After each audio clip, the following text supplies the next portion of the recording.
Chapter 1 The Mortal Nth Sectoff Intercepting Teachings. Master Ancestor Tongtian. East Sea, Golden Aol Island. In a secluded cave envelope head by whirling cloud samist, ricken spiritual energy, a remarkably handsome, with sword-like brow sand starry eyes, rosa lips sand pearly teeth, sat gracefully atop a cloud platform. Hishin swore tightly clasped, surveying the ancient and quaint surrounding soft he cave, Yethas worry filled with a myriad of complex emotions. Soon after, a bitter smiley appeared on his strikingly handsome face. Damn, this is truly unbelievably heavy actual literance in dead time in space. Thisy Outhwas named Luashu. While a driving past airstrant, a gust leak caused a massive explosion, and the tremendous shockwave deformed his fickle, severing an artery. Duetta the severity of fees wound sand lack oftum la medical attention, ultimate libid farewell to themertal realm. His soul drifted aimlessly, beyond his control, ascending into apich black, shadowy tunnel, and upon awakening, have found himself transformed into Luashu. As Luashu was still immersed in the incredulity of his transmigration, a sudden surge of memory has flooded his mind. Overwhelmed by the enormity of his memories, Hecla sped his shed in agony, as if beer said be 1,000 needles, groaning in pain. After a prolonged period, Theparin gradually subsided. Luashu tightly shutheses, repeated lizarding through to memory as off his predecessor. Having come to understand his surroundings, Luashu and Dethard to believe it hatna tonlihad had transcended, Buthy hadel so. Assumed thoroughly if a character had never heard of before. Indeed, Luashu was no his identity. Luashu weighs a third-generation disciple of intercepting teachings, a student of Golden Spirit Holy Mother, whose master was no neither than Tongtian, the saint of upper purity, one of 3 pure ones. In that moment, Luashu wasted a loss, unsure whether to la forcree. Had not being well versed in that chronicle soft primordial era, he might have regarded his data as a third-generation disciple of intercepting teachings as immense fortune in future generations. It must be no 10th master of intercepting teachings, Tongtian, way Sony off 6 saints and direct discipled Tao Ancestor Hongjuan. After the conclusion of Tao Ancestor's third sermon, he was bestowed with the formidable Triasuries, the 4 swords self-extermination and the extermination formation diagram, accompanied by the renowned saying, the 4 sword self-extermination conformed extermination sword formation, which commonly be breached with 4 saints. Why the extermination sword formation in hand, Tongtian could challenge any saint. The intercepting teachings, under his leadership, radiated an impressive era, with countless celestial beings paying homage. Luashu's master, the Golden Spirit Holy Mother, Wazel Sonordinera figure Shuasonof to 4 foremost, disciple soft intercepting teaching Sandrank at first among the 5 Holy Mothers, her status second in lit the of her senior brother, the Taoist Wabao, making her the leading female mortal. With such a formidable backing, as long as Luashu remained grounded, he would face any humiliation on this fist primordial land. Alas, Luashu knew that the present Statoft intercepting teaching Swazmeral Yafade, concealing the imminent collapse. During the calamity of the investiture of gods, the disciple soft intercepting and Chansek were divided, one supporting Shang dynasty and theorizing Western Shi, while the Western Church lurked in Theshados. The conflict between Tetwo sects led to a disastrous defeat for the intercepting teachings, and although Chan sect suffered losses, their 12 golden immortals remained intact, albeit some defected west, resulting in a diminished fortuna for the Chan sect, with online the Western Church repping Thenafits. Once the investiture of gods concluded, the celestial gate too was damaged and gradually fell into decline, while the Western Church transformed into Buddhism. After enduring the calamity of journey to the west, Buddhism flourished in the east. Reflecting on this, Luashu fell topping off bitterness. Why did he have to transmigrate into such turbulent times? Even in a molest figure in the primordial airworld surface, as long as I could survive without being embroiled in calamities. To speak of faltering the fat oft intercepting teachings, how laughable, with the cultivation level of a mere golden immortal in fearless stages, how could a possible change the out, coming of the investiture? Haven't you heard the saying? During calamities, minor power scambletered, but major trend breverst. Moreover, do you know where this place is? It is the primordial era, where golden immortals abound, anti-Isaska monastert. Thoth during the calamity of the investiture of gods, the Tao ancestor proclaimed that Saint should not intervene, and most quasi-saint should long since retreated from thworld. There were still plenty of great luo golden immortals around. Consider thestering thoth intercepting teachings t for foremost disciples to Bao, Golden Spirit Holy Mother, Wudong Holy Mother, and Turtlesbury Tholomothar included Tuo Constants and Twa Great La Golden Immortals. Theo Uter disciples, Zhao Gongming, and the three celestial maidens Yunxiao, Bixiao, and Kaiangxiao along with 7 attendants Featherwing, Golden Tooth, Golden Light, Black Cloud, Pilu, Lingya, and Kaiashao were real Great La Golden Immortals in their own right. Letalonethos who ultimately ascended to the investiture list no nuff were weak, yet they failed to sabbath the intercepting teachings from near annihilation. Why was there a need for the investiture? It was merlijuito that 12 golden immortal soft chon sectripiated like emitting, act soft violence during the calamity, leading to an accumulation of calamity energy, thus provoking the investiture of gods. In this context, one might wonder what the Shasta Tao with intercepting teachings. Why light may seem unrelated, the overwhelming presence of intercepting teaching, scos declared as advantage for theater 3x, which weighs indeed consequential. To suppress the intercepting teaching, san filth investituralist, the 4 saints conspired against the sect. The disciples soft intercepting teachings, were destined to fall into calamity. Considered scenario for again stone what doi ao, think the outcome would be? The disciples soft intercepting teachings, unwilling to ascend the list, would have not cois buttadoso. Could done possibly contend with if our cunning saints? Thus, to expect a merlistage golden amor tall to save a thealriety predetermined fatoft intercepting teaching susutterly implausible, unless one possesses a golden finger. This is strilla difficult. Why couldn't have kiss an amor favorable timida transmigrate? At least I could have momento strategize a theoremral ya feud could left before a thecalamity investiture. Luash alternated between clasping Ishan stight lion scratching Ishaden frustration, struggling to find a way to cope with his current predicament. Senior brother, one Zong requests an audience, a voice call led from outside the cave. Upon hearing the name Wan Zhong, Luashu fell into deep contemplation and did not respond immediately. Senior brother, may enter? The voice inquired again. Junior brother, please come in. Upon receiving Luashu's response, the visitor entered the kava it heraldir with a mouthful, rose-eye complexion and 3 eyes. Seeing Luashusiate denomadida TV posture, Fielder approached, clasping Ishan sin front tofish stand slight liboingisht.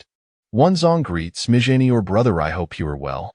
What brings you aware, junior brother? Have you encountered difficulties in your cultivation? This was Luashu's first encounter with Wenzhong. Previously, Hadon Lai read about him in books and found him to be rimpasing and dignified thantha descriptions.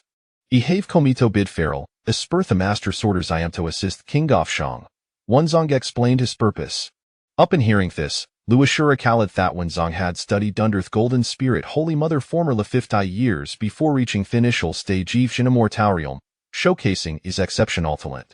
His master's mandate to descend and assist Shang dynasty Weisel so indicative of the intricate connections between Wenzong and Shang dynasty.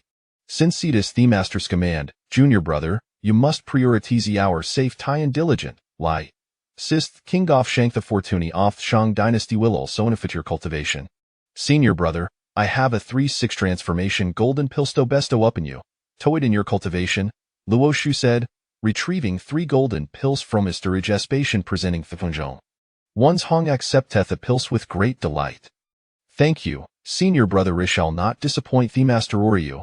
Anna will strive diligent litosist King of Shang. If I have no further matters, you made a part hasteland. Shu dai you encounter an insurmountable issues, don't hesitate to seek me it. Junior brother will keep the tin mind I shall take my leave first. After bowing deep Lito Luashu, Wenzong turned and excited. After Wenzong's departure, Lusha pondered, Wenzong has just left Theus land to assist the current King of Shang, Hoinoni Thirthinthegram for thereof King Zhou, with list hand 50 years remaining before King Zhao's reign. Time I saw Thescence. Chapter 2 System Binding, Newcomer Gift Package. Just as Luashu furrowed his brows in distress, a crisp voice resonated within ye of consciousness. Ding! Binding the strongest selection Systemafal realm. Binding at 30. Binding at 60. Binding at 90. Ding! The strongest selection Systemafal realms binding successful. Thesis stem will assist the hosting embarking Gonthipathov powerful being say crossal realm. Newcomer gift packages sab autobodispat cheto the host please check. Up in hearing theterm system, Luishua Staknabak. Theophin say that transmigrators possess golden fingers, but how old believe tuntal experience injit themselves? Is this real system? Luish Schwaska hesitantly. Ding, newcomer GIF package, please check, host. Upon hearing the system's voice, Luish was overwhelmed with excitement. By heavens, this is indeed a system. I am the Kosanon. Ecstatic, Luishuli apeden the errand laughed heartily. Ido oppossess a system. Wyleth world mocks me madness, ilafat thosukanavut. Haha. Fortunately, Luashu was the chief disciplioth golden spirit holy mother Anna son, cave within your domain. Moreover, Ashu is situate down Theus land governed with golden spirit holy mother. Noon approached, orals, had his exuberant laughter been overheard, I twould have been utterly embarrassing. After considerably time, Luasha gradually calmed his motions, murmuring to himself, a sa third generation direct, discipleved intercepting teaching, Santa golden immortal cultivator. How can I behave so recklessly? Idison becoming goth mistation. It must remain low-key. After all, I tismeral yasistim binding theory is no need for such emotion. Yet, despite his words, Luasha's countenance suis brimming with excitement, appearing rather unsophisticated, devoid of to diminuron lookback from a transcendent. Once Luasha steadied his mind, he began communicating with the system within his of consciousness. System, you're a call at the strongest selection systemafal realm, correct? Quitty an impressive name. Pray, enlighten me in your functions. Ding greetings, host. This systemis named the strongest selection systemafal realm. The system will issue tasks, and the host merely needs to complete them to receive earwords, aiding the host in cultivation. Their words distributed be the system encompass an array of martial arts techniques, elixirs, spiritual treasures, and inatrutes. Among Gother's theory exists nothing that this system not provide, own lightitude might not conceive. As long as the hostad heresto is system, it shall assist an ascending toth pinnacle of life. Esteemed system, is theory in a technique thetalosna to increase a theor cultivation be a whole a level after merely own her of sleep? Ding! The system remains speechless. Luo Shu is momentarily perplexed. System, did not claim Tobe themist formidable selection system across the myriad realm? If I will in such a technique, if find it quite disheartening. Yori unaware thought theory exists, say neighboring system where no ni can grow stronger, simply through sleep, cultivating the chill doth te primordial kalinantoa being goth he hiesterder. The crux of temeter is that the individual do as nothing, but sleep closing thirias and awaken in gresults, levation off cultivation, while merely shooting them leads to an advancement in rank. Isn't it infuriating? Why can't TOL learn from that neighboring system? Ding! The primordial world is agrandrium among the countless worlds, governed be it soundsido for purational laws, and this stem cannot intervene excessively. Furthermore, the path of cultivation inherent lyrally is an own comprehension top regress dissystemy merely a selection system, capable only of providing taskward sto adding the cultivation process. The host should focus on diligent like completing the task say signed be this system, rather than pondering the chaotic matter soft neighboring system. Sigh. Hearing this leaves Muzami what disappointed, yet evinga systemi certain libiter than having known. When heaven intends to best dog ray responsibility upon a person, it must first temper thirewall and toil their body. Though Luo should feel sating of disappointment, Anna must not beaverly greedy. Ding! The system feels gratified be the host hots. It shall not bestow upon the host beginner's gift pack. Would the host like to accept it now? Accept. Luo Shu esquitia about he beginner's gift pack, having read countless system novels. Generally speaking, a beginner's gift pack is rather abundant. Ding! Distributing the beginner's gift pack. Congratulations, host. You have received homing tin heaven's technique cultivation, Kankamensia and lie upon reaching the human immortal stage. Congratulations, host. You have obtained superiorate spiritual root fruit, the Zai Jing fruit, which can enhance the art. Congratulations, host. You have acquired Thun Parallela Dine to spiritual treasure, the 9 calamities sword. Congratulations, host. You have received innate transformation golden pill. Ding! The distribution of T beginner's gift pack is complete and das being stored in the system space. Please verify, host. The voice of T system distributing the gift pack resonates within Luoshasi of consciousness, and upon hearing the words, he's filled with joy. System, you are impressive. Inijing item from this beginner's gift pack would be nato in city fierce competition among the Dinas and soft te primordial realm. System, can I communicate with you through silent thought? I cannot keep calling out toy with voters over here. They might think I am lacking in intellect. Ding! The host may indeed communicate tesilent lie to system perceives the hostessen with itself. As long as the host takes the initiative to converse with him, it shall understand within your heart. Upon hearing the system's words, Luo Shu sees as focal communication. With Amarathought, a shimmering, oval-shaped ziging fruit, a person Luo Shushend, glistening like Hiradiancum, translucent and resplendent. In an instant, the vice filled with Thefra Grantaromafrut. As a postnatal homin, Luo Shu possesses exceptional cultivation talent otherwise, Huudna they've been accepted as a disciple with Golden Spirit Holy Mother. However, his initru tismerly of t lowest quality. Tuxelarity is cultivation, enhancing is rootus the fierce step, and these I jing fruit perfect limit fruit needs. Luo Shu consumis zijing fruit, which dissolvesipinentry, sending wave soft spiritual energy coursing through his body. Has die licits cross-legged to absorb the spiritual energy until the energy of Zai Jing fruitis completely assimilated. This Zai Jing fruit truly live juptoits, reputation as a superiorine, spiritual root fruit, elevating Maruta the finest quality. Itis known that the enhancement of phones root connects speedy to the comprehension of deo and daxilera tethepid of cultivation. System, can you help me conceal my root? Otherwise, a sudden elevation would be difficult to explain. Ding! The host can indeed simulate an external appearance and lie true as ain't can discern the truth. As long as it cannot be detected beneath the saintelvul, that suffices. I am no yet in contact with saints, as the equitebisi. Luo Shu shift shis focus to the system space, where have been 8 transformation golden pill, a martial arts technique, and a sword.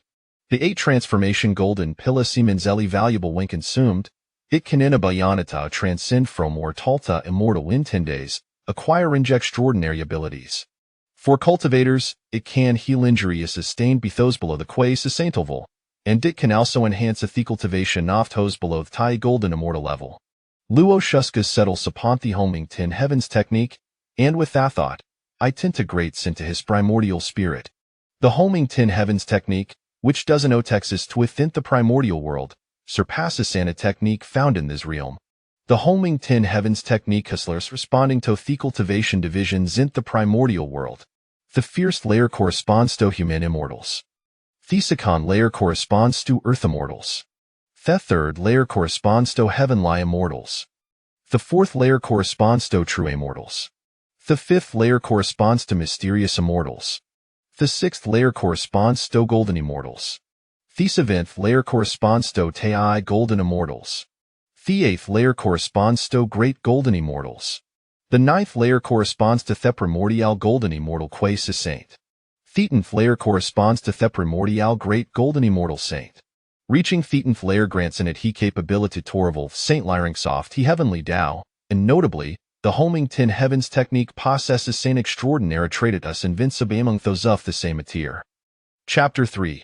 Refining the elixir. Initial task: the Hongming 10 heavens technique meticulously honed and refined the cultivation within Luo Shu, repeatedly tempering it until his aura stabilized at the early stage of the golden immortal realm. Although Luo Shu remained at the early golden immortal stage, his entire cultivation had transformed into the 6th layer of the Hongming 10 heavens technique. It could be said that Luo Shu, positioned at the early golden immortal stage, was invincible among his peers. The Hongming 10 heavens technique truly lived up to its reputation as a superior cultivation method. Remarkably formidable, Luo Shu then retrieved the 9 calamity sword from the system space. As he gazed upon the sharp, radiant sword in his hand, an overwhelming sense of superiority washed over him. As if with a sword in hand, the world was his to command. All the spiritual treasures awarded by the system had been refined and were ready for immediate use, eliminating the need for Luo Shu to refine them a second time.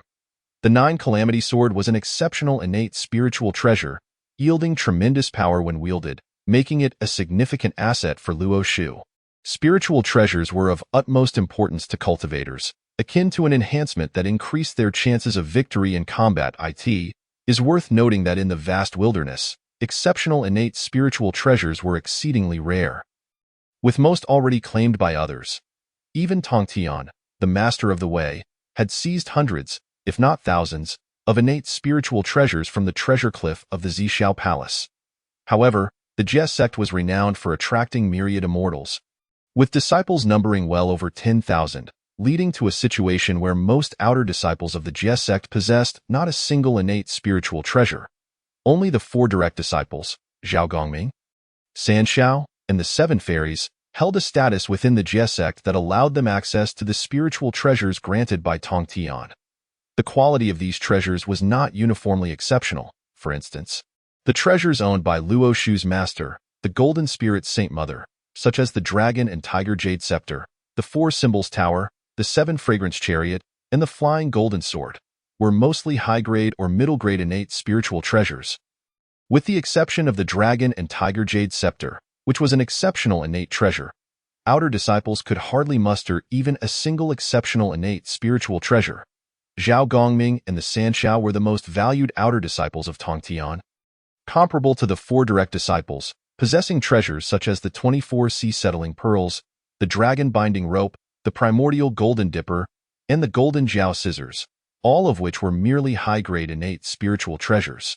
Moreover, this indirectly reflected why most outer disciples of the Jie sect excelled in the art of formations. Part of it was due to the Qingxian inheritance, while another part stemmed from their lack of a notable innate spiritual treasure. They sought alternative routes, using formations in battles to significantly mitigate the disadvantages of being without spiritual treasures. From this, it is evident that in the vast wilderness, exceptional innate spiritual treasures are immensely precious. Luo Shu was thoroughly satisfied with the novice gift pack distributed by the system, praising the system's thoughtfulness in his heart. The initial rewards bestowed upon him bolstered Luo Shu's confidence in altering the fate of the Jie sect during the Fengshen calamity. Now, with less than 50 years until the onset of Fengshen, time was of the essence. He decided to consume the 8 transmutation golden elixir provided by the system to further enhance his cultivation. After exiting his secluded training, he would devise a new strategy. With a thought, a golden elixir inscribed with 8 paths appeared in his hand.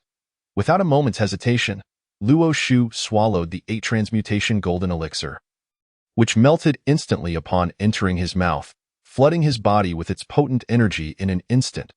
He steadied his mind and channeled his spiritual power to guide the elixir's potency, refreshing every limb and sinew repeatedly. Time flew by, and a decade passed in the blink of an eye. During this time, Luo Shu completely exhausted the elixir's medicinal power, and the Hongming 10 Heavens technique reached its 6th layer of perfection, corresponding to a culmination in his cultivation at the great perfection of the Golden Immortal Realm, now merely a step away from attaining the Tai Golden Immortal stage. Ding! The system triggered a task, presenting 3 optional missions for the host to choose from. The system's voice resonated suddenly within his consciousness, invigorating Luo Shu.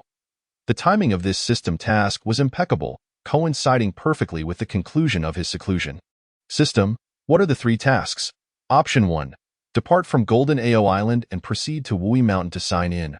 Reward: a mother tree of Dahong Pao. Option 2. Depart from Golden Ao Island and proceed to Kunlun Mountain to sign in. Reward: an immortal apricot. Option 3. Depart from Golden Ao Island and proceed to Mount Wanshou to sign in. Reward: a ginseng fruit. The system presented a task panel in Luo Shu's consciousness for easier selection. One must admit, the system's user-friendliness was commendable. Upon hearing the 3 options, Luo Shu's eyelid twitched noticeably. It was clear that the system was eager for him to leave Golden Ao Island. While the 3 tasks were not identical, they all urged him to engage with the world of the wilderness. However, this aligned with his own intentions. Remaining in seclusion was certainly not feasible. Numerous plans must be devised in person, thus leaving the island was imperative. Glancing at the 3 options, Luo Shu quickly eliminated the 3rd choice. Although the ginseng fruit was one of the top 10 exceptional innate roots, blooming once every 3,000 years and taking another 3,000 years to bear fruit, which then required an additional 3,000 years to mature before it could be consumed. Its effects were rather mediocre. Considering the second option, Luo Shu also promptly dismissed it. Kunlun was the domain of the Chan sect, and it was likely that the saints were currently convening to discuss the Tongtian list. As a disciple of the Jie sect, venturing into the territory of the Chan sect was quite daunting. The immortal apricot on Kunlun Mountain was of less utility to him than the ginseng fruit. Previously, during his reading of the Tongtian, he recalled that Yun Zhongzi had gifted an immortal apricot to Lei Zhenzi. After consuming 2 apricots, Lei Zhenzi grew a pair of wings, soaring through the skies. Aside from that, it did not enhance his cultivation. In summary, it was rather lackluster, truly unworthy of its title as one of the top 10 exceptional innate roots. With the 2 options eliminated, only the final choice remained: Wui Mountain, a location renowned during the Tongtian era. Not to mention the presence of the exceptional innate treasure, the falling treasure gold, and the innate root. The Hongpao mother tree, Luo Shu recalled the events during the Tongtian narrative. When the Yinshang and Shiqi were at war, Zhao Gongming, at the behest of a Jie sect disciple, descended to aid the Shang, delivering a devastating blow to Jiangxia and injuring several immortals of the Chan sect. Later, during the battle against the lamplighting Taoist, Zhao Gongming, wielding a treasure, pursued the lamplighting Taoist until he inadvertently fled to the Ertian ridge of Wui Mountain.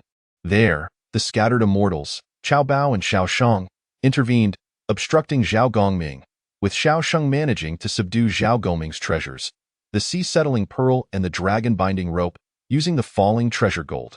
Infuriated by the loss of his 2 treasures, Zhao Gongming retaliated by striking down Xiao Sheng during the skirmish but was ambushed by the lamplighting Taoist, who fled with the sea-settling pearl, which ultimately became the treasure of the lamplighting Taoist's enlightenment. When Zhao Gongming encountered the scattered immortal Lu Ya at West Kunlun, he fell victim to Lu Ya's cunning, as the latter used the Nailhead 7 arrow book to ensnare Jiangxia, leading to his gradual decline and eventual tragic demise, resulting in his soul being inscribed on the Tongtian list as the god of wealth. Wui Mountain played a significant role in the Tongtian narrative. Had Zhao Gongming not lost the sea-settling pearl and the dragon-binding rope, the outcome might have been vastly different. It seemed imperative for him to visit Wui Mountain, seeking out Xiao Sheng and Qiao Bao to reclaim the exceptional innate treasure, falling treasure gold. Such a treasure was simply too extraordinary. By striking down the treasures of others and erasing their spiritual imprints, they could become unclaimed items. However, the drawbacks were evident, as it consumed the user's fortune. Xiao Sheng's quick demise was attributed to his low fortune and the frequent use of falling treasure gold, leading to a depletion of his luck, truly a perilous fate. Having come to this realization, Luo Shu promptly decided to select Task 1. Ding. Congratulations to the host for choosing Task 1. Please proceed to Wui Mountain to complete the sign-in task promptly. Upon hearing the system's prompt, Luo Shu rose from the cloud platform, adjusting his attire with a contemplative expression. It seemed the time had come to leave the island. First, he would pay his respects to his master and inform her of his departure. Luo Shu channeled his spiritual energy, transforming into a beam of white light, and soared toward the cave dwelling of the Golden Spirit Saint Mother. Chapter 4. Master Golden Spirit. Entering the wilderness as Luo Shu was not far from the Golden Spirit Saint Mother. It wasn't long before a flash of white light signified his arrival outside her cave dwelling. At the entrance, Luo Shu composed himself, bowing respectfully towards the cave's entrance, proclaiming in a clear and respectful voice, "Disciple Luo Shu seeks an audience with Master." No sooner had Luo Shu finished speaking than a clear and serene voice resonated from within the cave. "Luo Shu, my disciple, come in." Receiving the response, Luo Shu stepped forward with steady strides, entering the cave dwelling. Upon entering, it felt as though he had stepped into a realm of profound mystery, enveloped in swirling mist and abundant spiritual energy. The surroundings strikingly simple, embodying the adage that the Great Way is exceedingly simple. At the center lay a meditation cushion, upon which sat an ostensibly ordinary figure, poised and elegant, reminiscent of a proud pine standing atop a mountain.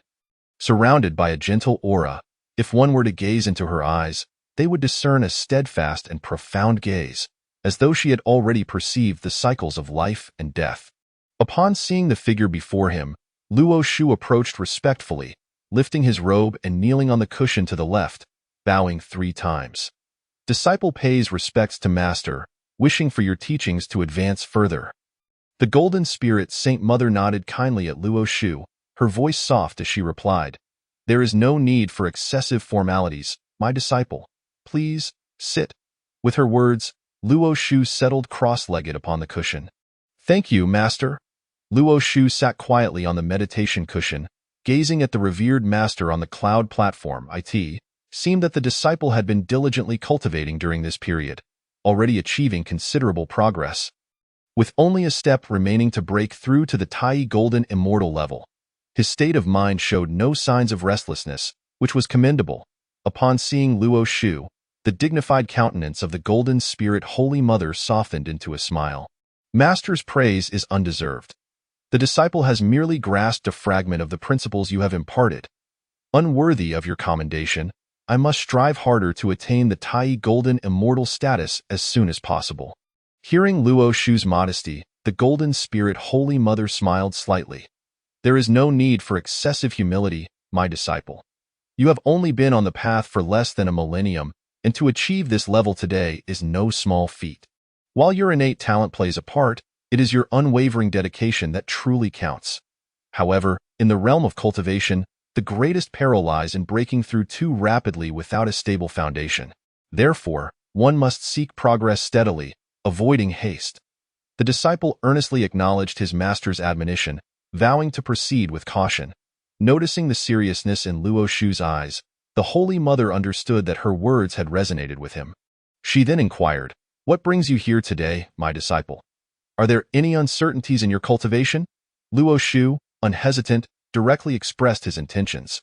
"Recently, I have found it increasingly difficult to advance further during my seclusion. Thus, I wish to traverse the primordial wilderness in search of opportunities to break through to the Tai Golden Immortal level." Luo Shu had concocted a rationale to leave Golden Ao Island and venture to Wui Mountain. "My disciple, the primordial wilderness is currently rife with calamities. Your ancestral master has foreseen that tribulations are imminent, advising the disciples of the Jie sect to concentrate on their cultivation and minimize their wanderings. Master, I would never place myself in harm's way. Moreover, our Jie sect is currently thriving under the watchful eye of our ancestral master. Who would dare oppose us?" Upon uttering this, Luo Shu clasped his hands in reverence, silently chastising himself for boasting. "I have spoken foolishly. Since you are determined to enter the primordial wilderness, I will not impede you. Take this jade slip. It contains my full power strike, which will protect you from harm below the quasi-saint level." As she spoke, the Golden Spirit Holy Mother presented the jade slip to Luo Shu. He accepted it, rising from the cushion and bowing deeply in gratitude. "Thank you, Master. I shall strive to break through to the Tai Golden Immortal status at the earliest opportunity and live up to your expectations." The Golden Spirit Holy Mother then produced a fine sword and presented it to Luo Shu, saying, "This is my flying golden sword, a superior innate spiritual treasure. I bestow it upon you for your protection. My disciple, you may take your leave." With a wave of her hand, the Golden Spirit Holy Mother dismissed him. Luo Shu accepted the flying golden sword and bowed once more in respect to her. "Thank you, Master. Take care, and I bid you farewell." Luo Shu stowed away the flying golden sword and jade slip, turning to depart the cave. Once outside, he transformed into a streak of white light, soaring towards the expanse beyond Golden Ao Island. Heaven and earth, profound and vast, the universe in its primordial state. In the time before chaos was unraveled, all beings were non-existent, save for 3,000 demonic gods who governed the 3,000 laws of the great Tao. It was not until Pangu split the heavens and the earth, with pure qi rising to form the sky and turbid qi sinking to create the earth, that the primordial world was born. After the demise of the 3,000 demonic gods, their primordial spirits did not entirely dissipate, manifesting as ferocious beasts that disregarded the natural order of the primordial realm, wreaking havoc and precipitating calamities known as the ferocious beast tribulation. Following this, there were the initial calamities of Long Han and the conflicts between Tao and demon, as well as the calamity between shaman and demon, establishing more regular cycles within the primordial realm. It was only when the 12 golden immortals of Kunlun assisted the Yellow Emperor in attaining enlightenment that they transgressed principles by harming mortals and slaying the human race, thereby binding themselves to karmic retribution and becoming tormented by inner demons, halting their progress in cultivation. One must understand that the human race is the protagonist of heaven and earth, endowed with immense fortune. To act against them is to court death. Now, the atmosphere of calamity within the primordial realm grows increasingly intense, gradually forming into a great tribulation. At this moment, at the foot of an unknown mountain, a white light flickered, revealing the handsome visage of the young Luo Shu, who had just departed from Golden Ao Island. Reflecting on the island that had vanished from sight, Luo Shu felt a wave of sentiment wash over him. This marked his first departure from Golden Ao Island and his inaugural venture into the primordial realm. He still had quite a distance to travel to reach Wui Mountain, a testament to the vastness of the primordial realm. Wui Mountain should be located at the southeastern convergence, he murmured to himself, surveying the boundless mountain ranges before him. Without further hesitation, he continued his flight southward. A year passed in this soaring journey. Why does it feel like I've been flying for so long without reaching Wui Mountain? He pondered. Could it be that I have lost my way? Impossible, absolutely impossible. I must be nearing it. I recall that Wui Mountain is not far from the south. Indeed, this was Luo Shu, who had spent an entire year flying without reaching his destination. Gazing at the endless mountains ahead, he felt a surge of tears welling up. This was excessively far, and the task assigned by the system seemed deceptively simple. Though Luo Shu felt like crying, he dared not linger too long, for time was precious. He steeled himself and continued his flight southward. Several months later, he arrived at the foot of a mountain rich in spiritual energy. Ding, you have arrived at Wui Mountain. May I ask if the host wishes to check in? Just as Luo Shu intended to ascertain his whereabouts, the system's voice echoed in his mind. A perfect coincidence, Wui Mountain. I've finally arrived, he exclaimed with excitement. System, check in, ding. Check in at Wui Mountain successful. Reward, 1 mother tree of Dahong Pao. Please follow the map provided by the system to the designated location to claim your reward. Upon hearing the system's announcement, Luo Shu was left in disbelief. Did I hear correctly? I need to retrieve my reward myself? Isn't the system supposed to directly grant it to me? With a thought, he accessed the system space, where a map indicating the location of the Dahong Pao mother tree appeared, prompting him to express his grievances towards the system. Chapter 5. Claiming Dahong Pao, Shaoshang, and Chaobao system. You truly are insufferable. Why not take a cue from the neighboring systems that deposit rewards directly into their spaces for the hosts to collect? You're quite the joker, making me retrieve it myself. It's just a map. Ding! Please refrain from employing verbal PUA on this system. The rewards issued by this system can indeed be retrieved by the host, though it requires a few extra steps. Hearing the system's response, Luo Shu was left both amused and exasperated. All right, I can't even voice my grievances. Unbind me, I no longer require your assistance. What a strong choice system this is. Having you around is hardly a blessing, ding, once bound. This system will not be unbound. In light of the host's dissatisfaction, the system will make adjustments to ensure the host experiences a supreme level of service. Unless you give me a taste of my own medicine, you won't believe I'm not easily swayed. If such situations arise again, system, you might as well prepare for self-destruction. After uttering this, Luo Shu disregarded the system and focused his mind. A map marking the location of the Dahong Pao mother tree materialized in his hand. Without delay, he set off towards the indicated direction. Wui Mountain is truly a treasure trove for nurturing innate spiritual roots. It is suffused with celestial energy, adorned with picturesque landscapes, and characterized by towering, majestic peaks. Amongst the forests, rare and exotic beasts traverse freely. Though it may not rival the renowned Mount Buzhou or Kunlun, it remains a rare celestial mountain and a blessed land within the primordial realm. On this day, 2 scattered immortals, Shaoshang and Chaobao, were cultivating within their cave dwelling on Wui Mountain. Suddenly, Shaoshang opened his eyes, sensing a compelling force tugging at him from within. He turned to his fellow cultivator, Chaobao, and said, Brother Chao, I feel an irresistible opportunity drawing me. I can no longer continue my cultivation. I intend to venture forth and investigate this matter." Qiao Bao, upon hearing this, opened his eyes and revealed a glint of shrewdness.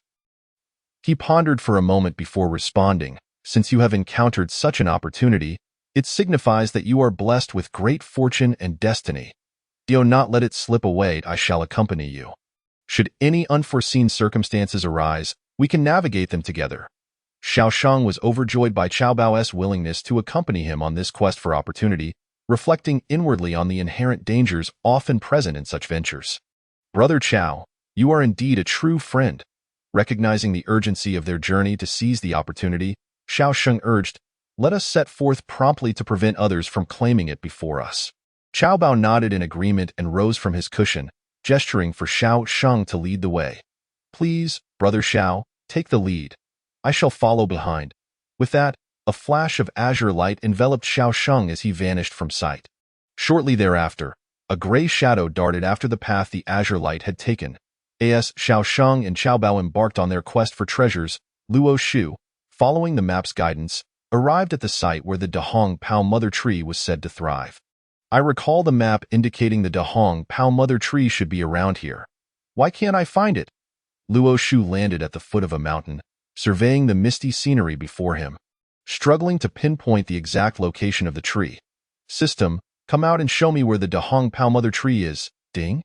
The majestic Dahong Pao Mother Tree stood before the host. Yet its aura was concealed by a formidable spiritual formation. Once this formation was dismantled, the spiritual root could be retrieved.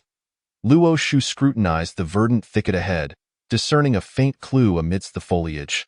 For he was indeed a disciple of the sect, well versed in the art of formations, if not a master of it. So it is indeed shrouded by a formation, he mused. Fortuitously, this naturally occurring array has protected the primordial spiritual root. Otherwise, it would have long been claimed by another, and I would not have the opportunity to take it for myself. It seemed prudent to first study how to breach the formation. Were it not for the system's tendency to directly deposit rewards into the system space, I would not have to toil to decipher the means of dismantling it. Without delay, Luo Shu advanced, and indeed, he soon spotted the complete formation nestled within the grass. Observing its strength, he realized that it would take several days to breach it. Once again, he marveled at the innate protection surrounding such a rare spiritual root. It had been safeguarded since birth. However, as the saying goes, those who possess the means shall reap the benefits, and this Dahong Pao from Wui Mountain would soon belong to me. Luo Shu directed his efforts toward the formation, unleashing streams of celestial light upon it. The formation quivered under the assault of his spiritual energy, rippling with waves before settling once more into calm. Witnessing this, Luo Shu knew he must intensify his output. Time slipped away, and after a relentless barrage, the naturally formed formation finally began to tremble. A surge of hope coursed through Luo Shu's heart. Igniting his excitement, with unwavering determination, he continued his assault until the formation began to yield. As the array dissipated, a shrub-like tea tree came into view, its crown partially unfurled, the trunk prominent, with densely growing branches that slanted elegantly. The leaves, broad and oval, tapered to a slight droop at the tips, their edges subtly curling outward. The deep green hue glistened with a luster, the texture thick yet brittle, while the tender buds appeared robust, showcasing a hint of purple. This was indeed the Dahong Pao Mother Tree, its aura radiating an essence that far surpassed that of ordinary spiritual roots. After dismantling the formation, Luo Shu prepared to transplant the Dahong Pao Mother Tree into the system space.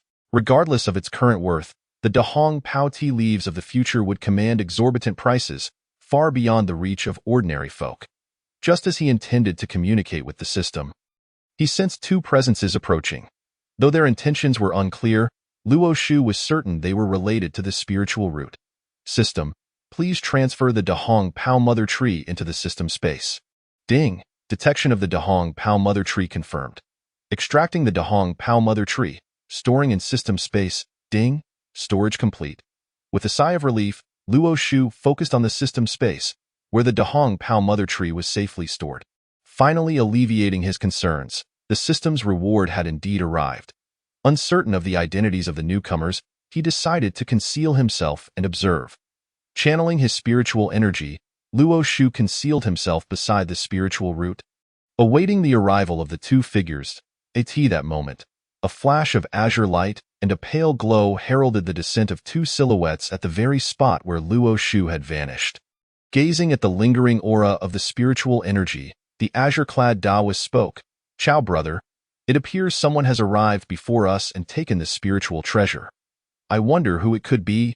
Indeed, the two individuals were the scattered immortals Xiao Shang and Xiao Bao. And the opportunity sensed by Xiao Shang was none other than the primordial spiritual root Dahong Pao Mother Tree. "Brother Xiao, this person likely hasn't gone far. Let us search the vicinity. If we encounter this individual, we may be able to detain them. I am quite keen to discover who has claimed the opportunity belonging to you." Upon overhearing the conversation of the two Taoists, Luo Shu recognized them as Xiao Shang and Xiao Bao, musing to himself, "I hadn't even sought you out, yet here you are, presenting yourselves to me." Chapter 6. The Fall of Bao Jinqian. "Xiao Shang and Xiao Bao, your words are indeed wise. Chao, brother. The spiritual treasures of Wui Mountain rightfully belong to us. How can they be taken by another?" With that, Xiao Shang and Xiao Bao prepared to confront the one who had seized the spiritual treasure. "Where are you two headed?" Luo Shu, no longer wishing to remain hidden, revealed himself. Xiao Shang and Xiao Bao were startled by Luo Shu's sudden appearance, their spirits jolted. Both were at the initial stage of Xianxian, yet they had failed to sense anyone nearby, indicating that this individual surpassed them in cultivation. However, emboldened by their possession of spiritual treasures, they were undeterred. Assessing the fluctuations of Luo Shu's spiritual energy, they surmised he was but a level above them. Together, they believed they could subdue him, especially given the likelihood that the spiritual treasure had been taken by this very person. Bowing respectfully, they addressed Luo Shu. "May we inquire where you have cultivated, fellow Taoist? It seems we have not encountered you within Wui Mountain." "Esteemed friends, I extend my greetings. I do not cultivate within Wui Mountain. I am merely a wandering immortal passing through. Taking a moment's respite here, as the adage goes, one should not strike a smiling face." Given the courteous demeanor of these two scattered immortals, Luo Shu refrained from immediately engaging in a conflict. Upon hearing that Luo Shu was also a wandering immortal, Xiao Sheng realized the other bore no significant background and thus abandoned the pleasantries, directly pressing, "Have you seen the spiritual treasures in this vicinity?" A slight smile graced Luo Shu's lips. "Indeed, this place nurtures a primordial spiritual root, the Dahong Pao Mother Tree." Xiao Shang and Xiao Bao exchanged glances, quickly grasping that the primordial spiritual root had been taken by Luo Shu. "Esteemed Taoist, this is Wui Mountain, and thus the spiritual roots that grow here rightfully belong to my brother Chao and I cultivate here, so this treasure should be ours. We kindly ask for its return." "Your assertion is flawed. It is universally acknowledged that earthly treasures belong to those who are fated to possess them. My ability to retrieve it signifies our connection. Moreover, I was the one who dismantled the formation guarding it." Hearing Luo Shu's words, Xiao Sheng ceased to argue further and turned to Xiao Bao, saying, "Brother Chao, since this fellow Taoist refuses to return it voluntarily, let us take it by force." With that, he unleashed a spell toward Luo Shu. And Xiao Bao joined in, ready to assist. "Brother Xiao, I will aid you," Xiao Bao declared, summoning his own treasure to bolster their efforts.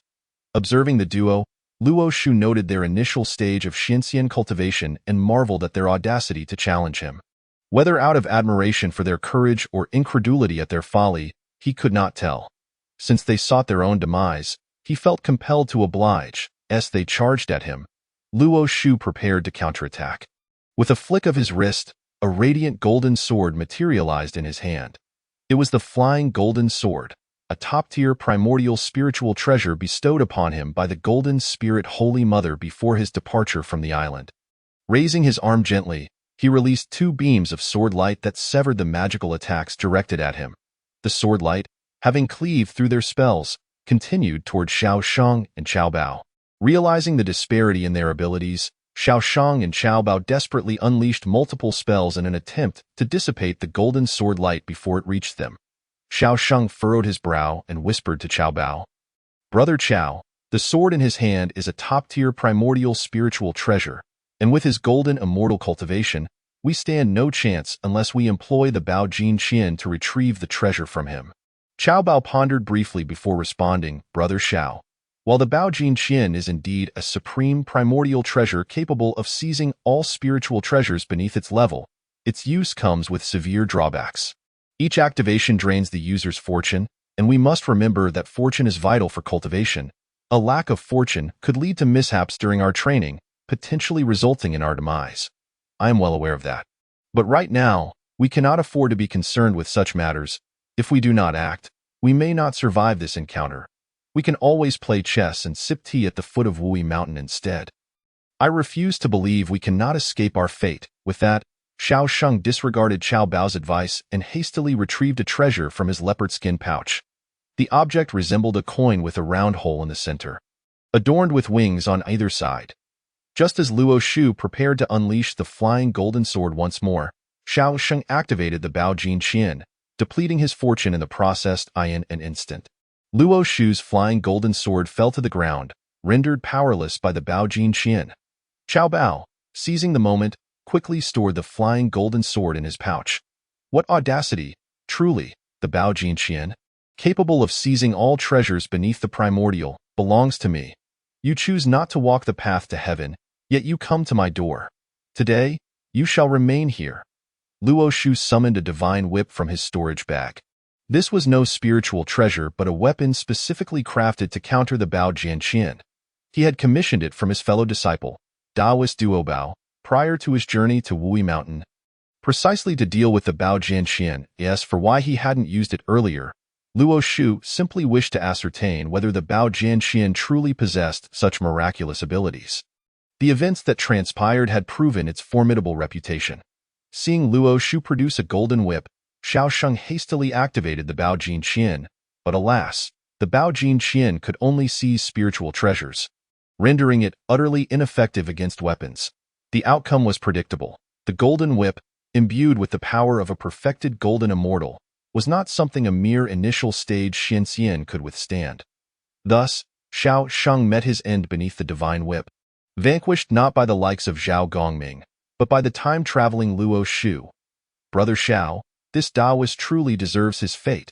Beside him, Xiao Bao was unable to intervene in time and could only witness Xiao Sheng perish under the lash.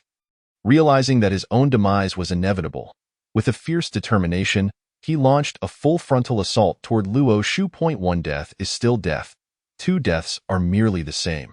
Since you are such good friends, allow me to accompany you on your journey.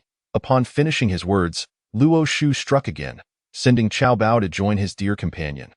The divine sealing had yet to commence, and the list of deified beings was likely still in the hands of the Tao ancestor. It remained uncertain whether Xiao Sheng and Xiao Bao would ever grace that list. Never mind, that's not something I should concern myself with right now. With their deaths, the treasure has fallen into my hands, which at least alters the trajectory of the divine sealing narrative. I wonder how Zhao Gongming's fate has shifted. Surely it must be better than the original plot. Luo Shu collected the fallen treasure and the previously abandoned flying golden sword. Gazing at Wui Mountain before him, it appeared unchanged, yet different, for it was now devoid of 2 scattered immortals. Where to next? Perhaps I should seek a place to break through my own cultivation. I can't shake the feeling of inadequacy. Traversing the vast wilderness leaves one feeling vulnerable. Ding. The system triggered a task, presenting 3 optional missions for the host to complete at their discretion. To task? More tasks again. Does the system simply detest my moments of idleness? Choice 1. Depart from Wui Mountain and proceed to Chaoga City to check in. Reward. 1 mirror-breaking pill. It aids practitioners below the Deluo Golden Immortal Realm in overcoming bottlenecks.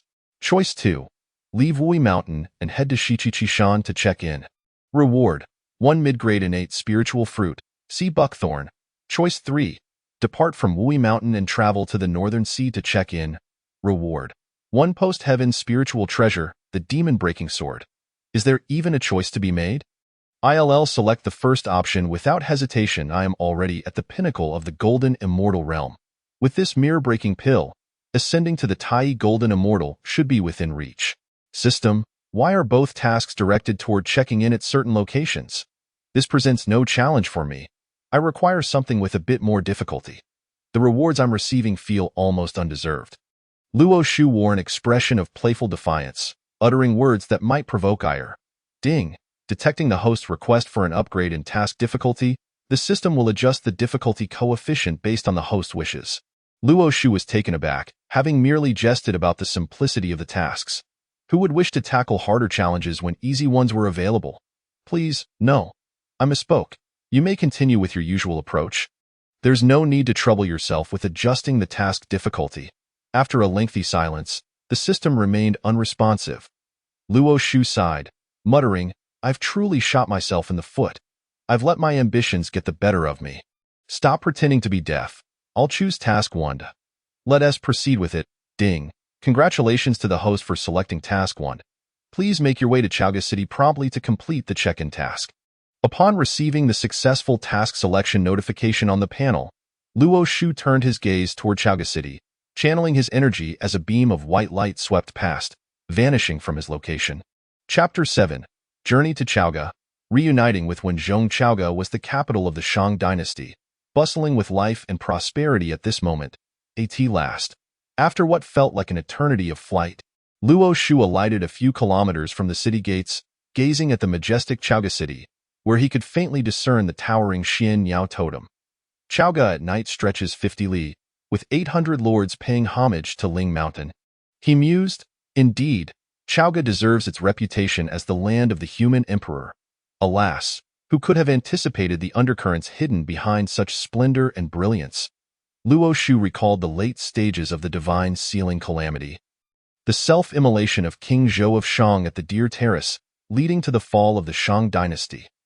This once glorious city, akin to a fallen star, gradually faded into obscurity in the annals of history. Enough of that. I shouldn't dwell on it. I can only strive to alter the trajectory of the divine sealing. Though I possess a system, I am not omnipotent. I am still merely a golden immortal yet to break through my realm. I mustn't place such immense pressure on myself. Luo Shu understood that the path was taken step by step, and one consumed a meal one bite at a time. The matters of the divine sealing could only be changed gradually, and he must not be impatient or reckless. Let us head into the city and see how my junior brother is faring. With that thought, he made his way toward the city gates. Upon entering Chaoga City, the system's notification chimed. Ding. Detecting the host's arrival at Chaoga. Would you like to check in? Hearing the system's prompt, Luo Shu proceeded with the check-in. Ding. Checked in at the Yinshang Chaoga. Host check-in successful. Reward. 1 mirror-breaking pill. With a thought, he beheld the pill floating within the system's space, a slight smile gracing his lips. With the mirror-breaking pill secured, he intended to stroll around Chaoga City before seeking a secluded spot to advance to the Tai Golden Immortal Realm. Continuing deeper into the city, he absorbed the lively atmosphere surrounding him. The streets echoed with the sounds of bustling activity, a testament to the vibrancy of life. Busy pedestrians, vendors hawking their wares, and shops brimming with a variety of goods. Each individual relished in the prosperity and excitement that enveloped them. The urgency of the impending divine sealing began to dissipate within Luo Shu. Once inside the city, he noted that the citizens appeared far more spirited than those outside the gates. Truly, beneath the feet of the emperor. Life was bountiful. Strolling along the streets, Luo Shu ultimately decided to visit the residence of his junior brother, Wenzhong. He inquired with a passerby regarding the location of the grandmaster Wenzhong's estate. The passerby informed Luo Shu that only the esteemed Wenzhong was known, with no mention of a grandmaster. Luo Shu recalled that the current king of Shang was not King Zhou, but rather his grandfather, Emperor Yi, the father of King Zhou.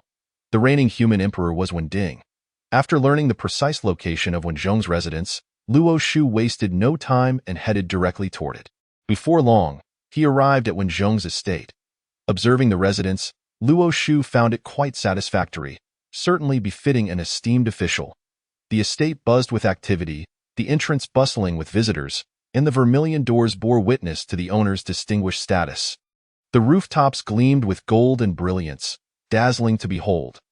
The estate of the esteemed official occupied a considerable area, ranking 5th among the noble residences in Chaoga, being a close minister to the emperor.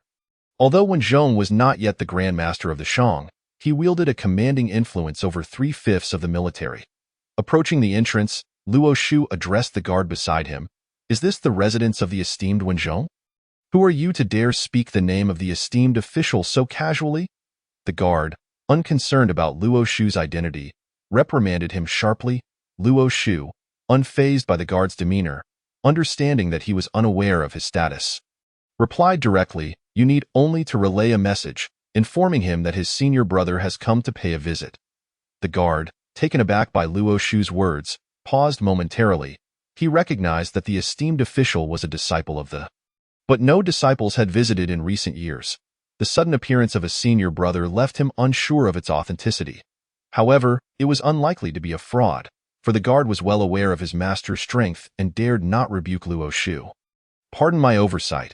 My master is currently not within the estate, having yet to return from court. Please, Taoist, make yourself comfortable inside, and I shall notify you as soon as my master returns," the guard spoke respectfully. Upon hearing this, Luo Shu contemplated briefly before responding. "In that case, I shall enter and rest while awaiting my junior brother's return. Please, Taoist, follow me. I will have someone prepare a room for your rest." The guard, now convinced of Luo Shu's identity as his master's senior brother, knew that a fraud would not so boldly enter the estate. He summoned someone to explain the situation and guided Luo Shu to a room for him to rest. Watching Luo Shu disappear from sight, the guard exchanged a few words with his companion. "Doesn't this senior brother seem rather youthful? My master could practically be his grandfather." The companion quickly replied, "Don't speak foolishly. Cultivators are ageless, their appearance is unchanging. He could very well be thousands of years old. Indeed, immortal beings possess the art of transformation. How wonderful it is to cultivate! If only I had any talent, I would seek out an immortal to follow." The companion nodded in agreement, adding, "Enough chatter. We should focus on our duties and report to our master upon his return."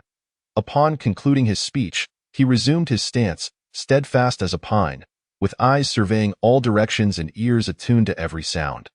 The guards, witnessing their comrade's demeanor, ceased their chatter and focused ahead, awaiting the return of Wenzhong. Luo Shu observed the layout of the residence and marveled at how Wenzhong was indeed a person of refined taste. A revelation that defied outward appearances. Truly, one cannot judge a book by its cover. The estate's gardens were lush and elegant, exuding a serene and tranquil beauty that imparted a sense of peace and comfort. Upon entering the room arranged by the servant, Luo Shu seated himself cross-legged on the couch, closing his eyes to rest. Meanwhile, after attending the morning court, Wenzhong participated in a banquet hosted by the king of Shang. As dusk fell, he finally managed to extricate himself from the palace. Inside the carriage, Wenzhong rubbed his furrowed brow. The socializing at the banquet had been unavoidable, and although he was impervious to intoxication, he felt a certain fatigue weighing on his spirit. The carriage swayed and shortly thereafter arrived at the entrance of his own residence.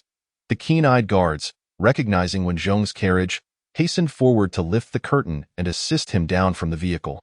Once disembarked, one guard spoke. "My lord, a Taoist arrived at noon, claiming to be your senior brother. I have arranged for him to rest in a room. Would you like to see him first?" Upon hearing this, Wenzhong was taken aback. His senior brother had actually left the island. Throughout the years since he had entered his master's sect, he had never witnessed his senior brother step foot beyond Jinao Island. "Are you certain this person claims to be my senior brother?" Wenzhong inquired, still unsure. "Indeed, my lord, that Taoist did claim to be your senior brother. It was precisely for this reason that I dared to arrange for him to stay within the estate." The guard respectfully replied. Hearing his subordinate reiterate this, Wenzhong was convinced he was not imagining things. His senior brother might truly have exited the island and come to seek him out. "Where is he?" Wenzhong asked his subordinate. The guard answered, "He has been placed in the leftmost guest room, which is the finest of all. Very well, I understand. You may leave now," Wenzhong instructed, striding towards the guest room. "Yes." The guard returned to his post. Upon reaching the room where Luo Shu was staying, Wenzhong initially intended to push the door open and verify whether someone was impersonating his senior brother, but ultimately restrained himself and knocked gently. Hearing the knock and sensing the familiar aura outside, Luo Shu realized his junior brother had returned home and thus called out, "Junior brother, come in." Upon hearing the voice, Wenzhong, without seeing anyone, knew it was indeed his senior brother, and he pushed the door open and entered. As he stepped inside, He beheld the familiar figure and hurriedly bowed in respect, saying, "Senior brother, I wish you well. Your junior brother pays his respects." "There is no need for such formalities, junior brother.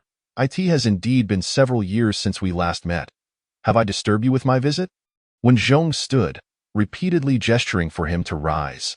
"Senior brother, you speak too modestly. I am curious about the purpose of your visit to the island. Has our master sent you on any errand?" "Fear not, junior brother. Our master has given no such orders. I have come for personal reasons and to visit you," Luo Shu replied, a touch of emotion surfacing on Wen Zhong's serious countenance. "Since you have come to my residence, please make yourself comfortable. I shall arrange for some dishes to be prepared, and we can engage in a hearty conversation." Without waiting for Luo Shu to respond, he exited to make arrangements. Luo Shu smiled and shook his head. Although cultivators do not place great emphasis on earthly desires, indulging occasionally is not out of the question, so he sat patiently, awaiting Wen Zhong's return. Chapter 8. The two engage in conversation. Luo Shu offers counsel after a brief wait. The sound of footsteps approached, and Wen Zhong entered, announcing, "Senior brother, I have instructed the servants to prepare the food. Please follow me to the front hall." He performed a courteous bow. "You need not be so formal, junior brother. That a simple notification to the servants would suffice.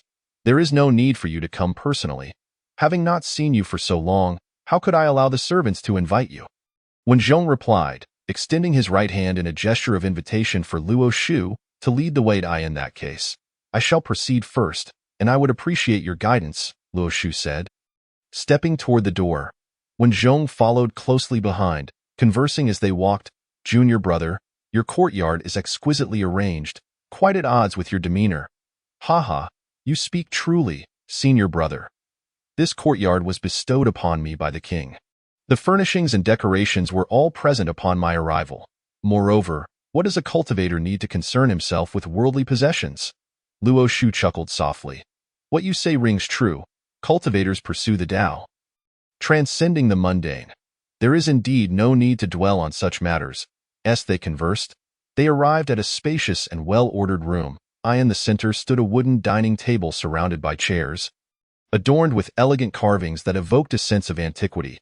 Even before approaching, the aroma of delicious food wafted through the air.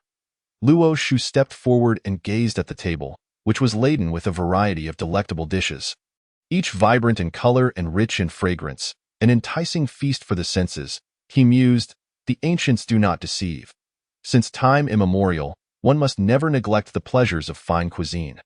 Though he had been in the wilderness for some time and typically subsisted on celestial roots and spirit fruits to enhance his cultivation, the sight of earthly food, especially such an appetizing spread, still made his mouth water. When Zhong took his place at the head of the table while sitting on the left side, senior brother must have long been deprived of earthly fare. "Please indulge and see how skilled my cook is," he said, serving dishes to Luo Shu. Luo Shu picked up his chopsticks and sampled a piece of chicken. Its flavor was noticeably lighter than that of the later generations, yet possessed a unique taste. Reflecting on the diverse array of seasonings from the future, he noted how varied the culinary creations could be. In the present, during the Shang dynasty, the lack of condiments meant that producing such fine dishes spoke volumes of the cook's skill. Having finished chewing, Luo Shu remarked, "The flavor is delightful, compelling one to crave more. Your cook possesses remarkable talent." Hearing Luo Shu's praise, Wen Zhong's lips curled into a smile as he replied, "You speak truly, senior brother. This cook was one I saved during my campaigns to quell turmoil. I intended to adopt a mortal's way of life, maintaining a routine of 3 meals a day, and fortuitously, he was adept at cooking. So I retained him in the household. I never anticipated he would be such a culinary master. By your tone, it seems you have indulged in earthly delicacies quite often." Luo Shu teased. "Indeed, senior brother. Aside from social obligations, I partake in 3 meals daily, and my cook is quite the chef. Sometimes, I even bring him along when I venture out to pacify unrest." Luo Shu laughed heartily, then remarked, "But junior brother, do not become too enmeshed in worldly affairs. You must also remember your cultivation." Upon hearing Luo Shu's admonition, Wen Zhong quickly reassured him, "Rest assured, senior brother. Aside from my court duties, I dedicate my remaining time to my cultivation and have not neglected it. No need to be so tense, junior brother. Let us enjoy our meal while conversing. With that, he picked up another piece of chicken, murmuring, "This cook's skill is truly commendable. Delicious." Wenzhong also took up his chopsticks and began to eat. As the two dined, their conversation dwindled, indicating just how delectable the dishes were. After several rounds of wine, the food on the table had diminished significantly. Wenzhong wiped his mouth and inquired, "What brings you out of the island? Senior brother, why have you come to Chaoga City? Is there something afoot?" Returning to the main topic, Luo Shu looked at Wenzhong and replied, "Since leaving Jinao Island, I journeyed southward in search of opportunities to break through my bottleneck. Though I encountered some obstacles along the way, overall, it has been fruitful, and my arrival in Chaoga City is partly to see you, and partly to offer counsel." Luo Shu pondered. The human race was still quite backward, with many advancements from later generations yet to emerge. Why not seize this opportunity to introduce some innovations? This idea struck him during their meal, as he was acutely aware that once certain things were introduced, they would undoubtedly create a stir. For instance, items such as the 4 treasures of the study, gunpowder, printing, and papermaking. Any one of these could bolster the Shang dynasty's fortunes for a century. Thus, Luo Shu contemplated whether he should enhance the Shang dynasty's prosperity by several hundred years before King Zhou ascended the throne and the gods were enshrined. Although the Jie sect was not the state religion of the Shang, many disciples of the Jie sect served within the dynasty, and leveraging its fortune would aid their cultivation. This could be seen as indirectly assisting the disciples of the Jie sect. Hearing Luo Shu's words, Wenzhong inquired, "What do you mean by counsel? If you require my assistance, do not hesitate to ask. Junior brother, the counsel I wish to offer is extraordinary. It will benefit the Shang dynasty and the entire human race. Perhaps even propel humanity forward," Luo Shu replied. Wenzhong, upon hearing this, was taken aback. His senior brother, who rarely spoke of worldly matters, had suddenly made such a remarkable statement. Based on his understanding, his senior brother had devoted himself solely to cultivation, seldom concerning himself with the affairs of humanity. While both he and his senior brother were of human descent, his senior brother had spent little time among them, having been taken back to the island by their master for cultivation. How could he possibly make a significant impact on humanity? Wenzhong, perplexed, inquired, "Could you elaborate, senior brother?" Upon noticing the look of confusion in Wenzhong's eyes, Luo Shu reflected. Had you been speaking of your previous elder brother? He would merely have been a mere pawn during the tribulation, no larger than a diamond of 1 carat. However, your current elder brother wields a system and is a man renowned throughout the primordial world. Junior brother, from this moment forth, the words I share with you must not be disclosed to outsiders as having come from me. Do you understand? Upon hearing this, Wenzhong immediately rose and declared to Luo Shu, "I, Wenzhong, swear to the way of heaven that I will not reveal to anyone that these words were spoken by my elder brother. Should I breach this vow, may my cultivation stagnate. And may the way of heaven bear witness." The way of heaven sensed this vow and tacitly accepted the oath Wenzhong had proclaimed. Should there come a day when Wenzhong truly breaks his promise, the way of heaven would descend with punishment. Luo Shu was taken aback by Wenzhong's immediate vow to the way of heaven, for such oaths must not be made lightly. Even without transgressing the vow, one would still be entangled in a thread of karma. Should a person accumulate too much karma, their cultivation might not only stagnate, but they could even face death and the dissolution of their path. Junior brother, how could you hastily invoke an oath to the way of heaven? Can you not see that I genuinely trust you? Are you aware of the consequences of making such a vow? Observing Luo Shu's urgent demeanor, Wenzhong felt a warm current in his heart, realizing that his elder brother truly believed in him. Elder brother, do not worry, my fate is bound to the great Shang. A trivial amount of karma is inconsequential. Please, what matters do you wish to discuss? Seeing Wenzhong's nonchalant expression, Luo Shu could only sigh. Junior brother, you must remember, do not make oaths to the way of heaven lightly. Otherwise, you shall be punished to recite the Huangting scripture 1,000 times. I understand. I understand. Please, elder brother, continue. The strategy one proposes is known as the art of papermaking. Once this technique is introduced, it will accelerate the dissemination of written language, broaden cultural exchanges, and promote the advancement of human civilization. Upon hearing this, Wen Zhong was astounded, gazing at Luo Shu in disbelief. He felt that the papermaking technique could indeed impact the development of humanity significantly. Chapter 9. The Emergence of Papermaking and the Bestowal of Merit. Wen Zhong hastily inquired, "What is the specific method for producing paper?" "Do not fret, junior brother. I shall impart the method of papermaking to you right now." With that, Luo Shu pointed his finger to Wen Zhong's brow, transmitting the method directly into his primordial spirit. After receiving the technique, Wen Zhong closed his eyes to examine it, growing increasingly incredulous. When he opened his eyes again, the excitement in his gaze was palpable. "Elder brother, with this technique, humanity will no longer need to rely on oracle bone script or bronze inscriptions for recording. The raw materials for this paper are inexpensive and easily sourced, significantly reducing the cost of production, making it ideal for large-scale manufacturing." Luo Shu observed Wen Zhong, who was grinning like a fool with excitement, and thought to himself, "This is what it feels like to stand on the shoulders of giants. To pluck the fruits of decades of accumulated knowledge with ease. Wouldn't you be excited if you were in his position? Junior brother, remember that this method must not be easily shared with others. It must remain in the hands of the Shang dynasty. If you ask why, it is to monopolize the industry, understand?" Wen Zhong nodded vigorously, fully aware of the significance of the papermaking technique. With such a method, the national fortune of the Shang would be elevated substantially, beyond mere increments, at the very least. It would provide a foundation for a century of prosperity, which would greatly benefit him, enhancing not only his cultivation but also his luck. "Elder brother, rest assured, I shall inform the king at court tomorrow and arrange for the production of paper without delay." "Junior brother, wait a moment. First, observe the process and produce a sheet of paper using the method I described. Only then should you present this paper to the king." Wen Zhong, puzzled, asked, "Why is that? Wouldn't it suffice to inform the king directly and then proceed with the production?" "Junior brother, have you heard the saying, 'Seeing is believing, but hearing is deceiving'?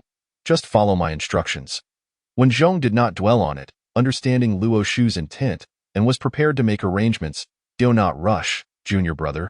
We can wait until tomorrow to organize this matter. It is already late, and we cannot expect them to work through the night." Luo Shu, aware of the burdens of overtime work, thought it best to let them off for the night. "Very well. I shall heed elder brother's advice. How long do you plan to stay in Chaoga?" "Just a little while longer. I will take up residence with you for the time being." Upon hearing this, Wen Zhong summoned a servant to prepare accommodations for Luo Shu. "The guest room is meant for guests. Surely, his elder brother deserved better." He offered his own room to Luo Shu, wishing for him to rest comfortably. Luo Shu, hearing Wen Zhong's arrangements, quickly interjected, "Junior brother, how can you offer your room to me? A cultivator does not concern himself with such matters. As long as I have a place to meditate, I am content. The guest room you mentioned is quite satisfactory. I shall rest there for now, and once the paper is produced, notify me." With that, Luo Shu turned and retraced his steps. Wen Zhong, seeing this, chose not to protest further and allowed the servant to escort Luo Shu to his quarters, while he himself went to the study to plan for the following day. Luo Shu returned to the guest room, sat cross-legged, and closed his eyes to meditate. Meanwhile, Wen Zhong entered the study, taking a seat and deep in thought. He subsequently summoned his guards to arrange for the raw materials needed for papermaking and other essentials. As orders were dispatched, Wen Zhong felt a sense of relief settle within him. The outcome of this endeavor would depend on the production in the coming days. At dawn, Wen Zhong set out for court. After meditating all night, Luo Shu felt the urge to take a stroll, as he had not fully experienced the culture of Chaoga City the previous day. Channeling his spiritual energy, he vanished from his location. When Luo Shu reappeared, he found himself at a deserted street corner. Walking onto the bustling thoroughfare, he felt an inexplicable sense of tranquility. After all, having lived in a later era, he found comfort in wandering among the crowds. As he strolled and observed, he found a tavern to sit and relax for a while. Why a tavern, you ask? Because tea houses had yet to be established. While Luo Shu was leisurely browsing, Wen Zhong had concluded his court duties and proceeded to arrange the production of paper. Given the thoroughness of the papermaking technique provided by Luo Shu, Wen Zhong only needed to follow the steps for production. As for how Luo Shu came to know the art of papermaking, do not inquire. It was simply knowledge gleaned from previous idle internet searches. After spending a while in the tavern, Luo Shu continued his exploration. Exchanging goods for food and entertainment, as in the Shang dynasty, bartering was the norm, with no currency in circulation. Lacking money posed a challenge, as bartering necessitated that both parties had something the other wanted. Otherwise, the exchange would be stalled. Under the reign of the current Shang king, the populace lived relatively well. It is no wonder that it is said, as long as the emperor is not foolish, the people's suffering is halved. Just as Luo Shu was about to venture onto another street, an unexpected event occurred. Boom! The way of heaven trembled as countless clouds of merit surged toward Luo Shu. Bewildered by the sudden appearance of these clouds of merit, Luo Shu thought, "What is happening?" Suddenly, a spark of realization struck him. The paper-making technique. Wen Zhong must have successfully produced paper, otherwise, how could merit descend from the heavens? Merit is not given lightly in the primordial realm. It is only bestowed for actions that contribute positively to the world. Merit not only enhances one's cultivation, but can also elevate the grade of spiritual treasures. If one chooses not to utilize either, they can forge a body of merit, making even saints wary of causing harm, lest they suffer backlash and fall from their exalted state. With a wave of his hand, Luo Shu absorbed countless clouds of merit into his being. He decided to find a quiet place later to contemplate how best to utilize this newfound boon. With that in mind, he headed back to Wen Zhong's residence. Feeling that he had wandered enough and could now rest at this moment, the powerful beings of the primordial realm were in an uproar, as it had been a long time since merit had graced this world. No one knew who had invoked this descent of merit, and many began to calculate its origins. However, with the impending calamity, the secrets of heaven were in disarray, and no one could ascertain who had gained such merit. Even the figure in the purple cloud palace murmured to himself in contemplation. Meanwhile, Wen Zhong was astounded at the sight of paper-making, exclaiming, "To produce paper, and yet the way of heaven bestows merit." Although the merit he absorbed was far less than that of Luo Shu, it was still something unattainable by ordinary individuals. Wen Zhong felt an overwhelming sense of gratitude toward Luo Shu, exclaiming, "My elder brother is truly benevolent."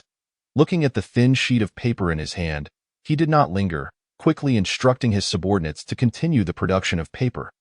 He then mounted his ink chelin and swiftly made his way to the royal palace. Wen Zhong thought to himself, "This immense fortune has finally come my way.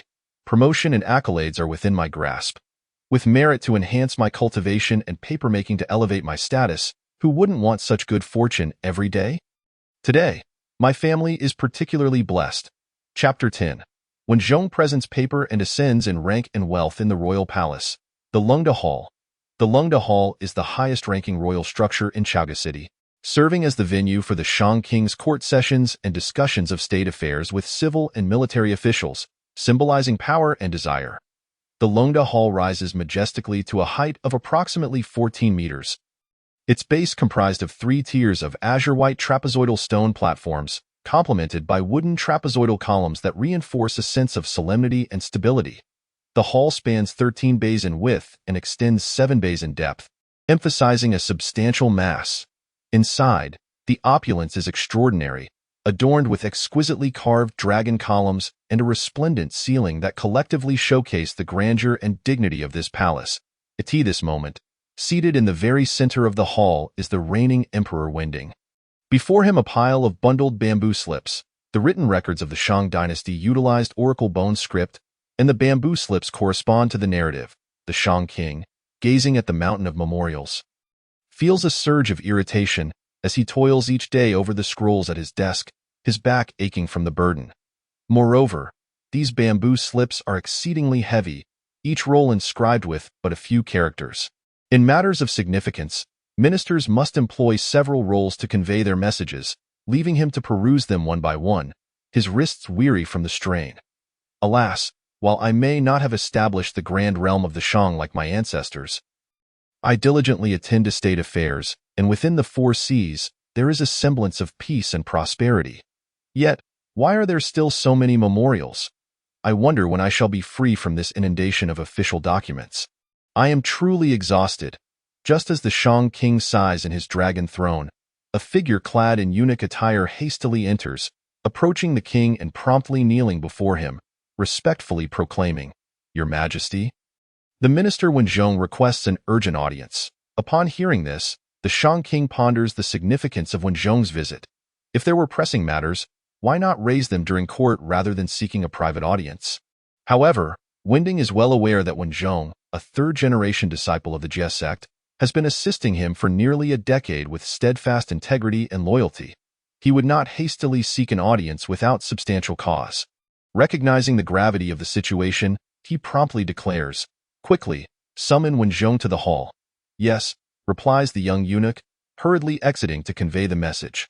Outside the hall, Wenzhong clutches a prepared sheet of paper, moving with urgency until he reaches the royal palace, instructing the young eunuch to inform the king of his desire for an audience. In the interim, he paces restlessly outside the hall, making circles, his demeanor fraught with impatience as he occasionally glances inside. Spotting the young eunuch emerging from the hall, he quickly strides forward and inquires, "Does the king have time to see me?" "My lord, the king requests your immediate presence," replies the eunuch with a bow. Upon hearing this, Wenzhong swiftly advances into the hall. The Shang king, noticing Wenzhong, immediately addresses him. "There is no need for formalities.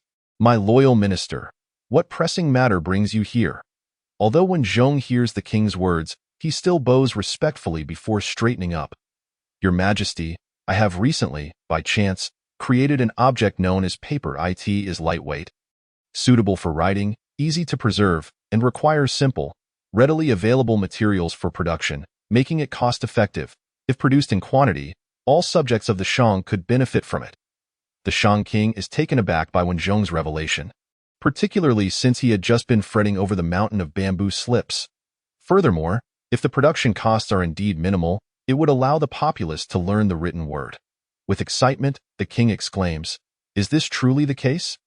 Have you brought any with you?"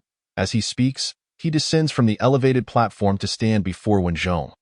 "Your Majesty, I have come to present this item for your personal examination, so you may ascertain its writing capabilities." He responds, offering the prepared sheet of paper to the king. Taking the pale yellow sheet from Wenzhong, the king unfolds it and examines it with growing astonishment. "Loyal minister, if this object can indeed inscribe characters, it would be nothing short of miraculous. I must personally test the efficacy of this paper." He ascends the steps, laying the sheet flat upon the dragon table. Grasping a brush from the nearby hanging rod, he dips it in ink and begins to write. In no time, the character for Shang materializes on the paper. As he finishes, the fortunes of the Shang dynasty surge dramatically, the vitality of the human race experiencing a modest rise. And the protective aura surrounding the king intensifies.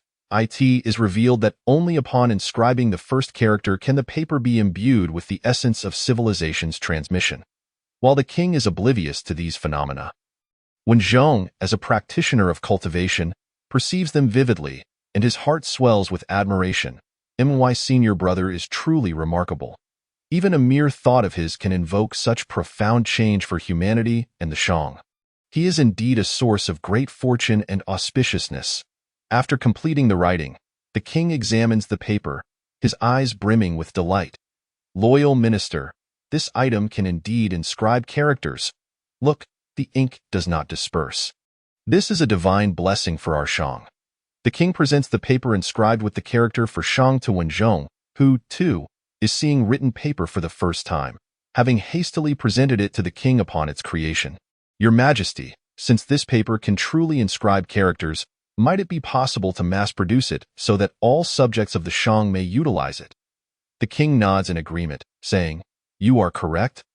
Loyal minister, since you have devised the method of production, I shall entrust you with the task of manufacturing this paper. Within a week, I wish to see that all memorials from the ministers are written on paper rather than bamboo slips." "I, Wenzhong, accept the order and shall not disappoint your Majesty," he replies with a respectful salute. The Shang king gazes at Wenzhong, increasingly satisfied with his loyalty and capabilities. It would be remiss not to reward him. What might be an appropriate reward? Sitting thoughtfully upon his dragon throne, Wenzhong remains quiet, allowing the king to ponder without interruption. After a moment of contemplation, the king speaks. "Loyal minister, for your monumental contribution. I shall bestow upon you a reward. You need not continue in your position as minister. I hereby appoint you as the Grand Tutor of the Shang, granting you command over the military. Additionally, I shall grant you a Grand Tutor residence, 10 pieces of gemstones and jade, 100 bolts of silk and brocade, and 1,000 acres of arable land. Upon hearing this generous bestowal, Wen Zhong quickly kneels in gratitude. His voice filled with reverence and loyalty. I humbly thank your majesty for your gracious rewards. I shall devote myself wholeheartedly to serve the empire and uphold your trust. The king, perceiving the sincerity in Wen Zhong's eyes, feels a profound sense of gratitude and contentment. He understands that Wen Zhong will be his most steadfast ally and a capable assistant in governing the state. Wen Zhong's loyalty and intelligence will undoubtedly contribute significantly to the nation's prosperity and stability. The king nods slightly, addressing Wen Zhong. If there is nothing else, please expedite the arrangements for paper production. I take my leave. Wen Zhong replies respectfully, bowing his head before stepping back and exiting the grand hall. The Shang king watches Wen Zhong's figure gradually fade away before returning his focus to the memorials spread across the dragon table, diligently managing state affairs. Chapter 11. Farewell to Wen Zhong. Departing from Chaoga, Luo Shu strolls leisurely along the streets on his way back, appreciating the scenery on either side. Before long, he arrives at Wen Zhong's residence. After inquiring with a servant, he learns that Wen Zhong has yet to return. Considering he has not yet explored the garden, he decides to see the sights, believing it preferable to meditate in the room. Thus, he instructs the servant to inform Wen Zhong to find him in the garden upon his return. Having said this, he does not linger but turns towards the garden. The garden is a spectacle of beauty, with flowers blooming in abundance and birds singing merrily from the branches. Luo Shu wanders along the winding paths. His mind is filled with myriad thoughts. The onset of the function is imminent, and his cultivation level remains insufficient to alter the course of fate. It seems the time has come to seek a place for a breakthrough. Once my junior brother returns, I shall discuss it with him. Lost in contemplation, Luo Shu finds a pavilion in the garden to sit quietly, awaiting Wen Zhong's return. At this moment, Wen Zhong rides leisurely upon his dark qilin, a smile adorning his resolute face. The incongruity of his demeanor might well frighten a child if seen. Since his exit from the grand hall, a smile has not left his lips. He has received a promotion, been granted rewards, and awaits the opportunity to refine the abundant merit clouds. He is in remarkably high spirits. Had he known of a certain song from the future, he would surely be humming along. Oh, how happy we common folk are today! Thankfully, the dark qilin is sufficiently large, allowing the surrounding populace to keep their distance. Otherwise, if they were to witness such a sight, Wen Zhong might well wish to bury himself. Why, you ask? Social death.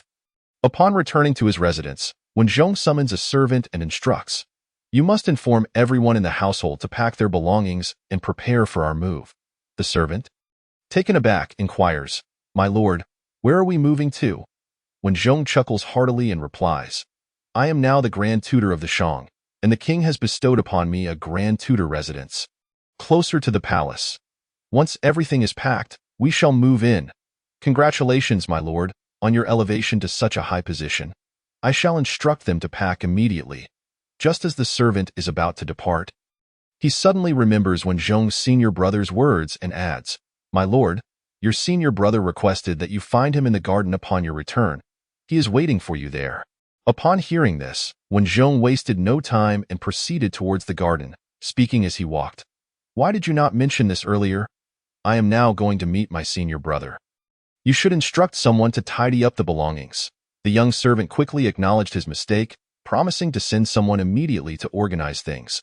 Only after Wen Zhong's figure disappeared from sight did he turn and retreat. Meanwhile, Luo Shu continued to admire the scenery within the garden when he noticed Wen Zhong hastily approaching him. "Junior brother, do not be anxious, as cultivators. We ought to maintain composure and tranquility, keeping our emotions in check." Upon reaching Luo Shu, Wen Zhong bowed respectfully and replied, "Senior brother speaks truly. I shall keep these words in mind. Are you aware that I have successfully created paper and promptly delivered it to the king?" "Oh, what did the emperor say?" Luo Shu, being aware of the emergence of this new paper, had seen the merits of the invention yet was curious about the king's perspective. After I presented the paper to the king, he inscribed characters upon it. To my astonishment, the nation's fortune surged instantaneously, and the king praised it profusely after utilizing it. Furthermore, he has promoted me and bestowed upon me fertile land. All of this is a testament to your guidance, senior brother. With that, Wen Zhong bowed respectfully to Luo Shu. There is no need for such formalities, junior brother. I merely provided the method. The credit for its application belongs solely to you. Luo Shu then inquired. Now that the paper has gained the king's approval, how do you plan to proceed with its implementation? Wen Zhong replied, the king has entrusted me with the responsibility of paper production. Initially, the civil and military officials will use the paper for their memorials, and subsequently, it will be distributed among the subjects of the Shang. He added, after all, the cost of paper production is quite low, making it accessible for the common folk. Luo Shu nodded in agreement. Shifting the topic, he spoke of his impending departure from Chaoga. Junior brother, I have recently felt on the verge of a breakthrough and intend to seek a secluded place for meditation. Thus, I must bid you farewell today as I leave Chaoga. Despite feeling reluctant to see Luo Shu depart, Wen Zhong said, I wish you a swift breakthrough, senior brother. When you next visit Chaoga, we shall celebrate together. Luo Shu laughed heartily in response. I have a premonition that our reunion shall not be long delayed.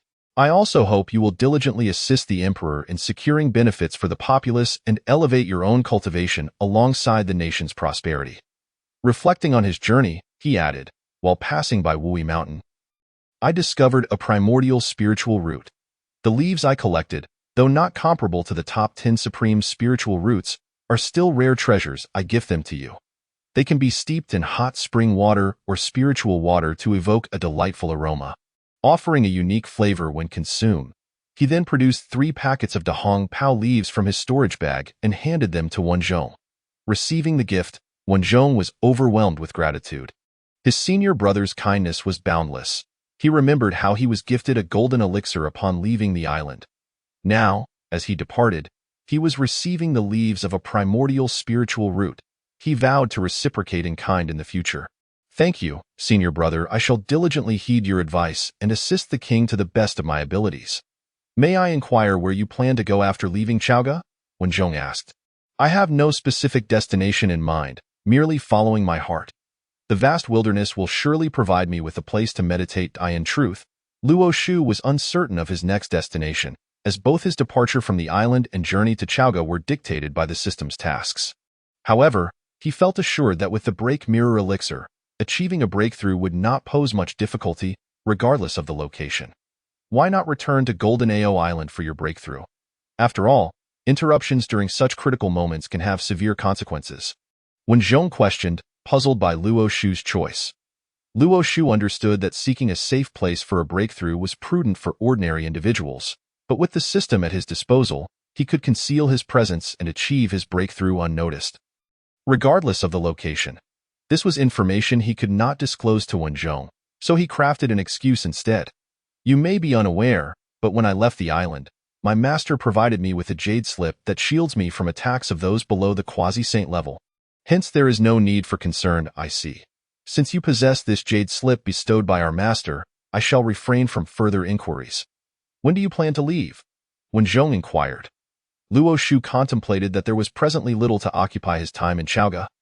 Thus it would be wise to depart soon, for time is indeed precious. I have shared all I needed to say, so you may take your leave, Luo Shu concluded. The king has appointed me as the Grand Mentor and granted me the Grand Mentor's estate.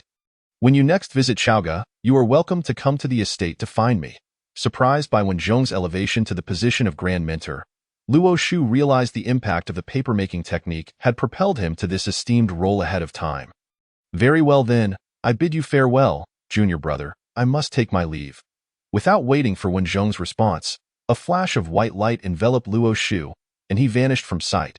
Observing this, Wen Zhong turned back to gather his belongings in preparation for his own departure. Chapter 12. Unintentionally entering Meishan, the apprentice collection task at the foot of an unnamed celestial mountain.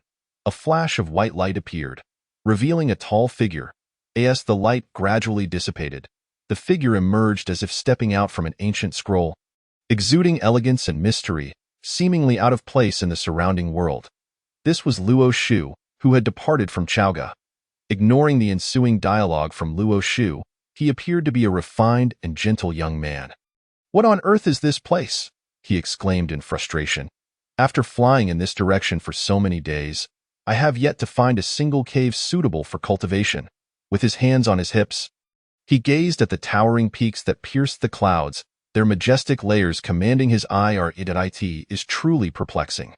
This place radiates spiritual energy and doesn't seem uninhabited. If there are no people, where have all the creatures gone? The mountain scenery was both tranquil and vibrant, showcasing the grandeur of nature intertwined with the liveliness of life. Each view was captivating, as if one had stumbled upon a hidden paradise, allowing one to forget the chaos of the mundane world, offering a profound purification of the soul. Yet, it was precisely this serene beauty that left Luo Shu bewildered. Unable to fathom it, he turned to communicate with the system within his consciousness. "System, do you know where this is?" Ding. This system knows all and can do anything. There is nothing the host cannot conceive that this system cannot accomplish. Luo Shu was momentarily speechless. His bound system was occasionally capricious, reliable at times yet utterly unreliable at others. "System, I did not ask for your self-praise. I simply wish to know where I am. That is all I require." Ding. "This place is called Meishan." "What?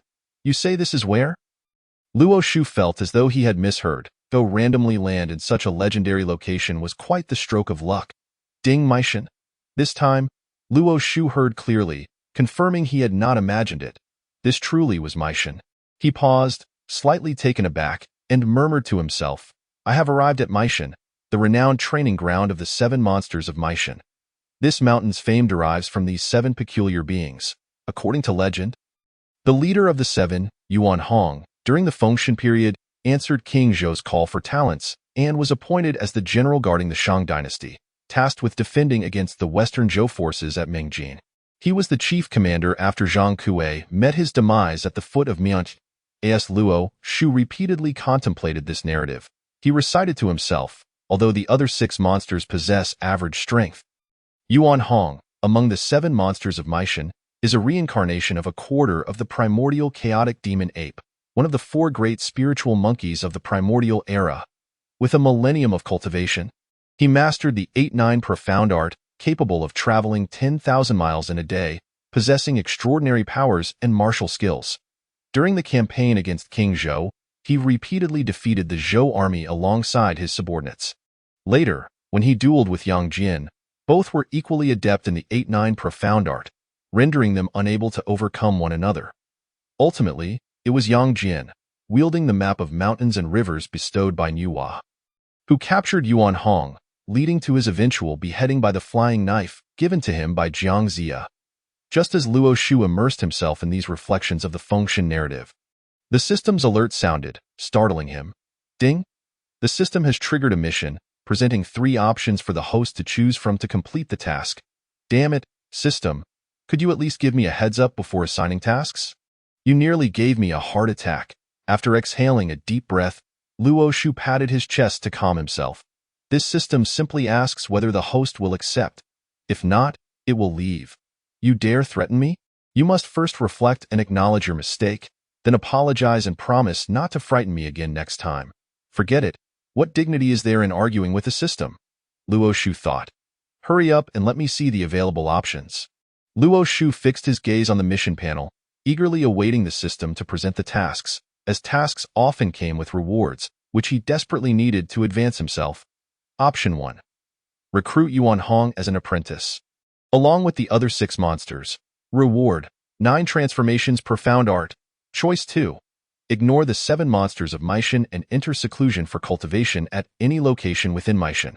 Reward: one of the 72 earthly techniques. Tongyu. Choice 3. Depart from Meishan in search of a secluded place for cultivation. Reward: one of the 72 earthly techniques. Tongtian. Observing the tasks presented before him, Luo Shu felt a twitch at the corner of his mouth. Was this not merely a direct choice for himself? To begin with, regarding the rewards of tasks 2 and 3, anyone familiar with Journey to the West would acknowledge that the 72 earthly techniques are the most formidable. followed by the 36 celestial techniques. Yet, those well-versed in the primordial chaos understand the true superiority of the two. 36 celestial techniques. Manipulating creation, reversing yin and yang, shifting stars, returning the moon, summoning rain and wind, shaking mountains and earth, riding clouds, transforming rivers into land, sending forth golden light, stirring rivers and seas, solidifying the earth, the great escape of the 5 elements, the 6, foreseeing the future, moving mountains and shifting stones, resurrecting the dead, flying and leaving traces, calming the heart, guiding the primordial yang, subduing dragons and tigers, mending the heavens and bathing in the sun, pushing mountains and filling seas, turning stone into gold, standing upright without a shadow, transforming shapes, large and small as one wishes, flowers blooming in an instant, controlling spirits and commanding energy, seeing through barriers, returning wind and fire, mastering the 5 thunders, diving into the depths and shrinking the earth, flying sands and moving stones, surpassing mountains and seas, turning beings into soldiers, and the 7 arrows of nail heads. 72 earthly techniques.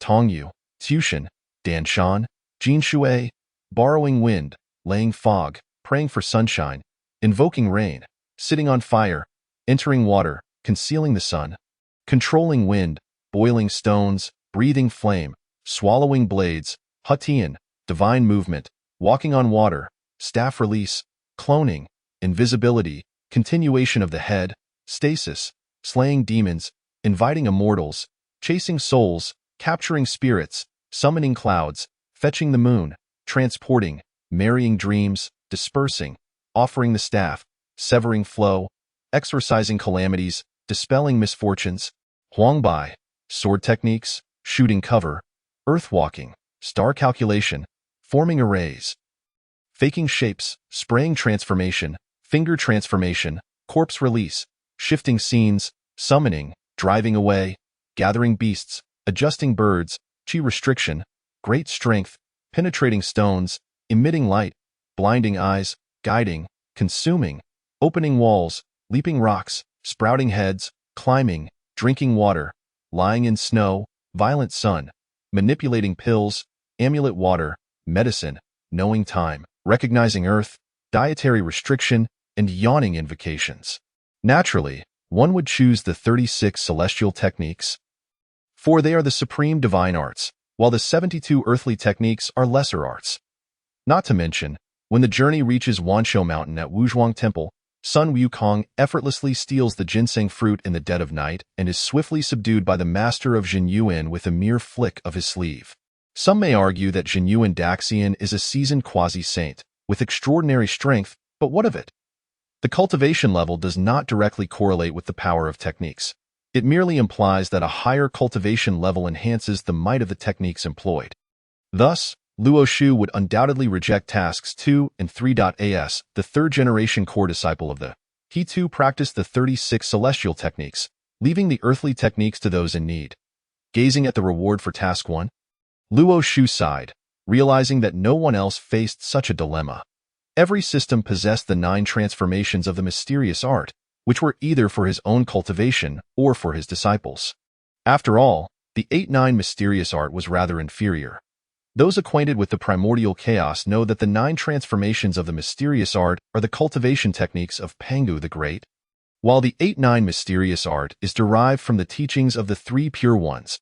Since the 9 transformations cannot be derived, they settled for the second best, resulting in the 8-9 mysterious art. System, I choose task 1.ding. The host has selected task 1.selection complete. Please complete the task promptly. With the task selection completed, I must first locate the protagonist of the task. Luo Shu's primordial spirit stirred as he sensed the flora and fauna of Meishan. Finally locating the traces of the 7 monsters of Meishan. Channeling his spiritual energy, he soared towards the direction of the 7 monsters. Chapter 13. The Agile Monkey, the chief disciple deep within Meishan. A gentle breeze rustled the leaves, and the birds sang joyfully, creating a tranquil and harmonious atmosphere. All living beings in this secluded forest exhibited the diversity and wonder of life in their unique ways. Whether running, jumping, or flying, each showcasing the vitality of existence. Suddenly, A swift white figure disrupted the picturesque scene. The agile form darted through the forest like a flash of lightning, exhibiting coordinated and graceful movements. Each time it leaped onto the treetops, it firmly grasped the branches before gracefully swinging towards its next target. When it finally came to a halt, its form became clear. It was a white-furred ape. This white ape's eyes sparkled like brilliant stars, radiating wisdom as if it could perceive the essence of all things, hinting at an unfathomable intelligence. The white ape descended from the tree to the ground, its aura pulsating with magical energy, transforming into a handsome young man adorned with a jade crown, clad in a silver brocade robe, and cinched with a golden belt. This individual was none other than Yuan Hong, the most powerful among the 7 monsters of Meishan. After casually adjusting his attire, he strode towards a noisy gathering. Soon, he arrived among a group of talking demons. Ah, the elder brother has returned. A pig demon? With its eyes spinning, was the first to notice Yuan Hong's presence. The 7 monsters of Meishan are said to be led by dog spirit Dai Li, with Yuan Hong and the other 5 monsters lacking a definitive order. Here, I shall provide my own ranking. The eldest, White Ape Yuan Hong; the second, Dog Spirit Dai Li; the third, Bull Spirit Jin Dasheng; the fourth, Pig Spirit Zhu Zizhen; the fifth, Centipede Spirit Wu Long; the sixth, Snake Spirit Chong Hao; the seventh, Goat Spirit Yang Xian. Elder brother, your mountain patrol must have been arduous. Greetings, elder brother. May your journey be safe, elder brother. This group of demons was naturally the other 6 monsters of Meishan, who greeted Yuan Hong warmly upon his return. All my esteemed younger brothers, I trust you are well. This mountain patrol was uneventful, just as before. After saying this, he took a seat on a stone chair. The 6 monsters channeled their spiritual energy, transforming into human forms and seating themselves around Yuan Hong. As they laughed and chatted, they discussed their recent cultivation experiences. Among the 7 monsters of Meishan, only Yuan Hong had occasionally acquired a fragmented version of the 8-9 mysterious art, while the other 6 relied solely on their innate magical powers. None had apprenticed under any masters. They merely gathered together to share experiences and enhance their cultivation. Meanwhile, Luo Shu ventured deeper into Meishan, sensing 7 distinct auras of varying strengths. He mused. These 7 auras must belong to the 7 monsters of Meishan, with the strongest being Yuan Hong. I did not expect his cultivation to have reached the late stage of the profound immortal realm. Truly, he is a fragment of the primordial chaos magic ape's reincarnation. The other 6 monsters were also quite impressive, each standing at the pinnacle of the true immortal realm. Had the 7 monsters of Meishan not been summoned down the mountain to assist the tyrant, they would have cultivated in this spiritually rich mountain and enjoyed a life akin to paradise.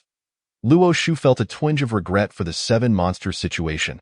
Although they lacked a great master to guide them and their cultivation progressed slowly, they still reveled in their freedom. Reflecting on the reason for the 7 monsters' descent from the mountain, Luo Shu concluded that it must be related to Yuan Hong. The other 6 monsters, driven by brotherly affection, followed Yuan Hong down. Yuan Hong, as the agile monkey, was inherently fierce and unwilling to be constrained by rules. He thrived in an atmosphere of slaughter, which was likely why he descended to assist King Zhou, not only for himself, but also to further his own cultivation. The campaign against King Zhou brought incessant bloodshed, which, while a calamity for others, was an ideal opportunity for Yuan Hong to enhance his strength.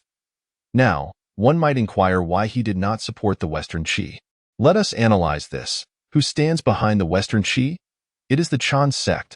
The members of the Chan sect, influenced by Yuanshi Tianzuan, favor those possessing great fortune and destiny, looking down upon the demon race. Referring to them as beasts clad in fur and horns, the spawn of damp eggs, if Yuan Hong were to lead the 7 monsters to pledge allegiance to them, not only would they be unwelcome, but they could also lose their lives. Thus, they allied with King Zhou, and as expected, when King Zhou lacked great generals, he recognized Yuan Hong's impressive strength and entrusted him with a significant role, appointing him as the commander. Furthermore, if they were to truly face defeat, it would not matter. They could always escape back to Meishan and continue their cultivation. However, while such imaginings were beautiful, reality was harsh. Before King Zhou's reign crumbled, the 7 monsters had already met their demise on the Fengshan Bang. Now that Luo Shu had arrived at the 7 monsters' lair, he casually found a stone to sit cross-legged upon. He dispersed his aura, allowing his spiritual energy to ripple outward like waves. At this moment, the 7 monsters of Meishan were still engaged in lively conversation, the atmosphere filled with joviality. Just as Yuan Hong was speaking animatedly, he suddenly sensed an unfamiliar aura, one that radiated spiritual energy surpassing his own. Consequently, Yuan Hong ceased his discourse, looked at his younger brothers, and stated plainly, "Someone approaches. Esteemed brothers, follow me to see who it is." "Elder brother, what is the strength of this person?" inquired the 6th brother, Chang Hao. Yuan Hong's expression turned serious as he replied calmly, "The newcomer possesses a cultivation level above mine, and I am uncertain of their intent. Therefore, I implore you all not to speak out of turn." Upon hearing this, the younger brothers promptly bowed in respect, indicating their compliance with their elder brother's instructions. Having said that, Yuan Hong led his younger brothers towards Luo Shu's location. Luo Shu waited for a while before hearing commotion not far away. At this moment, Yuan Hong had already arrived before Luo Shu with his younger brothers. Yuan Hong gazed at the fresh and refined figure of Luo Shu. Finding himself unable to see through him, he stepped forward, bowed in greeting, and respectfully inquired, "May I ask who you are and what brings you to our humble abode of cultivation?" Upon hearing Yuan Hong's question, Luo Shu took his time to rise and replied, "I am Luo Shu, a disciple of the direct lineage of the Tongtian Jiao, under the tutelage of the Holy Mother of Golden Spirit.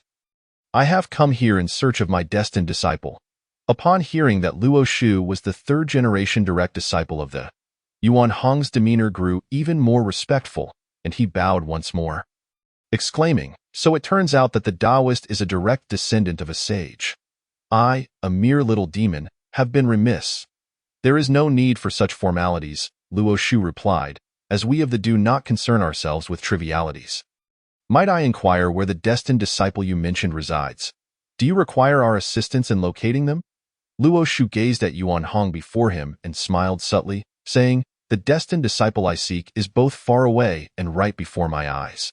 Upon realizing that the person Luo Shu was referring to was himself, Yuan Hong's face lit up with astonishment, and he joyfully exclaimed, "Could it truly be as the Taoist has said?" The reason for Yuan Hong's excitement was indeed substantial. Not only did the currently boast tens of thousands of disciples and a magnificent influx of immortals, but Luo Shu's background was equally impressive. He was a disciple of the Golden Spirit Holy Mother and a grand disciple of the Tongtian Saint. Even if Yuan Hong had been somewhat isolated from news, he was well aware of the prominence of these figures. The Tongtian Saint needs no introduction, being one of the 6 saints, while the Golden Spirit Holy Mother, a quasi-saintly power, oversaw the female immortals of the and possessed formidable strength. Coupled with the evident superiority of Luo Shu's abilities, it was clear that becoming his disciple would yield immeasurable benefits. "The words I speak are undoubtedly true. Would you be willing to take me as your master?" "I would be most willing," Yuan Hong replied. "I humbly bow to my master." In a flurry of excitement, he dropped to his knees to perform the customary bow of apprenticeship. At that moment, as Yuan Hong pledged himself as Luo Shu's disciple, Luo Shu distinctly sensed the intertwining of their fates. In the primordial era, the causal relationship between master and disciple held immense significance. Their fortunes were linked, and they would share both glory and disgrace. The disciple was indeed the key to inheriting the Tao lineage. Ding! The host has completed the task of accepting a disciple. System verification complete. Rewards have been dispatched to the system space. Upon hearing the system's notification, Luo Shu felt a stir within him and beheld the 9 transformations mystical art floating in the system space, contemplating passing it on to Yuan Hong for his cultivation. "Disciple, as I have no other disciples beneath me, from this day forth, you shall be my foremost disciple and the 4th-generation direct disciple of the." Hearing this, Yuan Hong bowed once more. "Since this is the case, I have a few rules to impart to you. So listen carefully, master, please speak." Yuan Hong replied earnestly and respectfully. Luo Shu continued, "First, honor your master and uphold the Tao. Do not betray the sect. Second, do not bully the weak or act arrogantly, lest you tarnish the sect's reputation. Third, do not be boastful or self-important. Do not think of yourself as superior. Fourth, for now, there are no other rules. Disciple, remember these 3 precepts. Should you violate them, I shall impose strict punishment. Upon hearing the guidelines established by his master, Yuan Hong responded with utmost seriousness, I shall heed my master's teachings. Should I violate any of the rules, I will willingly accept punishment. Good, very good. Luo Shu nodded in satisfaction. You need not remain on your knees. Rise, yes, master. Yuan Hong stood up from the ground. Chapter 14. Luo Shu imparts teachings and recruits the 6 monsters' disciple. What is your name? While Luo Shu had gleaned information about the 7 monsters of Meishan from previous web novels, having traversed to the primordial era, he could only view those snippets as a map for navigating this new world. Thus, in this first encounter, he found himself entirely uninformed. When I gained sentience on Meishan, I bestowed upon myself the name Yuan Hong, for I was originally a monkey who attained enlightenment, born into this primordial realm. Yuan Hong respectfully replied, in that case, I shall not change your name. You shall continue to be called Yuan Hong. Yes, master. Reflecting upon the 9 transformations mystical art within the system, Luo Shu inquired, Disciple, what cultivation techniques have you practiced before? Reporting to master, I was fortunate enough to discover a technique called the 8-9 mystical art while wandering Meishan. Through this scroll, I have mastered the 72 transformations, the ability to project my primordial spirit, ride the clouds, and various other supernatural powers. Yuan Hong recounted the techniques he had learned and the abilities he had acquired.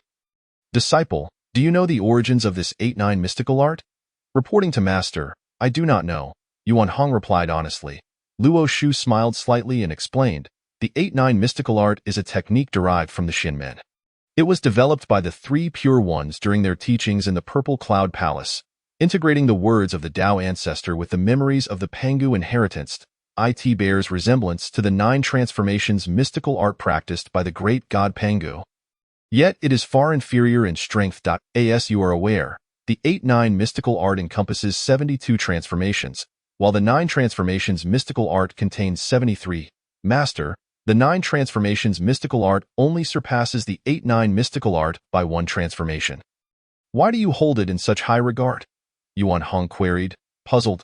Luo Shu chuckled and continued, what you mention is but one aspect. There are numerous distinctions to consider.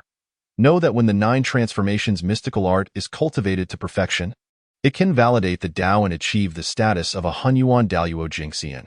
Can the 8-9 mystical art even compare? A look of astonishment crossed Yuan Hong's face. The 9 transformations mystical art was indeed formidable. For the Hunyuan Daluo Jingxian was on par with the saints. Observing Yuan Hong's expression, Luo Shu understood his thoughts. Disciple, there is no reason for astonishment. The 9 transformations mystical art is a technique cultivated by the great god Pangu. In the primordial realm, is there anyone more powerful than the great god Pangu? When Yuan Hong felt awkward, his innate monkey traits would manifest, causing him to fidget restlessly, just as he did at that moment, making Luo Shu feel as though he had encountered someone unfamiliar with worldly affairs. If Luo Shu knew Yuan Hong's thoughts, he would certainly scoff. What worldly affairs have you experienced? Have you ever left Meishan? Disciple, your innate potential is exceptional, and now that you have taken me as your master, I shall impart the 9 transformations mystical art to you. Remember, this technique must not be disclosed to outsiders. This was communicated to Yuan Hong through Luo Shu's thoughts. Although the other 6 monsters were close friends with Yuan Hong, the significance of the 9 transformations mystical art was too great to share with all. Upon hearing Luo Shu's words, Yuan Hong was filled with excitement, for the powers contained within the 8-9 mystical art were already extraordinary. If he were to learn the 9 transformations mystical art, would that not be even more splendid? As for the importance of what his master had just conveyed, Yuan Hong was acutely aware. Although he did not comprehend how his master possessed the 9 transformations mystical art, that was of little consequence. What mattered was that he was about to learn this profound technique. Thus, Yuan Hong conveyed to his master with utmost seriousness, Master, rest assured, what enters my ears shall remain unknown to another. Nodding in satisfaction, Luo Shu gestured for Yuan Hong to step forward. He extended a finger to gently tap Yuan Hong's brow, and with a movement of his primordial spirit, he imparted the first 6 transformations of the 9 transformations mystical art to him. As Yuan Hong received the technique transmitted to his consciousness, His expression shifted from surprise to astonishment, then to sheer shock, as he compared it to the 8-9 mystical art. The two were simply not on the same level. Realizing the might of the 9 transformations mystical art, Yuan Hong promptly bowed with deep gratitude, exclaiming, "Thank you, Master. Thank you, Master. I shall not disappoint your expectations and will diligently practice to enhance my cultivation." Luo Shu communicated once more, "Disciple, I have imparted the first 6 transformations of the 9 transformations mystical art to you, sufficient to elevate you to the Tai Jingxian. Remember, this technique can enhance both your primordial spirit and your physical body. Both must be cultivated, and do not grow complacent.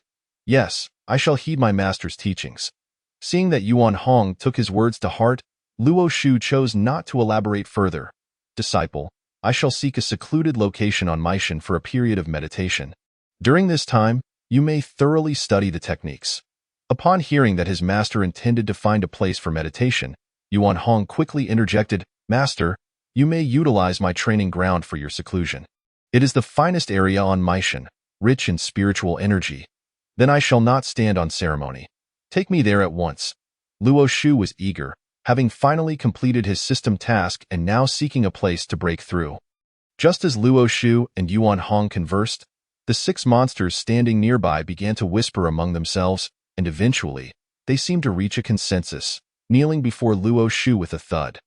"Taoist, might we also be accepted as your disciples? Though our cultivation talents may not match that of our elder brother, we too wish to follow you and listen to your teachings." At this moment, the representative of the Meishan dog's spirit spoke earnestly, expressing heartfelt sincerity. The other monsters revealed their eagerness to follow Luo Shu as well. Since their elder brother had taken a master of such stature, they too desired a mentor, seeking a pillar of support. Observing his brothers, Yuan Hong wished to advocate for them as well, and knelt beside them, saying, "Master, my brothers here, though their backgrounds may not be lofty, they are diligent in their cultivation. I hope you will consider them." Luo Shu regarded the individuals kneeling before him and pondered for a moment. "Among the 7 monsters of Meishan, aside from my disciple Yuan Hong, the remaining 6 possess true immortal peak cultivation, showcasing commendable talent. During the Fengshan era, even minor figures could play significant roles. However, I cannot take them as direct disciples. Accepting them as registered disciples would be permissible, but direct disciples must not be indiscriminately accepted, as their fates are intricately entwined. Registered disciples, however, have a much smaller causal connection." With this in mind, Luo Shu spoke with ease, "If you are willing, I shall accept you as registered disciples." Hearing these words, the dog's spirit and others were filled with joy. To be accepted under Luo Shu's tutelage was already a tremendous fortune, as they had never imagined themselves as direct disciples. Thus, they beamed with smiles as they bowed to Luo Shu. "Master, we humbly bow before you." A chorus of voices spoke in unison, "Rise and join my ranks. Just as I previously conveyed to Yuan Hong, there are 3 points. You have all just heard it. My sect is indeed the orthodox path of the Xianmen. To cultivate is to embody the essence of cultivation. Do you understand?" The disciples attentively acknowledged their master's teachings, vowing to immerse themselves in their training and pursue the great Tao. To join the sacred sect is to grasp a golden leg to lean upon. It solidifies one's foundation. Upon hearing their earnest tone, Luo Shu felt a sense of satisfaction and remarked, "Very well. I must enter secluded meditation for a while. You must not be negligent. Lead me to the place of my retreat." "Master, please follow me," Yuan Hong replied, guiding Luo Shu to the cultivation site. As Luo Shu accompanied the 7 eccentrics of Mei Mountain to a cave abundant in spiritual energy. He inquired, "Master, this is the cave where I shall cultivate?" Yuan Hong responded, "Indeed, it is a rare sanctuary for cultivation. I shall meditate here. You may withdraw for now and focus on your training, avoiding any potential calamities." The 7 eccentrics, in respectful unison, replied, "We shall remember your words, and we wish our master further advancement in his cultivation." "Very well. You may take your leave," Luo Shu said, proceeding into the cave. The 7 eccentrics, upon witnessing Luo Shu's retreating figure, each sought their own cave to practice their immortal arts. Chapter 15. Mei Mountain Seclusion. Hao Yan's complaint. Upon entering Yuan Hong's cave, Luo Shu found himself enveloped in a realm of ethereal beauty. The air was thick with spiritual energy, reminiscent of a celestial paradise. Every inch of the space was suffused with a gentle spiritual resonance that evoked an otherworldly ambience. The cave's decor was simple yet elegant, adorned with several verdant spiritual herbs that exuded a faint fragrance, harmonizing with the surrounding spiritual essence to create a unique atmosphere. The natural patterns on the stone walls and the stalactites hanging from the ceiling formed exquisite imagery, akin to masterful paintings. In the center of the cave, a crystal-clear spiritual spring flowed quietly, its surface shimmering with light that reflected the soft glow from above, resembling a resplendent gem embedded within the cave.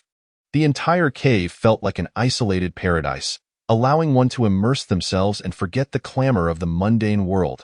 In such an environment, one's spirit soared, as if they could feel the spiritual energy of heaven and earth converging and flowing, providing an unprecedented cleansing and elevation of the soul. Yuan Hong possesses quite an exquisite taste. The design of this cave surpasses that of my dwelling on Golden Arowana Island. Even a monkey lives with more style than most humans. Luo Shu strolled around the cave, appreciating its beauty. Yet, the paramount task is to break through my cultivation. In the primordial chaos, strength reigns supreme. Sitting cross-legged on a cushion, a sudden flash of insight struck him. I still have the merits from the heavenly Tao to refine. Although the merits granted by the heavenly Tao can enhance one's cultivation, they come with drawbacks and are not advisable. Refining spiritual treasures? No, I already possess 2 exceptional innate spiritual treasures. They are unnecessary for now. It is more prudent to condense the merit golden body. With that, traversing the primordial chaos will at least provide some protection. Anyone who wishes to manipulate me will have to weigh the consequences. The merit golden body is a profoundly sacred and powerful existence. To condense it, one must first accumulate sufficient merits, and the practitioner must reach a certain level of cultivation. Only under these conditions can one forge the merit golden body. Possessing the merit golden body not only facilitates a smoother journey along the path of cultivation and eases breakthroughs to higher realms, but it also serves as a shield against various attacks and harms. If someone intends to take your life, they must also bear the repercussions imposed by the heavenly Tao. It is truly an essential artifact for survival. With this thought, Luo Shu wasted no time. He retrieved a mass of compressed merit golden clouds from within himself, channeling his magical energy to condense it into a gleaming merit golden body. After a considerable duration, the merit golden clouds in his hands were nearly exhausted, and behind him emerged a faint golden body, a manifestation of the condensed merit golden clouds. Indeed, the merit golden body accelerates cultivation. It does not deceive me. The speed at which I absorb the surrounding spiritual power has notably increased. Now, I can use the mirror-breaking pill to achieve the pinnacle of the golden immortal stage. I should experience the Tai golden immortal realm. Just as Luo Shu was about to take out the mirror-breaking pill, the system's notification chime resounded once more. Ding! System has triggered a mission, presenting 3 optional tasks. The host may choose one to complete. Option 1. Do not enter seclusion, continue to roam the primordial chaos. Reward: 10 exceptional innate spiritual roots, innate rainwater peach. Option 2. Enter seclusion in May Mountain for 1 year. Even if I break through to Tai Golden Immortal before the year is up, I cannot leave, or the task will fail. Reward: 5 drops of Panga's essence blood. Option 3. Return to Golden Arowana Island and enter seclusion for 1 year. Reward: a superior innate spiritual treasure, the Azure Dragon Crescent Moonblade system. I won't discuss the tasks just yet. I have a query that piques my curiosity. Can you enlighten me? Ding. Please proceed. The system shall answer all inquiries without reservation. Luo Shu, filled with curiosity, asked, how many drops of Panga's essence blood are there in total? You see, the system's next door, and even further, all seem to reward Panga's essence blood and marrow at the drop of a hat. It seems you've cloned and mass-produced them, considering the sheer volume. Ding. Please refrain from making baseless statements. As for the supply, it is a matter of confidentiality and cannot be disclosed. System, should you not reconsider your previous statement? It appears to contradict itself. Do you feel any discomfort? Ding. Please make your selection for the task to be completed swiftly. All right, you are the master here. I shall abide by your words. I choose option 2. I shall select the more expensive, regardless of the correctness. This remark revealed the gaming habits of the speaker, choosing only the costly skins in a popular game, eliciting laughter. Ding. Host has selected option 2. Selection confirmed. Please ensure timely completion of the task. System, you may take your leave. I have no further need of you. You are of little use, unable to address even the simplest of questions, truly disappointing. Having said that, Luo Shu focused his mind and retrieved a mirror-breaking pill from the system space. The pill was deep red, exuding a rich herbal aroma, with fine patterns on its surface that appeared to be energies bursting forth from within. Its shape resembled a small, smooth sphere, enticing one to touch it. Soon, the cave was filled with an intense fragrance of the herbs. Luo Shu observed for a moment before tossing the pill into his mouth, where it dissolved instantly, the rich herbal essence dancing across his palate. The power contained within the pill coursed through his body, invigorating every limb and sinew. At that moment, Luo Shu closed his eyes, immersing himself in the absorption of the pill's potency, elevating his cultivation level, thus commencing a year of seclusion. The Zixiao Palace, nestled within the chaos, requires a cultivation level of at least the great Luo Golden Immortal to traverse the chaotic energy. Otherwise, one would be strangled upon entry. This location is the sacred ground of Dao ancestor Hongjun, also the place where the 3,000 guests of the primordial chaos convene to listen to the Dao. At this moment, in the grand hall of the Zixiao Palace, an unassuming elder donned in a gray Taoist robe sat at the center.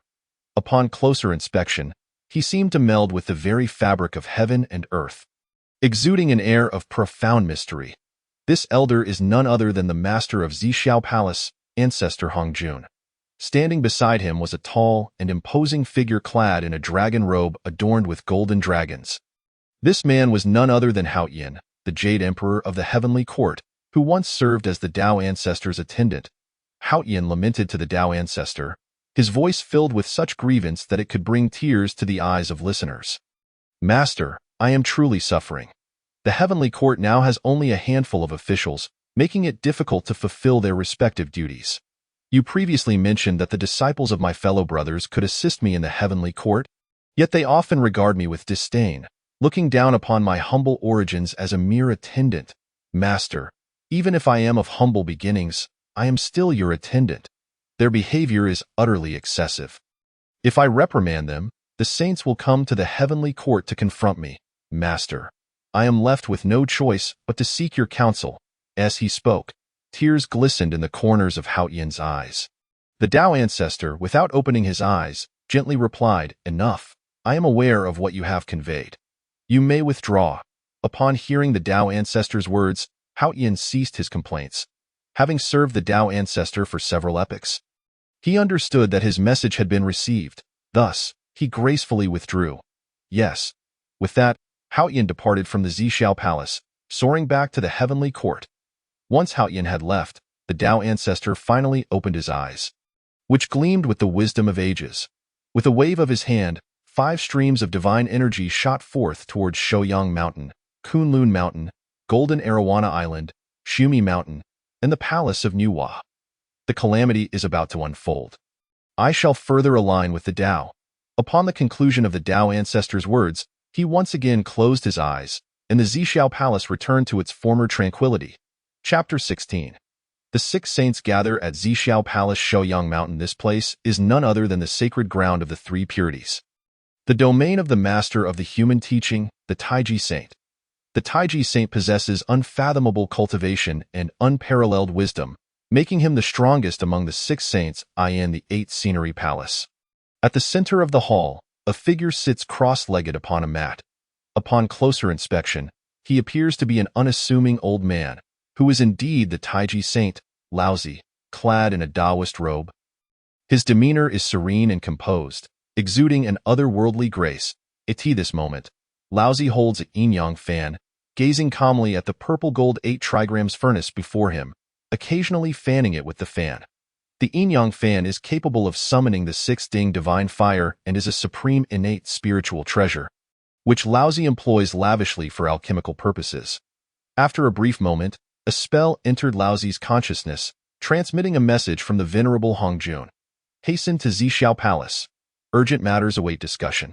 Upon receiving this communication from his master, the Taiji saint wasted no time and summoned his only disciple, Xuandu. Gazing at Xuandu as he entered the hall, the Taiji saint directly stated, "I have received a message from my master to proceed to Zixiao Palace. You shall guard the alchemical furnace in my stead until my return." "Yes, master," Xuandu respectfully replied with a bow. The Taiji saint nodded, and in the blink of an eye, a flash of white light enveloped him, and he vanished from sight. Kunlun Mountain. This was once the place where the three purities took form, later becoming the realm of the saints. Due to doctrinal discord between the teachings of Jie and Chan, the upper purity and jade purity saints frequently clashed, leading the three purities to part ways. The Taiji Laozi remained, while the upper purity Tongtian sought another domain, and the jade purity Yuan Shi stayed in Kunlun Mountain. Amidst the lush greenery of Yaotai, where celestial cranes dance and birds sing harmoniously, the ethereal sounds of a qin resonate, creating a heavenly symphony. Atop the Luo Tian, within the Yushu Palace on Qilin Cliff, the voice of the Yuan Shi Tianzuan can be heard as he imparts teachings to his disciples. Observing his students, Yuan Shi felt a pang of frustration as each was entangled in calamities, their cultivation stagnating. Suddenly, Yuan Shi ceased his discourse, and his disciples awakened from their reverie, gazing at their master in confusion. "Your ancestor has summoned me to Zixiao Palace. You all should return and contemplate the teachings I have shared, solidifying your realms." With that, without waiting for a response, he vanished from their midst. The elder brother of the Chan teaching, Guang Chengzi, led his fellow disciples in a bow towards the place where Yuan Shi had dissipated, after which they each returned to their respective cultivation grounds. Golden Ao Island. Within the Bayou Palace, a handsome young man sat cross-legged on the central mat, his piercing gaze seemingly capable of penetrating the fabric of reality. A long sword floated behind him, its blade gleaming with a cold light, as if it could pierce through all illusions. The Tao encompasses 50, and the celestial transformations total 49. By evading one, the green maple sword shall cleave a path for all living beings. Thus spoke this extraordinary youth, the upper purity Tongtian saint. Not long ago, he too received a message from the venerable Hongjun. Although unsure of the matter at hand, he sensed an underlying urgency, for the aura of calamity was thickening.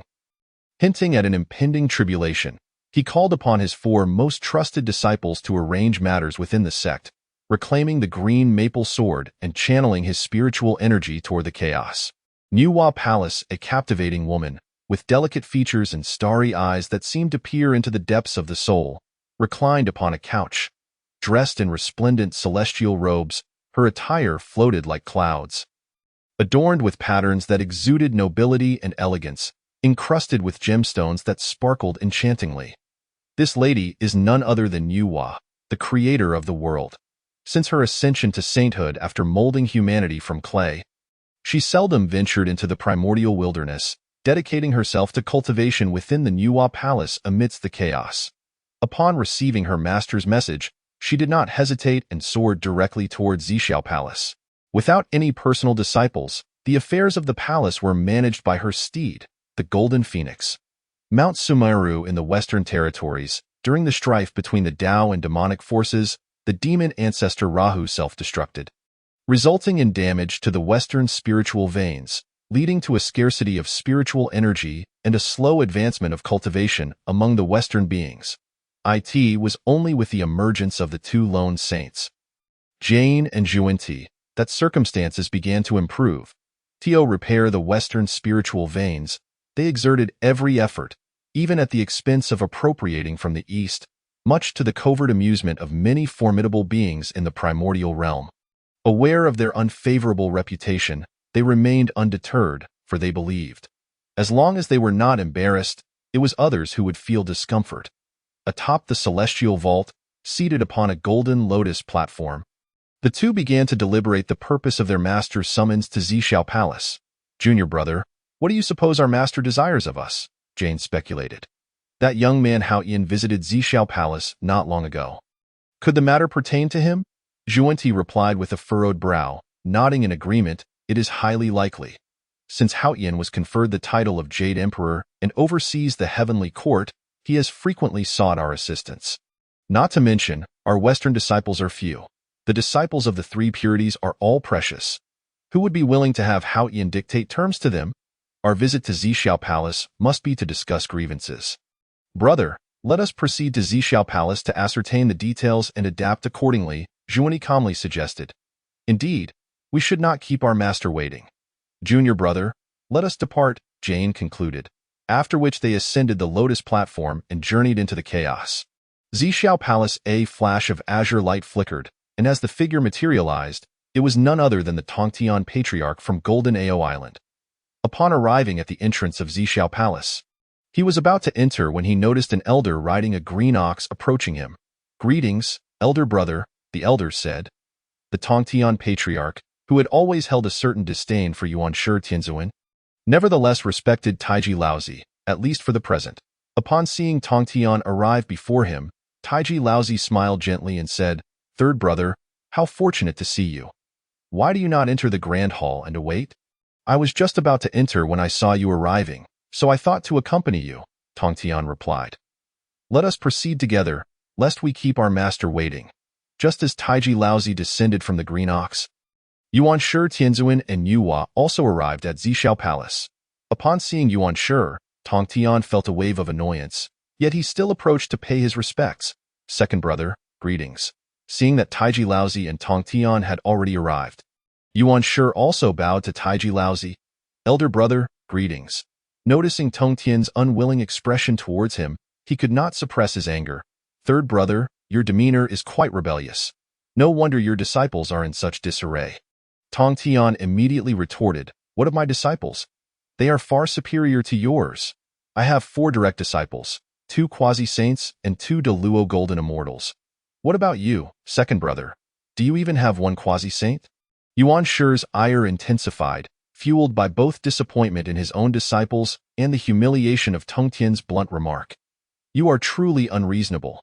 Your disciples are but fledglings, shallow in fortune. Yuhua, listening to this exchange, furrowed her brow. As the former empress of the Yao clan, she felt personally slighted by Yuan Shi's disparagement of her kind.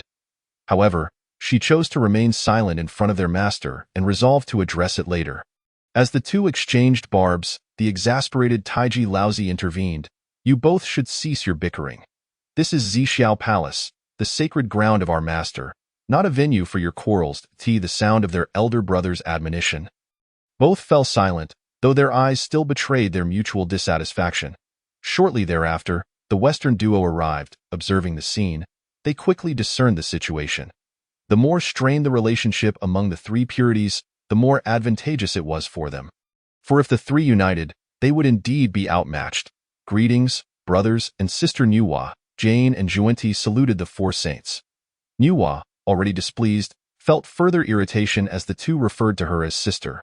Jane, Zhuanti, I am a direct disciple of our master and the first among us to attain sainthood.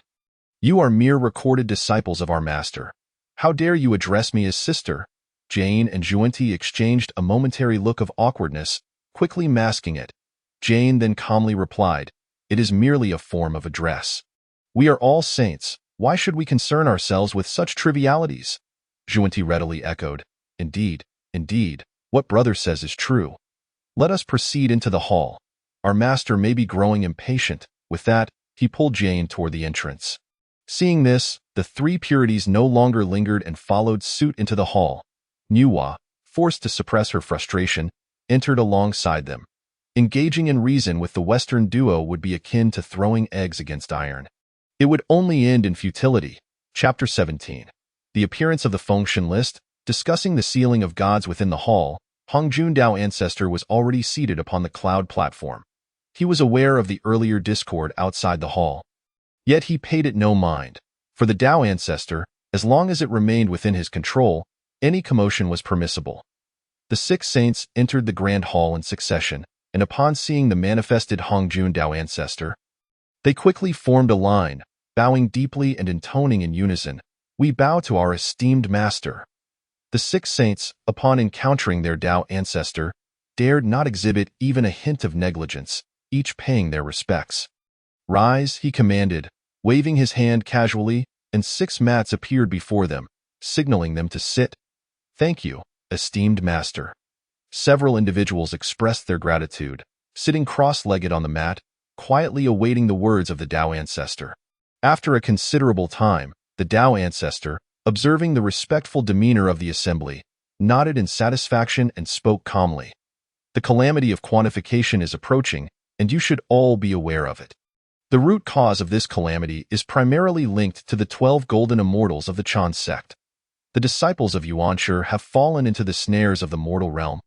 Facing the consequences of their actions, upon hearing the Tao ancestor's words, Yuanshi hastily stood, visibly anxious, and said, "It is my failure as a teacher for not adequately guiding my disciples. I implore you, Master, to forgive my transgressions." The Tao ancestor's expression remained unchanged as he continued, "Please take your seat. I have summoned you to collectively deliberate on matters concerning the calamity. You all understand that within the primordial chaos, each calamity engulfs countless beings, resulting in rivers of blood and fields strewn with corpses. Tai Ching, wise as ever, discerned from the Tao ancestor's demeanor and discourse that the ancestor had devised a strategy to confront the impending calamity. Thus, Tai Ching, maintaining his composure, remarked, "Master, though we are sages, we comprehend the gravity of this calamity. We cannot devise a solution in a mere moment. We beseech your guidance." The other sages echoed Tai Ching's sentiment, despite their uncertainty regarding his reasoning. They trusted his wisdom, recognizing his astute intellect. The Tao ancestor regarded Tai Ching thoughtfully, reflecting, "Indeed, Tai Ching has captured my intent perfectly. While I pondered how to convey my plan for the calamity, he has paved the way for me. Since none of you possess a viable strategy, I present a method for your consideration. Behold this." As he spoke, the Tao ancestor unveiled a scroll that materialized in his hand.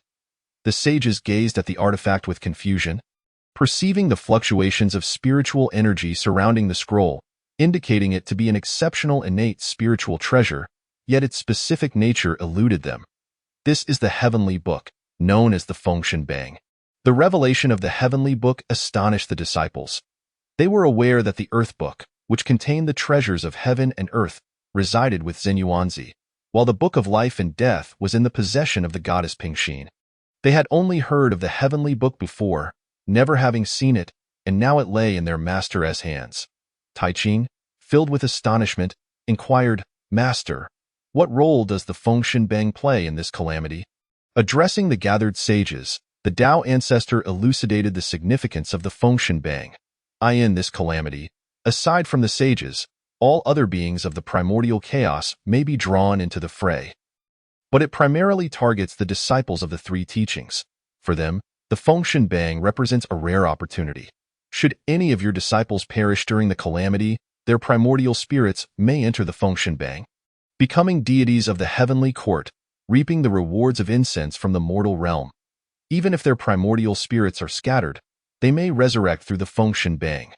The Tao ancestor continued, however, once inscribed in the Fengshen Bang, they will be subject to the decrees of the heavenly court, obligated to fulfill their divine duties, and their cultivation will remain stagnant until they ascend the list. The sages listened with bewilderment. Was this truly a favorable opportunity? Was it not simply a means for the heavenly court to select laborers? Regardless of the outcome, it seemed that only the heavenly court would benefit, as their disciples would be sent to battle, and upon falling, would serve as subordinates to the heavenly emperor. The thought of such an outcome left the sages with complex expressions. The Tao ancestor observed their reactions, but chose to remain indifferent. The Fengshen Bang needed to be filled, regardless of whose disciples perished to achieve this. The Fengshen Bang shall be signed by the 6 of you. As for those who will be inscribed, you shall decide among yourselves, contemplate and discuss how to complete the Fengshen Bang. The Tao ancestor stated with an even tone, "At this moment." Enhua stood and respectfully said, "Master, since my cultivation, I have not taken in a single disciple. And within the entirety of the In Huang Palace, apart from myself, there are only a few maidservants left. Therefore, I shall not participate in the Fengshen Bang." After Enhua finished speaking, Tai Ching calmly added, "My sect has only one disciple, Xuandu, the sole inheritor of our Tao lineage, who cannot be inscribed. However, I may submit a benevolent corpse to the list. As for the remaining slots of the Fengshen Bang, My sect will abstain from participation. Having spoken, he closed his eyes in meditation, choosing not to engage further. Before Yuanshi could speak, Tongtian and the two saints of the West began to lament, tears streaming down their faces as they said, "Master, esteemed brothers and sisters, you are all aware of the conditions in the Western realms. Spiritual energy is scarce, and the land is barren. We have only a few disciples, and we cannot present any worthy candidates. Have compassion for us, for the heavenly court now possesses more personnel than we have disciples. Moreover, as we restore the spiritual veins in the West, we lack the manpower to send disciples to the list." Following this, Jiejing and Zhuanti wept inconsolably. "Enough! You are all sages. What is this display of weeping? How unbecoming!" Yuanshi, unable to bear it, furrowed his brow and admonished them. His gaze shifted to Tongtian, and he calmly suggested, "Third brother, your Jie sect is known to host a multitude of disciples. Select a few hundred from among them, omitting the lesser beings, for the benefit of your sect," he added. "Furthermore, by having them inscribed, it not only aligns with the heavenly mandate but also allows them to partake in the mortal realm's offerings." The two saints of the West ceased their tears and echoed, "Yuanshi's words ring true. The Jie sect has many disciples. Simply inscribing a portion will fulfill the Fengshenbang's requirement." Tongtian, observing the exchange among the three, felt a surge of anger, retorting, "Humph! Regardless of my disciples' capabilities, they are under my tutelage.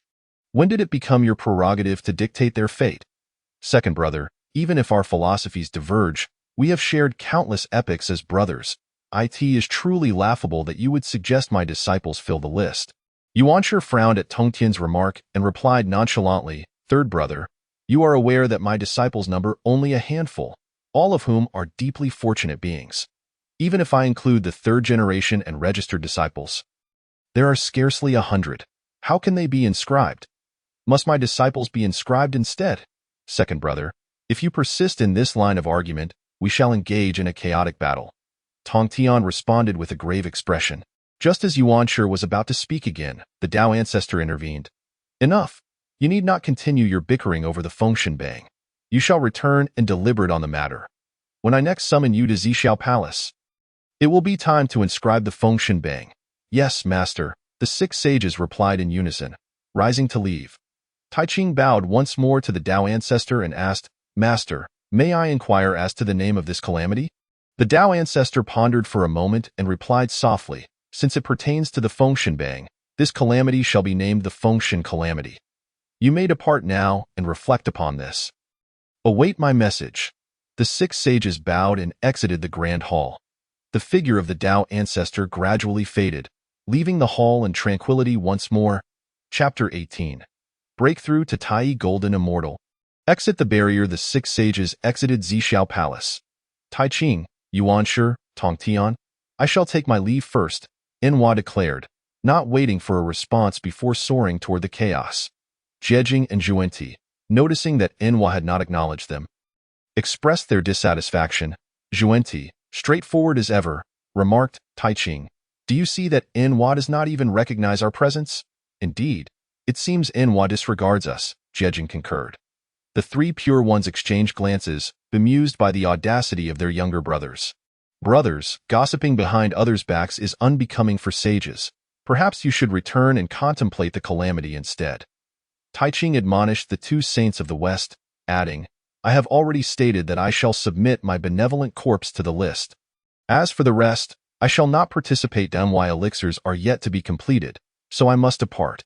With that, Taiching mounted his azure ox and returned to Yangshan. The remaining 4 sages bowed in unison, saying, "We bid you farewell, elder brother." Tongtian surveyed the remaining sages, finding none to his liking, and felt discontented. Thus, he said nothing and shot forth in a flash of azure light, soaring into the distance. Yuanshi, observing Tongtian's departure, felt a wave of displeasure wash over him, musing, "Tongtian is showing me no respect. After all, I am his elder brother. How dare he publicly humiliate me before the Western saints? When next we meet, I shall teach him a lesson." Yuanshi experienced the same indignation that the Western saints had just felt, feeling deeply affronted. The 2 saints of the West, noticing Yuanshi's darkened expression, hastily said, Yuanshi, esteemed brother, we have matters to attend to atop Mount Sumeru. We shall take our leave. Just as Jiejing and Juanti prepared to depart towards the primordial world, Jiejing turned back and addressed Yuanshi, if you wish to discuss the Fengshen Bang with us, do not hesitate to inform us. With that, they vanished from sight, leaving Yuanshi alone amidst the vast expanse of chaos, channeling his spiritual energy as he returned to Kunlun Mountain. The matter of the Fengshen remained unresolved. Meishan, in a cave abundant with spiritual energy, a figure sat cross-legged on a central mat. Clad in dark robes, with flowing hair and brows like ink, his handsome visage exuded an ethereal aura, embodying grace and elegance. This individual was Luo Shu. Surrounded by swirling spiritual energy, Luo Shu exhibited signs of an impending breakthrough. As days passed, the ebb and flow of time saw the spiritual energy around him intensify, and his own essence grew ever more formidable. One day, Luo Shu suddenly opened his eyes and uttered a single word, break. As the ethereal energy within 100-mile radius swirled like a vortex, it surged into the core of Luo Shu. Thanks to the concealment of an external system, no sentient being detected the anomaly in this locale. Luo Shu's body trembled, and the 3 flowers atop his head flickered in and out of visibility. While the 5 energies subtly coalesced, the 3 flowers represent essence, energy, and spirit, the 3 vital elements of human life. The 5 energies refer to the 5 types of qi derived from the heart, liver, spleen, lungs, and kidneys, spirit qi, soul qi, thought qi, corporeal qi, and essence qi. The power of the 5 elements circulated through the organs, and an overwhelming surge of spiritual energy, 100-fold greater than before, erupted from within. The magnificent aura that spread forth was both awe-inspiring and unattainable, akin to soaring into the clouds and bursting forth in resplendent glory. Exhaling a breath of turbid air, a glimmer of brilliance sparkled in his eyes, which were deep and piercing, accompanied by a tranquil smile at the corners of his lips. At last, he had ascended to the stage of Tai Golden Immortal, and the Hongmeng 10 Heaven scripture had reached its 7th layer. Thanks to the transformative power of the mirror-breaking pill, which had sufficiently supported his breakthrough. Rising to his feet, a gentle breeze caressed him, his cascading hair flowing like a waterfall, and his jade-like visage exuded an air of composure. Today, I have achieved the Tai Golden Immortal, he murmured softly. In an instant, the heavens and earth resonated with thundering sounds, as if celebrating Luo Shu's enlightenment into Tai. Channeling his spiritual power and feeling the surging aura, Luo Shu felt a sense of satisfaction, reflecting, at last, I have escaped the realm where a golden immortal is akin to a mere dog. I now have a measure of assurance as I traverse the primordial wilderness. Having broken through, he resolved to see how his disciples were faring, wondering if they had been diligent in their cultivation. Just as he prepared to step out of his cave, a notification from the system rang in his ears. Ding! The host has not completed a year of seclusion. Please continue your retreat, or the task will be deemed a failure. Hearing the system's words, Luo Shu retracted his right foot, which was poised to step out. Entering his consciousness, he initiated a conversation with the system. System, how many more days do I have left? Ding. The host has been in seclusion for 180 days. The remaining days, the host may calculate for himself. Luo Shu was taken aback. It had only been half a year. System, let us negotiate. Given that I've already achieved a breakthrough, staying secluded for another half year seems unnecessary, and my cultivation 1T significantly advance in such a short time. Hence, could the task be reduced by half a year? Luo Shu suggested with a hint of embarrassment. Ding. This system is not equipped to comprehend the host's words. Please expedite the completion of the task. System, you are truly insufferable. Since that approach proved futile, he proposed, how about you consider granting me the reward in advance? I can use it to refine myself diligently in seclusion.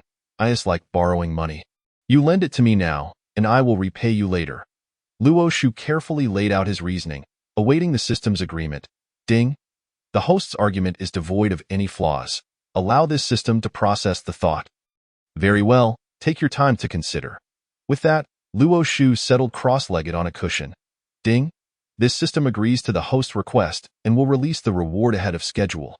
Upon hearing this, Luo Shu beamed with joy, exclaiming, "System, you truly are accommodating, far superior to the neighboring system. Ha ha ha ha." The neighboring system remained speechless. Ding! The rewards have been dispensed. Please acknowledge receipt. With a flicker of his consciousness, Luo Shu beheld 5 droplets of Panga's essence floating within the system's space. His heart swelling with ecstasy. Contemplating, he mused, "If I can refine these 5 droplets of Panga's essence, I wonder how much my physical realm could ascend." The Hongming 10 Heaven scripture he studied primarily focused on the primordial spirit and secondarily on the physical body. Thus, his physical realm had always lagged behind his primordial spirit by a slight tier. Therefore, possessing these 5 droplets of Panga's essence would significantly enhance his physical cultivation. System, I acknowledge receipt. Ding! The host has signed for the reward. Then I shall remain here a while longer to refine the Pangu essence, Luo Shu declared, extracting a droplet from the system's space and integrating it into his being. Closing his eyes to cultivate, he immersed himself in the tranquil process of refining his body. Time flew by, like a comet streaking across the night sky, fleeting and ephemeral. Boom! Luo Shu's physical realm ascended to the initial stage of Tai Golden Immortal, aligning with the realm of his primordial spirit. Opening his eyes, he felt the solidity of his body and could not help but marvel. If this physique were to be placed in the future, it would undoubtedly attract admiration. Slim in attire, yet robust without it, a youthful beauty indeed. Ding! The host has completed a year of seclusion, fulfilling the task. Rewards have been dispensed ahead of schedule. Upon hearing the system's notification, Luo Shu smiled slightly and inquired, "System, are there any tasks available? Please send them my way. I wish to take on more missions. The rewards are simply delightful." Ding! Tasks will be dispensed randomly. The host need only await. Very well, but ensure the next rewards are more generous. Perhaps some extraordinary spiritual treasures or supreme roots. Let there be plenty. Ding! Speechless? Closing microphone? System? You're silent again. Never mind. I shall first check on my disciples.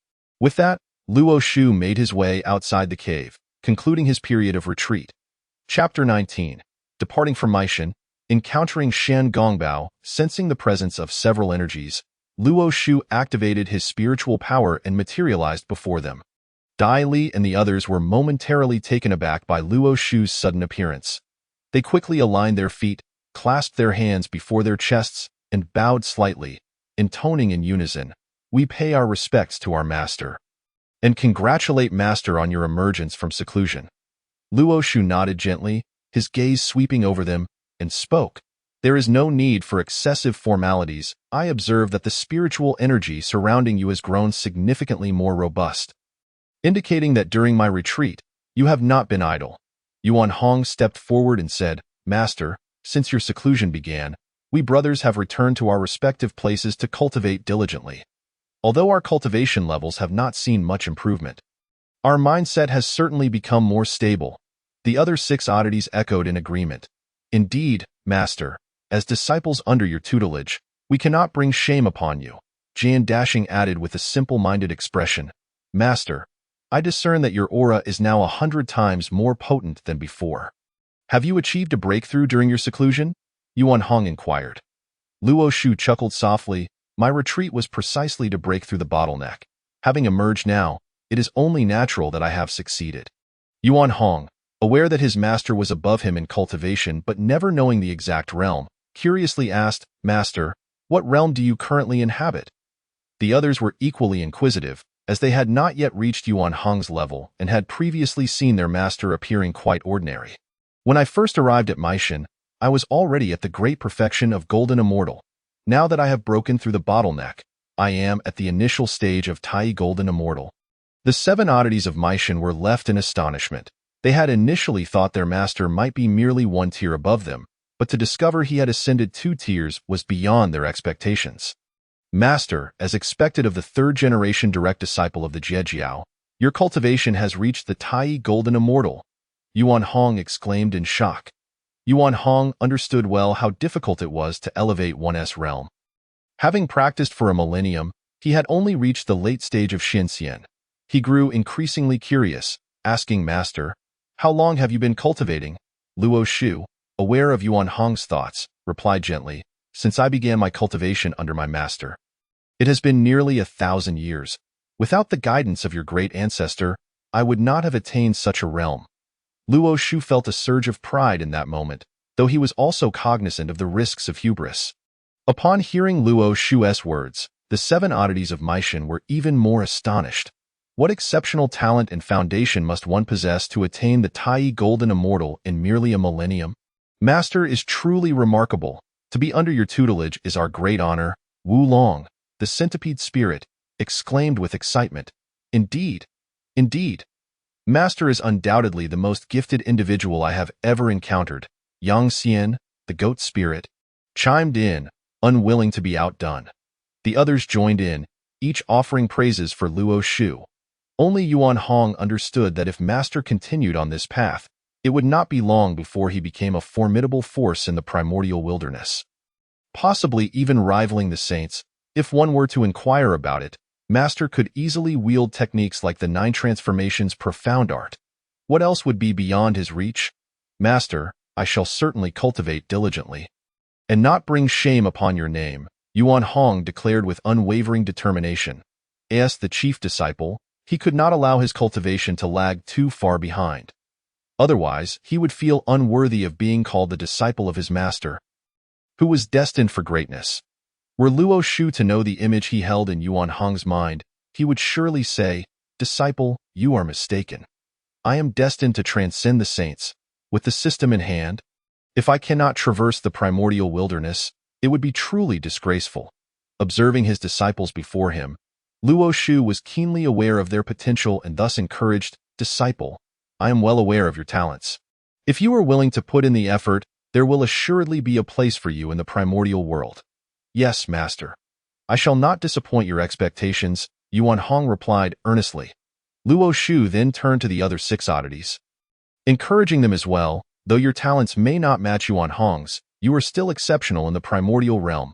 If you commit to your cultivation, you too shall achieve remarkable accomplishments." Dai Li and the others, upon hearing their master's words, nodded seriously. "We disciples shall certainly not fail to meet your expectations and will strive diligently." Very well, very well. Now, let us discuss other matters." Luo Shu decided to shift the conversation away from philosophical musings to more immediate concerns. "I have traversed the primordial wilderness in search of breakthroughs, and now that I am a Tai Golden Immortal, it is time to return to our dojo." Luo Shu continued, "So, what plans do you all have?" The 7 monsters of Meishan exchanged glances, momentarily at a loss for words. Seeing this, Yuan Hong spoke candidly. "Master, we have practiced in Meishan for a millennium and have grown accustomed to this place. We have no immediate desire to venture elsewhere."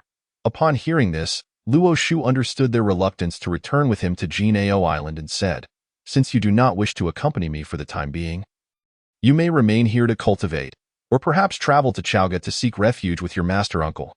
Your master uncle, Wenzhong, currently serves as the grand tutor in the Shang dynasty, overseeing military affairs and frequently leading campaigns to quell unrest. You could assist him in his endeavors.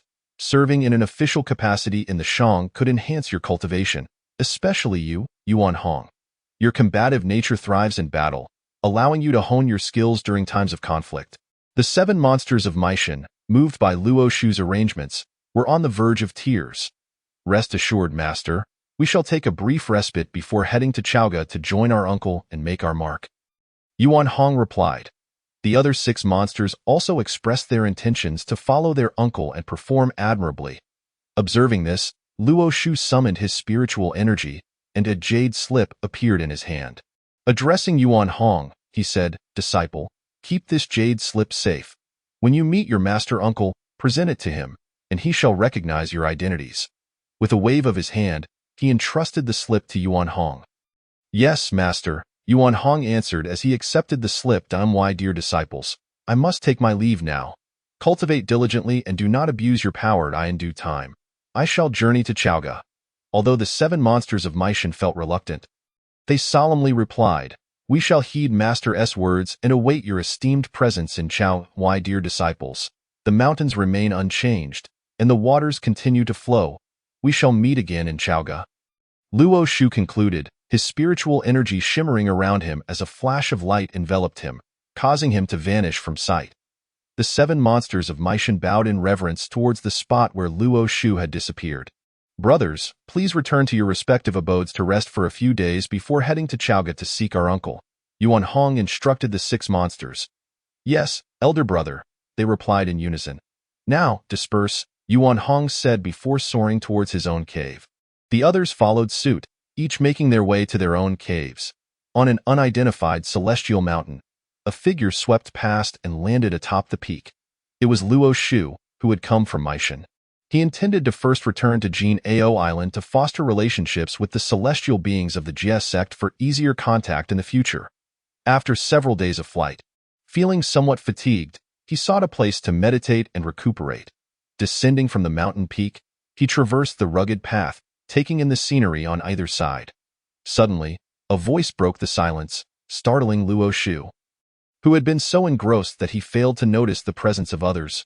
Fellow Taoist, please halt. Upon hearing this, Luo Shu shivered. That phrase was all too familiar. Before he could respond, a young man clad in a black robe with an alluring demeanor stepped forth. Fellow Taoist, I am honored to meet you, the young man said, bowing to Luo Shu. Luo Shu hastily returned the gesture and inquired, May I ask who you are and why you called out to me? The young man smiled charmingly and replied, Fellow Taoist, I am Shan Gongbao, a disciple under the Da. I noticed your aura of purity and wished to make your acquaintance. Upon hearing this, Luo Shu realized it was indeed Shan Gongbao, whose greeting had become a well-known phrase in later times. So it is Master Uncle Shun. Why, Master is the Golden Spirit Holy Mother, and the 3 pure ones are one family. I pay my respects to you. Master Uncle, Luo Shu said, bowing to Shan Gongbao. Ha ha ha, so you are the disciple of Sister Jean Ling. There is no need for such formalities, Shan Gongbao said, noting Luo Shu's respectful demeanor, which reminded him of his own experiences at Kunlun Mountain. This reflection only made him more amiable towards Luo Shu. Chapter 20. A conversation between 2. Sowing discord. Luo Shu, sensing the fluctuations of spiritual energy around Shan Gongbao, discerned that he was at the early stage of Golden Immortal. Master Uncle, from where do you come, and where are you headed? Luo Shu inquired. I have been sent by my master from Kunlun Mountain to deliver something to my senior brother, Yun Zhongzi, at Yuzhu Cave on Zhongnan Mountain. Shan Gongbao replied. Upon hearing this, Luo Shu mused that he was merely running an errand. It made sense, given that Shan Gongbao was a Black Panther spirit and thus quite swift. Those familiar with the Fengshen narrative knew that placed great emphasis on the roots, fortune, and blessings of his disciples. The reason he accepted both Shan Gongbao and Zhang Zia was that they were pivotal figures in the upcoming calamity. Zhang Zia was a well-known figure, his body unfit for cultivation, merely waiting for the calamity to commence and to descend the mountain to fulfill his role in the Fengshen affair. Shan Gongbao's fate was even more tragic. He was not favored by ultimately betraying the Chan sect to join the Jie sect. In opposition to Zhang Zia, he frequently sought assistance from disciples of the Jie sect to aid the Shang dynasty during the Fengshen period. The outcome is well known. The phrase fellow Taoist, please halt transformed into fellow Taoist, please ascend the list, as most of the Jie sect disciples were summoned forth by Shan Gongbao. Regardless, Luo Shu was determined to prevent past events from repeating. He thought to himself, since Shan Gongbao can deceive Jie sect disciples, he can surely mislead Chan sect disciples as well. With the gift of gab he possesses, even the most rational person could be swayed. Luo Shu devised a plan and spoke.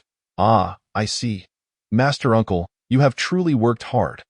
For such trivial matters as delivering items, a mere boy could suffice. Why must you personally undertake this task? However, perhaps the items are of significant importance, and thus the master ancestor values your contribution. Shan Gongbao's expression shifted slightly, feeling a tinge of embarrassment. Were the items truly important? Not particularly. They were merely 2 fruits. He pondered why his master did not allow Bai He Tongzi to deliver them instead. Did his master regard him as less significant than a mere boy? Perhaps that was indeed the case. Everyone at Kunlun Mountain treated him unfavorably, and he was not oblivious to the perceptions of others. Moreover, his master often spoke disdainfully of those with shallow roots and meager fortunes. He fit that description perfectly. His biases regarding Kunlun were deeply ingrained, If his master looked down upon him, it followed that his senior brothers would too. When his master would lecture his senior brothers, urging them to cultivate diligently and enhance their prowess, he was dispatched to deliver fruits to the absent Yun Zhongzi. Even Jiang Zia, who had joined the sect alongside him, received far better treatment, with ample spiritual roots, fruits, and elixirs to as for him. He lacked everything, receiving no resources, and was still subjected to discrimination, living a life worse than that of the boys beside his master. Shen Gongbao, reflecting on Luo Shu's words, connected the dots, and the more he thought, the angrier he became, feeling increasingly pathetic. Perhaps my master has other plans in assigning me this task. Despite his simmering anger, Shen Gongbao could not voice his grievances in front of a junior, as it would be undignified. Luo Shu, observing the flicker of anger in Shen Gongbao's eyes, understood that he was not sincere. Thus, Luo Shu continued, "You speak true, Master Uncle. I see that you have achieved the golden immortal level. Surely your master ancestor values you highly and has bestowed upon you numerous cultivation resources. Previously, I heard my master mention that the master ancestor cherishes his disciples greatly, not only refining spiritual treasures for them, but also providing ample spiritual roots and fruits. The 12 golden immortals of the Chan sect are all powerful, wielding formidable treasures, which is a testament to the master ancestors' regard for their performance." Noticing Shen Gongbao's expression darkening, Luo Shu pressed on. "I presume that upon entering the sect, you were also granted spiritual treasures and roots. May I have the privilege of witnessing them? After all, I possess only one high-grade innate spiritual treasure, the flying golden sword bestowed by my master, and have seldom encountered other innate treasures." Shen Gongbao's countenance stiffened as he recalled that he had received no spiritual treasures or roots upon joining the sect. In fact, his dwelling was rather shabby. He felt as though he was worse off than before he joined the sect. The stark contrast made him feel less like a panther and more like a donkey. His intellect trapped in the door. Hearing Luo Shu mention his possession of a high-grade innate treasure, he couldn't help but compare it to his own lack of even a single decent spiritual artifact. He had thought that by entering a sage's sect, he would have a solid backing, making his path to enlightenment smoother, yet he found himself worse off than the third-generation disciples of the Jie sect. Shen Gongbao struggled to quell his fury, but faced with Luo Shu, he managed a forced smile and said, "Master Uncle is indeed more fortunate than I. Thus far, I have yet to receive a single spiritual treasure." Luo Shu feigned shock, exclaiming, "How can this be? Are you jesting, Master Uncle? The second master ancestor is a renowned expert in crafting artifacts. It shouldn't take long for him to forge a spiritual treasure for you." Shen Gongbao found resonance in Luo Shu's words, thinking to himself that with so few disciples, surely there was enough time to forge one for him.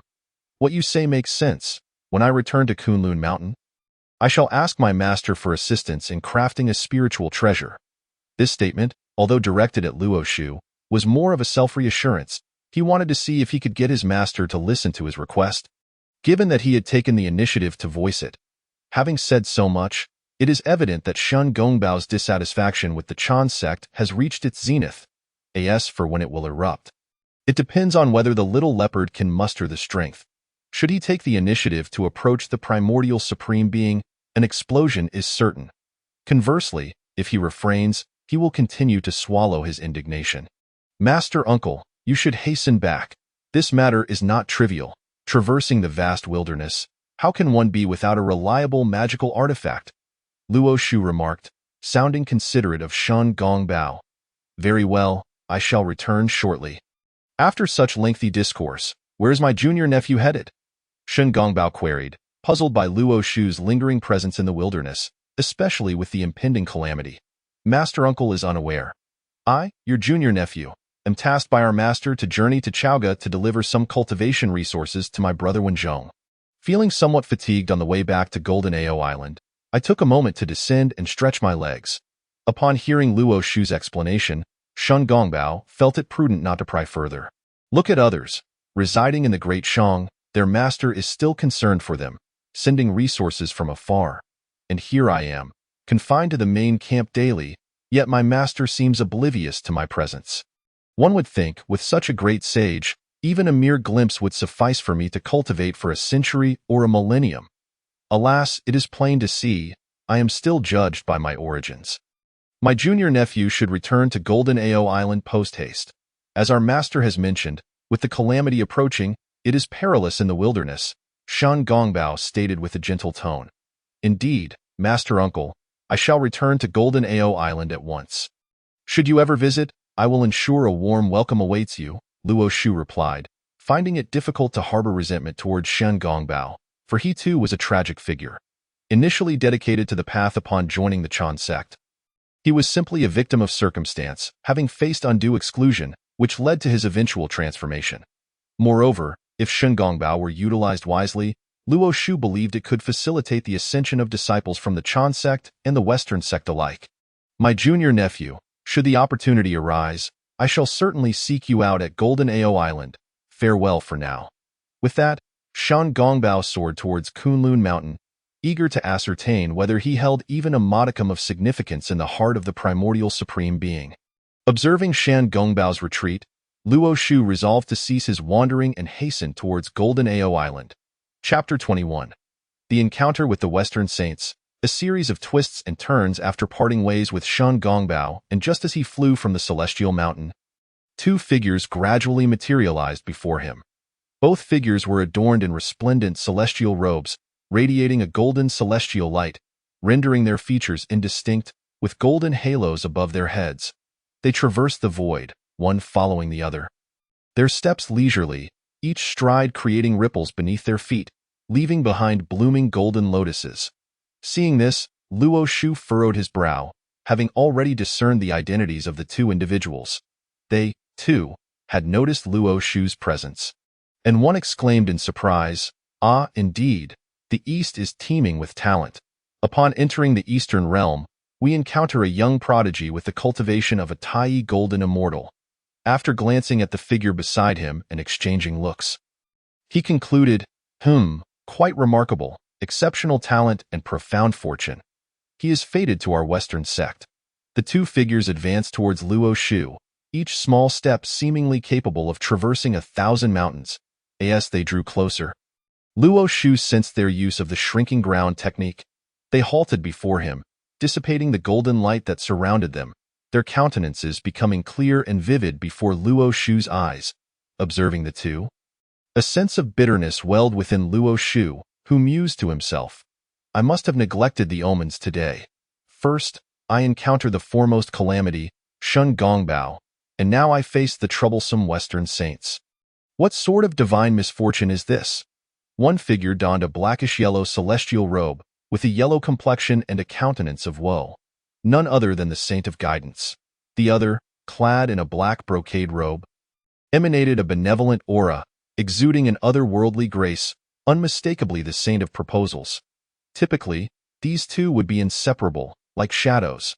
Luo Shu maintained his composure, unhurriedly greeting them. "I am the junior, Luo Shu. It is an honor to meet both esteemed seniors." Seeing Luo Shu's demeanor, neither servile nor overbearing, but rather poised and appropriate, Ji Ying and Zhuan Ti felt an increased satisfaction with him. The more they observed, the more they believed this young friend was destined for the West. Validating their journey to the East. "Why, young friend, I perceive a connection between you and the West.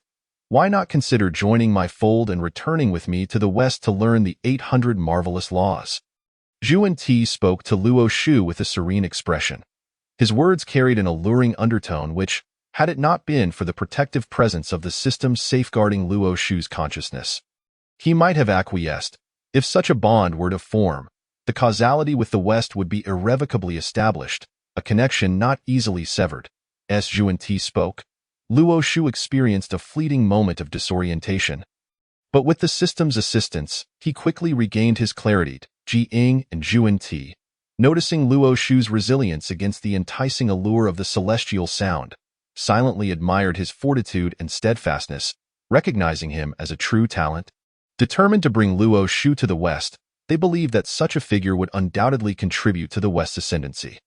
Luo Shu, calming his mind, performed a respectful bow towards Zhuan Ti and firmly declined, saying, "I appreciate your kind offer, esteemed senior, but I have already pledged my allegiance to my master, who provides me with diligent guidance. I am unwilling to change my allegiance. The West, barren and desolate, would not entice Luo Shu. For as long as his wits remained intact, he would not venture there.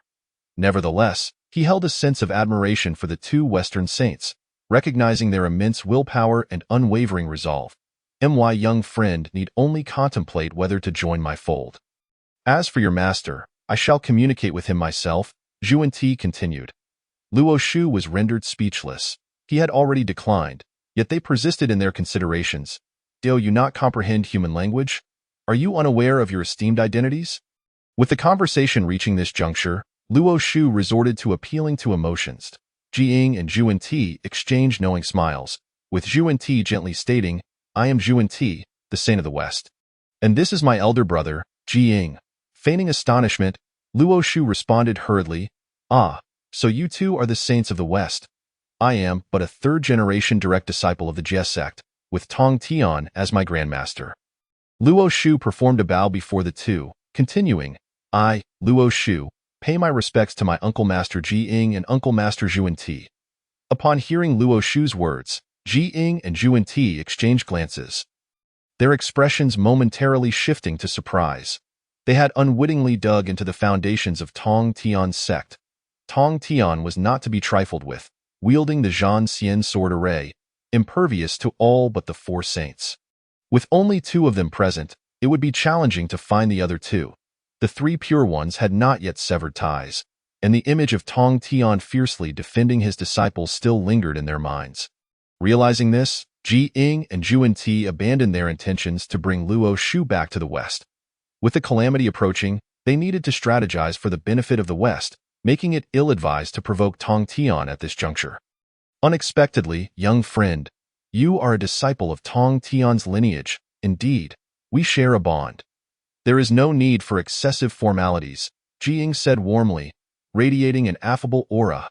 Luo Shu observed this spectacle, mentally exclaiming, what a remarkable display. Truly, the progenitor of thick-skinned individuals in the wilderness. Just moments ago, they appeared intent on forcibly taking him away, and now they were extending warm invitations. Curiously, Luo Shu inquired, might I ask what brings you esteemed Uncle Masters to the east? Zhuan-Ti, smiling broadly, replied, we have come at the behest of your second Uncle Grandmaster to discuss doctrines at Kunlun Mountain, and fortuitously found ourselves here. Luo Shu discerned that the Western Saint's visit to Kunlun Mountain was not merely for doctrinal discussions. It likely pertained to the impending calamity. Ah, I see. Then I shall not intrude upon your esteemed presence any further, Luo Shu said respectfully. Indeed, we cannot linger here for long, lest our discussions be delayed. Here, I present you with a Bodhi seed as a token of our meeting, Zhuan-Ti declared, revealing a smooth, lustrous Bodhi seed in the palm of his hand. With a flick of his wrist, he sent it toward Luo Shu. Luo Shu's face paled with alarm as he quickly protested, esteemed Uncle Master, this is far too precious. It is simply unacceptable, Jiying interjected kindly. One cannot refuse a gift from a senior. Since it is bestowed upon you, graciously accept it. After a moment of hesitation, Luo Shu ultimately accepted the Bodhi seed under the gentle gazes of the two Western saints. Seeing this, Jiying and Zhuan-Ti exchanged faint smiles, saying, we shall take our leave now. Fate will bring us together again. With that, they departed towards Kunlun Mountain. Farewell, esteemed Uncle Masters. Luo Shu bowed in farewell. Rising, he examined the Bodhi seed in his hand, feeling a sense of turmoil within. The Bodhi seed, one of the 10 finest innate spiritual roots, bore the fruit of the Bodhi tree, and refining it could enhance his cultivation. However, Luo Shu hesitated to use it, fearing that refining it might yield adverse effects. Given the advanced capabilities of the Western Saints, a moment's carelessness could lead him to fall into a trap, so he decided to keep it for now and show it to his master upon returning to Golden Ao Island. He resolved to continue his journey, pondering the many twists and turns he had encountered. After all, he was merely returning home. Why had the journey outward been so smooth? With that thought, he pressed on, channeling his spiritual energy and swiftly flying towards Golden Ao Island. Junior brother, why did you give him the Bodhi seed? What was the reason behind it? The two individuals, Jane and Zhuan-Ti, who had parted ways with Luo Shu, were engaged in a conversation. Although Jane understood the rationale behind his junior brother gifting the Bodhi seed, he was still puzzled and decided to inquire further. Zhuanti, upon hearing his senior brother's words, laughed heartily and remarked, "This child possesses an exceptional disposition and innate talent.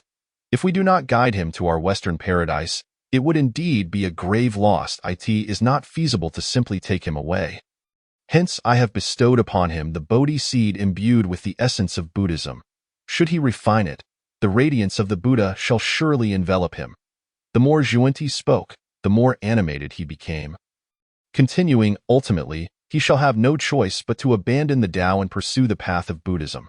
Jane, upon hearing this, extolled his brother's wisdom and strategic acumen, saying, "If my junior brother can ferry such a talented individual to our Western paradise, he shall be regarded as a great benefactor." With a shift in his gaze, he added, however, "How can you be so certain that he will refine the Bodhi seed?" Zhuanti, with an air of conviction, responded, "As practitioners of the Tao, who among us would refuse to refine something that enhances our cultivation? Just wait, brother. He will undoubtedly arrive in the West." Jane, in agreement, thought to himself that exchanging a single Bodhi seed for a disciple of extraordinary talent was indeed worthwhile. The two exchanged knowing smiles and continued their journey toward Kunlun Mountain. Chapter 22. Arrival at Golden Ao Island on the shores of the Eastern Sea, as far as the eye could see. The vast ocean met the sky, where the pale blue heavens melded seamlessly with the deep azure waters, creating a horizon indistinguishable between sea and sky. A flash of white light cut through the air, revealing the elongated figure of Luo's who, "At long last, I have arrived. This journey has been anything but uneventful," he mused. The golden sands of the beach sparkled under the sunlight, the ocean's surface shimmering with golden ripples, alternately roaring with waves and lying still like a mirror. Observing the familiar sights before him, Luo Shu felt a sense of relief wash over him. "First, I shall pay my respects to my master. Then I shall contemplate my next steps." With this thought, Luo Shu soared toward a mountain steeped in spiritual energy. In the blink of an eye, he reached the outskirts of the sacred abode of the Golden Spirit Holy Mother. Has my master strengthened the protective formations outside?" he pondered, noticing the differences from before. The air was thick with an ominous energy, as the formidable power of the formation swept forth, enveloping him in a sensation akin to standing on the shore. Feeling the tumultuous waves crash around him, a shiver ran down his spine as he gazed at the protective array in a WNER. "How do I get in?" A hint of embarrassment crossed Luo Shu's face. Exiting the mountain did not require breaching the formation, but entering without permission was impossible. Although Luo Shu had always cultivated in this vicinity, he had never ventured out alone. In the past, he had accompanied his master, and later, he had been in seclusion, never having encountered this formidable barrier. Just as Luo Shu stood there, perplexed, the formation shifted, coalescing into an entrance that was just wide enough for him to pass through. Recognizing his master's handiwork, he wasted no time, channeling his spiritual energy as he darted toward the opening. Without pausing to admire the long-missed scenery, Luo Shu arrived at the entrance of the Golden Spirit Holy Mother's cave dwelling. He bowed respectfully, executing a graceful gesture toward the entrance, and humbly proclaimed, "Master, your disciple Luo Shu seeks an audience." In response, a melodious voice resonated from within the cave, warmly inviting, "Disciple, come in." Hearing his master's words, Luo Shu straightened himself, quickly adjusting his pristine robe and flowing hair. "Yes, master," he replied, stepping into the cave. At that moment, the Golden Spirit Holy Mother sat serenely upon a cloud platform, surrounded by an aura of profound Taoist essence. Seemingly one with the surrounding cosmos, Luo Shu approached his master with composure and reverence, kneeling before her and respectfully stating, "I pay my respects to you, master. May you soon attain the great Tao." The Golden Spirit Holy Mother gazed upon her returning eldest disciple, affectionately nodding and smiling. "Rise, it seems your journey through the primordial chaos has yielded considerable fortune." With a flick of her hand, a meditation cushion appeared before Luo Shu.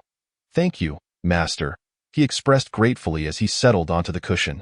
Once Luo Shu was seated, The Golden Spirit Holy Mother continued, "Disciple, during your descent from the mountain, did you encounter any dangers?"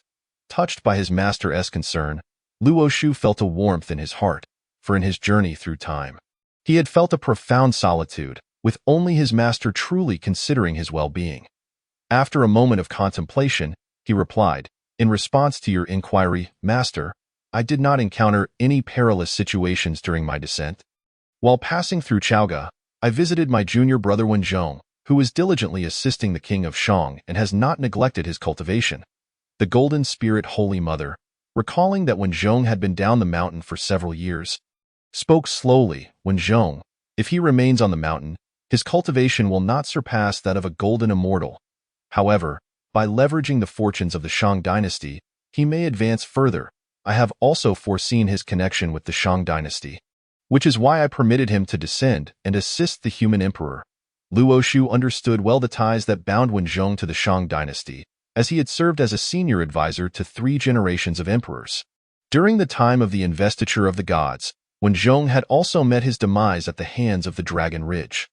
With a solemn expression, Luo Shu remarked, "Your foresight for your disciple is indeed profound, and my junior brother's compliance with your command is commendable."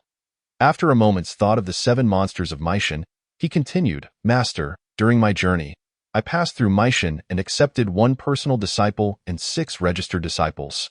The personal disciple is named Yuan Hong, a sage among the monkey spirits, possessing exceptional talent, while the other 6 registered disciples are not of the human race, but rather, they are demons who have attained enlightenment." Upon hearing this, the Golden Spirit Holy Mother prepared to divine the situation, but with the impending calamity approaching, the heavenly secrets were ominous, making it impossible to discern the truth. The monkey spirit, one of the 4 great spiritual monkeys, who can traverse the sun and moon, shrink mountains, and discern fortune and misfortune, would indeed make an excellent first disciple for you. Thus, Yuan Hong shall become the 4th direct disciple of our Jie sect. As your grandmaster, I shall extend my respects to him." With that, she waved her hand, and a staff materialized before Luo Shu. This is a mid-grade innate spiritual treasure known as the Purple Gold Coiling Dragon Staff. Capable of resizing, weighing 15,800 pounds, and possessing tremendous power. Luo Shu accepted the staff, a twitch at the corner of his mouth as he thought to himself, "Is there a connection between monkeys and staffs?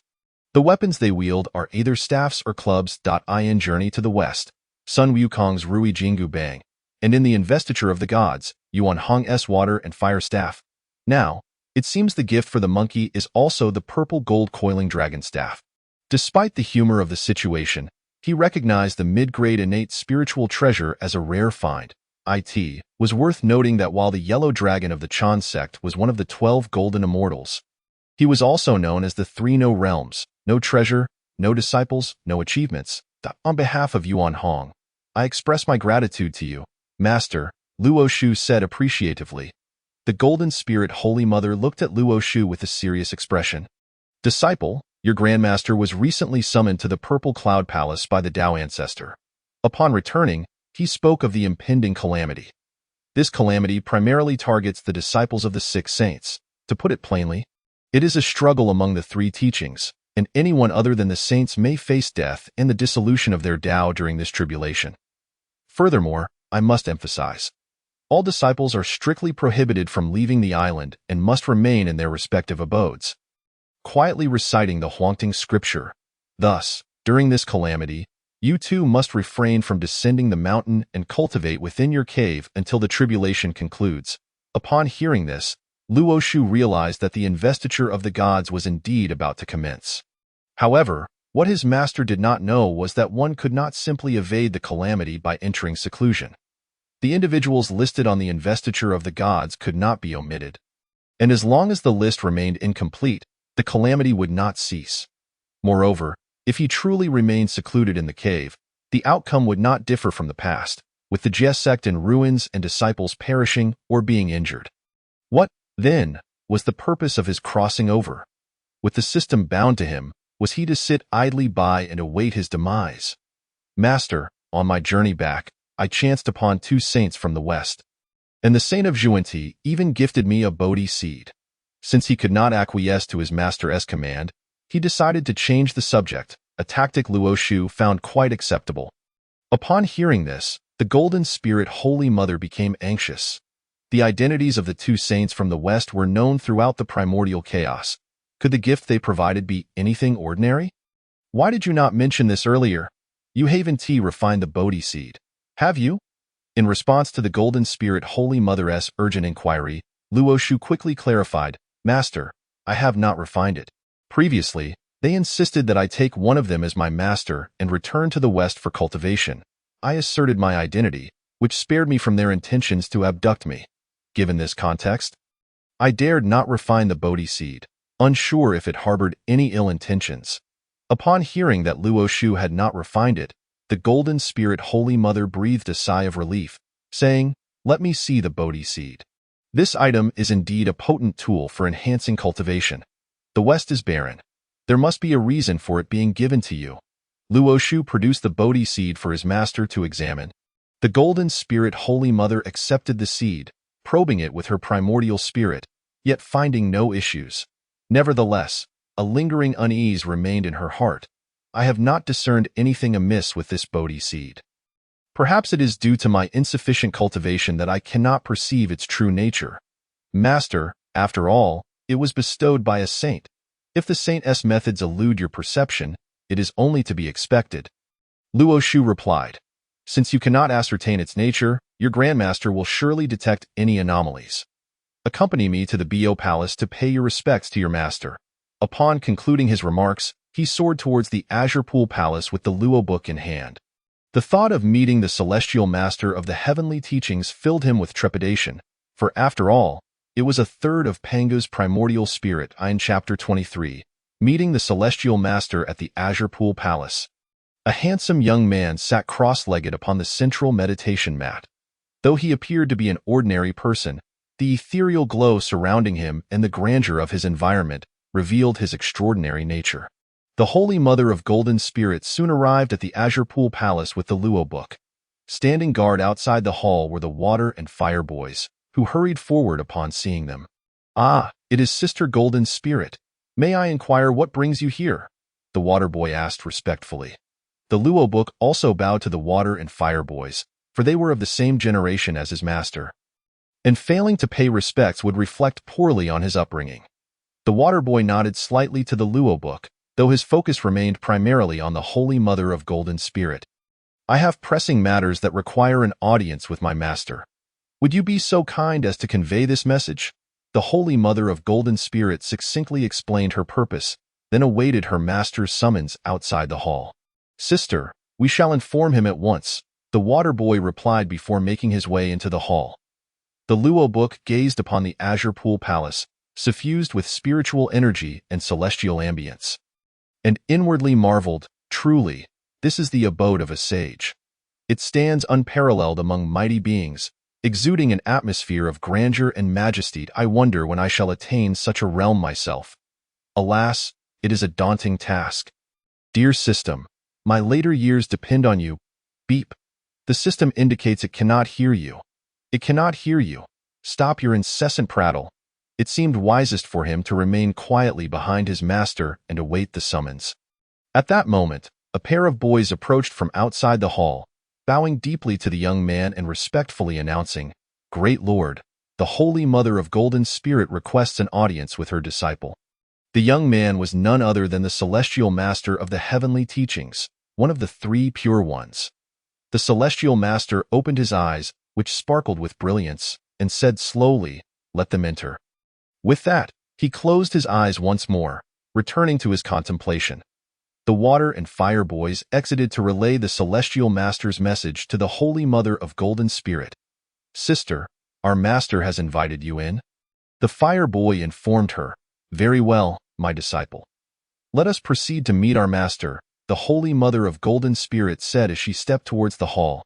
Yes, master, the Luo book responded, following closely behind her into the hall. Before long, the Holy Mother led the Luo book before the celestial master. Disciple and her student pay their respects to our master, the Holy Mother of Golden Spirit said, kneeling before him with utmost reverence.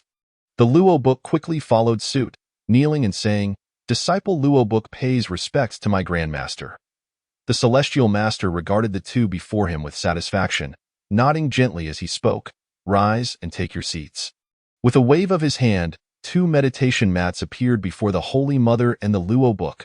Upon seeing this, they bowed again in gratitude, exclaiming, "Thank you, Master, and thank you, Grandmaster."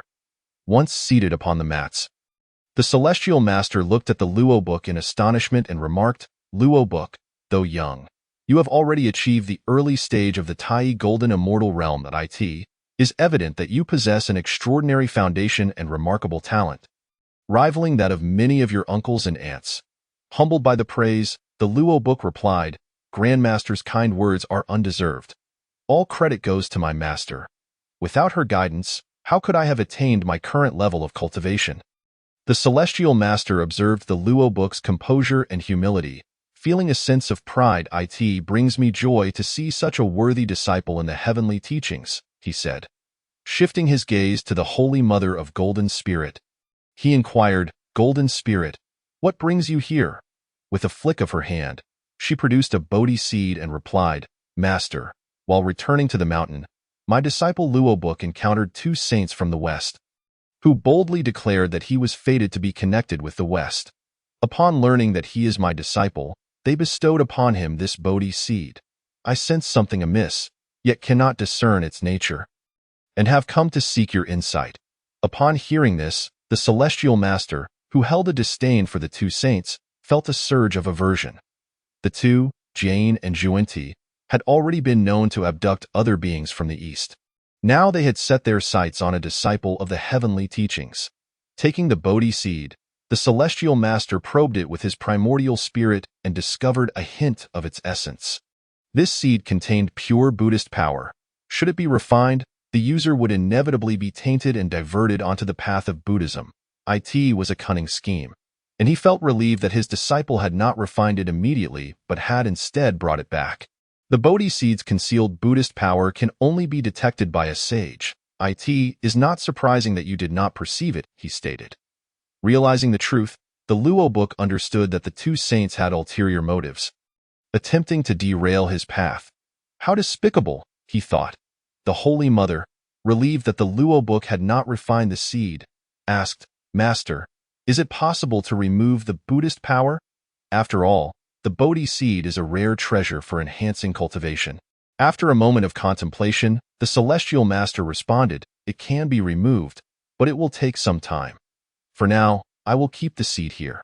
Once the Buddhist power is extracted, you may take it away."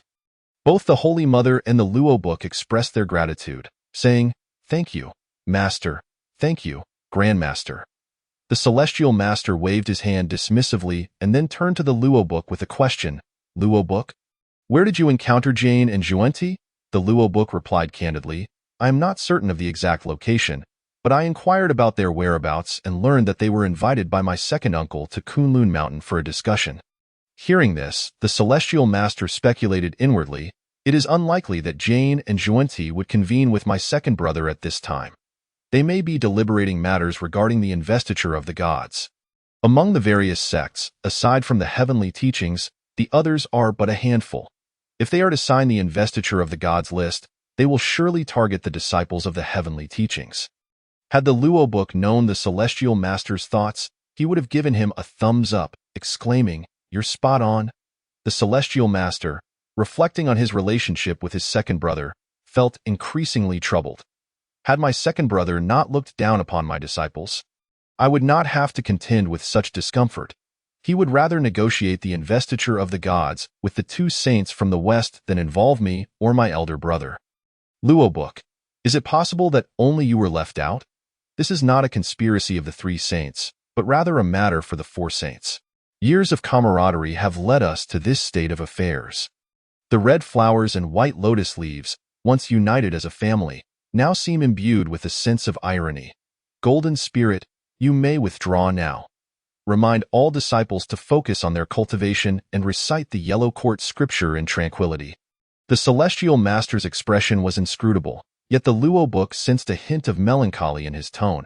Upon hearing this, the Holy Mother of Golden Spirit responded solemnly, I shall heed the master's command and take my leave." The Luo book quickly added, "Grandmaster, take care that I bid you farewell."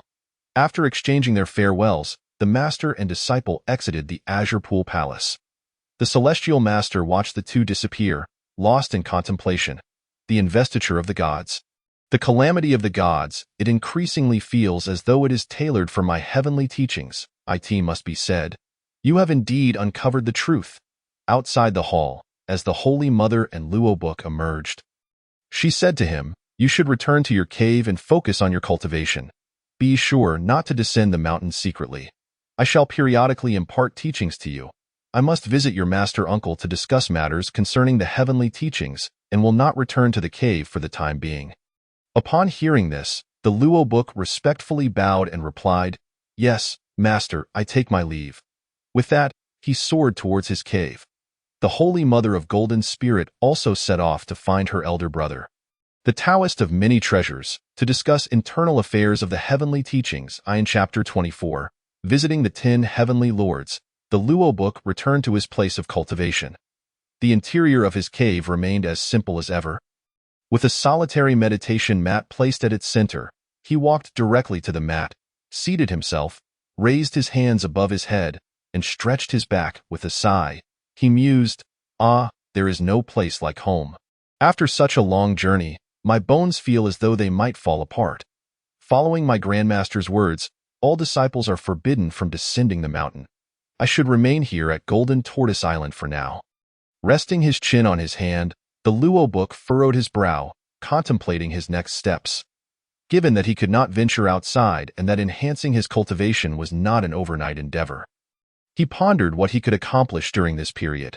Sitting quietly on the meditation mat, propped up with his hand, he gazed into the distance, as if pondering significant life questions. After a moment, the Luo book's expression eased, and he murmured to himself, "During this time, I could pay visits to my various uncles and senior brothers to become better acquainted. It would facilitate matters in the future. Who should I visit first? Master Uncle Duobao? Perhaps not. I am unsure if my master has departed, and I might run into her." After mulling it over, he reflected, "Zhao Goming's abode is on a May mountain, and the Three Shao's dwelling is on Three Immortals Island. Both are rather distant from me, so I shall postpone those visits for now."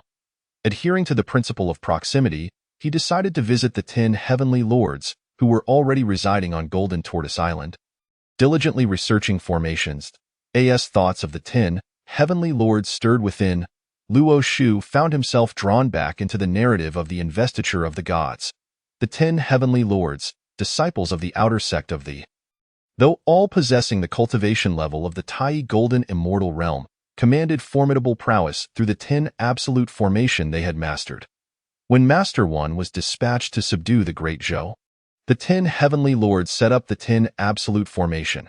This formation, composed of 10 distinct types of arrays, was unpredictable and imbued with profound mysteries. Had it not been for Master Wen's awareness of the formation's immense power and its extensive reach, which could inadvertently harm the innocent, he would not have engaged in multiple discussions with the 10 heavenly lords, ultimately granting the Western Qi time to summon reinforcements. Once the 10 heavenly lords had arranged the 10 absolute formation, the support troops from Western Qi arrived on the battlefield. 8 of the 12 golden immortals of the Chan sect were present, along with the longevity star Nanji Xianwang, Jinwu Luya Daoist, 3 quasi-saints, and 7 great Luo golden immortals. Such a formidable assembly was required to breach the 10 absolute formation, showcasing its incredible strength, truly deserving of its status as one of the top 10 formations of the.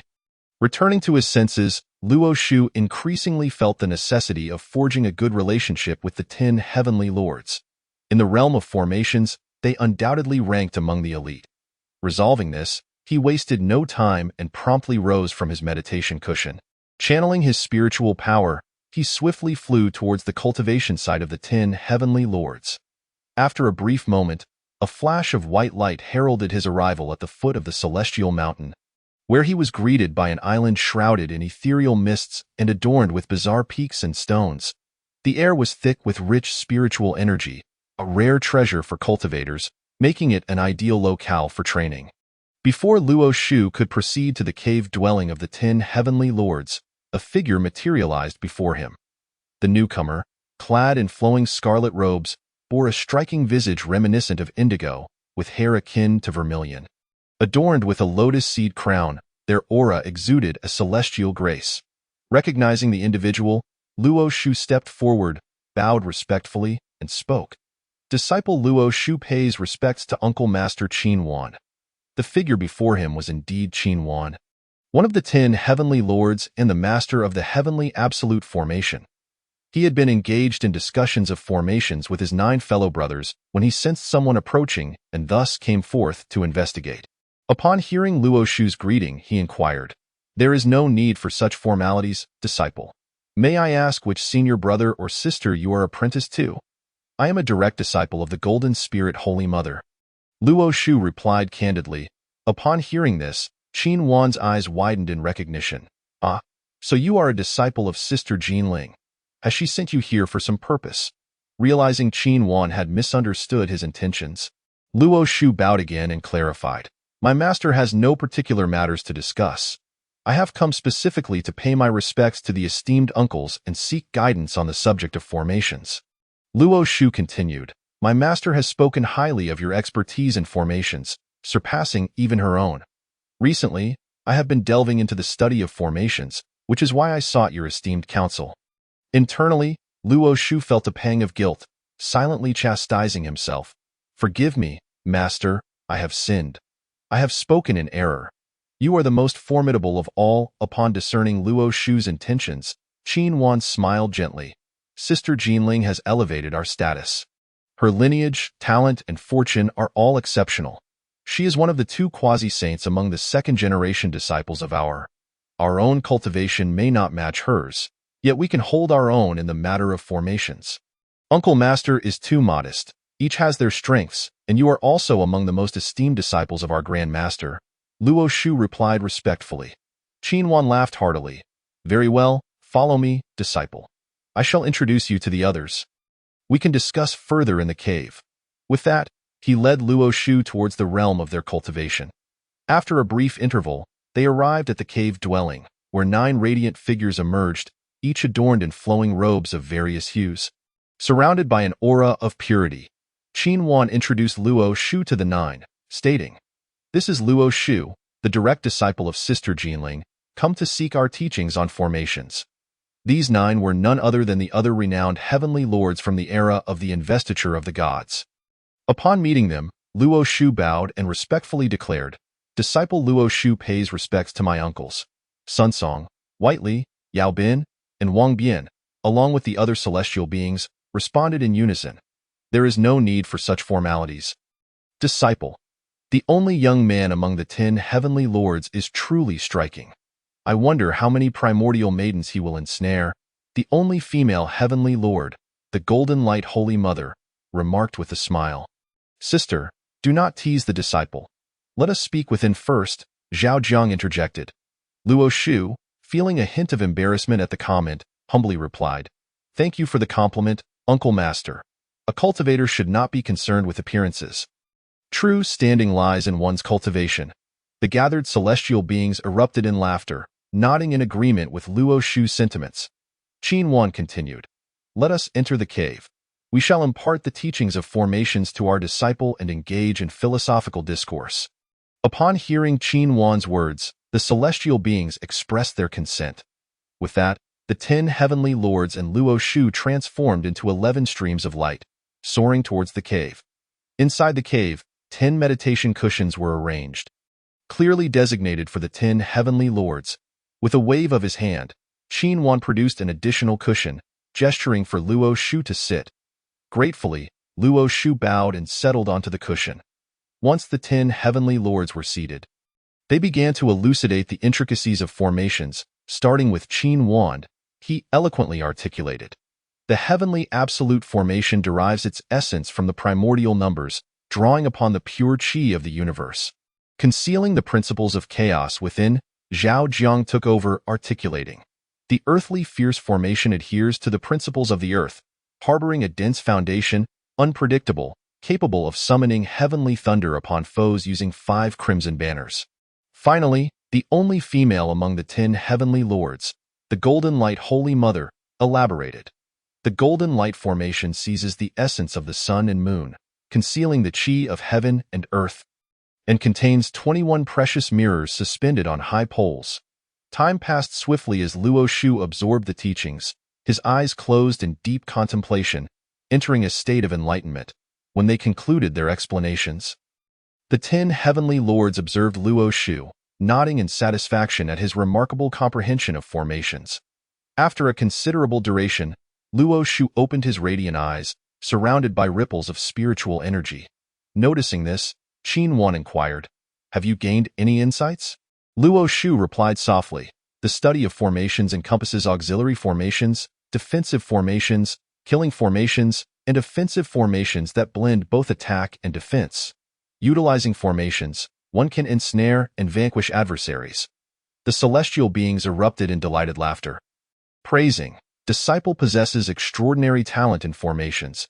Should you immerse yourself in study, you will undoubtedly become a formidable force in this domain." Luo Shu rose, bowed deeply, and expressed, "Thank you to all esteemed uncles for your teachings. I am profoundly grateful." After this, he respectfully saluted the 10 heavenly lords once more. "There is no need for such formalities, disciple. We are all disciples of the, and thus we share our fortunes and misfortunes. Do ensure you dedicate yourself to cultivation," Qin Wan advised. Zhao Jiang, Dong Quan, Yuan Jiao, and the Golden Light Holy Mother waved their hands dismissively, indicating there was no need for concern. Once more, Luo Shu bowed respectfully to the 10 heavenly lords before departing the cave. As Qin Wan watched Luo Shu's retreating figure, he couldn't help but exclaim, "This young man, having entered Sister Jinling's tutelage, is undoubtedly deserving of such a fate. His keen intellect and humility, paired with his exceptional talent, will surely secure him a place in the vast expanse of the primordial world, given time." This, Zhao Jiang, Dong Quan, Yuan Jiao, and the Golden Light Holy Mother all nodded in agreement, praising him in unison. After leaving the abode of the 10 heavenly lords, Luo Shu prepared to return to his own cave dwelling. Suddenly, he halted mid-air, his gaze piercing the distance.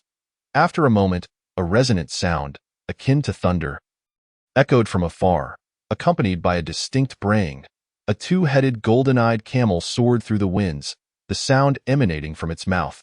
Seated atop this golden-eyed camel was a woman clad in a vibrant red robe. Her waist adorned with a belt of fire and water, her beauty reminiscent of a flawless jade sculpture, exuding an air of understated elegance. Upon recognizing her, Luo Shu approached and cupped his hands in greeting. His voice smooth as warm jade. "Greetings, Senior Sister. In the presence of Luo Shu stands the first disciple of the Treasure Master, the Holy Mother of Fire Spirit, who possesses the cultivation of a mid-stage Tai Golden Immortal. The Jie sect boasts 5 revered mothers: the Holy Mother of Golden Spirit, the Holy Mother of Wudong, the Holy Mother of Turtle Spirit, the Holy Mother of Golden Light, and the Holy Mother of Fire Spirit. The prowess of the Holy Mother of Fire Spirit is not to be underestimated. Although she is a 3rd-generation disciple of the Jie sect, her skills rival many 2nd-generation disciples. During the time of the investiture of the gods, her mastery of fire-based spells, wielding a Hunyuan hammer, 2 Tai swords, and the high-grade innate spiritual treasure, the Golden Cloud Crown, showcased her formidable strength. Both the Treasure Master and the Holy Mother of Golden Spirit are among the 4 closest disciples of the Celestial Teacher and often engage in philosophical discussions together. Thus, Luo Shu frequently encounters the Holy Mother of Fire Spirit, leading to a harmonious relationship between them, especially as both serve as leading figures among the 3rd-generation disciples of the Jie sect. Upon seeing Luo Shu, the Holy Mother of Fire Spirit smiled gently, her lips curling upwards. "There is no need for formality, junior brother. Since you are not cultivating in the cave, where are you headed?" Hearing this, Luo Shu replied softly, "I recently visited the 10 heavenly lords, uncles, to inquire about formations, and have just emerged from their sanctuaries, intending to return to my cave to assimilate the knowledge." "Why are you not at Xiaoming Mountain? What brings you to Jinao Island?" The Holy Mother of Fire Spirit replied languidly, "My master summoned me to impart teachings, hence my arrival at Jinao Island." With a sudden change in expression, she continued, "After the teachings, My master instructed me to find a secluded place on Jinao Island for closed-door cultivation, so there is no need to return to Qiuming Mountain. Upon hearing her words, Luo Shu realized that Master Duobao was considering the Holy Mother of Fire Spirit's well-being. He pondered. Master Duobao must have sensed the peril faced by the disciples of the three teachings due to the impending tribulation. Hence he invited my sister back to Jinao Island under the guise of imparting teachings. Contemplating this, Luo Shu couldn't help but feel a tinge of regret that the Holy Mother had unwittingly wasted Master Duobao's thoughtful intentions.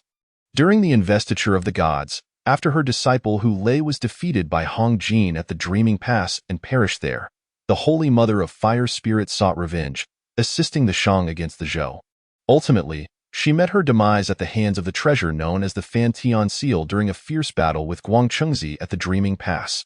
After her death, Guangchengzi took possession of the Golden Cloud Crown and insidiously delivered it to the Bio Palace, which ultimately triggered a direct confrontation between the Chan and Jie sections. Since this is the arrangement of my master, sister, you should remain on Jinao Island for cultivation.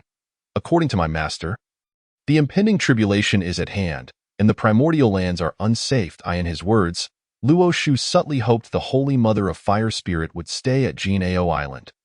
After a moment of contemplation, the Holy Mother acknowledged her master's intentions and replied in a gentle tone, "How could I disregard my master's command? I shall cultivate in a cave on Jinao Island."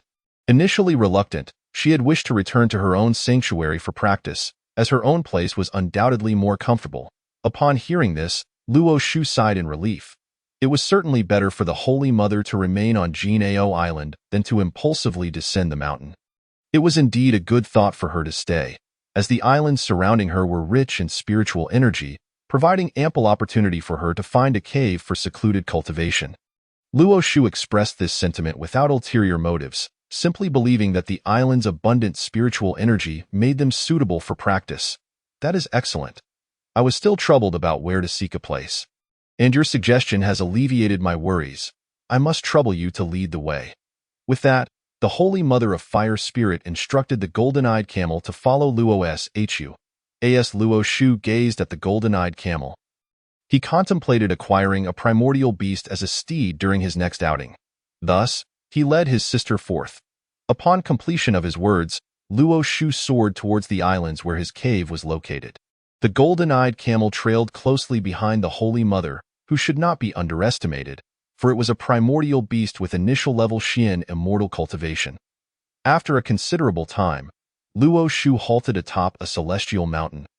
Gesturing towards an island, he spoke, "Sister, behold this island, imbued with spiritual energy and situated right beside me. What do you think?"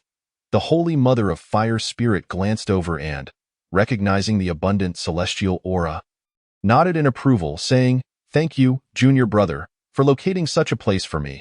I am very satisfied." In a moment of inspiration, Luo Shu conceived of organizing a gathering for the third-generation disciples of the Jie sect. Leveraging the fact that the Holy Mother of Fire Spirit would be cultivating on this island, allowing them to exchange ideas and deepen their connections. Thus, he shifted the subject, addressing the Holy Mother. "Sister, might it be possible to hold a gathering for the third-generation disciples here? I have recently acquired a piece of innate spiritual root, and its leaves, when harvested and steeped in spiritual water, can greatly aid in cultivation." Luo Shu continued, "We could enjoy tea and engage in discourse to enhance the bonds between us." The Holy Mother of Fire Spirit pondered for a moment before responding in a gentle tone. "Your idea is splendid, junior brother. Isolating oneself leads to stagnation. Inviting the third-generation disciples from Jinao Island to savor tea and discuss philosophy is indeed a fine plan. Since you have brought it up, please notify everyone to gather here 3 days hence." Seeing the Holy Mother of Fire Spirit acquiesce, Luo Shu smiled slightly and said, "It is only right. Thank you, sister." The Holy Mother of Fire Spirit waved her hand dismissively, saying softly, "There is no need for such formality, junior brother. I shall prepare spiritual fruits to await your arrival. I will take my leave to make some arrangements. You may inform them when the time comes." With that, she mounted the golden-eyed camel and headed towards the island. "Understood, sister, I take my leave," Luo Shu replied, bowing in the direction of the Holy Mother's retreating figure before returning to his cave. Chapter 26. The Gathering of the Third Generation. In the blink of an eye, Luo Shu returned to his cave. Sitting cross-legged on the mat, his mind wandered to the third-generation disciples practicing on Jinao Island. After a moment of contemplation, he waved his hand, producing several jade slips. With a slight movement of his lips, he cast a sound transmission spell towards the slips, inviting them to a tea and philosophical discussion gathering 3 days later. He also requested them to inform one another, as he was unfamiliar with some disciples, ensuring that no one would miss out. Having completed this task, Luo Shu sat in a meditative posture, reflecting, "There are 3 days remaining. I shall seize this time to absorb the knowledge imparted by the various uncles regarding formations." Subsequently, he entered a state of cultivation, organizing and solidifying the teachings he had acquired from the 10 heavenly lords. Meanwhile, the third-generation disciples of the Jie sect practicing on Jinao Island had already received Luo Shu's sound transmission jade slips. 3 days later, the third-generation disciples of the Jie sect flocked to the cave of the Holy Mother of Fire Spirit. Luo Shu had arrived a step earlier and observed that the cave was adorned with numerous stone tables, each adorned with several spiritual fruits. The air within the cave was suffused with the fragrant aroma of the spiritual fruits, each breeze carrying the enticing scent, gently brushing against one's face as if caressed by a tender hand. Even the stone walls of the cave seemed to be imbued with this fragrance, emanating a warm glow. The droplets of water within the cave appeared to share in the essence of the spiritual fruits, falling to the ground with a crisp sound, reminiscent of a delightful melody. At that moment, upon seeing the Holy Mother of Fire Spirit emerge from the side, Luo Shu stepped forward, smiling as he expressed his gratitude. "Thank you, sister, for preparing these spiritual fruits." The Holy Mother of Fire Spirit replied softly, "You are too kind, junior brother. These fruits are merely produced in Xiaoming Mountain. They are not particularly precious. The true value lies not in the fruits themselves, but in the thoughtfulness of my sister." Luo Shu responded. Upon hearing this, the Holy Mother of Fire Spirit chuckled lightly and said, "You certainly have a way with words, junior brother. As for the tea, that responsibility falls to you." "Such modesty, sister. I have already brought the necessary items for brewing," Luo Shu replied, taking his seat at a nearby stone table. With a flourish of his hand, he summoned the teapot, teacups, and tea tray onto the table. These tea implements were all crafted by Luo Shu himself. Unique in design and reminiscent of the primordial era, the Holy Mother of Fire Spirit approached, standing to the side, observing how Luo Shu prepared the leaves of the innate spiritual root. Luo Shu poured hot water over the teapot to warm it, awaiting the right temperature before retrieving the leaves of the Dahong Pao mother tree. He then poured the hot spiritual spring water over the leaves, allowing them to absorb the heat before discarding the water and pouring in the appropriate ratio of boiling water. As the Holy Mother of Fire Spirit watched the tea-making process, it was not merely a visual pleasure but also a sensory delight. The aroma of the tea gradually unfolded, filling the air and wafting into her senses. Once Luo Shu completed the brewing, the Holy Mother of Fire Spirit remarked softly, "Junior brother, this tea indeed possesses an enticing fragrance, befitting its origin from the innate spiritual root." Luo Shu tidied the table and explained, "Dahong Pao brewed with spiritual spring water enhances its orchid aroma, fragrant and enduring. A single cup leaves a lingering taste, and while it may not elevate one's understanding or cultivation, regular consumption can aid in the refinement of the primordial spirit and heal any spiritual injuries." The Holy Mother of Fire Spirit responded with admiration, "Such remarkable effects. Junior brother, you must leave some for me later." "Rest assured, sister, even without your request, I would offer it to you, along with the brewing method," Luo Shu assured her. The Book of Luo states, just as Luo Shu was conversing with the Holy Mother of Fire Spirits, a group of individuals approached from outside the cave. 4 figures emerged, their complexions and eyes markedly different from ordinary folk. 1 was clad in a dark yellow Taoist robe, with hair resembling vermilion, a greenish countenance, and prominent fangs, his eyes golden and piercing. Another wore a black Taoist robe, his face round like the full moon and eyes glistening like pearls. The third donned a gray Taoist robe, his visage akin to a plump jujube, with eyes like bells, The last was dressed in a silver Taoist robe, his face reminiscent of purple grass, radiating an electric brilliance. Upon seeing these four individuals, Luo Shu recognized them as the four disciples of the plague god Lu: Zhou Xian, Li Qi, Zhu Tianlin, and Yang Wenhui. The four leisurely approached Luo Shu and the Holy Mother of Fire Spirits, bowing deeply in greeting as they spoke in unison. "We pay our respects, senior sister and senior brother." The Holy Mother of Fire Spirits quickly responded, "There is no need for such formalities, my junior brothers. This gathering is a casual assembly of our third-generation disciples." Luo Shu added, "Please, take your seats first. The other brothers and sisters will arrive shortly." Zhou Xian, Li Qi, and the others bowed once more before sitting at a stone table. After a short while, a figure riding a golden-eyed cloud camel approached the cave. The person was strikingly handsome, with a blue indigo complexion, red hair, and fangs, exuding an imposing presence. Luo Shu recognized the steed and realized it was his junior brother, Yu Yuan, who had yet to descend the mountain and was still cultivating in the Taoist sanctuary of the Holy Mother of Golden Spirits.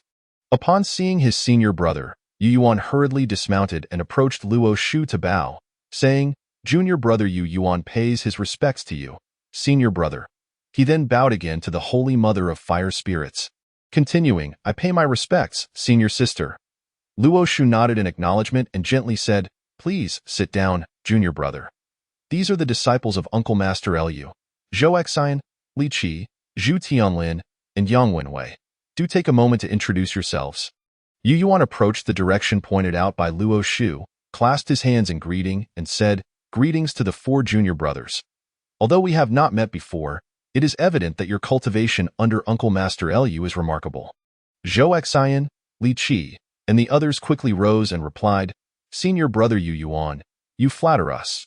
Your cultivation under Uncle Master Golden Spirits must be exceptional as well." Observing their mutual flattery, Luo Shu chuckled and said, "All right, there is no need for such politeness among us, as disciples of the. Each of you possesses your unique strengths. Please, have a seat." After sharing a few smiles, they settled down. Moments later, another figure entered the cave. A tall and handsome young man. He approached the group, bowed, and declared, "Junior brother Zhang Guifeng pays his respects to all senior brothers and sisters." Upon hearing this name, Luo Shu was reminded of Zhang Guifeng, the general of Qinglong Pass during the reign of King Zhou. Previously, he had known that Zhang Guifeng had joined in his youth but was unaware of his master. Thus, Luo Shu inquired, "Might I ask which master you are apprenticed to in the—" "I have been in seclusion and have only recently emerged, so I am not very familiar with some of my junior brothers." Zhang Guifeng replied respectfully, "In response to my senior brother, my master is Kong Yao, a second-generation outer disciple of the—" Luo Shu's expression turned blank upon hearing the name Kong Yao, as he had no recollection of him, primarily due to the numerous outer disciples of the Dada. "It seems I am not familiar with Uncle Master Kong Yao. Please, take your seat while we await the other brothers and sisters," Luo Shu said. Zhang Guifeng complied and found a spot at a stone table, sitting cross-legged. After a while, the remaining third-generation disciples arrived at the cave, until all were present. The Holy Mother of Fire Spirits gestured for Luo Shu to deliver an opening speech. Luo Shu nodded slightly and spoke softly to the assembly. "Greetings, my junior brothers and sisters. Today, we gather to celebrate the relocation of our senior sister's cultivation site on Golden AOL Island. Organizing a meeting for the third-generation disciples of the .it is an opportunity for us to become acquainted, enjoy some tea, and discuss Tao, primarily to foster camaraderie." Seeing that everyone was attentively listening, Luo Shu felt satisfied and continued. "Before you are the spiritual fruits prepared by our senior sister, while the tea is brewed from the leaves of a rare innate spiritual root that I chanced upon. This gathering is devoid of formalities. Please feel free to speak your minds." The assembly expressed their gratitude, acknowledging Luo Shu and the Holy Mother of Fire Spirits. They then began to savor the tea and spiritual fruits, engaging in lively discussions, creating a harmonious atmosphere. Luo Shu's intention for this gathering was to familiarize himself with the fellow disciples. Despite their relatively modest cultivation levels, each possessed unique talents, should the time of sealing the gods arrive. These individuals could prove invaluable, especially considering their connections to the second-generation disciples of the, who were undoubtedly formidable in their own right. As the gathering unfolded, the Tongtian, seated in the Bo Palace, felt a profound sense of contentment. Increasingly convinced of Luo Shu's commendable character and potential for greatness, as the gathering drew to a close, and joy filled the air, Luo Shu observed the twilight settling in. The spiritual fruits and tea had been nearly consumed. And he cheerfully remarked, "Dear junior brothers and sisters, the hour grows late. It is time for us to part ways." The Holy Mother of Fire Spirits concurred, "This is our first gathering, and there will be many more opportunities in the future. Let us conclude for today. Thank you, senior sister and senior brother, for your gracious hospitality," the assembly expressed as they rose to bow to Luo Shu and the Holy Mother of Fire Spirits. "Senior brother will not see you off, dear junior brothers and sisters. You may leave first. I have a few matters to discuss with senior sister Fire Spirit," Luo Shu said, bowing to the group. "Senior brother and sister, please stay a moment. We shall take our leave," they replied, and with that, they transformed into streaks of light, departing from the Holy Mother of Fire Spirits cave. Turning to Luo Shu, the Holy Mother of Fire Spirits inquired, "What is it that you wish to discuss with me?" Luo Shu smiled faintly and replied, "Senior sister, is there something you may have forgotten?" Upon hearing this, the Holy Mother of Fire Spirits looked puzzled. Pondering briefly before responding, "I do not recall forgetting anything. Senior sister, did you not wish to obtain some leaves from the mother tree of Dahongpao?" Luo Shu said with a smile. Yes, I almost forgot. Thank you for the reminder, junior brother." As she spoke, the Holy Mother of Fire Spirits extended her hand, her gaze filled with anticipation toward Luo Shu. Luo Shu summoned his spiritual energy, and with a flourish, a substantial package of tea leaves appeared in his palm. "Here, senior sister. The leaves from the mother tree of Dahongpao are scarce, which is why I did not present them earlier. This package is prepared especially for you." As he spoke, he handed the tea leaves to the Holy Mother of Fire Spirits, also presenting her with a method for brewing the tea. She accepted the leaves and the instructions, expressing her gratitude. "Thank you so much, junior brother. If you enjoy them, I shall bring you more leaves from the mother tree when they mature again." Luo Shu continued with a smile, "Junior brother, I bid you farewell. Thank you for providing the venue and the spiritual fruits today." Luo Shu added, "Take care, junior brother. I shall not see you off," the Holy Mother of Fire Spirits replied softly. "Senior sister, please stay with that." Luo Shu flew out of the cave, leaving the Holy Mother of Fire Spirits amidst a scattering of tables, chairs, and tea dishes. Through this exchange, the third-generation disciples of the grew more familiar with one another, occasionally traveling together or sharing tea and discussing Tao. Their impression of the eldest brother, Luo Shu, was marked by warmth, and their respect for him deepened, resulting in a significant elevation of his standing among the third-generation disciples. Days later, Luo Shu sat cross-legged on a mat in the cave's center when suddenly, a crisp notification sound echoed in his ear. Ding! The system has triggered a task, presenting 3 optional missions, any of which the host may choose to complete. System, it has been quite a while since you last appeared. I've missed you. Let me see what tasks you have this time. Luo Shu eagerly anticipated the system's assignments, knowing that tasks come with rewards. Choice 1. Remain on Golden AOL Island. Seclude oneself for 5 years. Reward: mid-grade innate spiritual treasure, the Tusu Sword. Choice 2. Depart from Golden AOL Island and sign in at Buzhou Mountain. Reward: Qianhuan Tower. Choice 3. Depart from Golden AOL Island and sign in at Zhoushan Mountain. Reward: 10 peaches of immortality from the 3,000-year peach tree. As Luo Shu gazed at the task panel, his intuition told him that the reward for Task 2, the Qianhuan Tower, was extraordinary. Thus, after a moment's consideration, he focused his mind and clicked on the system panel to examine the attributes of the Qianhuan Tower. Qianhuan Tower. The tower contains the laws of time. 1 day outside equates to 100 years within. Any living being may enter to cultivate in its space. The tower can shield from heavenly secrets. The heavenly path, and even the great Tao cannot be perceived. Upon reading the description, Luo Shu felt his breath quicken, his eyes shining with excitement. This was truly a miraculous artifact. What he currently lacked was time and a spiritual tool capable of shielding against the heavenly path. Although he had anticipated receiving the essential treasure for a time traveler, the Chaos Pearl, it had not yet arrived, and he had nearly given up hope. Little did he expect to receive the Qianhuan Tower instead. Disregarding tasks 1 and 3, as he was not in need of an innate spiritual treasure nor the 10 peaches, he resolutely chose Task 2 system. Choosing Task 2 merely involves a stroll around Buzhou Mountain. I am more than willing to go. Ding, congratulations to the host for selecting Task 2. Please make your way to Buzhou Mountain promptly to complete the sign-in task. Upon hearing the successful selection of Task 2, Luo Shu found himself in a state of restless excitement that lingered for quite some time. However, as he gradually calmed his mind, a wave of melancholy washed over him.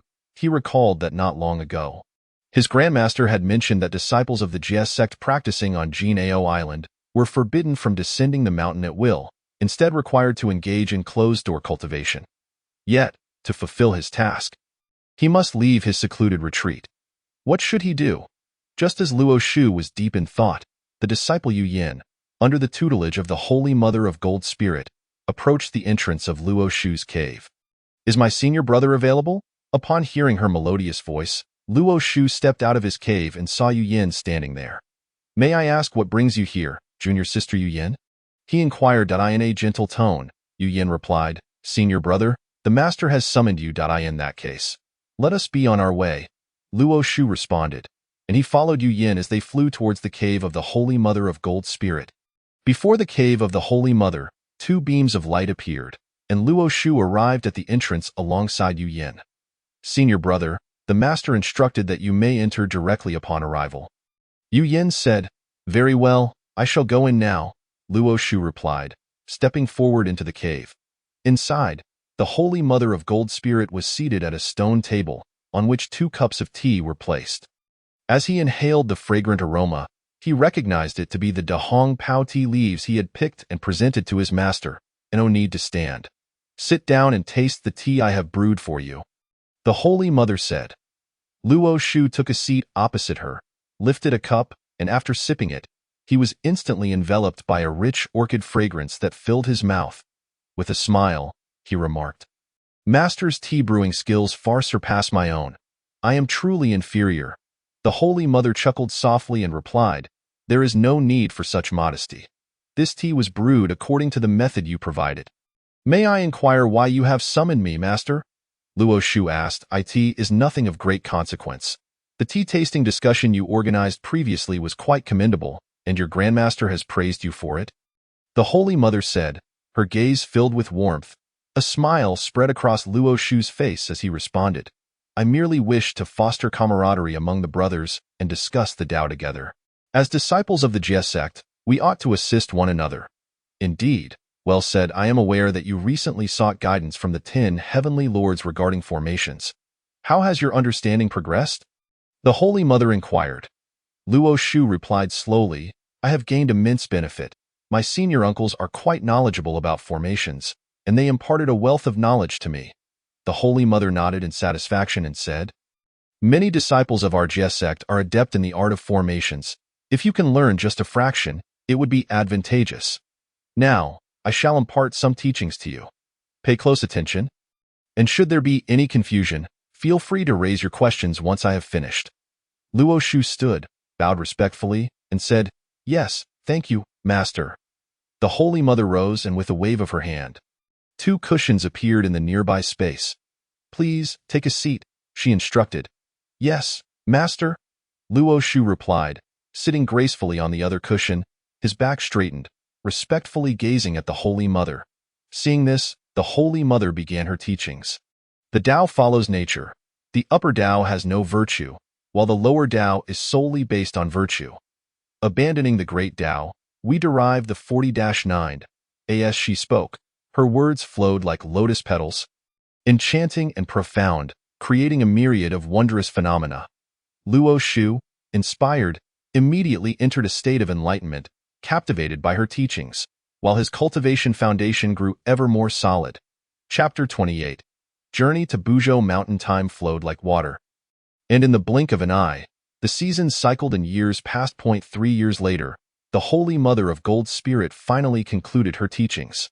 Luo Shu awoke as if from a dream. Having gained much from his enlightenment, and he felt his cultivation at the early stage of Tai Golden Immortal had improved, he rose and bowed deeply to the Holy Mother, expressing his gratitude. "Thank you, Master." The Holy Mother looked at Luo Shu with satisfaction, nodding with a slight smile. "This session primarily focused on the Upper Clear Immortal method. You must commit it to memory and reinforce it in your practice. Do you have any questions?" After pondering for a moment, Luo Shu respectfully replied, "Master, there are a few concepts I find difficult to grasp, such as the way of heaven, which seems akin to drawing a bow. The higher one suppresses it, while the lower one raises it. What does this mean?" Upon hearing this, the Holy Mother began to clarify his doubts, elucidating the concepts while demonstrating their practical applications. As Luo Shu listened and observed, the confusions in his mind were swept away like a gentle breeze, revealing clarity. Afterward, he inquired about a few more unclear points, and the Holy Mother addressed each one. Eventually, the Holy Mother had resolved all of Luo Shu's questions. Filled with gratitude, he expressed, "Thank you, Master, for your guidance." The Holy Mother smiled and waved her hand, saying, "Disciple, you possess great talent and profound fortune, with an extraordinary mindset. As long as you focus on your cultivation, there will surely be a place for you in the primordial realm.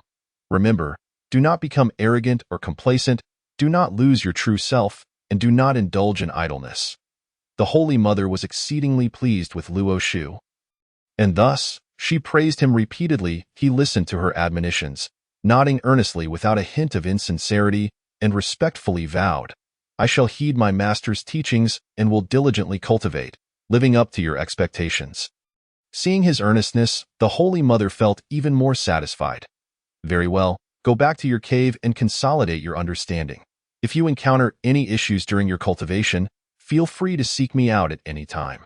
After speaking, she gestured for Luo Shu to leave. Yet, Luo Shu harbored unresolved matters in his heart and remained rooted to the spot, not moving an inch. The Holy Mother, noticing his hesitation, bore an expression of conflict and struggle. Her brow furrowed as she gazed at him with deep concern. "Though you still have something to discuss, my disciple?" she asked, perplexed. Taking a deep breath to steady his racing heart, Luo Shu finally mustered the courage to say, "Master, I must descend the mountain for an urgent matter." After speaking, he felt a weight lift from his heart, and his breathing gradually calmed. The Holy Mother's expression turned serious. "No. Your grandmaster specifically instructed that disciples on Jin Ao Island must not descend the mountain at will. How can you go against your grandmaster's wishes?" Luo Shu felt a sense of helplessness. How could he not descend and sign in at Buzhou Mountain? Without signing, his cheating artifact would be lost. "Master, I have pressing matters that necessitate my descent. Furthermore, the Grandmaster's words only advise against descending casually. It does not explicitly forbid it. I truly have urgent business and am not going down without reason. Please, Master, grant me permission," Luo Shu implored. Seeing Luo Shu's insistence on semantics, the Holy Mother's expression visibly darkened as she asked, "Do you understand the dangers that lurk in the primordial realm? There are perils everywhere. What urgent matters could possibly justify your descent at this time?" Seeing the displeasure on his master's face, Luo Shu awkwardly replied, "Master, please do not be angry. I am aware of the risks involved in descending the mountain. But how can one overlook potential opportunities? I sense that there is something guiding me toward an opportunity in the primordial realm, which is why I have decided to descend." The Holy Mother, upon hearing this, gradually softened her expression. She understood that opportunities were rare, and if there was indeed one for Luo Shu, it would aid in his cultivation. Just as she had said, while one should not descend casually, it had not been explicitly forbidden. Since Luo Shu felt a calling toward an opportunity, how could she allow him to miss it? After contemplating, the Holy Mother spoke softly, "In that case, I shall not impede your journey. Just remember this. Should you encounter danger, evade it promptly and do not allow yourself to fall into peril. Once your affairs are concluded, do not wander aimlessly in the primordial realm. Return swiftly." Upon hearing the Holy Mother's acquiescence, Luo Shu felt an immense sense of relief and expressed his gratitude. "I shall ensure my safe return. Master need not worry. The jade slip you bestowed upon me is still with me, and under normal circumstances, I should not face danger, my disciple. Remember, there are always greater forces beyond what you know, and even with my jade slip, it does not guarantee your safety. Therefore, do not let your guard down. The Holy Mother cautioned sternly. Luo Shu, moved by the Holy Mother's concern, reassured her gently, Master, please rest easy. I am not an arrogant person and will exercise caution, avoiding trouble with others. Moreover, as a Tai Golden Immortal and a disciple of the Jie sect, it is unlikely that ordinary individuals would seek trouble with me. The Holy Mother, understanding her disciple's nature, chose not to press further. With a wave of her hand, she indicated that Luo Shu could take his leave. Luo Shu bowed respectfully to the Holy Mother and said, Take care, Master, I take my leave. With that, he transformed into a beam of light and soared out of the cave, heading toward the exterior of Jin Ao Island. After a brief moment, Luo Shu flew out of Jin Ao Island, hovering in midair. With a thought, he called out, System, what is the direction to Buzhou Mountain? Please mark it for me. The primordial realm is vast, and I fear I might get lost. Ding. Upon silently invoking the desired location, guidance will be provided. The system responded. It can work like this? You should have mentioned it sooner. Ding. In the primordial realm, well-known locations can be connected to your consciousness with just a thought. Upon hearing the words, Luo Shu was left speechless. In a wonder in the novels he had read, the protagonist would rush off at the mere mention of a name. He had always wondered if they had maps. It turned out this was the reason. Luo Shu focused on Buzhou Mountain, channeling the power of his primordial spirit to sense the pull emanating from it. With a flicker of his spiritual energy, he vanished from his location. Several days later, a figure appeared, landing atop a cloud-covered celestial mountain. Luo Shu, having departed from Golden Ao Island, gazing at the vast expanse of mist before him, he couldn't help but sigh inwardly. The primordial era is indeed immense. Employing the earth-traveling golden light technique, he had flown for such a long time, yet he still had not arrived at Buzhou Mountain. If this were in later times, he could hardly fathom how many laps around the earth he would have completed. After this contemplation, Luo Shu continued his flight toward Buzhou Mountain. As time passed, a chime sounded. Detected host has arrived at Buzhou Mountain. Would you like to check in? Upon hearing the system's prompt, Luo Shu halted midair. The sight before him was awe-inspiring. The mountains appeared as dark as iron, solemn and majestic, as the red sun rose, casting a blue hue over the peaks, with wisps of mist rising like a creamy veil between the towering mountains. Buzhou Mountain, formed from the spine of the Great Pangu, is a sacred mountain stretching thousands of kilometers, serving as the pillar of heaven. However, during the calamity of the Wu and Lich, the ancestral witch Gonggong, witnessing the deaths of the other 10 ancestral witches, was filled with sorrow and struck the spine of Buzhou Mountain in anger, causing the heavens to collapse and the earth to sink, leading to a deluge. Eventually, Nuwa forged the stones to mend the sky, and along with the other 5 sages, transformed the 4 legs of the 9 heavens mystical tortoise into 4 pillars, placing them at the cardinal directions to support the heavens. With the assistance of the 6 sages, the primordial continent was spared from disaster and returned to tranquility, earning the 6 sages immense merit. Though Buzhou Mountain had lost its former grandeur, its scenery remained vibrant and full of life. It resembled a colossal green dragon reclining upon the earth, its forms varied and stretching toward the distant horizon, with emerald peaks standing tall and ancient charms still evident. System, check in at Buzhou Mountain. Luo Shu quelled his admiration and spoke to the system. Ding, check in at Buzhou Mountain successful. Reward, 1,000 Illusions Tower, delivered to system space. With a thought, Luo Shu beheld the 1,000 Illusions Tower floating in the system space. He retrieved it from the system space, merging it into his primordial spirit and recognizing it as his own. Chapter 29. Lord of the White Tiger arriving at the foot of Buzhou Mountain. Luo Shu sought a tranquil spot to sit down and examined the 1,000 Illusions Tower closely. The tower had 7 levels, exquisitely and intricately carved, its surface smooth as silk, glimmering softly in the sunlight. As he probed within with his divine sense, he discovered that the tower contained a rich essence of spiritual energy. Each level seemed boundless, yet each had its own limitations. The first level contained the laws of time, accelerating the cultivation process. 100 years inside corresponded to a single day outside. The second level simulated combat scenarios, allowing entry for matching with peers of the same rank for practical training. The third level unlocked the realm of the Great Luo Golden Immortal. The fourth level unlocked the Quasi-Saint realm. The fifth level unlocked the Mixed Origin Great Luo Golden Immortal Saint. The sixth level unlocked the Mixed Origin Infinite Great Luo Golden Immortal. The seventh level was yet to be unlocked. All of these could obscure the heavenly secrets. Initially, Luo Shu believed it could only provide a 100 cultivation space, but to his surprise, each level was equipped with different functionalities. He gazed at the Thousand Illusions Tower with delight, his eyes shimmering with excitement.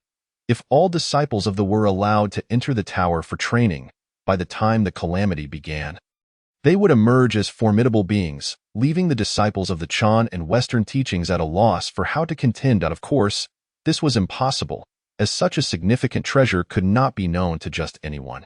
While most disciples of the were loyal and righteous, there were also some nefarious individuals, such as the timid and inept Chankar Dingguang, one of the 7 fairies, who betrayed during the latter stages of the calamity. It seemed prudent to select only those of exemplary character from the for training in the Thousand Illusions Tower. Next time he visited Chaoga, he could bring the 7 monsters of Meishan to enhance their abilities. Luo Shu integrated the Thousand Illusions Tower into his primordial spirit. As long as he permitted it, any being could enter the tower, and all operations within would be governed by his will. Rising to his feet, he gazed at the endless mountain range and mused. Even if Buzhou Mountain no longer resembled its former self, it was incomparable to any other celestial mountain. After all, it was the foremost mountain of the primordial era. Perhaps there were rare flowers, extraordinary herbs, or precious treasures within. Since he was already here, he might as well explore and, with a bit of luck, acquire some spiritual roots or fruits, making the journey worthwhile. Thus, Luo Shu ascended Buzhou Mountain, enchanted by the beautiful scenery along the way. Strolling among the celestial peaks felt like entering a fairy tale. Sunlight streamed through the clouds, illuminating the rugged path ahead. The verdant mountains and tranquil waters, infused with the fragrance of flowers and the freshness of vegetation, enveloped him in a sense of bliss and tranquility. As he traversed the uneven mountain path, Luo Shu spotted numerous spiritual mushrooms and roots. Though only a millennium or so old, he still gathered them. After the canonization, spiritual energy had grown scarce, making these mushrooms and fruits quite valuable in the future. Just as Luo Shu was about to pluck a millennium-old celestial fruit, a figure darted from the grass, startling him. Swiftly, Luo Shu, in the early stage of the Tai Golden Immortal Realm, expanded his divine sense, quickly locking onto a being of only the early Golden Immortal level. Will you emerge voluntarily, or shall I force you out? Suddenly, a spell struck toward Luo Shu. With a casual wave, he dispelled the magical energy effortlessly. Who dares to launch a surprise attack? Show yourself at once and state your name. With that, Luo Shu unleashed a spell toward the location of the being, ensuring it would not be lethal. The being, struck by the spell, gasped in pain and cried out, "That hurts! That hurts! You priest, your attack is too fierce." As Luo Shu approached, a white tiger materialized before him. Its fur, a striking yellow and white, was adorned with meticulously patterned black stripes, creating a breathtaking natural tableau. Luo Shu was taken aback. This was indeed a white tiger, belonging to the same lineage as the guardian beast of the West. Typically, the elegance and formidable aura of a white tiger commanded respect and left a lasting impression. However, the creature before him was clearly an exception, its mouth twitching as it cursed, detracting from its majestic allure. Seeing Luo Shu, the white tiger sprang to its feet, baring its fangs and growling, "You priest, let your white tiger grandfather take a bite out of you, or you'll regret it." Luo Shu regarded the dim-witted white tiger before him and replied ambiguously, "Are you sure you want to bite me? Aren't you afraid of breaking your fangs?" The white tiger appeared oblivious to the gravity of the situation. "What does it matter if I bite you? My few big teeth can definitely take a chunk out of you." The white tiger continued to boast defiantly, "It seems I might have gone too easy on you. In my presence, you keep calling me grandfather. Today, unless you scream my name, I shall recognize you as my grandson." With that, Luo Shu produced a whip, not a spiritual treasure, just an ordinary weapon, and swung it at the white tiger. The disparity in power meant that even a non-spiritual whip could land blows on the white tiger. The white tiger endured lash after lash, its bravado fading as it shifted from "How dare you strike your grandfather?" to "Grandfather, please stop. Don't hit me anymore." Luo Shu regarded the now pleading white tiger and put away the whip. Teasing, "Are you convinced yet? Will you surrender? How could a mere early golden immortal dare to be so arrogant? Who do you think you are?" The white tiger bore clear marks from the lashes. But they were merely superficial injuries, and its previous bravado had dissipated. It replied, "I concede. I concede. You priests are truly formidable. I can't discern your cultivation level, but you are undoubtedly far superior to me." Luo Shu chuckled lightly. Isn't the White Tiger clan supposed to have retreated to the North Julu continent after the calamity of the Wu and Lich? How then do you find yourself at Buzhou Mountain? Upon hearing this, the White Tiger's face flushed with embarrassment as it awkwardly replied, "Ahem. I didn't want to languish in the North Julu continent. I have my own aspirations, to stand atop the primordial era and survey all beings. I heard from my elders that Buzhou Mountain, being transformed from Pangu's spine, is rich in spiritual treasures, so I came in search of them. Feel my disappointment. After several days, I have yet to encounter a single spiritual treasure." Hearing the White Tiger refer to itself as this young master, Luo Shu flicked a strand of celestial light, giving the tiger a light smack on the head. "You think you can call yourself this young master? If I hear that again, I'll give you 2 more smacks." The White Tiger, having been struck, pouted in pain and muttered, "Fine, I won't say it anymore. Why do you keep hitting me? It hurts then, you snuck out? Do you wish to return?" Luo Shu inquired. "Of course not. The environment there is terrible. The spiritual energy is insufficient. I'd rather not suffer that fate again," replied the White Tiger. The White Tiger promptly shook its head, indicating a complete disinclination to return to the desolate North Julu continent. Luo Shu mused to himself, considering that if this tiger had managed to cultivate to the early stage of a golden immortal in such a barren place, it must possess extraordinary talent. He was in need of a mount, and this tiger would suffice. Its imposing appearance would not tarnish his reputation. He recalled that Zhao Gongming's steed was a black tiger, exuding a powerful aura. Having made up his mind, Luo Shu addressed the White Tiger. "I am in need of a mount. Would you be willing to serve as one for me?" "Absolutely not. How could I possibly become a mount for a human?" The White Tiger fervently shook its head. Luo Shu's lips curled into a knowing smile as he gazed at the tiger with a glint of meaning in his eyes, softly stating, "Are you quite certain?" The White Tiger shivered at the depth of Luo Shu's gaze and replied, "I may not fully grasp your identity, but if you wish for me to be your mount, you must possess a respectable status." In response, Luo Shu gradually revealed, "I am a direct disciple of the 3rd generation of the Zhejiao, with the Supreme Pure One as my grandmaster. Do you find my status sufficient?" The White Tiger's eyes sparkled at the mention of being a saint's disciple, recognizing the high status, and thought of Luo Shu as a substantial ally. "Is that so? Will following you provide ample sustenance?" The White Tiger asked innocently. Upon hearing this, Luo Shu chuckled lightly. "You shall have plenty to eat. Everything from the sky above to the creatures that swim below. All will be at your disposal." With a respectful bow, the White Tiger proclaimed, "I pledge my loyalty to you, my master." "Enough with the formalities. Do you have a name?" Luo Shu inquired. The White Tiger grinned with a hint of naivety in his eyes and replied, "I am called Mountain Lord of the White Tiger clan." Luo Shu thought to himself that it was a splendid name, yet it seemed a pity for such a majestic creature to bear such a name when it looked rather imposing. "Mountain Lord is a fine name, but I shall call you Xiaobai henceforth," Luo Shu decided. "As my master wishes, you may imprint your spiritual essence upon my consciousness to formalize our bond." Xiaobai responded. Luo Shu waved his hand dismissively. "Xiaobai, let us forego the contract. While you may be my steed, I do not wish to bind you with a contract." Xiaobai was deeply touched. For mounts typically lacked autonomy, their lives hanging by the whims of their masters. Luo Shu's refusal to sign a contract meant that he would still be his own being. "Master, I am quite hungry. May we seek out some food?" Xiaobai inquired. Luo Shu, taken aback, exclaimed, "What did you say? Hungry? You, a practitioner at the early stage of Golden Immortal, can feel hunger. With an innocent expression, Xiaobai replied, consuming food enhances cultivation. The more I eat, the more my power grows. Luo Shu rolled his eyes in exasperation and said, very well, let us find you something to eat. With that, he leaped onto Xiaobai's back, guiding him into the forest. Where shall we find food, master? Xiaobai chattered incessantly as they walked. Xiaobai, are you not thirsty? Does your throat not ache from all this talking? Luo Shu remarked with a sigh, I am not thirsty. Nor does my throat hurt. I simply feel quite famished, as my stomach rumbles incessantly, Xiaobai replied with wide, pleading eyes. Luo Shu smiled faintly, pondering how endearingly foolish this white tiger seemed, perfectly aligned with his own temperament.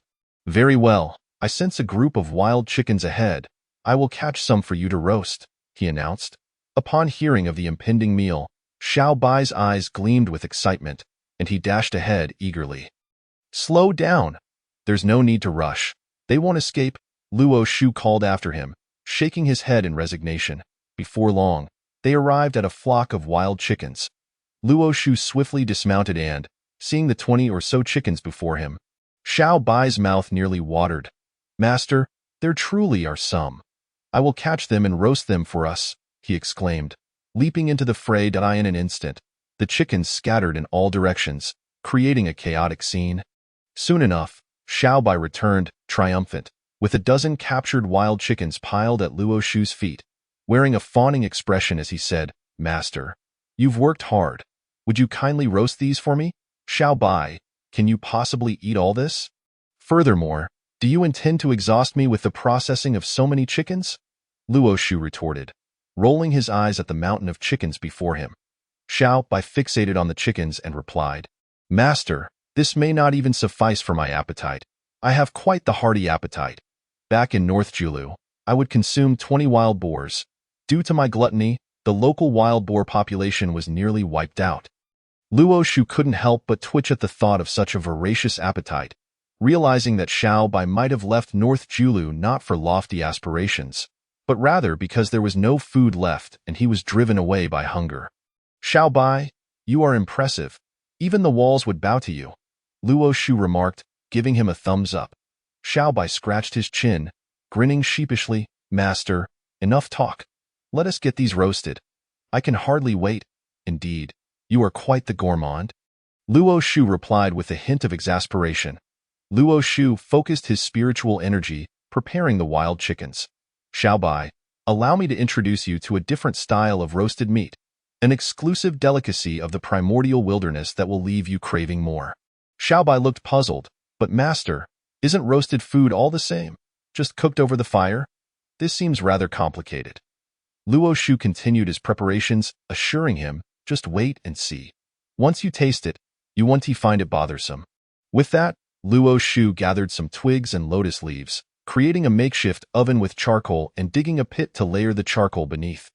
With a flick of his wrist, a variety of jars appeared before him, leaving Xiaobai bewildered.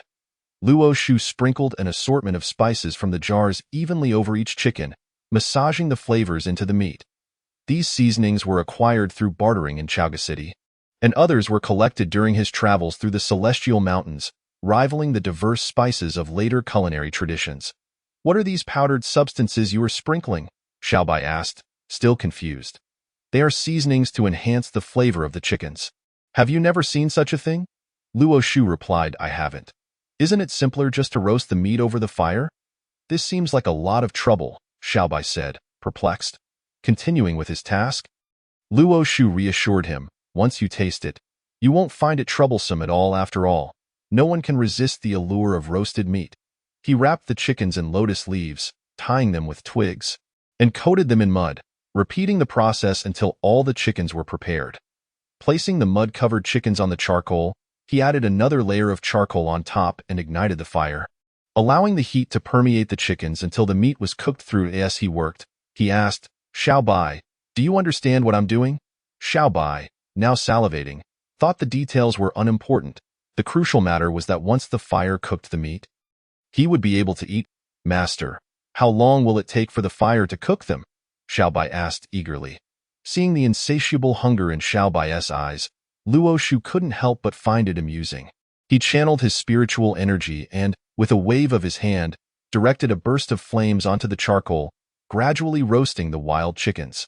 After a considerable time, Luo Shu announced, "It is done. They should be ready to retrieve now." Xiaobai hurriedly excavated the chickens from the pit, his golden immortal cultivation protecting him from the heat of the charcoal. He eagerly opened one, and the aroma wafting from the lotus-wrapped roasted chicken was intoxicating. A delicate sweetness permeating the air, captivating all who inhaled it. Taking a bite, Xiaobai reveled in the succulent juices and rich flavors bursting in his mouth, his eyes shining with delight. "Master, this is divine. This is the first time I've tasted something so exquisite since I can remember," he exclaimed through mouthfuls. Watching Xiaobai's blissful reaction, Luo Shu laughed heartily, remarking, "I told you it would be delicious. Danti, you want to eat more? Will you accompany me for more delightful feasts?" "Absolutely. If I could enjoy such delectable food every day, how could I ever refuse?" Xiaobai replied enthusiastically.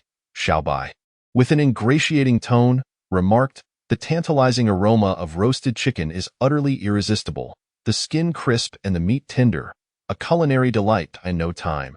Xiaobai devoured 10 roasted chickens by himself, and subsequently, he took another one, savoring every bite.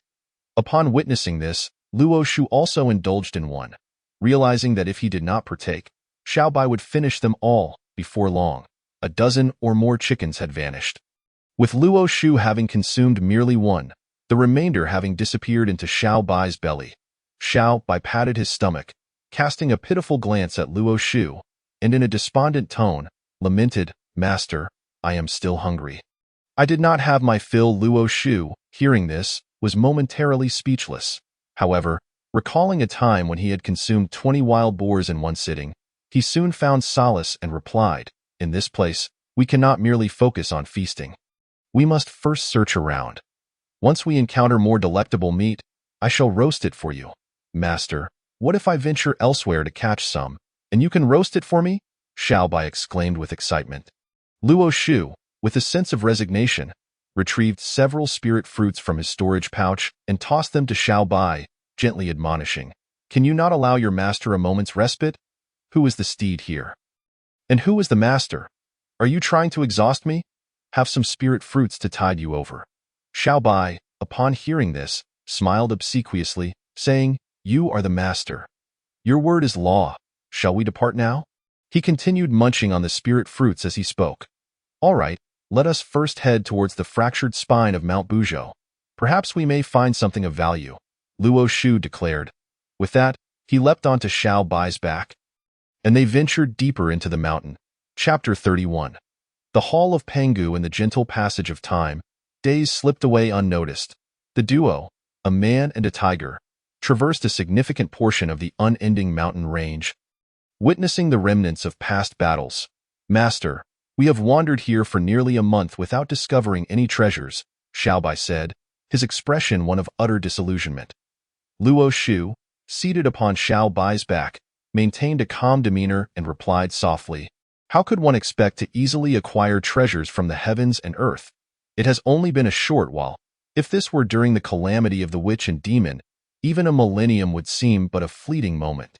Since the collapse of Mount Buzhou and the subsequent mending of the sky by Nuwa, the primordial continent had settled, its expanse reduced by nearly 70%, and the spiritual energy had grown thin, rendering cultivation increasingly arduous. In days gone by, the demon race had held absolute dominion over the primordial realm.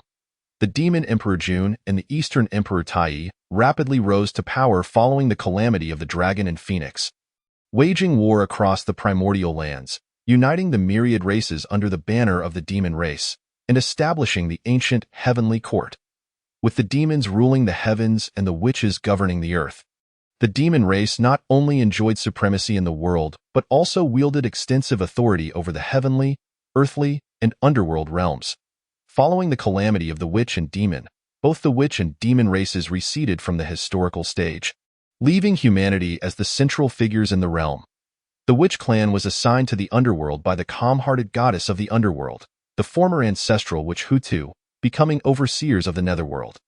albeit unable to step outside its confines. The demon race, under the protection of Nuwa, was relegated to the harshest and least habitable region for humans, the northern continent, from which they could not venture beyond its borders. Xiaobai, the primordial land as it stands today, is a far cry from its former glory. Spiritual energy is scarce, and spiritual treasures are exceedingly rare. Thus, we must exercise patience in our treasure-seeking endeavors. Luo Shu mused, fully aware of the current state of affairs, harboring no extravagant hopes of discovering exceptional spiritual treasures, but merely wishing to test his fortune. Indeed, Master, do you sense that the pressure in this area has intensified? Xiaobai inquired. Luo Shu, channeling his primordial spirit's power, attuned to the atmosphere around them, confirming that the oppressive force was indeed stronger than in earlier locations. While Mount Buzhou was transformed from the spine of the great Pango. Imbued with Panga's indomitable essence, the pressure had notably diminished since the collision that fractured its spine. What once was an endless mountain range shrouded in oppressive energy now only exhibited heightened pressure as one approached the central region. Contemplating this, Luo Shu thought, "It seems we have arrived at the heart of Mount Buzhou. I wonder if any ancient spiritual treasures remain here. Xiaobai, let us proceed further into the area where the pressure is strongest. Perhaps we may uncover something valuable." "Understood, Master," Xiaobai replied. As they reached a slope, Xiaobai halted, panting heavily. "Master, I can go no further. The pressure is too great. My limbs are uncoordinated and trembling." Luo Shu swiftly dismounted. Observing Xiaobai's weary state, he waved his hand, offering a pill to replenish his strength. "This place is extraordinary. It may have been of great significance to the witch clan. You wait here while I investigate further." With that, Luo Shu soared towards the interior of the mountain. Xiaobai, watching Luo Shu's vanishing figure, transformed into his innate form, a youth with well-defined features and a simple demeanor, exuding an aura of unpretentiousness that rendered him exceedingly approachable. He found a stone to sit upon, quietly awaiting Luo Shu's return. Meanwhile, Luo Shu navigated the rugged mountain path into the depths, where the pressure intensified, imposing a challenge even upon him, at that moment. He felt a deep-seated call, following its guidance to a seemingly unremarkable cave, yet it was surrounded by an intricate formation. Luo Shu gazed in astonishment at the cave before him, realizing it was protected by a formation that did not appear to be naturally occurring but rather one that had been deliberately arranged. Approaching, Luo Shu began to study the layout of the formation, attempting to decipher how to breach it. Just then, a notification from the system echoed in his ear. "Ding, formation detected. Method for breaching the formation provided. Would the host like to proceed?" Upon hearing this, Luo Shu felt a wave of relief. This would save him considerable time in his research. Yes, system, you are indeed a timely savior. Ding. To breach the formation requires a single drop of Panga's blood. Ding. Procedure. Apply a drop of Panga's blood to the formation to dispel it. Luo Shu was rendered speechless upon learning this. To dismantle a formation with a drop of Panga's blood seemed quite extravagant. The value of Panga's blood had seemingly diminished, and it felt like a loss to expend it for merely breaching a formation. If he were to attempt the breach himself, it could take an indeterminate amount of time. Yet, given that breaching the formation required Panga's blood, the treasures within might indeed be of considerable worth. Previously, while undertaking tasks, the system had rewarded him with 5 drops of Panga's blood. He had already refined one, leaving him with 4. Using 1 drop to breach the formation would be acceptable. Thus, Luo Shu concentrated, retrieving a drop of Panga's blood from the system space, and with a flick of his wrist, he applied it to the formation. Instantaneously, the formation dissipated, revealing the entrance to the cave in its entirety. Luo Shu stepped inside, and the deeper he ventured, the more oppressive the atmosphere became, yet it remained within his capacity to endure. After a short while, Luo Shu discovered a blood pool inside the cave. The pool was not particularly large, spanning roughly 100 meters in circumference, with bubbles surging within, exuding a rich sanguine essence that resonated with boundless Tao rhythms. Yet the aura emanating from the blood sent a chill down Luo Shu's spine. Could this be the blood pool of Pango? Is this the Hall of Pango? Luo Shu was astounded. He had merely come to Mount Buzhou to sign in and explore. only to stumble upon the Hall of Pangu. After the calamity of the witch and demon, the Hall of Pangu had vanished from sight, and most formidable beings had refrained from probing due to the influence of the calm-hearted goddess. It was unexpected that he had been drawn here. Perhaps it was due to the drop of Pangu's blood he had refined. This blood pool, a gathering place for the blood of the great Pangu, was also the birthplace of the 12 ancestor witches and many members of the witch clan. For the witch race, the Hall of Pangu was of utmost significance, and this blood pool was paramount. However, since the calamity of the witch and demon, no new beings of the witch clan had emerged from the blood pool. Nevertheless, entering the blood pool remained a viable means to temper one's physique. Without a moment's hesitation, Luo Shu leaped into the blood pool, contemplating, though I have refined Pangu's blood and my body has seen enhancement, it is still necessary to enter the blood pool for further fortification. After all, it cannot be a bad thing. As Luo Shu plunged in, a torrent of malevolent energy began to refine his body, while the energy within the blood pool was absorbed into his being. Remembering that Xiaobai was still waiting for him, Luo Shu cast a spell towards the cave entrance and then closed his eyes, entering a state of quiet cultivation. Thus, Luo Shu remained within the blood pool for a fortnight. On the mountainside, Xiaobai dozed off on the stone, growing anxious at Luo Shu's prolonged absence. Just as his worry peaked, he received a message from Luo Shu. Xiaobai, stay outside for me. Once I conclude my business here, I will come to find you, oh not fret, Luo Shu communicated. Upon hearing this, Xiaobai transformed back into his true form, sprawled across the stone, and fell into a deep slumber. Chapter 32. The image of creation after spending a fortnight refining himself within the blood pool. Luo Shu slowly opened his eyes, which now glimmered with a blood-red HUE.as. He channeled his primordial spirit's power. His gaze regained clarity. This blood pool was indeed extraordinary. In merely half a month, it had elevated my physical form to the mid-stage of the Tai Golden Immortal Realm. Observing the blood pool, which had lost its former tumultuous essence, and the sanguine atmosphere that gradually dissipated, he remarked, "It seems this blood pool can no longer be utilized. It was already low on energy, and I have absorbed the remainder. It is time to return, as I have lingered in Mount Buzhou long enough."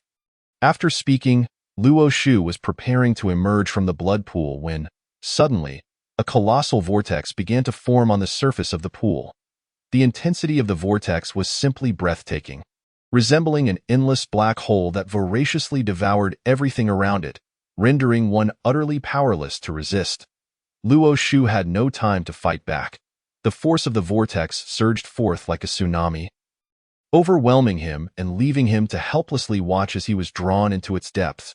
As Luo Shu vanished into the blood pool, the vortex gradually dissipated, leaving only ripples on the surface. While the Pangu Hall fell into a tranquil stillness, at that moment, Luo Shu found himself swept into a mysterious realm, and upon gazing at the scene before him, astonishment washed over his face. Towering peaks loomed, reaching towards the clouds. They stood majestically, exuding an awe-inspiring presence, as if they were the spine of the earth, piercing the heavens. The mountaintops were shrouded in swirling mists, appearing both elusive and enigmatic, evoking a sense of profound mystery. Sunlight slanted across the mountainside, accentuating the contours of the peaks, resembling a three-dimensional canvas.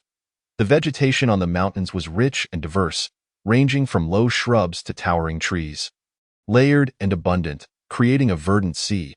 Occasionally, one could glimpse winding paths and cascading waterfalls, adding a touch of wilderness and vitality to the landscape. These mountains were not merely natural wonders, they were the guardians of this realm, enduring the trials of time and nature, steadfastly witnessing the transformations of the world. In this space, the mountains, trees, and streams collectively formed a breathtaking tableau that captivated the heart and soul. Luo Shu mused to himself, marveling at the existence of such a small paradise beneath the blood pool of Pangu Hall. He pondered whether this small world had existed since the dawn of creation or was formed from the remnants of the shattered primordial continent after the clash of Gong Gong against Mount Buzhou. The spiritual energy here was far more abundant than that of the primordial continent, and many spiritual roots flourished. He decided to explore this realm further. With that thought, Luo Shu summoned his spiritual energy. transforming into a streak of light that darted around this small world, initiating an exhaustive search. The air was filled with the refreshing scents of trees and moist earth, occasionally mingled with the faint fragrance of distant flowers. Uplifting one's spirit, a gentle breeze rustled the leaves, as if whispering the ancient legends of this forest. To say the least, this realm was indeed suited for retirement. No, rather, it was ideal for cultivation. Employing the 36 techniques of Tiangang, Luo Shu activated the technique of barrier insight, searching every place he visited. Whenever he encountered spiritual roots or herbs, he spared none, leaving no trace behind. If others were to witness this, they would undoubtedly be left dumbfounded, astonished by the sight of such a Na'vi individual who had never seen the world.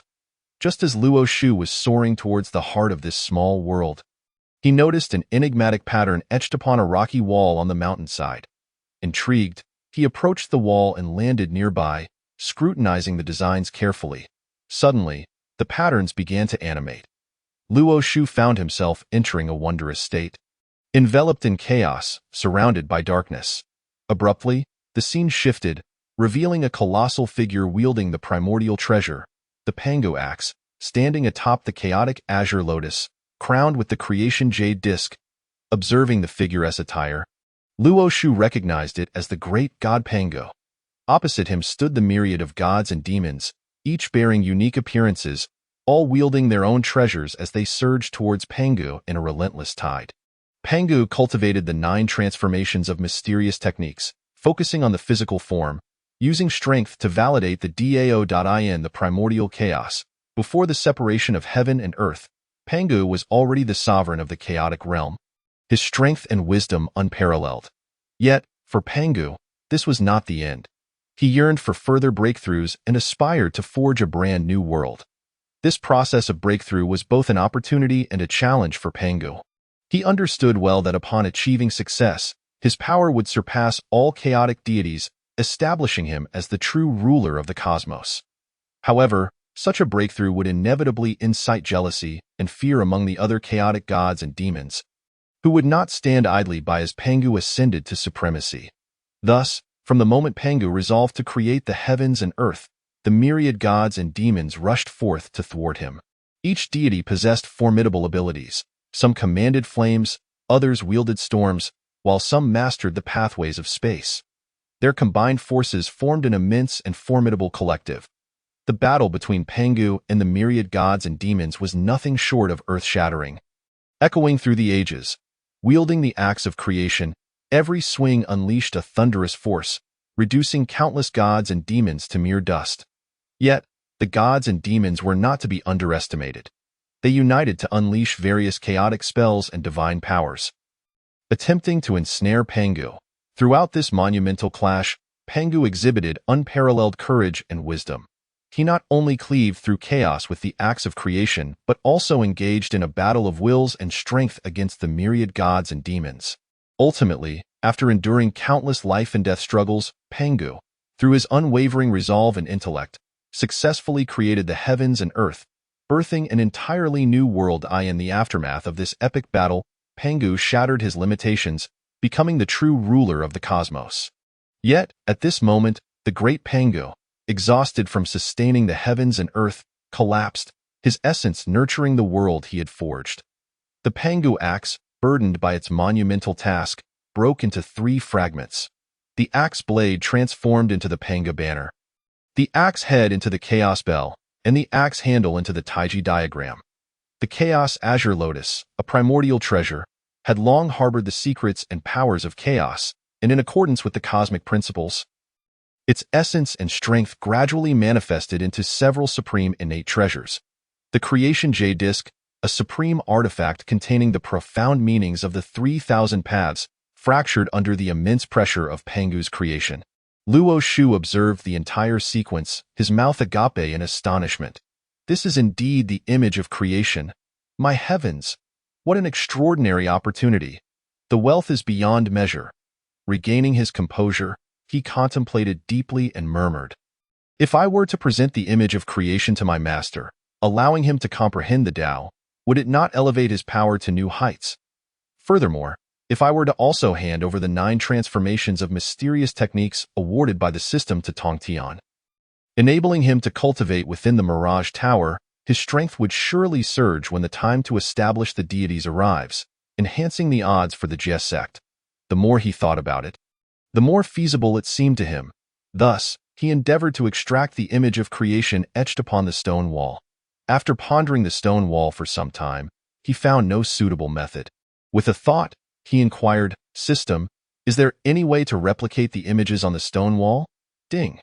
The system can imprint the images onto a reflection stone. The one wishing to comprehend need only direct their spiritual essence into the reflection stone. That sounds splendid, system. Please proceed with the extraction. Ding. Commencing image extraction. Ding. Extraction successful. Ding. Imprinting successful. The reflection stone is now stored within the system space. Upon seeing the reflection stone in the system space, Luo Shu was overwhelmed with joy. His face illuminated with a bright smile as he exclaimed, "System, you are amazing. I adore you." Ha ha ha. Ding. The image of creation within the reflection stone can only be comprehended 3 times. After that, the image will vanish. Upon hearing this, Luo Shu felt no particular emotion. 3 opportunities for comprehension were already a rare treasure. When he glanced back at the stone wall, he noticed that the patterns had completely disappeared. That's for the best. It prevents others from witnessing it. Having lingered for so long, it was time to leave. He imagined that Xiao Bai must be growing anxious. Luo Shu surveyed the surroundings but found no exit. Just as he was about to consult the system, a vortex appeared above him. This must be the exit. Let's take a look with that. A flash of white light enveloped him as he entered the vortex. Subsequently, the vortex vanished, and this realm began to collapse, fading into chaos, unbeknownst to Luo Shu. Chapter 33.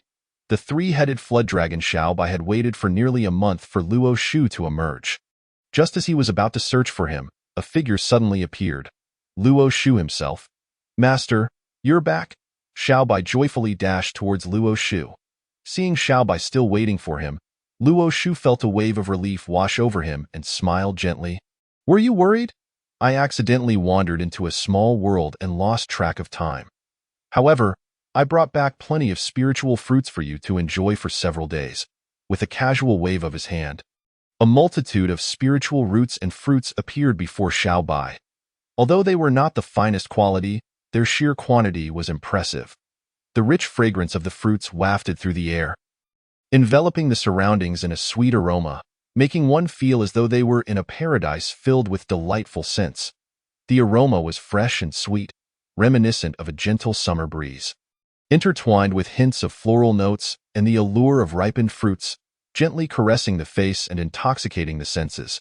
Xiao Bai gazed at the mountain of spiritual fruits, his heart bursting with joy. And he leaped up in excitement. "Thank you, Master. There are so many." As he chewed his food, he chattered incessantly, as if the 2 actions could seamlessly coexist without interference. Xiao Bai's eyes sparkled with excitement. Fixated on the morsel in his grasp, his expression brimming with a desire so fervent it seemed he could devour the entire world.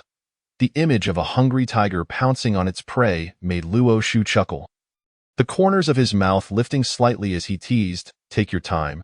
Don't rush. No one is competing with you for food. It seems as if I've been mistreating you." Although Xiao Bai's manner of eating was somewhat coarse, it was infused with vitality and passion, as if he were relishing every bite's fulfillment. A pure joy that was infectious, lifting Luo Shu's spirits as well. "This is delicious. Please help me store the leftovers. Master, when I feel like eating again, I shall ask you for them," Xiao Bai declared with a flourish. "All right, are you done?" Luo Shu inquired. Xiao Bai patted his round belly, let out a contented burp, and replied, "I am full now. Please assist me in putting away the remainder." His eyes twinkled as he gestured towards the leftover spirit fruits with his paw. "Why do I feel like I'm serving a young master? Not only do I fetch your food, but I also have to collect your things. What do you say, Xiao Bai?" Luo Shu waved his hand, gathering the remaining fruits, casting a meaningful glance at Xiao Bai. Upon seeing Luo Shu's expression, Xiao Bai sprang up, striding over to Luo Shu's side, and ingratiatingly said, "How could that be? You are my master. Allow me to massage your legs." He then proceeded to attempt to use his paw to knead Luo Shu's thigh. Luo Shu swiftly evaded the paw, observing the antics of Xiao Bai with a sigh. All right, enough of your sycophantic display. Are you truly from the White Tiger clan? You hardly seem like it, Xiao Bai. Hearing this, flared up, exclaiming, I am certainly from the White Tiger clan. Just look at my handsome stature and my imposing presence. It's evident that I'm a true White Tiger. Witnessing Xiao Bai's profound self-identity and confidence, Luo Shu could no longer contain himself and playfully tapped Xiao Bai on the head, stating, I've never encountered someone as self-absorbed as you in the Honghuang continent. If you venture out alone, Dante mentioned that you know me. I have a reputation to uphold. Master, am I not still your favorite steed? Xiao Bai replied with a feigned grievance. Luo Shu chuckled. All right, enough of the theatrics. We should depart from the Wuzhou mountain. Xiao Bai promptly composed his expression and eagerly invited Luo Shu to mount his back, carrying him onward. Master, please hop on. Luo Shu activated his spiritual energy and settled onto Xiao Bai's back, gazing deeply towards the direction of the Panga Hall, silently murmuring, until we meet again. Let us proceed. Xiao Bai, destination, Golden Tortoise Island. At this, Xiao Bai harnessed his celestial power and soared towards Golden Tortoise Island. Upon reaching the shores of the Yellow Sea, a vast expanse before them, Luo Shu and Xiao Bai were suddenly startled by a series of piercing screams echoing from not far away. The sound sliced through the air like a razor, sending chills down their spines. Luo Shu's heart raced, his brow furrowing as a grave expression crossed his face. He patted Xiao Bai's head, instructing, Xiao Bai, go check it out. Sensing his master's unease, Xiao Bai hastily accelerated. Upon arriving at the source of the commotion, Luo Shu was met with a scene that ignited his fury. A three-headed flood dragon was rampaging through the human realm, its robust and powerful body darting like lightning, stirring up a tempest of dark wind. Its eyes glimmered with a chilling light, exuding a bloodthirsty fervor as if it sought to devour all living beings. The three-headed dragon wreaked havoc upon humanity, each attack accompanied by earth-shattering roars. It opened its gaping maw, revealing sharp fangs capable of swallowing several people whole, while its claws, as sharp as blades, effortlessly tore through flesh. Under its rampage, the land of humanity became a river of blood, littered with corpses. Humph! I will take your life. Luo Shu leapt from Xiao Bai's back, his figure flickering as he unleashed a spell towards the three-headed dragon. Swiftly drawing his golden sword to confront it, who dares to ambush me? The three-headed dragon howled in pain upon receiving Luo Shu's spell, only to be met with fury when it spotted Luo Shu approaching with his sword. It's you! How dare you interrupt my meal and launch a sneak attack? You shall pay dearly for this. The dragon bellowed, baring its fangs and advancing like a mountain, its eyes glinting with murderous intent.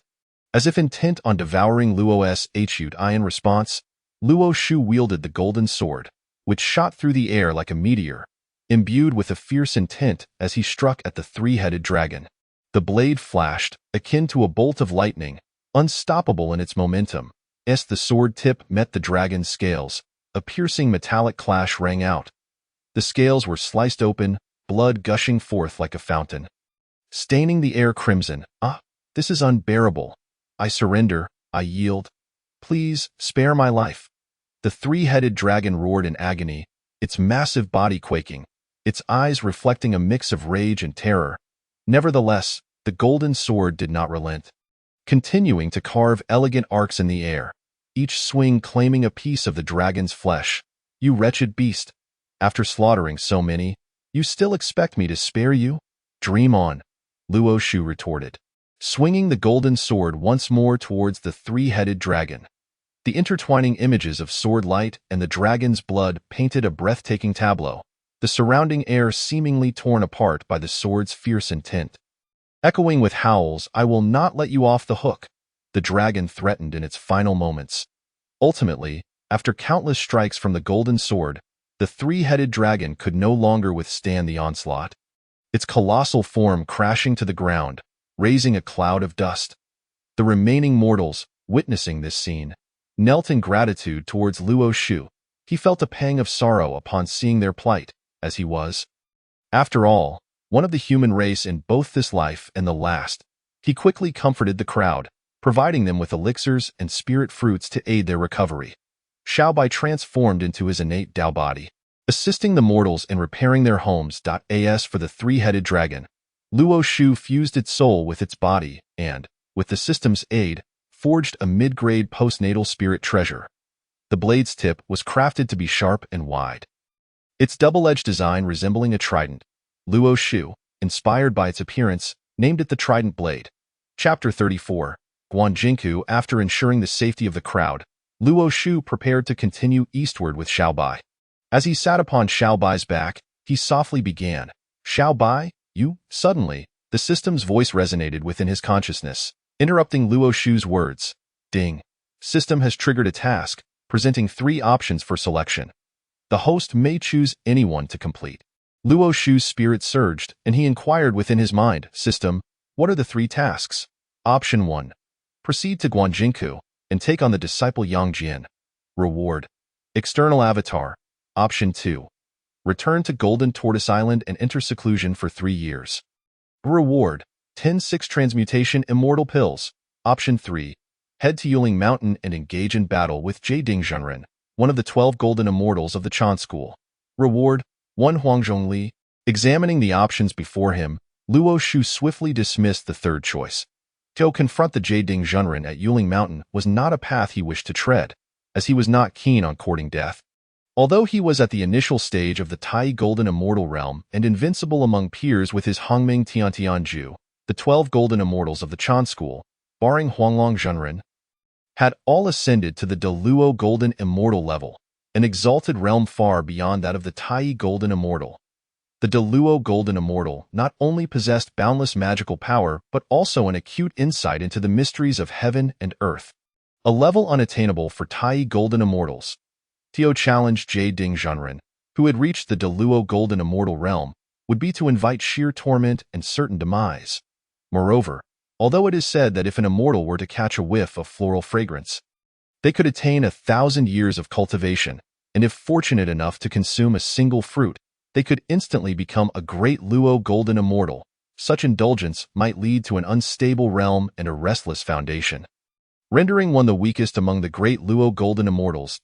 As for the second option, setting aside the return to Golden Ao Island and the prospect of a 3-year seclusion, the reward of 10-6 transformation golden pills feels rather meager, almost akin to offering alms to a beggar. How miserly! If, however, one were to grant 10-9 transformation golden pills as a reward, Luo Shu would be inclined to reconsider. Nevertheless, even if 10-9 transformation golden pills were genuinely offered, Luo Shu would still decline. Consuming a single 9 transformation golden pill might elevate one to the status of a great Luo Golden Immortal, but the side effects are far more significant, draining the user's potential and rendering any further breakthroughs impossible.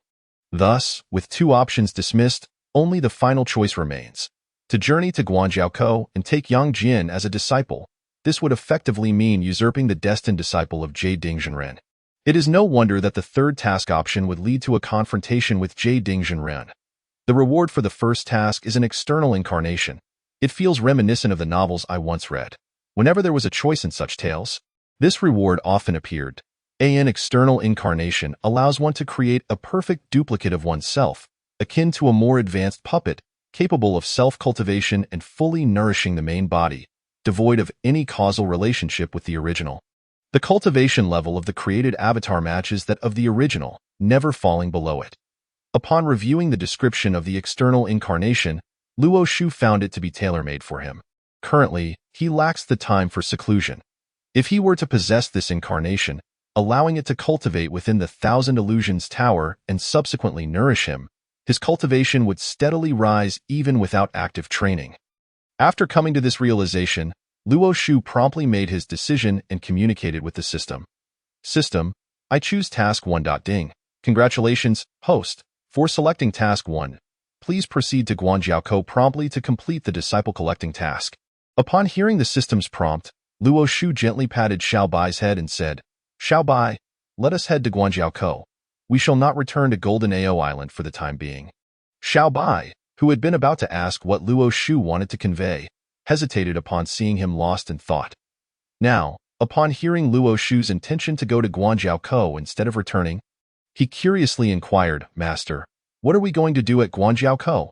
Luo Shu's eyes sparkled with delight, a smile gracing his lips as he softly replied, At Guanjiaokou resides my destined disciple. This trip is solely to take him as my student.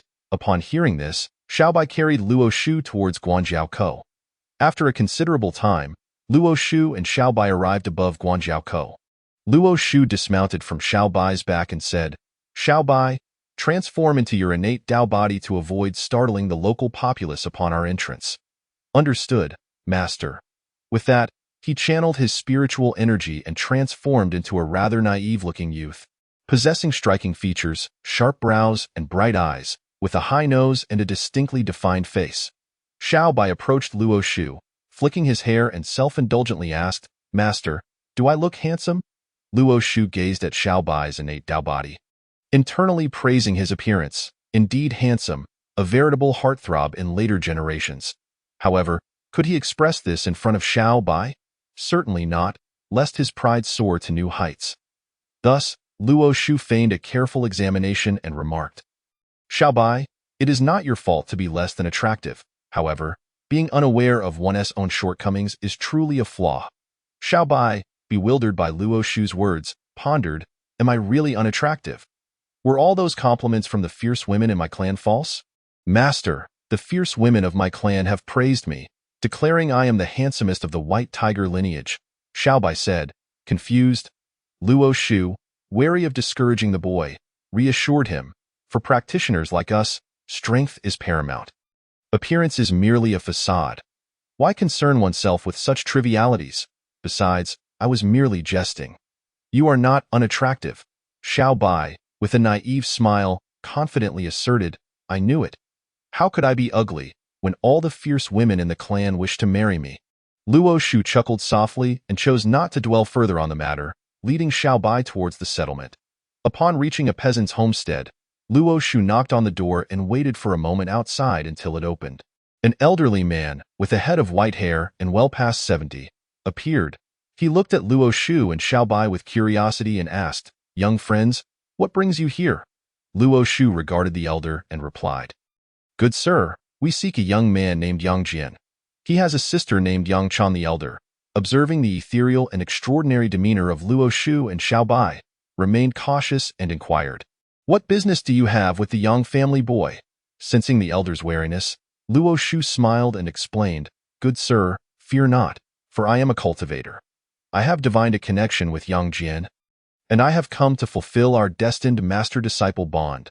Upon hearing that the person before him was an immortal, the elder's hands trembled, his face flushed with excitement as he exclaimed, I had no idea an immortal had graced us with their presence. I beg your pardon for my rudeness. He then bowed respectfully to Luo Shu and Xiaobai. Luo Shu gently assisted the elder, saying, Oh, good sir, there is no need for such formality. Simply inform us of Yang Jian's residence. Immortal, I shall lead you there, the elder replied, not even locking the door as he stepped outside to guide them. Luo Shu signaled to Xiaobai, and they followed suit. Xiaobai helped the elder close the door and hurried after them. As they walked, the elder recounted the plight of the Yang family. The second son of the Yang family has suffered greatly.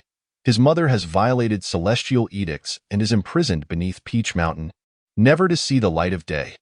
His father and brother were slain by heavenly soldiers while protecting him, leaving only Yang Jian and Yang Chan to survive on the goodwill of the neighboring villagers. The plot details need not be overly scrutinized. The timeline is slightly advanced.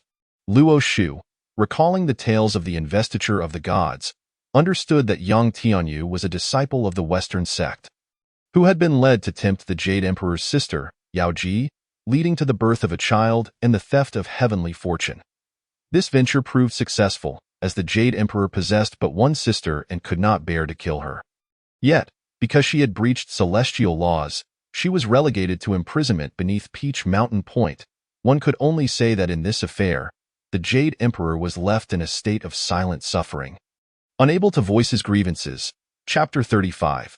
Yang Jian and Yang Chan. As the two and the tiger conversed, they soon arrived at a thatched cottage surrounded by a bamboo fence. The elder pointed to the humble abode, trembling as he said, This is where Yang Jian and his sister Yang Chan reside, at this hour. The second son may be hunting in the back mountains, while Yang Chan should still be at home. Thank you, good sir, for bringing us here. Please accept these fruits as a token of our appreciation, Luo Shu said, waving his hand to conjure 5 or 6 spiritual fruits, which he then offered to the elder. The elder, taken aback by the sudden appearance of the fruits, quickly waved his hands and said, "It was merely a short walk. It is not worth such generosity. Immortal, please keep them, oh, good sir, they are but a few fruits. Do not be so polite. Accept them," Luo Shu insisted, pressing the fruits into the elder's arms. The elder, filled with gratitude, bowed deeply and expressed, "Thank you, immortal, thank you." At that moment, a girl of around 7 or 8 years old emerged from the cottage. Her appearance resembled that of a budding flower in early spring, delicate and vibrant. Her skin was as fair as jade, exuding a faint luminescence that invited a touch. Her eyes were the most enchanting feature, resembling 2 clear lakes, deep and bright. Her long eyelashes fluttered like butterfly wings, creating a gentle breeze. Upon seeing the elder standing at the door, the girl beamed with a radiant smile, her bright eyes sparkling with excitement and joy. She ran up to the elder and sweetly exclaimed, "Grandpa, what brings you here?" "My brother has gone to the back mountains to hunt and hasn't returned yet." Turning to look at Luo Shu and Xiao Bai, she shyly asked, "Grandpa, who are these 2 brothers?" The elder reached out to stroke the girl's head and smiled warmly, saying, "Channer, these 2 are cultivators who have come to seek your brother. They wish to take him as their disciple." As Luo Shu gazed at the little girl before him, he realized she was Yang Jian's sister, Yang Chan in later generations. One of Yang Chan's more renowned tales revolves around her romance with the mortal Lu Yanchang, resulting in the birth of their child, Lu Chenxiang. However, due to the taboo nature of relationships between celestial beings and mortals, Yang Chan's actions incited the wrath of the heavenly court, leading to her harsh punishment. Ultimately, she suffered a fate akin to that of her mother, Yao Ji, being imprisoned beneath Mount Huashan. Yet, few are aware that Yang Chan was the sole direct disciple of the goddess Nuwa, by a twist of fate. Yang Chan became Nuwa's apprentice, as she was the only disciple of the goddess. Although Yang Chan's innate talent may not have matched that of Yang Jian, her abilities were still commendable, prompting Nuwa to bestow upon her the exquisite innate spiritual treasure, the lotus lamp.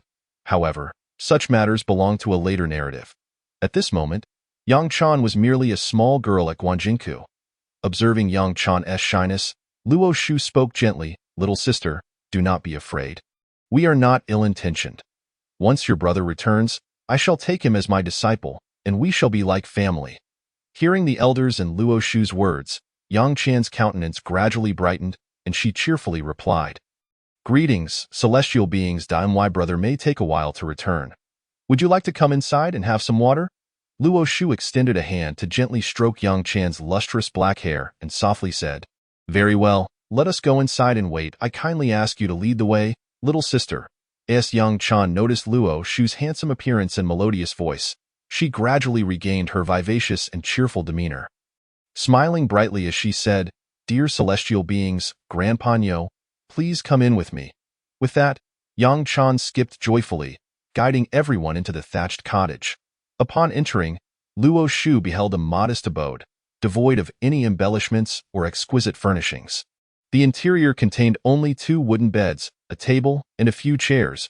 Basic necessities were present but exceedingly simple. The earthen floor was bare, lacking carpets or flooring, exuding a rustic charm. Yang Chan eagerly moved a chair to position it in front of Grandpa and Luo Shu, then brought another for Xiao Bai. Witnessing this scene, Luo Shu remarked, "All right, little sister, do not fuss. Please have a seat. I have some fruits here. You should have some." With a casual wave of his hand, a dozen spiritual fruits appeared on the table, emanating an enticing aroma. Xiao Bai, eyeing the fruits, reached out a hand to grab one, only to be swiftly swatted down by Luo Shu. "Xiao Bai, these are for the little sister. Do you wish to compete with her for food?"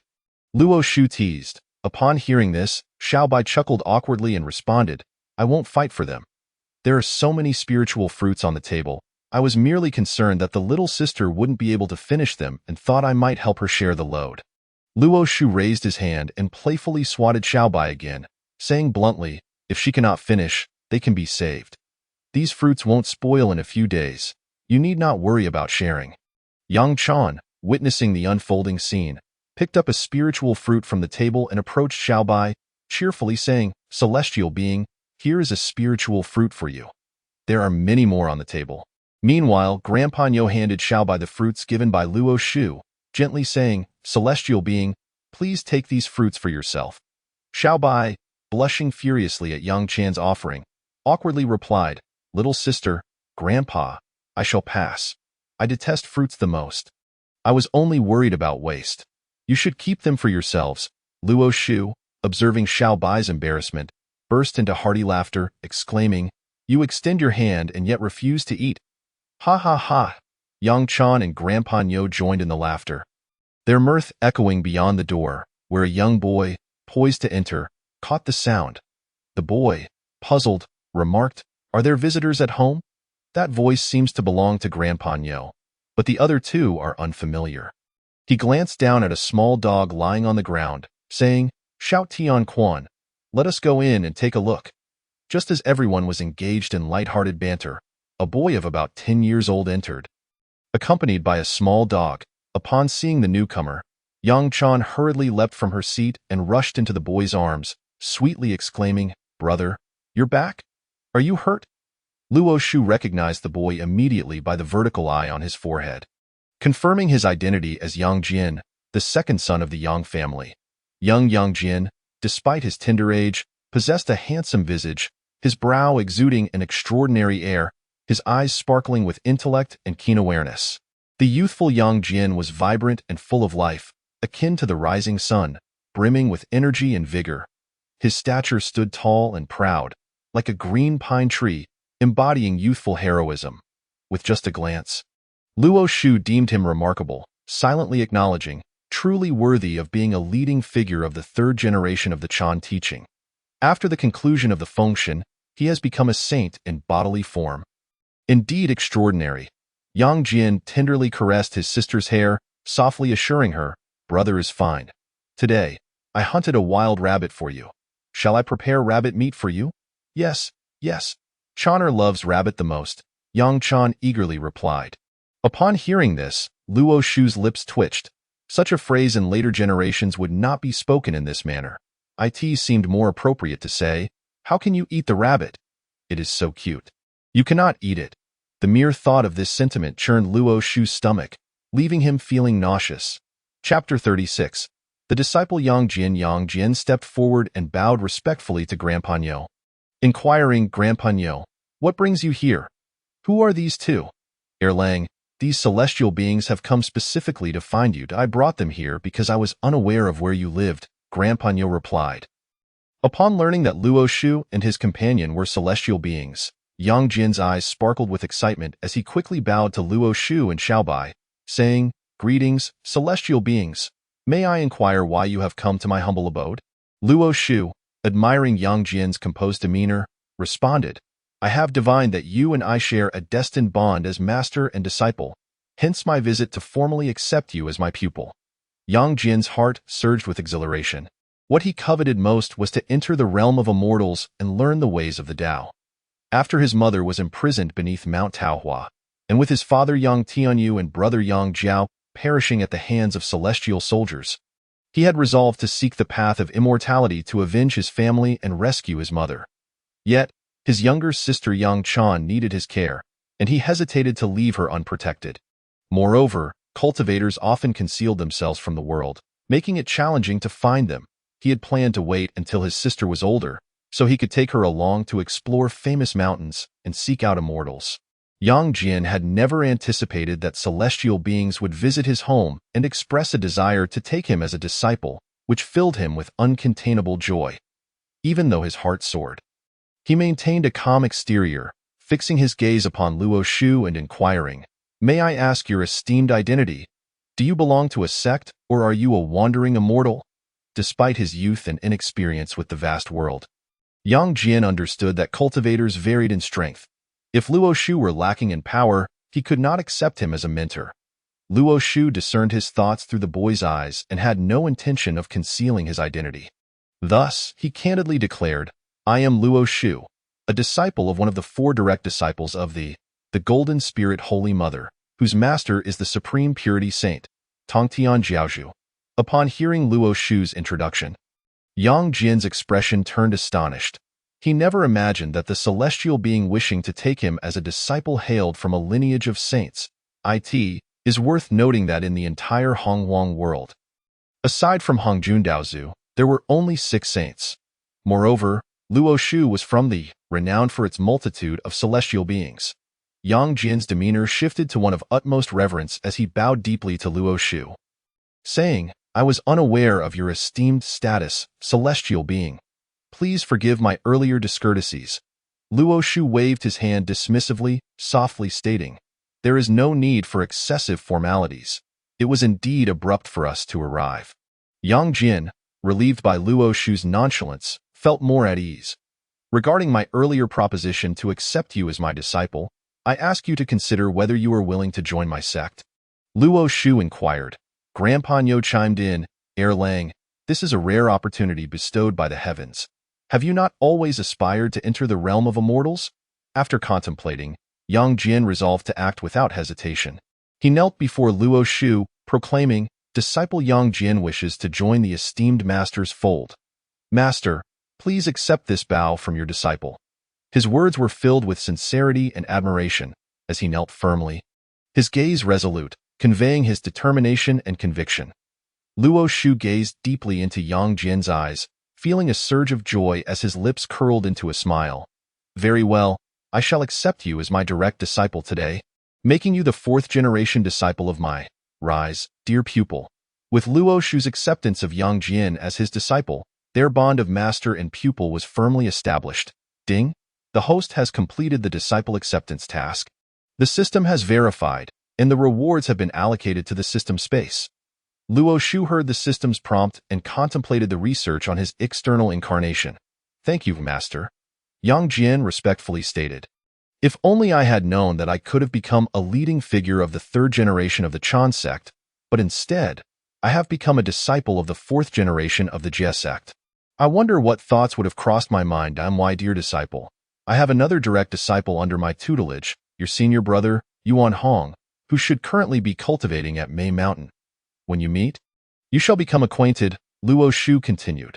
"Apart from you and Yuan Hong, there are also 6 registered disciples under my guidance, who practiced alongside your senior brother at Mei Mountain.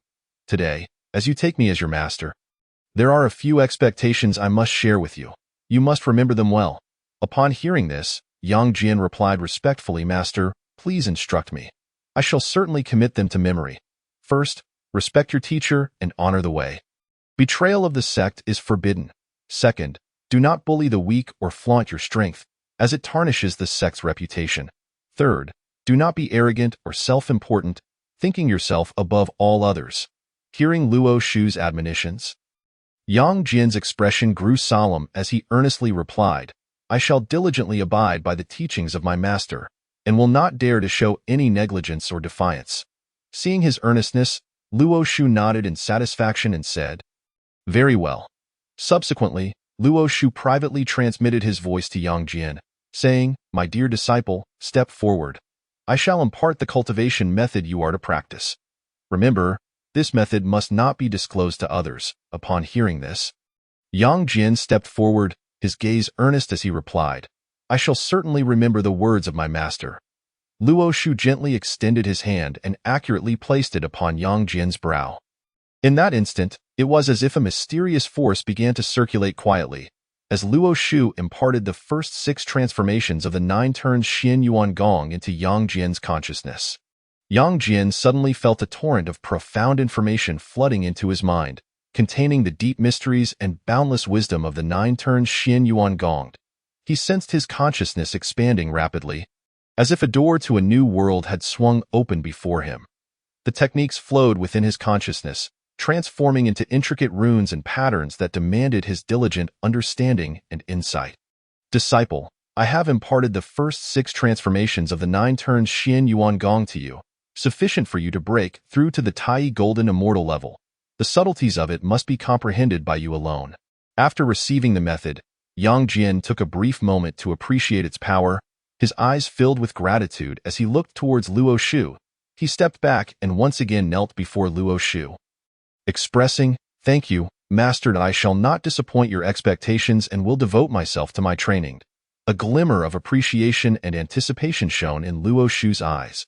He recognized Yang Jian as a disciple of great potential. With sufficient resources and guidance, he would undoubtedly achieve remarkable heights. "Very well. Rise, I shall also impart the Shangqing Immortal Method to you, which you must study diligently." After speaking, Luo Shu extended his hand once more, and the Shangqing Immortal Method was entirely transmitted into Yang Jian's consciousness. Upon receiving the Shangqing Immortal Method, Yang Jian felt a remarkable resonance with these techniques, as if they were inherently connected, merely awaiting his awakening and integration. Having received both the 9 turns Xian Yuan Gong and the Shangqing Immortal Method, Yang Jian was eager to find a secluded place to contemplate deeply. "Disciple, I shall bestow upon you a spiritual treasure for your protection." With that, Luo Shu waved his hand, and a 3-pointed, double-edged knife appeared in his grasp. This is a postnatal medium-grade spiritual treasure, named the 3-pointed double-edged knife, forged after I subdued the 3-headed flood dragon. Today, it is bestowed upon you. Yang Jian was overwhelmed with joy as he received the 3-pointed double-edged knife, feeling as though this treasure was destined for him. With a radiant smile, Yang Jian bowed to Luo Shu once more, excitedly saying, "Thank you for the treasured gift, Master." Observing Yang Jian's elevation to a disciple and his subsequent acquisition of techniques and treasures, the little white creature beside him could hardly contain its envy. Meanwhile, far away on Yuling Mountain, the real person Yuding felt an inexplicable unease during his cultivation, sensing that something significant was occurring, yet unable to discern the reason. Chapter 37. Howling Celestial Dog. At this moment, Elder Niu, witnessing Yang Jian's initiation into the celestial realm, expressed his joy, saying, "Erlang, now that you have entered the celestial sect, you are bound to follow the celestial being Chan'er. What arrangements do you have in mind?" Upon hearing this, Yang Jian displayed a troubled expression. He bowed to Luo Shu and inquired, "Master, may I request that my younger sister also join your sect?" "There is no need for concern, my disciple. Yang Chan does not share a fateful bond with me, but I can recommend a teacher who will impart the way to her," Luo Shu replied. Yang Jian's face lit up with joy as he eagerly asked, "Might I know who this esteemed teacher is?" Luo Shu, having already made up his mind, stated plainly, "This person is my senior sister, the Holy Mother of Fire Spirit, who is a disciple of the Jie sect's elder brother, the Taoist Master Duo Bao, and the eldest sister of our Jie sect's 3rd generation. Currently, she has no direct disciples, and with Yang Chan's talents, she is more than qualified to become her direct disciple." Luo Shu had his reasons for wanting Yang Chan to become a disciple of the Holy Mother of Fire Spirit. Firstly, it would provide Yang Chan with a safe haven, allowing Yang Jian to focus on his cultivation. Secondly, the Holy Mother of Fire Spirit could teach Yang Chan on Jinao Island, minimizing her exposure to worldly affairs. Thirdly, given Yang Chan's exceptional talents, her entry into the Jie sect would also serve to attract talent to the sect. As for the fate between the goddess Nuwa and Yang Chan, it was of little consequence. The outcome of the function could be altered, so what could not be changed? It sufficed to say that with Luo Shu around, there was no destined bond between Nuwa and Yang Chan. Upon hearing this, Yang Jian was filled with joy, exclaiming, "Thank you, Master. The position of my sister's teacher is even slightly higher than yours, which demonstrates your sincere consideration for her. Today, both of them have found their paths. How could I not be delighted?" Yang Jian turned to Yang Chan and gently said, "Sister, come and express your gratitude to Master. From now on, you too shall have a master and can learn the celestial methods." Although still young, Yang Chan understood the significance of the conversation between Yang Jian and Luo Shu regarding herself. It was a tremendous fortune. Thus, she approached Luo Shu, bowing respectfully, "Thank you, celestial being. Chan'er expresses her gratitude." Luo Shu looked at Yang Chan with satisfaction, a smile on his face as he said, "Rise. There is no need for excessive formality. Once we return to Jinao Island and meet my senior sister, we shall perform the formalities then. Yes, Chan'er understands." After speaking, Yang Chan stood beside Yang Jian. Luo Shu turned to the elder beside him and said, "Thank you for bringing us here today. after we rest for a while. We shall take our leave. Elder Nyo replied kindly. You are too courteous, celestial being. Lang and Choner have grown up under my watch. I am also very happy to see them enter the celestial realm. Elder Nyo stood up and continued, as the day grows late. I must return now. Lang, Choner, be sure to cultivate diligently under the celestial being's guidance, and do not slacken your efforts if you have the chance. Do come back to visit us. Yang Jian and Yang Chan bowed to Elder Nyo in response. Yang Jian, filled with gratitude, said, Thank you, Elder Nyo, and the neighbors for your care. I shall remember it well. And upon completing my studies, I will do my utmost to repay the kindness of the villagers. Elder Nyo waved his hand, signaling that there was no need for such formalities, and then walked outside. Luo Shu instructed Yang Jian and Yang Chan to accompany Elder Inayud. This moment, the little white creature spoke up, Master, this little dog seems extraordinary. It is not an ordinary house pet. The little white creature pointed at the white, short-haired dog lying by the door. Luo Shu, aware of the dog's extraordinary nature, recognized it as the famous companion of the second son of heaven, known as the Howling Celestial Dog. As for the origins of this dog, the accounts varied in later generations. Luo Shu pondered that he would learn the truth when Yang Jian returned. Remaining calm and composed, Luo Shu said, This dog is indeed no ordinary pet. It is a divine hound. The Howling Celestial Dog, lying on the ground, perked up its ears upon hearing Luo Shu and the little white creature speaking about it. After all, these two were cultivators. It was best for it to remain quietly until its master returned. The little white creature approached the Howling Celestial Dog, playfully tugging at its ear, saying, Even if you are a spirit dog, you must understand our speech. Hey, what is your identity? What are your intentions in following Yang Jian? The Howling Celestial Dog displayed a human-like expression, looking at the little white creature with an almost bewildered gaze, its mouth curling into a smirk. Seeing this, the little white creature was infuriated and raised its fist as if to strike. Luo Shu quickly intervened, saying, Little white creature, stop. When will you learn to temper your temper? He then turned to the Howling Celestial Dog and said, I know you are loyal to Yang Jian and are diligently protecting him. As for your identity, I shall not pry into it. Just remember who your master is. The Howling Celestial Dog nodded solemnly in response, indicating that it understood Luo Shu's words. Master, how can you be certain that it follows Yang Jian without ulterior motives? The little white creature inquired, puzzled. Luo Shu was unsure how to answer the little white creature's question. He could not simply state that he had traveled from another world and that this was how it was depicted in novels and animations of the future. Some secrets should not be disclosed. Why ask so many questions? Just as Luo Shu's words fell, the sound of Yang Jian and Yang Chan returning after sending Elder Nyo home echoed from outside. Master, we have returned after sending Elder Nyo home. Yang Jian inquired, very well. Is there anything else you wish to take with you? Luo Shu asked in return. Yang Jian and Yang Chan surveyed the sparse room, devoid of possessions, and shook their heads, indicating that there was nothing of importance to carry away. Luo Shu glanced around as well and noted that aside from the tables, chairs, and two small beds, there was indeed nothing worth taking. Thus, he addressed Yang Jian and Yang Chan, saying, Since there is nothing to take, let us rest here for the night. At the break of dawn tomorrow, I shall escort you back to Jinao Island. Yes, master, replied the disciple. You have caught a rabbit, have you not? I shall personally prepare a meal for you, so you can savor my culinary skills. Upon hearing that Luo Shu would cook, Xiao Bai eagerly exclaimed, One rabbit is hardly enough, master. Shall I venture to the back mountain to catch a few more? Luo Shu chuckled, patting Xiao Bai on the shoulder. I have never encountered such a gluttonous tiger as you. Go ahead, the more you catch, the better. Whether it is 1 or 10, it will all be cooked. Hearing Luo Shu's approval, Xiao Bai harnessed his spiritual energy and transformed into a streak of light, racing towards the back mountain. Yang Jian, having listened to the exchange between the human and the tiger, asked, Master, what is the identity of this Xiao Bai? Why does he refer to you as master?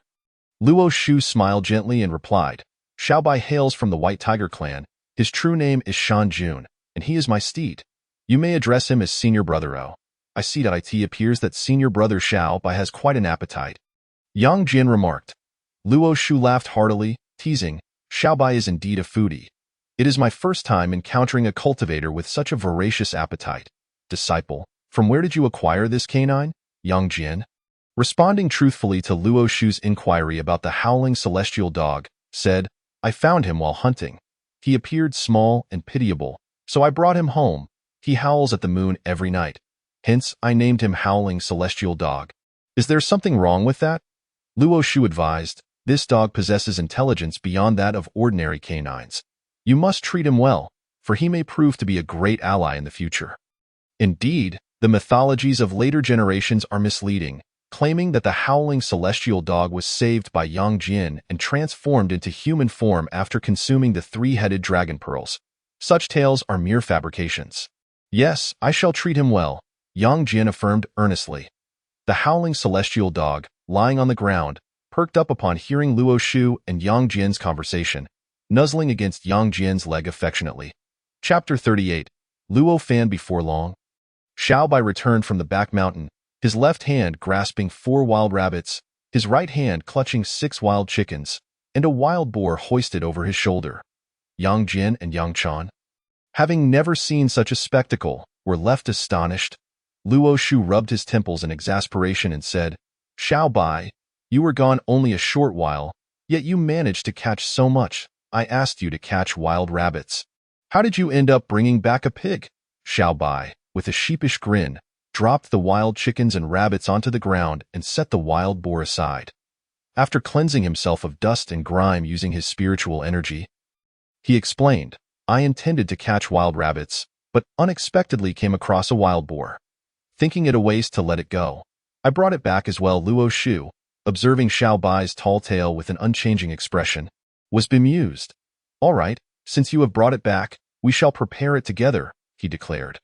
Can we roast this wild boar, master? Xiaobai asked eagerly. Luo Shu contemplated for a moment, mentally assembling a recipe in his mind. He turned to Yang Jian and Yang Chan, inquiring, do either of you have any dietary restrictions? Can you handle spicy food? Master, as long as it is food and well cooked, I can eat it, Yang Jian replied. Master, I too enjoy spicy dishes, Yang Chan added. Luo Shu, upon hearing their responses, inwardly marveled at their appetites. Wonderful. If you assist me, I shall prepare a culinary feast for you today, he proclaimed. Following this, he beckoned Yang Jian, Yang Chan, and Xiaobai to join him in the preparations. In no time, under Luo Shu's guidance, an array of delectable dishes was laid out on the table. The air was suffused with an irresistible aroma that was utterly captivating, as if it could ensnare one's very soul. Watching and inhaling the fragrant air caused the three of them to swallow their saliva in anticipation. Luo Shu, amused by the scene, urged them to sit down for the meal. Quickly, take a seat. The meat will cool and lose its flavor. His words. Yang Jian, Yang Chan, and Xiaobai each found a chair and gathered around the table. Luo Shu briefly introduced the dishes, stating, these dishes are called braised wild boar, grilled wild rabbit, and wild chicken soup. Observing the glimmer of excitement in their eyes, he elaborated, the braised wild boar features a perfect blend of fatty and lean meat, slow cooked to achieve a tender, juicy texture that melts in your mouth. The grilled wild rabbit consists of carefully prepared rabbit meat, marinated with special seasonings and grilled over charcoal until golden and fragrant. A bite reveals a crispy exterior and tender interior, leaving a lingering savory taste. The wild chicken soup combines the chicken with various nourishing herbs, simmered for an extended period, harmonizing the rich flavors of the chicken and the fragrant herbs. Unable to contain his eagerness any longer, Xiaobai interjected, Master, enough with the descriptions. Let us eat already. I'm about to drool, he added, playfully wiping his mouth with his hand. Indeed, Master, what Xiaobai said is precisely how I feel. I'm famished. Yang Chan chimed in. Luo Shu smiled. Go ahead and indulge.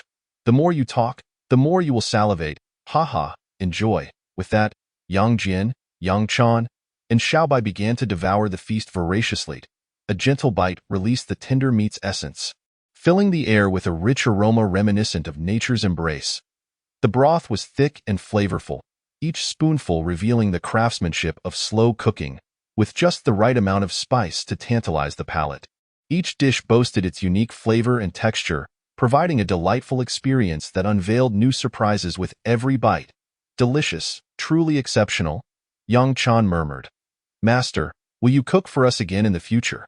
This is the best meal I've ever had. Yang Jian exclaimed. You two are only experiencing this for the first time.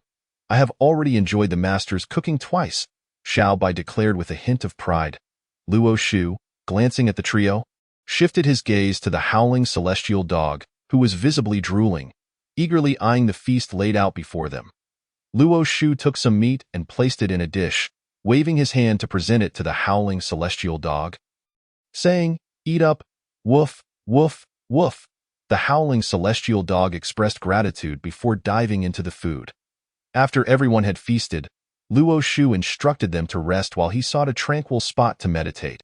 With a mental shift, Luo Shu entered the system space, where he beheld a suspended figure, recognizing it as the external incarnation rewarded by the system. However, the features of this figure were indistinct, appearing as a mere blur. System, how do I utilize this external incarnation? Luo Shu inquired. Ding. The host must sign a contract with this incarnation for it to take effect. Sign a contract? How is that done? Is it similar to the contract for a mount? Ding. Use your spiritual energy to probe into the incarnation sea of consciousness and imprint your spiritual mark. Oh, that seems quite simple. With that, Luo Shu retrieved the incarnation from the system space and utilized a strand of his spiritual energy to delve into the incarnation sea of consciousness, imprinting his spiritual mark and forming the contract. After a moment, Luo Shu observed the figure's features gradually becoming clearer. Once the visage was fully revealed, he was astonished to find it bore an uncanny resemblance to himself, possessing the same striking handsomeness akin to a celestial sculpture that was unforgettable. The figure stood tall and robust, with broad shoulders and a narrow waist, exuding both strength and grace. Henceforth, you shall be called Luo Fan. Luo Shu named his incarnation, signifying an extraordinary presence. From now on, you shall be referred to as Luo Fan. Luo Fan responded, Yes, Master. Luo Shu regarded Luo Fan with satisfaction, stating, You will cultivate within the Thousand Illusion Tower. Should you require anything else, you may emerge. Luo Fan, composed and unflustered, replied, Yes, Master, I shall adhere to your directives, and you may unilaterally share my experiences. Luo Shu was greatly pleased with this arrangement. A high-level puppet was indeed invaluable. With a wave of his hand, he led Luo Fan into the first level of the Thousand Illusion Tower. This is the interior of the Thousand Illusion Tower. You will cultivate here. Should anything arise, simply call for me. Upon uttering these words, Luo Shu casually waved his hand, and a mat appeared before Luo Fan. Luo Fan seated himself upon the mat, closed his eyes, and commenced his period of cultivation. Observing this, Luo Shu's figure flickered as he exited the Thousand Illusions Tower. Noticing that dawn had yet to break, he continued to meditate at a nearby location. Shortly after settling on the mat, he sensed the spiritual energy within him gradually rising. Although the increase was modest, it consistently trended upward. Luo Shu understood this to be a feedback from Luo Fan's cultivation, and it appeared that he was not far from the mid-stage of the Tai Golden Immortal. Chapter 39. The six saints returned to the purple cloud palace. The sky displayed a gentle hue of blue, interspersed with strands of soft gold, as the sun stealthily peeked over the horizon. Luo Shu, along with Yang Jian and Yang Chan, quickly gathered their belongings and mounted Little White's back, soaring toward Golden Tortoise Island. Simultaneously, the six saints of heaven received a message from the purple cloud palace at their respective abodes. Golden Tortoise Island, Emerald Pool Palace. The master of Tongtian sat majestically upon the cloud platform, flanked by his four esteemed disciples. I have received a message from my revered master. We shall return to the purple cloud palace to discuss the matter of the deification. He declared. A slightly rotund Taoist clad in a gray robe stepped forward, bowed deeply, and respectfully replied, Disciple is present. The master of Tongtian gazed deeply at the disciple, Duobao, and spoke slowly, You are my foremost disciple and the senior brother of the. Thus, during my absence at the Purple Cloud Palace, the affairs of the sect shall be under your purview. Rest assured, respected master. I shall not fail your trust and will manage the affairs diligently. Duobao responded. The master of Tongtian then turned his gaze to the remaining three disciples, reiterating, Jinling, Wu Dang, Gue Ling, you are to assist Duo Bao in managing the affairs. We shall obey the master's command and assist the senior brother. Jean Ling, the Holy Mother, replied respectfully. With utmost reverence to the master's decree, Wu Dang, the Holy Mother, added, I shall take my leave and assist the senior brother in managing the affairs. Gue Ling, the Holy Mother, affirmed. The master of Tongtian looked upon his beloved disciples with satisfaction, yet he couldn't help but recall the contemptuous words of his second brother, growing increasingly irate as he mused, my second brother truly lacks vision. My disciples are the ones endowed with fortune and exceptional talents. When he speaks of me, he should consider the caliber of his own disciples. Do any among them even approach the rank of quasi-saint? If Yuan Shi were to hear such words, he would undoubtedly be furious, scolding the master of Tongtian for acting against the heavens, indiscriminately accepting those of meager virtue and savage disposition. Returning to the present, the master of Tongtian addressed his four esteemed disciples. You four shall deliberate matters among yourselves. The calamity is imminent. Ensure that the disciples are well restrained. Unless there are pressing issues, each of you should focus on your cultivation. You two shall await my return for matters beyond your resolution. Do you understand? Duo Bao and the others clasped their hands in unison, replying, we shall abide by the master's command. Very well, if that is the case. You may disperse. With that, the master of Tongtian summoned his steed, the Kuanyo, and ventured into the chaos. Duo Bao and the others bowed once more in reverence to their master's departing figure. Junior sisters, you may each return. Should any matters arise, come to my cave abode, Duo Bao instructed. Yes, senior brother, Jean Ling, the Holy Mother, and the others replied in unison. Following this, the four departed from the Emerald Pool Palace. Returning to their respective sanctuaries, Kunlun Mountain, Jade Void Palace, the Primordial Supreme being sat upon a mat in the center of the Grand Hall, with the two saints from Mount Shumi, the receiving saint and the quasi-teaching saint, positioned to his right. Since the arrival of the two Western saints at Kunlun Mountain under the pretext of discussing the matter of deification, a consensus had finally been reached. Brother Yuan Shi, our master has summoned us to the Purple Cloud Palace. We must ensure our signatures on the deification list, the amiable quasi-teaching saint spoke. Upon hearing this, the receiving saint remarked, Brother Yuan Shi, the combined disciples from our two teachings scarcely amount to a fraction of the. It is only fitting that they take the lead in signing the list. After a moment of contemplation, Yuan Shi replied, my discussion regarding the disciples of the filling the list is also for the sake of our third brother. Many of his disciples are of the wet-born and savage kind. The lacking treasures to suppress fate has indiscriminately accepted these unruly beings who feast on flesh and blood, and with their shallow fortune, they will inevitably bring calamity upon themselves. The receiving and quasi-teaching saints nodded in agreement, though inwardly they thought, you simply cannot stand the sight of this dominance, with countless celestial beings paying homage to its might.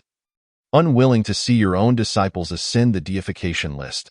What they thought in their hearts, they could not voice. Thus the receiving saint feigned a troubled expression and said, what Brother Yuan Shi says is indeed true. As an elder brother, it is only natural to be concerned. Indeed.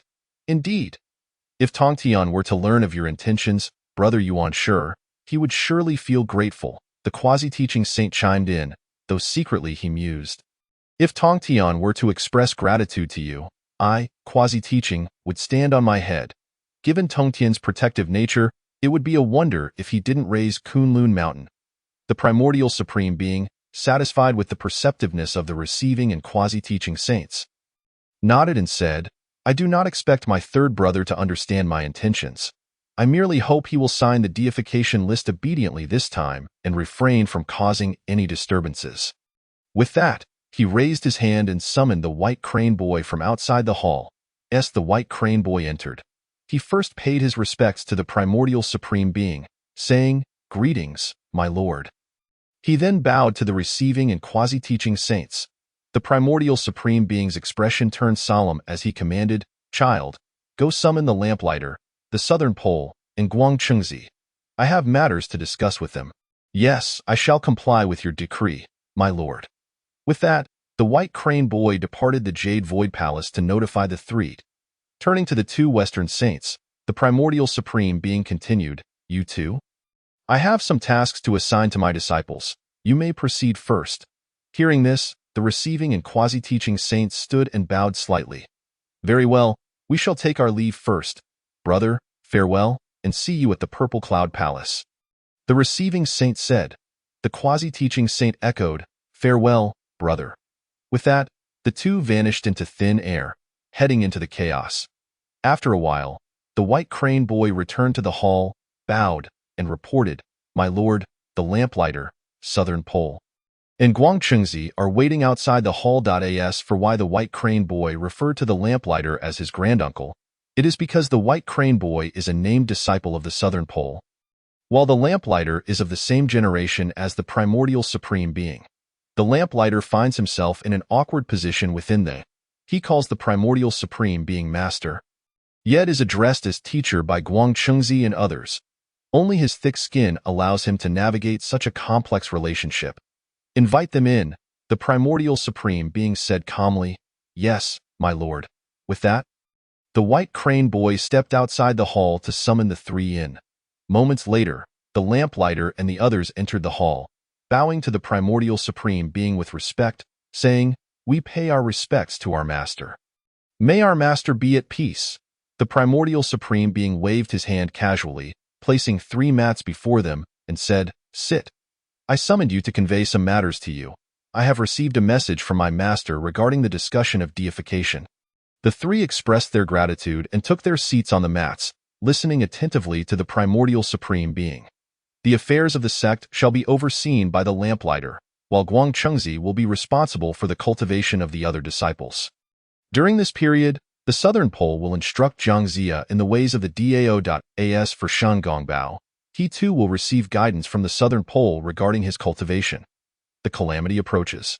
All disciples are forbidden from descending the mountain without permission, and we shall deliberate further upon my return.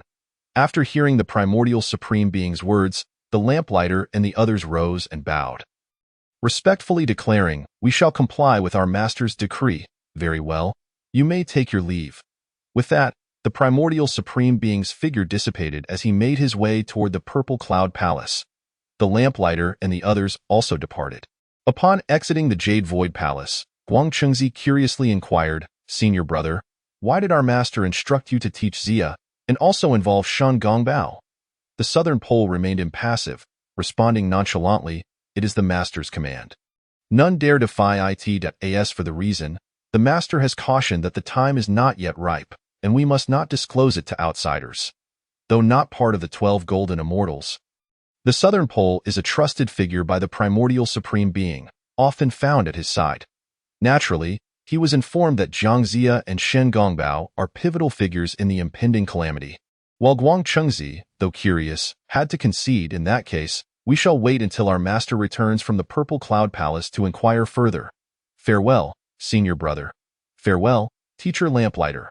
With that, Guangchengzi departed, returning to his cave abode.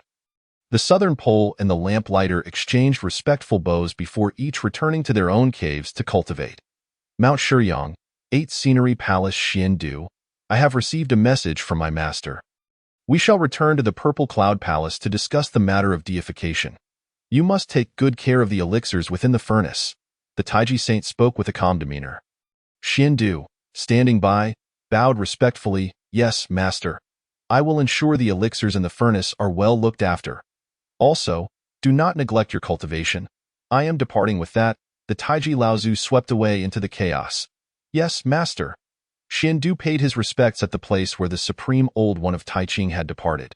In the midst of chaos, the Nuwa Palace, where the goddess Nuwa resides, also reminded the Golden Phoenix and made her way towards the Zhixiao Palace. Thus, the 6 saints each departed from their respective abodes. Heading towards the Zhixiao Palace. Chapter 40. Second discussion on the God Sealing list. At the entrance of the Zhixiao Palace, the 6 saints arrived one after another. The Nuwa Palace, existing in the midst of chaos, was the first to reach the gates of the Zhixiao Palace. A youth, standing at the entrance of the Zhixiao Palace, noticed Nuwa and hurriedly approached her, bowing respectfully, saying, "I pay my respects to Saint Nuwa.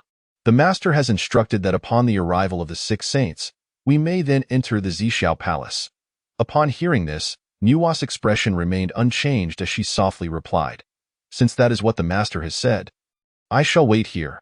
After she spoke, Tongtian Jiaozhu arrived riding on a Kuei. Seeing Nuwa, a smile appeared at the corner of his mouth as he said, "Greetings, junior sister. You have arrived quite early." "Greetings, senior brother. The Nuwa Palace is already amidst chaos. It is only natural for me to arrive a little earlier than you," Nuwa responded. Tongtian gathered his spiritual power and came to Nuwa's side, asking, "Since you have arrived, why do you not enter?"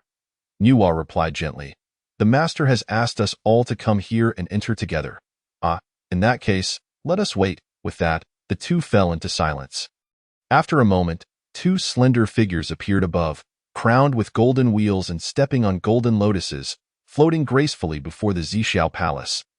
They descended slowly, walking like blooming lotuses until they stood before Tongtian and Nuwa, simultaneously saying, "We pay our respects to senior brother Tongtian and junior sister Nuwa." Hearing this, Nuwa's face darkened slightly as she scolded, "Jane and Juenti, I have warned you countless times not to address me as junior sister. Do you intend to wage war against me in the midst of chaos?" Tongtian, upon hearing this, also cast a disdainful glance at the two Western saints, retorting, "Jane, Juenti, junior sister Nuwa was accepted as the master's closed-door disciple before either of you. You two were only accepted as nominal disciples after much weeping and wailing. Regardless of the order of discipleship or the distinction between personal and nominal disciples, you both ought to address junior sister Nuwa as senior sister. Even children understand such matters. Are you two, as saints, to be outdone by children?" Nuwa felt a surge of gratitude for Tongtian's righteous words. Jane and Juenti, upon hearing Tongtian, inwardly cursed him, thinking he was meddling in matters that did not concern him. They resolved to take their revenge during the signing of the gods' sealing list. With a bitter expression, Jane forced a smile and said, "What senior brother Tongtian said makes sense. We have been disrespectful. Junior brother, let us apologize to senior sister Nuwa." Juenti added, "Indeed, it is our fault. Senior sister Nuwa, please forgive my junior brother's rudeness." Jane and Juenti bowed to Nuwa, expressing their apologies. Nuwa, not being petty, decided not to hold on to the matter since they had already apologized. After all, they were all saints and dignity must be preserved. Thus, she replied calmly, "As long as you two recognize your positions, I shall say no more on the matter. Let this be the end of it." "Thank you, senior sister," Jane and Juenti replied. They then inquired why they had not entered, and after receiving an answer, they stood to the side. Outside the Zixiao Palace, the four once again fell into silence. After a while, Taishang Laojun arrived riding on a green ox, closely followed by Yuan Shitianzun, who was aboard a 9-dragon incense palanquin. Despite the previous tensions, the atmosphere before the Zixiao Palace remained amicable and cordial.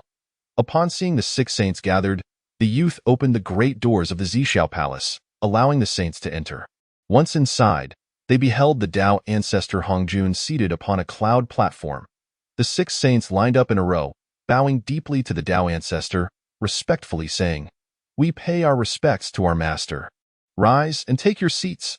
Hongjun waved his hand casually, and 6 cushions appeared before the saints, inviting them to sit. The 6 saints quickly expressed their gratitude and settled upon the cushions. "You have been summoned here to sign the god sealing list. Who shall sign first?" After speaking, Tao ancestor Hongjun produced the god sealing list, unfurling it before the 6 saints. Seeing this, the saints exchanged glances, none daring to step forward. Hongjun remained unperturbed, closing his eyes to rest. Knowing that whether early or late, they would all have to sign eventually. At that moment, Taiching Laojun, one of the 3 purities, rose and calmly said, "Allow me to go first." With that, he approached the open god sealing list.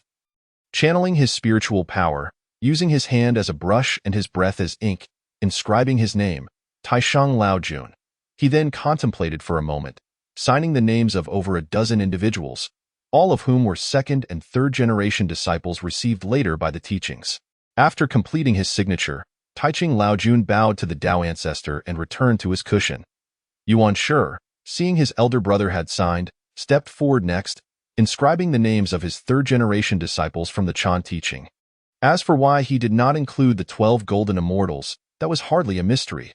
The 12 golden immortals were deeply favored and possessed extraordinary fortunes, making Yuan Shi reluctant to part with them. After signing, Yuan Shi retreated and closed his eyes to rest. After a brief moment, Nuwa noticed that the Western saints and Tongtian had yet to act, so she stepped forward and inscribed the name of the Lingzhu from the Nuwa Palace onto the god's sealing list. The Lingzhu was mischievous, causing havoc within the Nuwa Palace, breaking lamps today and uprooting grass tomorrow, showing no signs of improvement. Perhaps being placed on the list for some training might be beneficial. After signing one name, Nuwa stepped back. The Nuwa Palace lacked personnel, otherwise, signing a few more names would not have been a problem. Tongtian, though reluctant to sign, understood that in the realm of saints, only the disciples of the Jie sect were numerous. If he did not sign, it would be unacceptable. Thus he recalled some less gifted disciples of mediocre character from the Jie sect and decided to inscribe their names, thinking that even if they were placed on the list, it would still provide a sense of belonging. After some contemplation, Tongtian advanced, looking at the god's sealing list, and in one breath, wrote nearly 200 names. The other 5 saints were astonished, secretly thinking that indeed, it was worthy of the title 10,000 immortals coming to court, as casually writing a few names could fill the list. Had Tongtian not been so frugal, all 365 slots could have been filled solely by the Jie sect, leaving them no room to scheme against him. Tongtian gazed at the names on the list, feeling a sense of disorientation. These were all his treasured disciples. To have them inscribed on the god's sealing list like this would certainly astonish Yuan Shi if he were to find out. The Western saints, seeing that everyone had finished signing, displayed expressions of sorrow. Jane and Juanti exchanged glances, understanding each other's intent, and cried out to Dao ancestor Hongjun, "Master, we disciples from the West, after the self-explosion of Luohu, have seen our spiritual veins utterly destroyed. Although my junior brother and I have repaired them over several epochs, they remain thin and feeble compared to those in the East. Our disciples amount to merely a few small cats.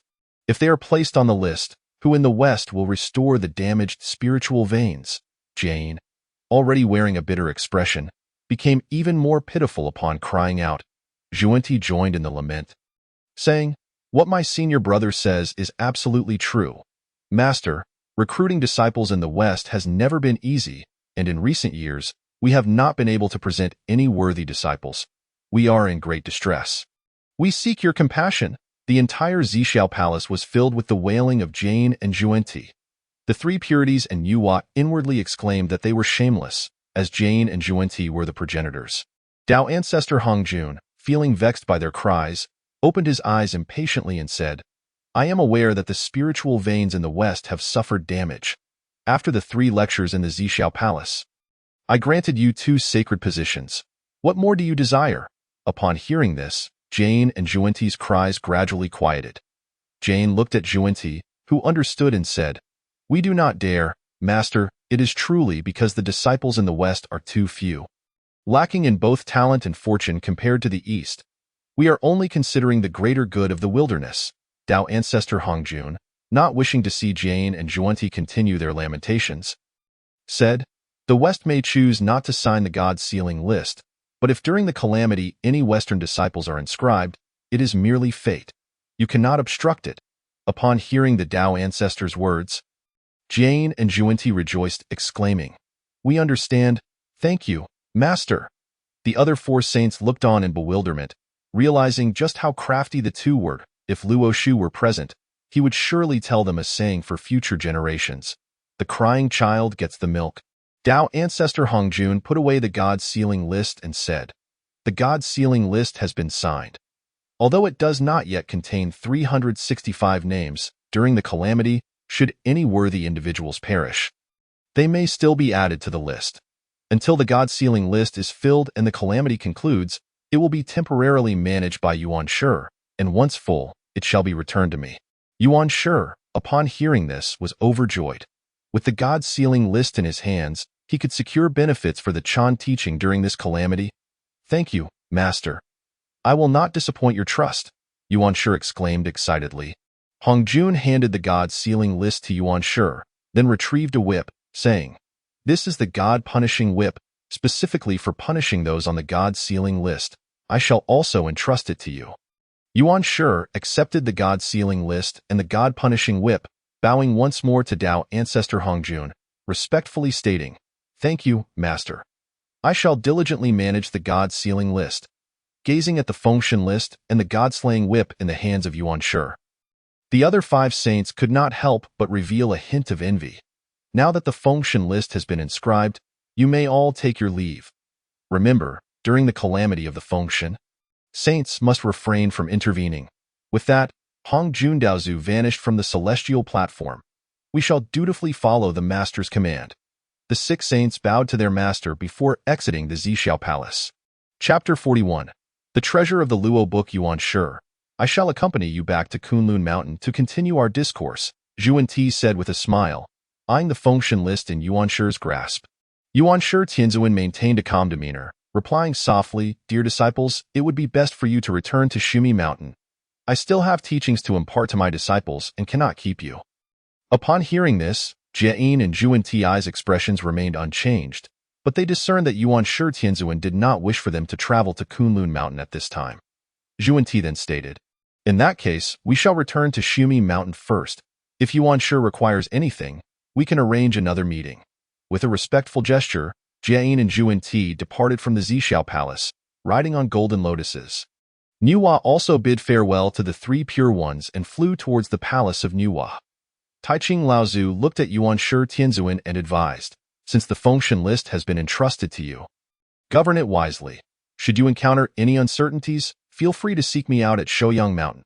He then turned to Tongtian Jiaozhu and added, "Third brother, try not to harbor too much resentment regarding the signing of the Fengshen list. For some of your disciples, being listed may indeed be a fortunate opportunity." With that, Taiching Laozu mounted his azure bull and vanished from sight. Yuan Shi Tianzuan and Tongtian Jiaozhu offered a bow to Taiching Laozu and also departed, finding little to say to one another, preferring a prompt separation. Once the crowd had dispersed, the Zhixiao Palace returned to tranquility.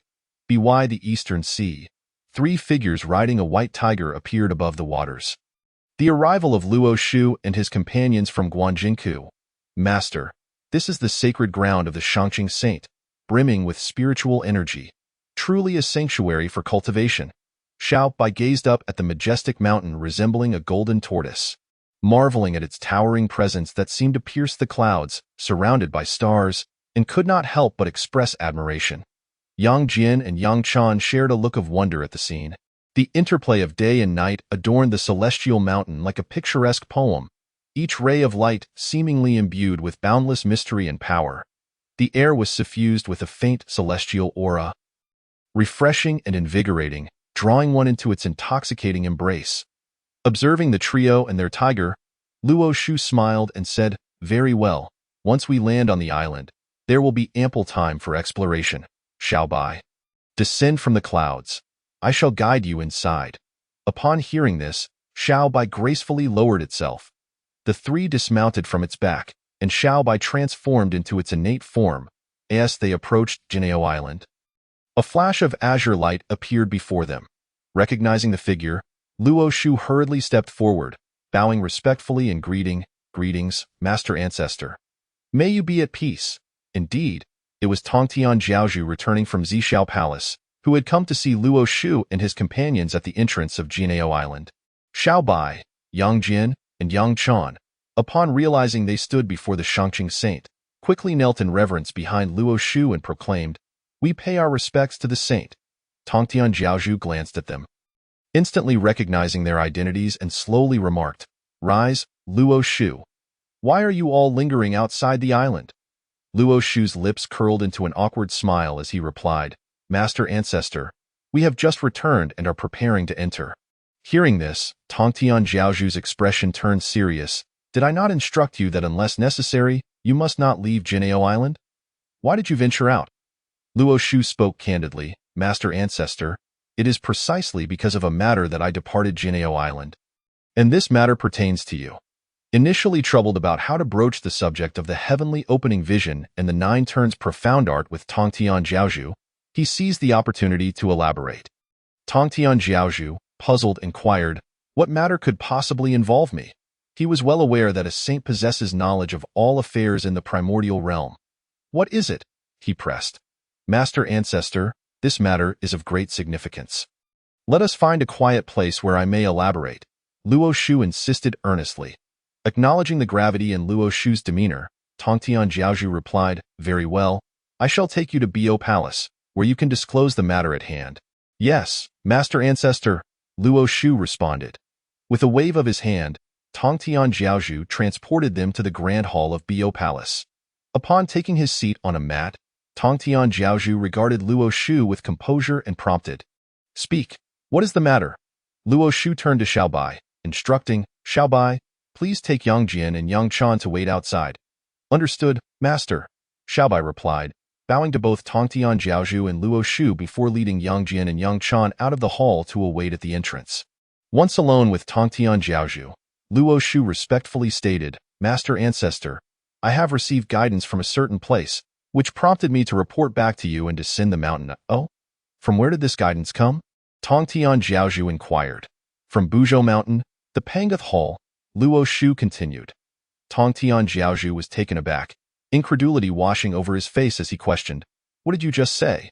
Where did this guidance lead you?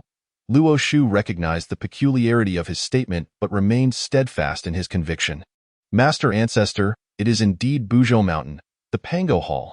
Tongtian Jiaozhu struggled to comprehend how a post-heavenly human could be linked to the Pango Hall. Even if there was a connection, why was it not directed towards him? After all, he was 1/3 of Panga's primordial spirit. Moreover, since the conclusion of the witch and demon calamity, the Pango Hall had vanished without a trace, and he had searched for it in vain. To think that a junior had discovered it, or rather, that it had guided a junior to it. Continue. What did you experience on your journey? Luo Shu, noticing Tongtian Jiaozhu's growing excitement, explained, after departing Jinao Island. I went directly to Buzhou Mountain, where I acquired Xiaobai as my steed. Following the guidance, I entered the Pango Hall. Within the Pango Hall, there existed a blood pool. After entering the blood pool, a vortex emerged, drawing me in, and when I regained my senses, I found myself in a small world. Tongtian Jiaozhu was utterly astonished. It was simply outrageous that a blood pool could connect to a small world. Surely the witch clan had been unaware of this. What did you find in the small world? Luo Shu continued. I discovered the heavenly opening vision within the small world. What? The heavenly opening vision? Tongtian Jiaozhu was once again astounded, questioning whether Luo Shu truly understood the significance of his words. Luo Shu, aware of the shock his revelation would elicit, reiterated, Master Ancestor, you heard correctly. It is the heavenly opening vision. Tongtian Jiaozhu felt a rush of exhilaration, rising from his mat to approach Luo Shu, joyfully asking, where is the heavenly opening vision? Luo Shu, seeing this reaction, retrieved the recording stone from his system space, stating, Master Ancestor, the heavenly opening vision has been recorded in this stone. It may be comprehended 3 times before it becomes unusable. Tongtian Jiaozhu accepted the recording stone, his primordial spirit probing within to find it contained the complete heavenly opening vision, causing him to rejoice uncontrollably. In truth, Tongtian Jiaozhu possessed a version of the heavenly opening vision as well, though it was only 1/3 complete, with the remaining 2/3 held by Taiching Laozu and Yuan Shi Tianzuan. The 3 pure ones were manifestations of Panga's primordial spirit, each possessing 1/3 of the heavenly opening vision. Nonetheless, they remained guarded against one another, although they frequently engaged in discussions and expounded upon the great Tao. Each maintained a level of discretion, never fully revealing their insights, which had thus far prevented them from comprehending the complete heavenly opening vision. Now, with access to it, his cultivation would undoubtedly advance significantly.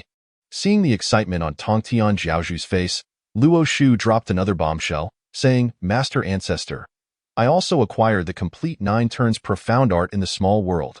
Would you like to see it now? Tongtian Jiaozhu was momentarily rendered speechless. Initially believing that obtaining the heavenly opening vision was a stroke of fortune, he was now astounded to learn of the complete 9 turns profound art as well. Luo Shu anticipated this reaction, choosing not to rush him, allowing Tongtian Jiaozhu a moment to absorb the news. After a brief pause, Tongtian Jiaozhu, his gaze intense, urged, Disciple, is there anything else beyond what you have mentioned? Speak it all. Observing Tongtian Jiaozhu's eager expression, Luo Shu felt a growing desire to laugh, contemplating whether to reveal the matter of the 1,000 Illusion Tower or to hold off for another time. Master Ancestor, the small world contained only the heavenly opening vision and the 9 turns profound art. Nothing else was found. For a moment, Tongtian Jiaozhu felt a twinge of disappointment, only for it to be swiftly replaced by overwhelming joy. No matter, with these 2 treasures, I can at least make significant progress, and perhaps even ascend further, he declared. The 6 saints of the heavenly Tao had achieved their sanctification through merit and could not compare to those who attained enlightenment through the severance of their 3 corpses. Nor could they rival the primordial chaos great immortals who validated their path through strength. Now, with the 9 turns profound art in hand, Tongtian Jiaozhu was poised for a remarkable ascent. Master Ancestor, I shall now impart the teachings of the 9 turns profound art to you. As Luo Shu lightly tapped his fingers on the forehead of Tongtian Jiaozhu, he imparted the entirety of the 9 transformations' mysterious art to him. Upon receiving this profound knowledge, Tongtian Jiaozhu felt the immense power of the 9 transformations, his heart swelling with joy, unable to contain his elation. Excellent, excellent, my dear disciple, you have brought me such delightful surprises. What reward do you desire? At that moment, Tongtian Jiaozhu gazed upon Luo Shu with increasing admiration, finding his disciple utterly pleasing. Even a handful more of such gifts would not be unwelcome. Luo Shu pondered that during the period of the Great Tribulation, he could not leave Golden Ao Island. If Tongtian Jiaozhu granted him the freedom to come and go as he pleased, it would alleviate many of his concerns. Thus, Luo Shu spoke. Master, I do not seek any reward. I merely wish to know if I could have the liberty to enter and exit Golden Ao Island during the tribulation. If that could be granted, I would be utterly satisfied. Chapter 42. Only entry allowed, no exit. Upon hearing Luo Shu's words, Tongtian Jiaozhu's expression turned grave as he responded solemnly. Disciple, the Great Tribulation is about to commence. I have resolved to confine my disciples to the island. From this moment forth, Golden Ao Island will permit entry but forbid exit. All disciples who are currently outside must be summoned back until the tribulation concludes. Luo Shu reflected on Tongtian Jiaozhu's statement, realizing that merely being confined to Golden Ao Island would not exempt him from the fate of the divine position list. The disciples of the held strong loyalties. They were disobedient and would descend the mountain regardless. Those who left the mountain might still retain their lives, yet they would inevitably find themselves on the divine position list. Master, please acquiesce to your disciples' request. Though the tribulation harbors danger, it also presents opportunities. Moreover, I assure you that I will not place myself in perilous situations. Luo Shu's words were laced with earnestness. Seeing his disciple's earnest demeanor, Tongtian Jiaozhu found it difficult to refute him. Especially since he had previously promised Luo Shu he would entertain his requests. To deny him would be to lose face as a sage. Thus, he spoke with gravity. In that case, disciple, I shall grant your request. But this matter must not be disclosed to outsiders. Understood? Luo Shu, filled with exuberance, exclaimed, Rest assured, Master, I shall keep this a secret. Though he said this, a sly thought crossed his mind. If others were to discover it, it would not be his fault. And the matters of the heavenly imagery and the 9 transformations' mysterious art must also remain concealed from others. This is of great importance. Should it become known, it would surely invite disaster. Tongtian Jiaozhu cautioned. Yes, Master, Luo Shu affirmed, for he would not allow others to learn of it. Were it not for the impending Great Tribulation, he would not have shared this knowledge with Tongtian Jiaozhu to enhance his cultivation, as his own strength was insufficient, necessitating him to bolster his master. Tongtian Jiaozhu, satisfied with Luo Shu's serious response, nodded approvingly. This disciple was gifted and possessed a profound fortune, making it hard not to favor him. Disciple, run an errand for me and inform Daobao, Jinling, Wudong, and Guiling to come to Bio Palace, Tongtian Jiaozhu instructed. Yes, Master, I shall do so at once. Luo Shu bowed respectfully before departing the hall. Outside, Xiaobai and the others awaited eagerly. Upon seeing Luo Shu emerge, they hurried forward, asking Master, where shall we go now? Yang Jin and Yang Chan also looked at Luo Shu, anticipating his next command. Luo Shu replied softly, First, I shall take you to my place of cultivation. Master has tasked me with summoning the 4 second-generation disciples of the. Conveniently, my master's cave is not far from mine. Understood, Master, they chimed in unison. With a flick of his sleeve, Luo Shu led Xiaobai and the others as they soared towards his cave. After a brief moment, they arrived at Luo Shu's dwelling. He gently set Xiaobai and the others down, saying, Xiaobai, this is my place of cultivation. Please wait here for a moment while I fulfill my master's command. You may take this time to contemplate the teachings. Should you encounter anything unclear, set it aside until my return, and I will explain. Yang Jin bowed respectfully, declaring, Disciples shall diligently adhere to Master's teachings and ponder the art. Very well, you may enter now. I shall take my leave. Luo Shu concluded, transforming into a streak of light as he sped towards the cave of the Holy Mother of Golden Spirit. Before long, upon reaching the cave of the Holy Mother of Golden Spirit, a young attendant guarding the door hurried over, exclaiming, Elder brother, are you here to find the master? She is not in. She has gone to see Dao Bao. Understood, Luo Shu replied, hastily making his way to Dao Bao's cave. Within Dao Bao's cave, not only was the Holy Mother of Golden Spirit present, but also the Holy Mother of Wudong and the Holy Mother of Guiling. The Taoist Dao Bao and his companions were engaged in discussions regarding the affairs of the when suddenly, all 4 sensed a streak of light approaching. The Holy Mother of Golden Spirit detected a familiar aura and remarked, Luo Shu is in a hurry to seek me. Could it be a matter of urgency? Upon hearing the Holy Mother's words, the others realized that the visitor was indeed Luo Shu, her foremost disciple. Just as this thought crossed their minds, Luo Shu appeared at the entrance of Dao Bao's cave, preparing to bow in greeting when a voice from within called out, No need for formalities. Come inside. Upon hearing this, Luo Shu adjusted his attire and stepped into the cave. As he entered, he found all 4 esteemed disciples present, which saved him from having to make additional visits. He approached, bowed deeply and respectfully greeted, I pay my respects to my master, my respected uncle, and my 2 esteemed aunts. Rise, disciple. The Holy Mother of Golden Spirit replied. The others nodded in agreement, signaling that there was no need for excessive courtesy. Yes, Master, Luo Shu affirmed. The Holy Mother of Golden Spirit inquired, What brings you here, disciple? Luo Shu spoke plainly, Master has instructed me to inform my uncle, my master, and my 2 esteemed aunts to proceed to Bio Palace. Dao Bao exclaimed in surprise, The master has returned from Zhixiao Palace. It seems the matter of the divine position has reached a conclusion. Sisters, let us go to Bio Palace. The Holy Mother of Golden Spirit and the others echoed. Yes, elder brother.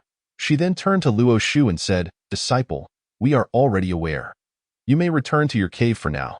With that, Dao Bao and the Holy Mothers vanished from sight. Yes, Master, Luo Shu responded. It dawned on him that Tongtian Zhu had just appeared outside Golden Ao Island. Having returned from Zhixiao Palace, it seemed that after discussing the divine position list, he had gone to Zhixiao Palace once more to deliberate upon the matter. Had he not already signed the divine position list? This realization filled Luo Shu with anxiety. The divine position list had been signed. How far could the Great Tribulation be? He felt utterly unprepared, and the time had passed too swiftly. It was not long until the fall of King Zhou. It appeared he must urgently enhance his strength and strategize for the impending divine position events. Thoughts raced through Luo Shu's mind, but he decided to postpone any actions until later. For now, he would return to his cave and hand Yang Chan over to the Holy Mother of Fire Spirit. With that resolution, he shot forth like a streak of white light towards his dwelling. Meanwhile, Dao Bao and the others had arrived at Bio Palace. Upon seeing the 4 of them, the water and fire attendant approached, bowing respectfully, Greetings, elders. The master has summoned you. You may enter the hall directly. Dao Bao and the others nodded and proceeded into the hall. Upon entering, they immediately spotted Tongtian Zhu, his countenance bright with joy, leading them to wonder if something favorable had transpired during their visit to Zhixiao Palace. As they approached Tongtian Zhu, they bowed respectfully, exclaiming, We pay our respects to our master. May you be well. Rise. Please take a seat on the cushions, Tongtian Zhu replied with a smile. Yes, master. They complied, each retrieving a cushion and settling down. Tongtian Zhu addressed the 4 of them directly, stating, This journey to Zixiao Palace has borne fruit. I have signed the Divine Position List. With the signing of the Divine Position List, the Great Tribulation is imminent. I have summoned you here to relay the message to the disciples of the Golden Ao Island will be closed. Entry is permitted, but exit is forbidden. Additionally, inform those outside to return to Golden Ao Island starting today. In 3 months, I shall deliver teachings in the area outside Bo Palace. The others were taken aback, astonished that their master had already signed the Divine Position List. We accept our orders, they responded in unison.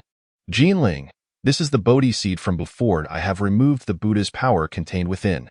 You may present it to Luo Shu, Tongtian Jiao Zhu instructed, handing the seed to the Holy Mother of Golden Spirit. Receiving the seed, the Holy Mother of Golden Spirit bowed and expressed her gratitude. Thank you, Master. Now, ensure that what I have said is conveyed to the disciples of the. You may take your leave. Tongtian Jiao Zhu concluded. The 4 of them rose, bowing solemnly. We shall faithfully obey the Master's command. With that, they exited the Grand Hall. Once they had departed, Tongtian Jiao Zhu took a stance, using his hand as a brush and his energy as ink, inscribing a couplet at the entrance of Bo Palace. Tightly shut the cave door, quietly recite the Yellow Court's 3 scrolls. Cast oneself into the Western lands, and one shall find their name on the Divine Position List. This was the conclusion Tongtian Jiao Zhu had deduced before the calamity's aura spread. Although he was uncertain how the tribulation would unfold, he understood that this great tribulation would not bode well for the. Meanwhile, Luo Shu returned to his cave, observing Xiao Bai and the others seated on their cushions, deep in meditation. He approached and announced, I have returned. The 3 opened their eyes in delight, exclaiming, Master, when did you return? The Master has come back. As Luo Shu fixed his gaze upon Yang Chan, he spoke softly, Yang Chan, I shall take you to visit senior sister Hua Ling and inform her of your desire to become her disciple. Yang Chan responded eagerly, Yes, immortal. Turning to Xiao Bai and Yang Jian, she added, You too wait here. I will accompany Luo Shu for a moment. Thank you, Master. Sister, be sure to follow your uncle Master diligently in your cultivation. Yang Jian admonished, Understood, brother. I will practice hard and surely surpass you.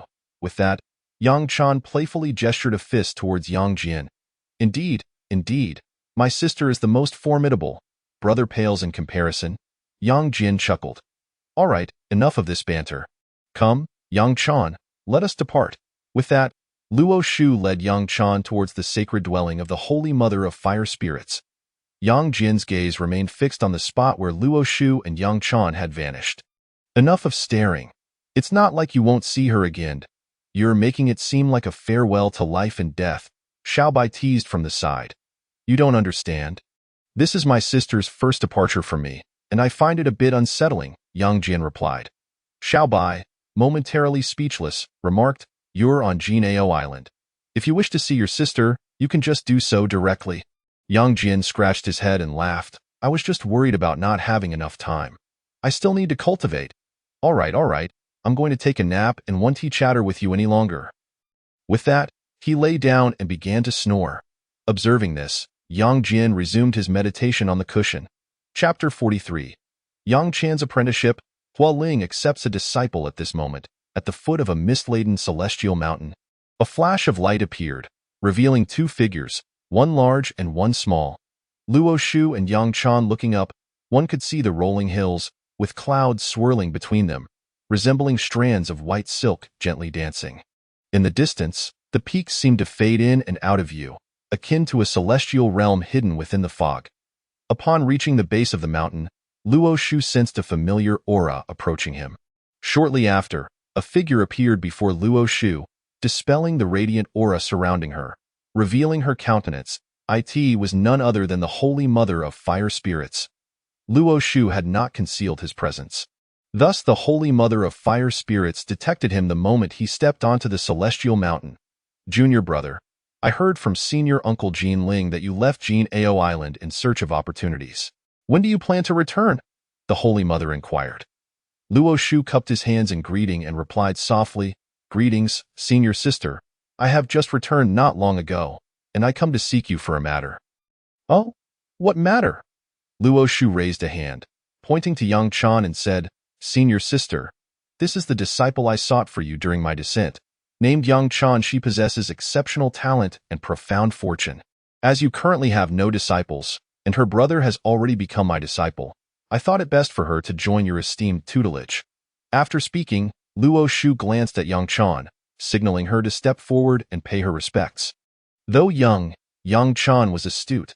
Upon catching Luo Shu's glance, she understood and promptly walked to the Holy Mother of Fire Spirits, bowing respectfully as she exclaimed, "I, Chaner, pay my respects to the immortal, having heard of your illustrious deeds.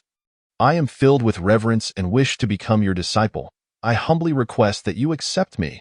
The Holy Mother of Fire Spirits regarded the young girl before her and immediately felt that this little one was exquisite. With sparkling eyes, she thought to herself, "Indeed, I have not taken any disciples yet, and this girl's talent is quite promising. It would be commendable for her to join my ranks." Thus, the Holy Mother spoke. "Since this is a disciple recommended by my junior brother, I shall accept her. Yang Chan, I now take you as my personal disciple and welcome you into my sect." Upon hearing this, Luo Shu's brow brightened. With Yang Chan under her guidance, the matters of Nuwa would be alleviated. With a master, Yang Jin could now focus on his cultivation without worry. Observing Yang Chan's dazed expression, Luo Shu smiled and encouraged. "Yang Chan, do not delay. Pay your respects to your master." Hearing Luo Shu's voice, Yang Chan's expression turned joyful as she looked at the Holy Mother of Fire Spirits, excitedly bowing once more. Disciple Yang Chan pays her respects to master. With this bow, the bond of master and disciple was established between the Holy Mother of Fire Spirits and Yang Chan the Holy Mother. Seeing this, smiled gently and said, "Now I have a disciple of my own. Rise, my child, and pay your respects to your uncle master. If not for him, our connection would not have been possible." "Yes, master." Yang Chan turned to Luo Shu and bowed respectfully. "Chaner pays her respects to uncle master. Thank you for your assistance to me and my brother. I shall remember it always." Luo Shu waved his hand, speaking softly, "With your innate talent, follow your senior sister diligently in your cultivation, and do not be negligent, lest you squander your gifts." Yang Chan, upon hearing this, took on a serious expression and bowed once more, saying earnestly, "Chaner will heed Uncle Master's words and cultivate diligently." The Holy Mother of Fire Spirits gently tapped Yang Chan's forehead. Channeling celestial energy, and a method entered Yang Chan's consciousness as she softly said, "This is the Shangqing Celestial Method, a technique imparted by the Shangqing Saint of the Jie sect, and it shall be the method you cultivate henceforth. I bestow this upon you today for your understanding." Yang Chan bent in gratitude, bowing deeply as she sincerely stated, "Thank you, Master, for bestowing this method. I shall practice diligently and live up to your expectations." The Holy Mother nodded in satisfaction and continued, "Additionally, I shall impart a few words of caution. Since you have joined my sect, remember, first, do not betray your master. Second, maintain righteous thoughts and consistently perform good deeds. Third, guard your path and discern right from wrong. Fourth, respect your elders and adhere to the rules of the sect. Disciple shall remember Master's teachings and strictly observe the sect rules." Yang Chan responded solemnly. The Holy Mother nodded in satisfaction, then waved her hand, producing a beautifully engraved long sword, its blade shimmering with a soft glow, as if containing the mysteries of heaven and earth. This is the Flowing Light Sword. Known for its ethereal glow, embodying the spiritual essence of the universe, it is a mid-grade spiritual treasure, once granted to me by your master ancestor, the Taoist of many treasures. Now, I bestow it upon you for your protection." Yang Chan accepted the Flowing Light Sword, her heart brimming with joy. Regardless of its power, the exquisite craftsmanship and elegant appearance captivated her at first sight. "Thank you, Master, for this treasure." Yang Chan expressed her gratitude with a respectful bow. Observing the Holy Mother casually bestow a mid-grade innate spiritual treasure, Luo Shu internally acknowledged, "Truly, she is worthy of being the disciple of the greatest treasure-seeking mouse of the primordial chaos. How generous." Yang Chan's apprenticeship was indeed worthwhile, as she no longer had to worry about lacking spiritual treasures. After all, the Taoist of many treasures in the neighboring tale was depicted as possessing countless treasures. While their quality may have been average, their quantity was overwhelming. In battle, one could simply cast out a flurry of postnatal treasures, causing them to explode, yielding considerable power. Who could withstand such an onslaught? The Taoist of many treasures here was certainly formidable, possessing numerous treasures, though not to the extravagant extent of exploding them in combat, yet their numbers were not to be underestimated. The Holy Mother of Fire Spirits turned to Luo Shu and said, "Junior brother, since this matter is settled, I shall take Yang Chan back to my abode. From now on, her cultivation shall be under my guidance." Luo Shu replied softly, "Senior sister, during my journey, I passed by a celestial mountain and gathered many spiritual roots and fruits. Please accept this small offering." With a wave of his hand, a bounty of spiritual fruits and roots appeared before them. The Holy Mother was momentarily taken aback by the sight. The assortment was quite impressive, and her junior brother had gifted her such a considerable amount. However, she did not refuse, recognizing that this indicated Luo Shu had even more to spare. "Thank you, junior brother. I shall accept this," she said, waving her hand to collect the spiritual bounty. "Sister, I take my leave." Luo Shu bowed to the Holy Mother of Fire Spirits and turned to depart. "Indeed, take care, junior brother." The Holy Mother watched as Luo Shu's figure faded from sight before turning her attention to Yang Chan and, with a flick of her wrist, transported Yang Chan back to her own dwelling. Meanwhile, far within the chaos, in the central hall of the Nuwa Palace, the goddess Nuwa sat gracefully upon a cushion. Surrounded by overflowing spiritual energy and the essence of the Tao, exuding elegance and beauty, her eyes were deep and bright, seemingly containing boundless wisdom and compassion, invoking an involuntary sense of reverence in those who beheld her. Suddenly, a flicker of confusion crossed her exquisite features as she murmured, Why do I sense a thread of causality has been severed?" After pondering for a moment, she could draw no conclusion. With the impending calamity, heavenly secrets were obscured, and even a sage could not discern the reasons behind it. "Alas, if it is severed, it shall have no bearing on me." With that, the goddess Nuwa closed her beautiful eyes once more, returning to her uniquely graceful demeanor, embodying both the majestic authority of a sovereign and the gentle grace of femininity, inspiring both respect and warmth in those around her. Chapter 44. Cultivation and Seclusion in a Flash of Light. Luo Shu returned to his cave dwelling. Before him, he beheld Yang Jian, diligently practicing on a cushion, while Xiaobai lay soundly asleep nearby. As Luo Shu entered, Yang Jian rose to greet him with a bow. Remaining silent at Luo Shu's gesture, patiently waiting at the side, in stark contrast, Luo Shu playfully kicked Xiaobai's rear, causing the creature to yelp and spring to its feet. "Who? Which rascal dares to disturb my slumber?" Hearing this, Yang Jian secretly gave a thumbs up, silently praising, "You're impressive." As Luo Shu gazed at the irate Xiaobai, his eyes glinting with profound meaning, he spoke. "Open your tiger eyes wide and behold." "Who am I?" Upon hearing the familiar voice, Xiaobai's mind momentarily faltered, but he soon broke into a foolish grin and sheepishly replied, "Master, you have returned, and so has my junior brother. You didn't even give me a heads up?" With that, he shot a glare at Yang Jian. "Are you blaming Yang Jian?" Luo Shu remarked, his tone suggesting that the recent kick had not yet shaken Xiaobai from his stupor. "Shall I give it another go?" With a penetrating gaze, Luo Shu continued.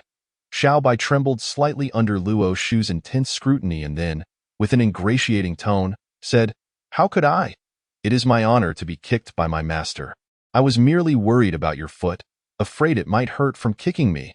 Yang Jian, overhearing Xiaobai's words, stifled a laugh, his shoulders shaking with mirth. Luo Shu also chuckled softly, acknowledging that this tiger had grown increasingly audacious. Showing no signs of embarrassment, seeing the two laugh at his expense, Xiaobai was not offended. He scratched his head and joined in their laughter, his grin stretching from ear to ear, revealing a row of neat teeth. After a brief moment, Luo Shu composed himself and addressed Xiaobai. "Xiaobai, you possess remarkable talent and extraordinary abilities. If you are willing to exert more effort on the path of cultivation, your prowess will surely see significant enhancement. The path of cultivation is indeed akin to ascending a perilous mountain, where every step is laden with hardship and challenges, and every ascent requires our sweat and diligence." Xiaobai, absorbing Luo Shu's sage advice, felt deeply moved and understood that the road to cultivation is devoid of smooth thoroughfares, only rugged paths and unforeseen perils. Master, I understand. I will diligently cultivate and live up to your expectations. Observing that his words had resonated with Xiao Bai, Luo Shu felt a sense of satisfaction and gently cautioned. You must remember the words you have spoken today. Do not be erratic in your efforts, lest you provoke my shadowless kick. Fear not, Master. From tomorrow, no, starting today, I will earnestly devote myself to cultivation, Xiao Bai declared emphatically, thumping his chest.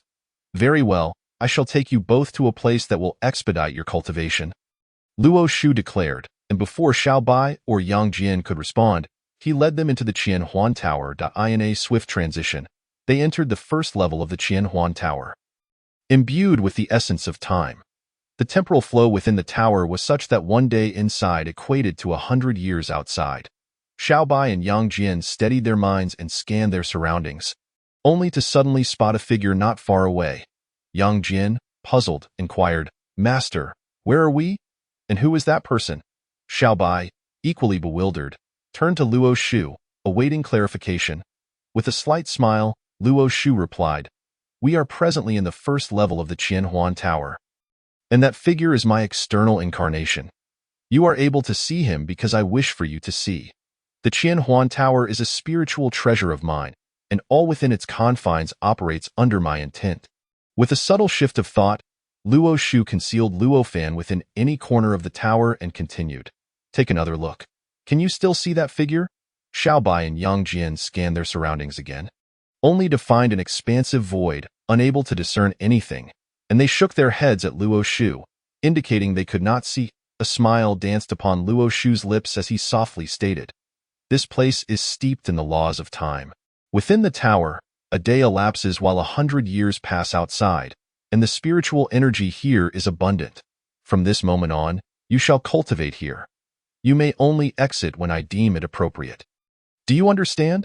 Upon hearing Luo Shu's words, both Xiao Bai and Yang Jian wore expressions of disbelief. The situation seemed almost otherworldly.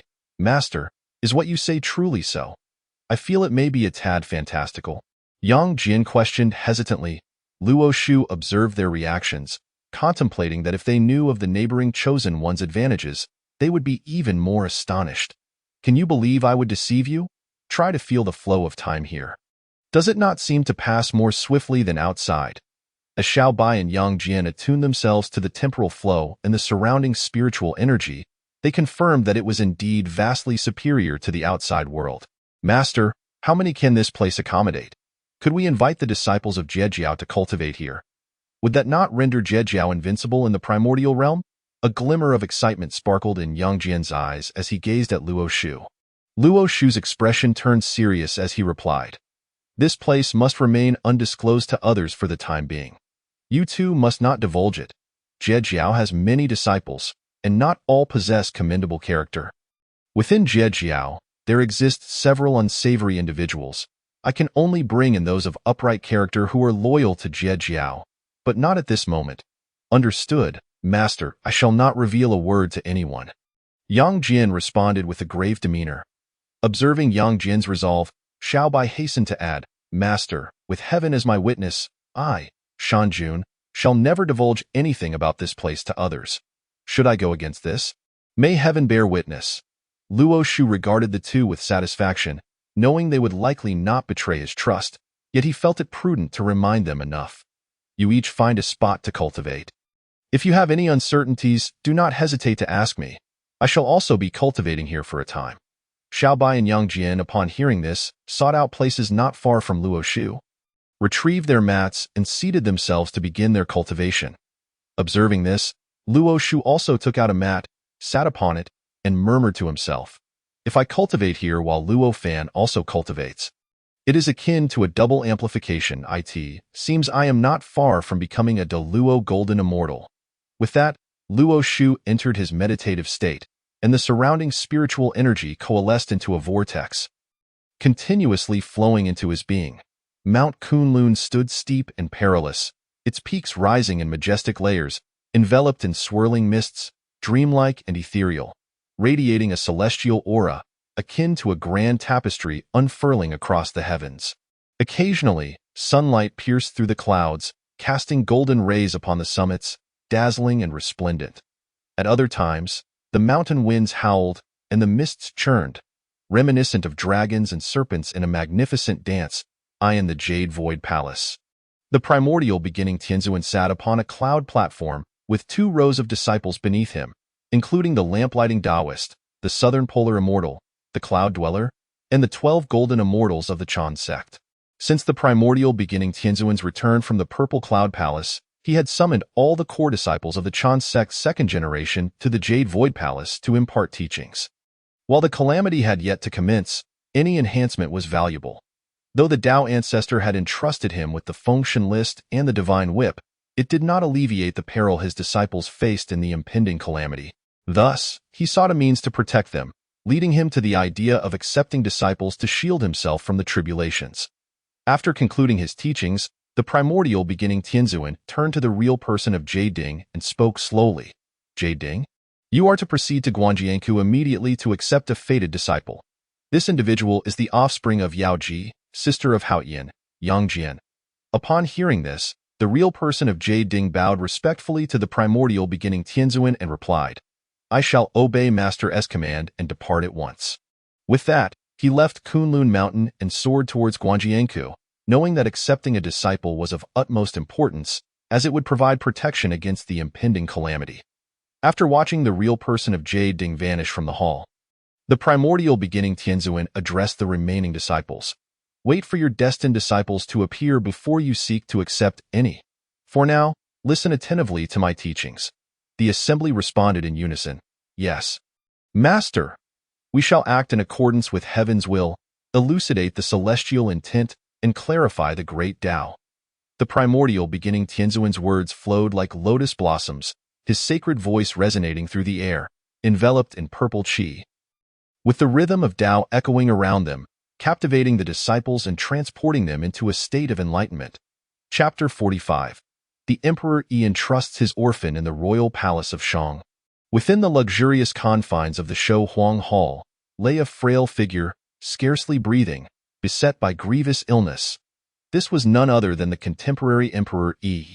His complexion was as pale as paper under moonlight. Devoid of vitality, with deeply sunken eyes that seemed to narrate tales of endless fatigue and suffering. Each breath he took was weak and hurried, as if engaged in a desperate struggle against death. The gauzy curtains beside his bed swayed gently, bringing a hint of coolness that could not dissipate the oppressive atmosphere of the chamber. The air was tinged with a faint medicinal aroma. Yet it could not mask the pervasive scent of demise. Kneeling beside the bed was a physician, administering acupuncture to Emperor Yi, and upon stabilizing his breathing, he withdrew from the chamber. Outside the hall stood the pillars of the Shang dynasty, the Grand Preceptor Wenzhong, Prime Minister Shang Rong, and the 2 uncles, Baigan and Jizi, alongside the Grand Historian Xian Jia. The expressions of Wenzhong and his companions were fraught with anxiety, frequently glancing towards the inner chamber. How is the king's health? Baigan inquired, his brow etched with worry. The king's condition has not improved of late. He can scarcely rise from his bed, replied Prime Minister Shang Rong solemnly. Baigan turned to the Grand Preceptor Wenzhong, asking, Preceptor, you are a practitioner of the immortal arts.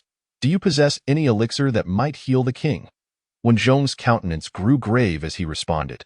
An immortal cultivator must not interfere with the life and death of the emperor. The karmic implications are too grave for me to bear. Are we to merely watch as the king hovers on the brink of death? Wang Shu and Jizi were filled with indignation. Wenzhong, maintaining his composure, continued. Even the sages cannot alter the lifespan of the emperor of humanity. How much less can I? Just as Wang Shu and Jizi intended to speak further, the physician emerged from the hall and bowed respectfully to Wenzhong and the others. Wang Shu Baigan hurried forward and inquired, How is the king's health? Has there been any improvement? The physician, casting a solemn glance at the assembly, replied, Gentlemen, the king has reached a state where he is beyond remedy.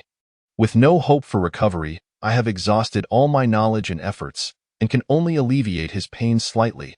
Upon hearing this, Baigan murmured to himself, The king's condition is indeed dire. approaching the end of his days. Like a flickering candle nearing extinction. How much longer does the king have? Wanzhong asked. The physician furrowed his brow and hesitantly replied, given the king's current state, he has less than 3 days left. And even that is pushing the limits to this, Taisher Xinjia interjected. The king has yet to establish a successor.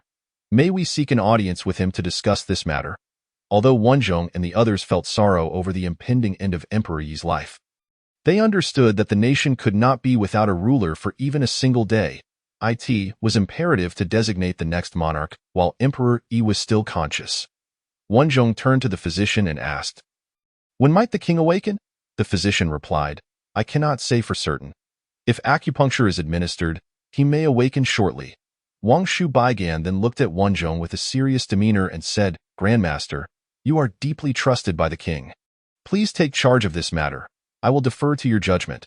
Prime Minister Shang Rong echoed, Grandmaster, the decision rests with you. I too will follow your lead. Wang Shu Jizi and Taisher Xinjia nodded in agreement, endorsing Baigan's perspective. Seeing that the decision-making power had been entrusted to him, Wanzhong wasted no time and stated clearly, Physician, proceed with the acupuncture. Yes, Grandmaster. With that, the group entered the inner chamber. As they stepped inside, their gazes were drawn to the frail figure on the bed, their hearts heavy with concern and helplessness.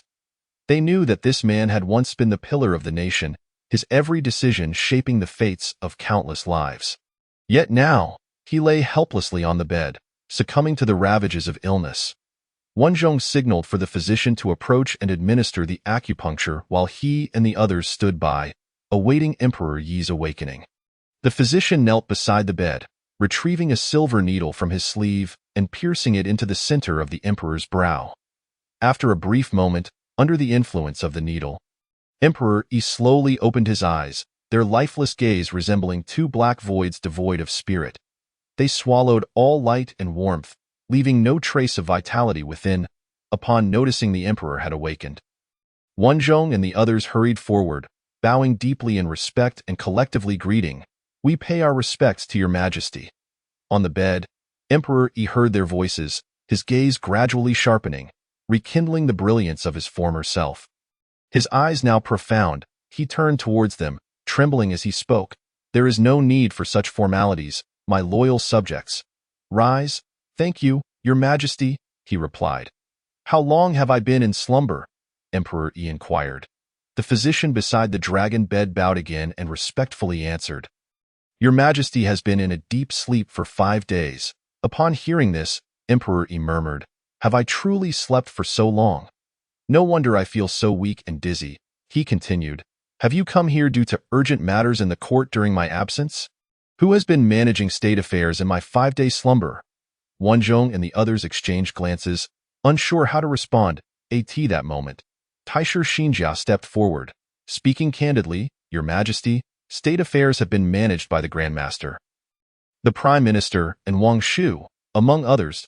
We have come to earnestly request that Your Majesty designate a successor to address court matters. Baigan and the others silently admired Xinjia's boldness, recognizing his courage in speaking directly. Emperor Yi, upon hearing this, felt no anger. He understood the gravity of his condition, realizing that even rising from the bed was a challenge, let alone attending court sessions. His thoughts turned to his heirs, 3 sons, his eldest, Wei Ziqi, his second son, Wei Ziyin, and his youngest, Zishou. He favored his eldest, Wei Ziqi, for his gentle nature, concern for the world, compassion for the people, and his remarkable talents, as he resembled the emperor himself.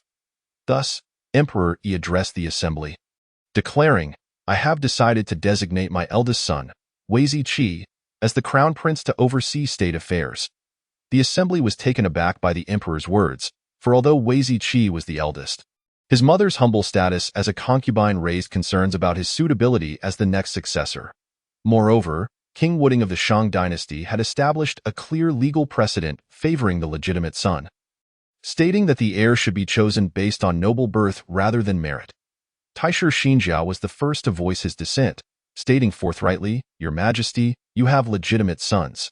How can you choose your eldest son as the successor? The law clearly states that if there is a legitimate son, he should be appointed as the crown prince. Emperor Yi's expression visibly darkened as he regarded Xinjia's opposition, replying, "Qi is my eldest son. Wise and virtuous, possessing commendable qualities. How can he not be made crown prince?"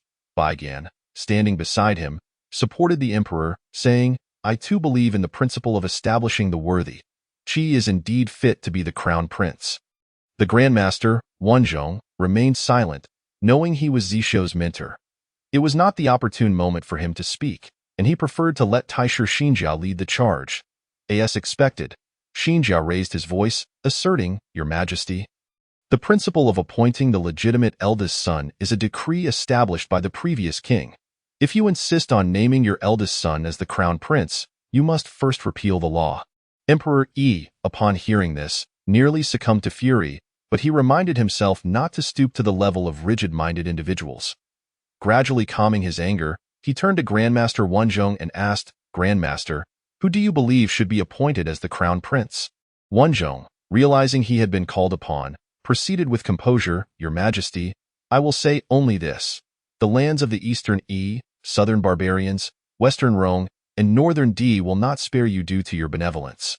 Rather, they will fear you for your might." Hearing this, Emperor Yi's mind cleared momentarily. The Shang dynasty was home to numerous vassal states. Could he suppress them by appointing Qi as the crown prince? If Zishou, known for his valor and wisdom, were made crown prince, he would surely quell those who dared to stir trouble. Wang Shu Baigan, regaining his senses, also felt that appointing Wei Ziqi as the crown prince was somewhat inappropriate. Wanzhong, knowing that his single statement had led them to reconsider, would surely commend himself for his subtle influence. Taisher Xinjia respectfully added, "Your Majesty, for the sake of the great Shang dynasty, you should adhere to ancestral customs and appoint the legitimate son as the crown prince." With a deep sigh, Emperor Yi conceded, "Very well. If that is the case, I shall appoint my youngest son, Zishou, as the crown prince. Baigan, you shall convey this decree." Baigan reverently bowed, saying, "Your wisdom shines, and I shall carry out your command." "Grandmaster," he continued, "I am fully aware of my own health. You, as Zishou's mentor, I entrust him to you to assist in governing the Shang dynasty."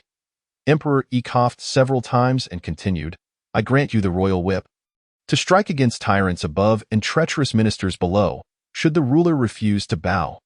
Wanzhong, upon hearing this, bowed respectfully to Emperor Yi and replied earnestly, "Thank you, Your Majesty. I shall not fail in my duty to support the emperor and remain loyal to the Shang dynasty." Emperor Yi looked upon Wanzhong with satisfaction, knowing him to be steadfast and upright, and then turned to the others, saying, "My loyal subjects, I hope you will wholeheartedly assist Zishou in governing the Shang dynasty and revitalizing our great nation." The assembly responded in unison, "We obey your command," committed to assisting the emperor in governing the country and ensuring the safety of the nation and its people. "Very well, you may all retire. I feel somewhat fatigued." With that, Emperor Yi slowly closed his eyes, his faint breath indicating that life still lingered. The assembly bowed in unison and exited the hall. Outside the royal chamber, the night deepened, and moonlight poured through the windows, casting a silvery glow upon the ailing figure. In this quiet night, only the faint sounds of breathing and the occasional sigh could be heard within the chamber. These sounds resembled a silent dirge, mourning the imminent loss of a life. And the stricken man, amidst this endless weight, gradually approached the twilight of his existence. Chapter 46. The Emperor of Humanity, Deification. 3 days later. The mournful cries of the Xian bird echoed. After reigning for 26 years, Emperor Yi passed away in the Hall of Longevity. The entire nation mourned, and 800 vassal states hastened to Chaoga to both pay tribute to the late king and celebrate the ascension of the new emperor. Days slipped by, and soon the 800 vassals had gathered in Chaoga. Following the completion of Emperor Yi's funeral rites, the grand ceremony for Emperor Xian's ascension commenced in the Dragon Virtue Hall. The new Shang king, Zishou, also known as Deification, the contemporary emperor of humanity, bore the fortune of the human race, standing shoulder to shoulder with the sages. Dressed in a dragon robe, with a dignified countenance and exceptional bearing, he sat upon the dragon throne, receiving the vassals' audience. On either side of the hall stood the civil and military officials. To the left, the foremost was Grandmaster Wanzhong, followed by Wang Shu Baigan, Wang Shu Jizi, and others. To the right, the foremost was Prime Minister Shang Rong, followed by Taisher Xinjia, Feizhong, Yuhan, and others. Deification gestured for the nearby young eunuch to summon the vassals for their audience. The young eunuch complied, stepping forward and announcing in a sharp voice, "The king commands. Summon the 800 vassals for their audience." Another young eunuch followed suit, proclaiming, "The king commands. Summon the 800 vassals for their audience." Until the decree was conveyed to the 800 lords waiting outside the hall. The lords, upon receiving their orders, respectfully approached the inner sanctum in accordance with the strength of their respective states. The foremost among them were the four great lords. The Eastern Lord, Jiang Huan Chu, towering in stature, with bronze skin and distinct, deep-set features, donned in black attire that exuded both regal authority and refined elegance. The Western Lord, Ji Chong, slender and with hair graying, bore prominent wrinkles and a dusky complexion, dressed in a dark red brocade robe, embodying profound wisdom and composure. The Southern Lord, Yi Chongyu, bore a visage marked by the passage of time, skin kissed by the sun, radiating a sense of resilience and fortitude. The Northern Lord, Chong Ho-hu, appeared as though he had weathered countless storms, his countenance serious, with broad and sturdy shoulders, capable of bearing the weight of life's burdens. Once all the lords had taken their positions within the hall, they knelt before Emperor Xian, respectfully proclaiming, "We pay our respects to the great king and extend our heartfelt congratulations on your ascension to the throne." Emperor Xian gazed upon the 800 lords kneeling before him, his heart swelling with excitement. This was the imperial power and wealth that all coveted. "All rise," he commanded. The assembly stood, maintaining a solemn demeanor within the hall. Emperor Xian, seated upon the dragon throne, felt a flicker of brilliance in his eyes, contemplating the transfer of power and the grand bestowment of titles to his ministers as a sign of favor. He declared with gravity, "Today marks my ascension. I shall grant amnesty across the realm and let the nation rejoice." "Where is the Grand Tutor?" When Zhong, hearing his name, stepped forward to the center of the hall, clasping his hands in salute and replied, "I am here." The king had previously stipulated that the Grand Tutor should wield the king's whip. Should any fail to pay their respects, he would bestow upon the Grand Tutor the authority to execute first and report later, elevating him to the esteemed position of the grandmaster of the Shang dynasty, sharing in its fortune. Upon hearing this, Wen Zhong felt an even deeper connection to the fate of the Shang. Initially, he had refined merit into golden clouds, achieving the early stage of the golden immortal realm, and now his cultivation was nearing the mid-stage. "Thank you, great king." Witnessing this scene, the others could not help but feel a pang of envy and jealousy, their gazes fixed upon Wen Zhong, wishing they could take his place. Yet, such thoughts remained unspoken, for Wen Zhong's contributions to the Shang were monumental. Not only had he fought valiantly for the dynasty, but he had also immensely advanced the art of papermaking, benefiting humanity greatly. Moreover, he was the sole guardian of the royal lineage, the great king's mentor, and a venerable figure over 3 reigns. After bestowing honors upon Wen Zhong, Emperor Xian turned to his uncle Baigan, saying, "Uncle Baigan, a loyal minister of the Shang, has served the nation and its people diligently. I hereby elevate you to the position of Deputy Prime Minister, and you shall pay your respects." Baigan, upon hearing this, stepped forward to accept the decree with gratitude. The assembly once again felt envy and jealousy at this moment, albeit only fleetingly. After all, Uncle Baigan was renowned for his virtue, loyalty to the crown and kinship with the king as a member of the royal family. The chancellor, Shang Rong, devotedly served 2 generations of monarchs, contributing greatly to the Shang dynasty, and was thus awarded the title of Duke of Loyalty and Righteousness. Shang Rong, upon hearing Emperor Xian's words, was overwhelmed with emotion. He had not anticipated being granted the title of Duke, a supreme honor. He hurriedly approached to accept the decree, tears streaming down his face. Gazing at Emperor Xian with an eagerness to serve in his heart, he vowed to assist the king wholeheartedly and safeguard the legacy of Tang. The onlookers were left astonished. Emperor Xian continued to bestow titles upon a multitude of ministers, garnering their loyalty. He then turned his gaze to the 800 lords, rewarding them in succession with particular emphasis on the four great lords.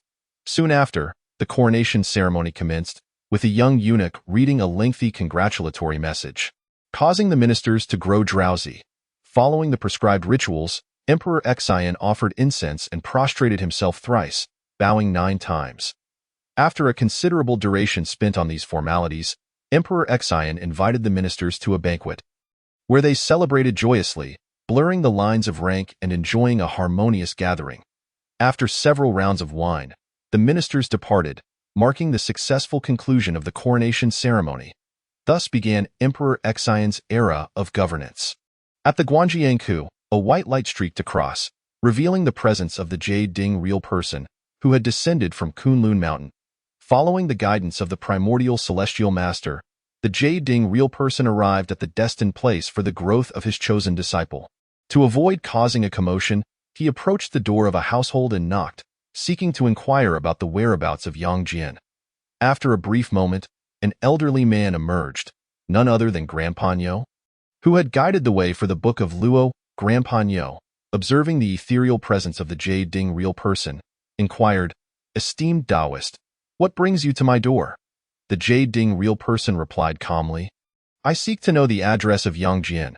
I would be most grateful for your guidance." Upon hearing that someone was looking for Yang Jian, Grandpa Nyo explained, "Yang Jian is no longer here. He has been taken by an immortal as a disciple and has departed." The Jade Ding real person was taken aback, uncertainly asking, "What did you say? Yang Jian has become a disciple?" Grandpa Nyo, noticing the Jade Ding real person's hearing seemed impaired, reiterated, "Yang Jian has indeed become a disciple of an immortal and is no longer here.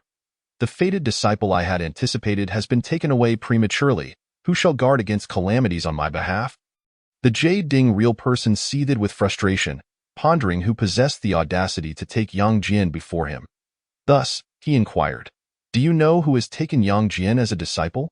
Grandpa Nyo, observing the agitated demeanor of the Taoist, hesitated to reveal the truth, responding, "As a mere mortal, how could I possibly know the affairs of immortals? I only know that the individual is a strikingly handsome youth. Beyond that, I cannot say." The Jade Ding real person, feeling helpless, lamented that such scant information was insufficient to discern the identity of the individual, for practitioners often had the ability to alter their appearances at will. He pondered, murmuring to himself, "It seems I must return to Kunlun Mountain and inquire with my master about who has taken Yang Jian as a disciple." With that, the Jade Ding real person ceased his wandering and, channeling his spiritual energy, vanished from sight. Grandpa Nyo, witnessing this, remarked with a sigh, "Erlang truly has a connection with the immortals, as one after another comes seeking him." With that, Grandpa Nyo returned indoors to rest. Chapter 47. The Realm of the Profound Immortal in the Thousand Illusions Tower. Luo Shu was deep in meditation when he sensed the gradual depletion of his spiritual energy. He opened his eyes and gazed towards the gathering place of spiritual energy, where he observed the spiraling aura surrounding Yang Jian, gradually coalescing into a vortex and flowing into his being, signaling an imminent breakthrough. During their time in the Thousand Illusions Tower, Luo Shu frequently imparted teachings to Yang Jian and Xiaobai, resulting in significant gains for both.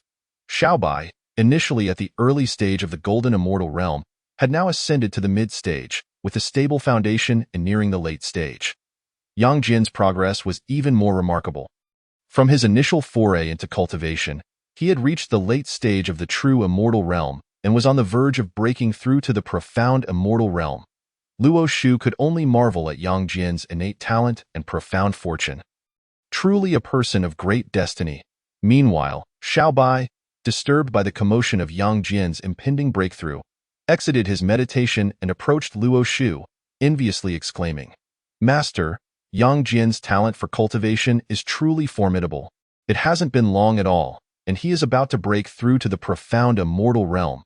If it weren't for the brevity of his practice, he would have already outstripped me by a considerable margin." Luo Shu smiled, his lips curving upward. "Your own talent is also remarkable. It is merely your lack of diligence and ambition during cultivation that holds you back." Xiaobai, hearing this, bristled. "That's not true. Ever since following you, I have been diligently cultivating without neglect. In fact, I feel I've lost quite a bit of weight. He then proceeded to pat his stomach and pinch his cheeks. Luo Shu, observing Xiao Bai's antics, rubbed his forehead in exasperation, saying, Xiao Bai, your tigerish visage remains as plump as ever. How can you claim to have lost weight when I have noticed a significant depletion of spiritual fruits and roots from my storage pouch? Did a dog consume them? Xiao Bai's face momentarily flashed with embarrassment, but he quickly regained his composure. The swiftness of his expression change would have been imperceptible had Luo Shu's eyesight not been so keen. With a sheepish grin, Xiao Bai replied, Hee, it was indeed me who ate them. I just have a tendency to get hungry easily. Besides, it was only spiritual roots and fruits, not meat. How could I not indulge? Perhaps you should revert to your original form so I can see if you've truly lost any flesh beneath the surface, Luo Shu remarked, his eyes glinting with meaning. Xiao Bai, upon meeting Luo Shu's gaze, shivered involuntarily and chuckled bashfully. Let us skip that. I might get shy. Luo Shu cast a disdainful glance at the bashful Xiao Bai, feeling a wave of nausea wash over him, and quickly diverted his gaze. Expressing his distaste, Xiao Bai, do not assume such unappetizing poses, or I shall teach you how to be a proper tiger.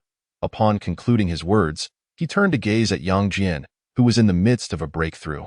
Under the subtle threat posed by Luo Shu's words, Xiao Bai returned to his normal state, also shifting his attention to Yang Jian. At that moment, Yang Jian's body seemed to transform into a colossal magnetic field, drawing in the surrounding spiritual energy. With a swift motion of his hands, he commenced the operation of the 9 turns mysterious skill. Beneath his skin, the faint traces of flowing spiritual energy were discernible, resembling silver streams that surged relentlessly within him. After a brief interval, the atmosphere in the space suddenly became extraordinarily vibrant, as an invisible force converged from all directions, akin to countless stars illuminating the night sky. Infusing this breakthrough with boundless energy, the air around began to tremble, rippling like waves, evoking an indescribable sense of awe. Yang Jian closed his eyes to focus, his mind attuned to the moment, and the breakthrough transpired at that instant. With a resounding boom, Yang Jian's entire being quaked as a powerful aura erupted from within, soaring into the heavens. The once tranquil spiritual energy now surged tumultuously, akin to a river breaching its banks. Flowing ceaselessly, it coursed through his body, cleansing every meridian and acupoint, bestowing an unprecedented sense of exhilaration. Yang Jian gradually opened his eyes, feeling as though each cell in his body had been infused with renewed vitality, becoming more robust and healthier under the nurturing of the spiritual energy. Rising from the meditation mat, he felt the spiritual power suffusing his limbs and bones, as if experiencing a rebirth, rendering them more resilient and forceful. Sensing the transformation within himself, Yang Jian murmured, profoundly mysterious, beyond comprehension. Thus is the essence of the Xian immortal. So this is the sensation of attaining Xian immortal status. Stepping into the realm of the Xian immortal felt akin to entering a wholly new world, where his mind and body were enveloped in an enigmatic state. Witnessing Yang Jian's successful breakthrough, Luo Shu's heart brimmed with joy, akin to a spring bubbling forth. He felt an overwhelming sense of pride and satisfaction. Xiao Bai, too, rejoiced for Yang Jian, approaching him to pat his shoulder, exclaiming with a smile, Congratulations, junior brother, on your breakthrough. Impressive indeed, truly worthy of being the master's direct disciple. As he spoke, he gave a thumbs up, showering Yang Jian with praises. Yang Jian clasped his hands in gratitude, replying, Thank you, Xiao Bai senior brother. Turning his gaze, he met Luo Shu's approving expression, and an uncontrollable joy surged within him. Yang Jian approached Luo Shu, lifting his robe and kneeling respectfully, saying, I am deeply grateful for the master's teachings. Luo Shu's lips curled into a slight smile, responding with warmth, Rise. Your ability to break through to the Xian immortal level in such a short time reflects your diligence and cultivation. I am truly pleased, Yang Jian rose, stating, The master's kindness is something I shall never forget. Luo Shu nodded in satisfaction, gently advising, You have now attained Xian immortal cultivation. Ahead lies a long journey. With the 9 turns mysterious skill, the realm of Hunyuan Daluo Jingxian is not beyond your grasp. After a moment of contemplation, Luo Shu continued. However, this demands your earnest effort. Understand that the path of cultivation has no shortcuts. Only through perseverance can one glimpse the true way. It is through trials and tribulations that one can hope to reach the pinnacle. Upon hearing this, Yang Jian's heart ignited with fervor and with a solemn expression. He vowed, "Rest assured, Master, I shall remain steadfast, diligently practicing, and live up to your expectations. Yes, I have faith in you." As for Xiaobai, that is not necessarily the case, Luo Shu remarked with a knowing tone. Hearing this, Xiaobai interjected, "Master, I have changed. I will surely cultivate earnestly and strive to become a great power in the primordial world." Haha, indeed, senior brother has improved considerably. When you first arrived at the Thousand Illusions Tower, you were either eating or drinking, or lying down and sitting around. Yang Jin chuckled. Hearing this, Xiaobai's expression visibly darkened, and with a mischievous glint, he proposed, "Junior brother, you have just broken through to the Xian immortal realm. You have yet to engage in combat to solidify your realm. That I am willing to assist you. Let us spar." With that, he crossed his arms, preparing for a friendly bout. Yang Jin's smile instantly faded, and he replied, "Xiaobai senior brother, you are already in the mid-stage of Jingxian, while I have just reached the early stage of Xian immortal. The disparity in our cultivation levels is considerable. There is no need for you to assist me in solidifying my realm. No way. You've spoken too late. Prepare to take my punch," Xiaobai declared, launching a fist toward Yang Jin. In response, Yang Jin activated his spiritual energy and darted to the side, exclaiming as he fled, "Xiaobai senior brother, I was wrong. Spare me." Having teased him, Xiaobai was determined to make him pay the price. Proclaiming, "Himph! Witness my tiger roaring fist." Ah! Yang Jin yelped as Xiaobai's fist struck his handsome face, and he cried out in pain. Luo Shu observed the scene before him with calmness, choosing not to intervene, for such playful antics were harmless. After a brief moment, Luo Shu interjected, "All right, enough of this, Xiaobai, Yang Jin, cease your antics and come here. I have matters to discuss." Hearing this, Xiaobai and Yang Jin halted their playful bickering. Rushing to stand attentively before Luo Shu, "I must step out for a while to handle some matters. Xiaobai, accompany me. My disciple, you shall continue your diligent cultivation here." "Yes, master. Yes, master." Luo Shu continued, "Disciple, the second layer of the Thousand Illusions Tower can simulate battles against characters, randomly matching you with equally ranked sparring partners. You may enter to accumulate real combat experience." Upon hearing this, a gleam of excitement flickered in Yang Jin's eyes. Simulated combat was indeed promising. He declared joyfully, "Yes, master, very well. I have granted you access to the second layer. You may enter and exit freely. Thank you, master." Luo Shu waved his hand dismissively, saying, "Now, go solidify your realm. Xiaobai and I will take our leave." With that, Luo Shu gestured, leading Xiaobai out of the Thousand Illusions Tower. Yang Jin bowed deeply in the direction of Luo Shu and Xiaobai, respectfully saying, "I bid farewell to my master." Subsequently, Yang Jin made his way to the second layer of the Thousand Illusions Tower. Upon exiting the Thousand Illusions Tower, Luo Shu was about to speak with Xiaobai when an immense surge of spiritual energy erupted from within him. A force indescribable and tumultuous, akin to a river breaking its banks, flowing ceaselessly. This power emanated from the depths of his soul, potent and pure, as if capable of penetrating all barriers, reaching the very core of the cosmos.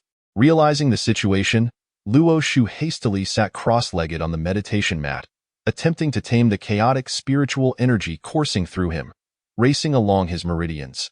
Each acupoint felt as though it had been ignited, radiating a brilliant glow. They resembled stars within his body, responding to one another, collectively constructing a dazzling network of spiritual energy. Beside him, Xiaobai felt dazed. While Yang Jin experienced a breakthrough within the tower, Luo Shu was now breaking through outside. Why was his own spiritual energy growing so sluggishly? Unable to comprehend, Xiaobai reclined on a nearby soft couch, closing his eyes to rest at that moment. Luo Shu found himself internally lamenting. The energy from Luo Fan's return was rather well-timed. While in the tower, he felt no such feedback, but just as he stepped out, he was met with such an unexpected surprise. Nonetheless, the sensation was truly delightful. Unexpected joys are the most genuine surprises, and Luo Fan's return of energy was sufficient for him to advance to the late stage of Tongtian. Luo Shu diligently organized the surging spiritual energy within. Feeling the transformations in his body, his muscles became more solid and powerful, his bones emanated an indomitable aura, and every inch of his skin seemed to have been baptized by spiritual energy. Radiating vibrant vitality, days later, having advanced to the late stage of Tongtian, the once tumultuous spiritual energy seamlessly integrated into every corner of Luo Shu's being, becoming an inseparable part of him. It flowed like fine threads within, nourishing every cell, rendering his body more resilient and formidable. The profound connection with his soul intensified, as if he could summon the spiritual energy at will, unleashing boundless power. Today, at the late stage of Tongtian, feeling the augmented strength of his spiritual energy, Luo Shu nodded in satisfaction. This sensation was extraordinarily pleasurable. Descending from the meditation mat, he turned to glance at Xiao Bai, who was sound asleep on the soft couch, and a surge of annoyance welled up within him. Approaching, he extended his right hand to pinch Xiao Bai's ear, pulling it forcefully. In his dreams, Xiao Bai had been enjoying a date with a mother tiger, only to be jolted awake as his ear was cruelly tugged, causing him to yelp in pain. "Mother tiger, please let go. It hurts." He jumped off the soft couch, awakening to the reality around him, only to find that there was no mother tiger, merely his master standing nearby, observing him with an inscrutable expression. Xiao Bai offered an awkward smile, saying, "Master, when did you finish? I was just a bit tired from cultivating and had only just dozed off." Luo Shu regarded Xiao Bai with a bemused expression, retorting, "Just dozed off? Are you certain that you can drool this much after only a short nap?" He pointed to the wet patch on the pillow, which bore witness to Xiao Bai's slumber. Xiao Bai chuckled sheepishly, responding honestly, "Master, I merely took a brief nap while you were cultivating. Enough, enough. A brief indulgence in laziness can be forgiven, but if you do not diligently enhance your cultivation, I shall consider acquiring another steed and cast you aside." Upon hearing this, Xiao Bai shook his head frantically, clinging to Luo Shu's leg with tears welling in his eyes, and pleaded, "Master, you cannot abandon me. No other mount can compare to me. I promise to cultivate earnestly and become a steed worthy of you." "All right, get up, as a tiger. You shouldn't weep so easily," Luo Shu replied with exasperation. In later times, the tiger is revered as the king of beasts. Yet Xiao Bai, this tiger, would surely resemble a mere house cat if placed in that era. Ding. The system triggered a mission, presenting 3 optional tasks from which the host may choose one to complete. The voice of the system suddenly resonated within Luo Shu's consciousness, invigorating him. The system had been absent for some time, and its return piqued his curiosity about the potential rewards. Thus, Luo Shu inquired within his mind, "System, what are the 3 tasks?" Choice 1. Travel to Chaoga and assist King Zhou, enhancing the fortunes of the Shang dynasty for 200 years. Reward: a geographical coordinate for the chaotic bell. Choice 2. Remain on Golden Tortoise Island and enter seclusion for 3 years. Reward: a mid-grade innate spiritual treasure, the Fangtian Huaji. Choice 3. Journey to Qinyuan Mountain's Golden Light Cave and engage in battle with Taijianren, one of the 12 golden immortals of the Chan sect. Reward: a pool of ordinary lotus spiritual roots. Luo Shu carefully contemplated the 3 tasks. Upon reading the first choice, he asked, "System, what year is it under King Zhou?" Ding. The current emperor is Xian, reigning for 1 year. Hearing this, Luo Shu murmured to himself, "So, King Zhou has only recently ascended the throne. This means there are still about 6 years until he offers sacrifices to the goddess Nuwa." The onset of the Fengshen calamity begins precisely when King Zhou desecrates the goddess Nuwa during the sacrifices. Time is of the essence. I must choose the first option without hesitation. Not only does assisting the Shang enhance its fortunes, but the reward offered by the system is also exceedingly enticing. The chaotic bell, one of the 3 treasures of creation, is a primordial supreme treasure that once belonged to the Eastern Emperor Tai. It possesses formidable defensive capabilities, ensuring invincibility once summoned, capable of rebounding any treasure's attack and disregarding the damage from all divine spells. Furthermore, it can confine time and suppress space, showcasing its immense mastery over the dimensions of time and space. Most critically, the Chan sect lacks a primordial treasure to dominate fate, and the emergence of the chaotic bell perfectly fills this void. It is well known that during the Fengtian period, the Chan sect fell swiftly due to their lack of a treasure to control fortune, compounded by the misconduct of some disciples, leading to severe loss of fate and relentless misfortune. Hence, Luoshu promptly dismissed tasks 2 and 3. System. I choose task 1. Ding. Congratulations to the host for selecting task 1. Please proceed to Chaoga and complete the mission promptly. Xiaobai, you have never visited the capital of the human dynasty, have you? Luoshu stated affirmatively. No.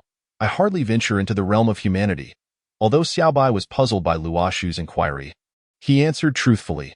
Very well, in that case, I shall take you to the capital of the Shang dynasty, Chaoga City, for some enjoyment. Sure. Xiaobai felt that as long as there was no cultivation involved, he was agreeable to any destination. Let us depart. Yes, master. With that, Xiaobai revealed his true form, signaling Luoshu to climb aboard. Luoshu leaped gracefully onto Xiaobai's back. Xiaobai channeled his spiritual energy and soared towards Chaoga City. Chapter 49. Chuntang Pass Kunlun Mountain, where flowing clouds danced with the wind, light and ethereal, resembled the fluttering skirts of celestial maidens in the air, akin to a moving painting that unfolds the grandeur and mystery of heaven and earth. The celestial mountains towered into the clouds, their undulating peaks resembling a colossal dragon, as the summits concealed within the sea of clouds appeared both elusive and enigmatic. Immortal cranes circled within the cloud sea, their forms graceful and elegant, their calls crisp and melodious, as if serenading the celestial mountains with a splendid symphony. At that moment, a streak of luminous light traversed the sky, revealing a figure clad in a dark Taoist robe, none other than Yuding Zhenren.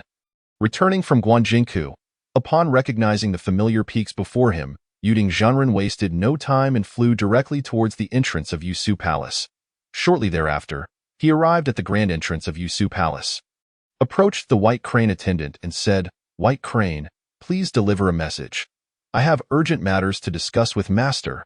The White Crane attendant, upon realizing the visitor was one of the 12 golden immortals of the Chan sect, hurriedly approached and bowed respectfully, saying, "I greet you, Uncle Master. Please wait here for a moment. I shall inform my master immediately." With that, the White Crane attendant entered the palace. Inside Yusu Palace, Yuan Shi Tianzun sat majestically upon a cloud platform, surrounded by the essence of Tao, his eyes closed in meditation, contemplating the great Tao.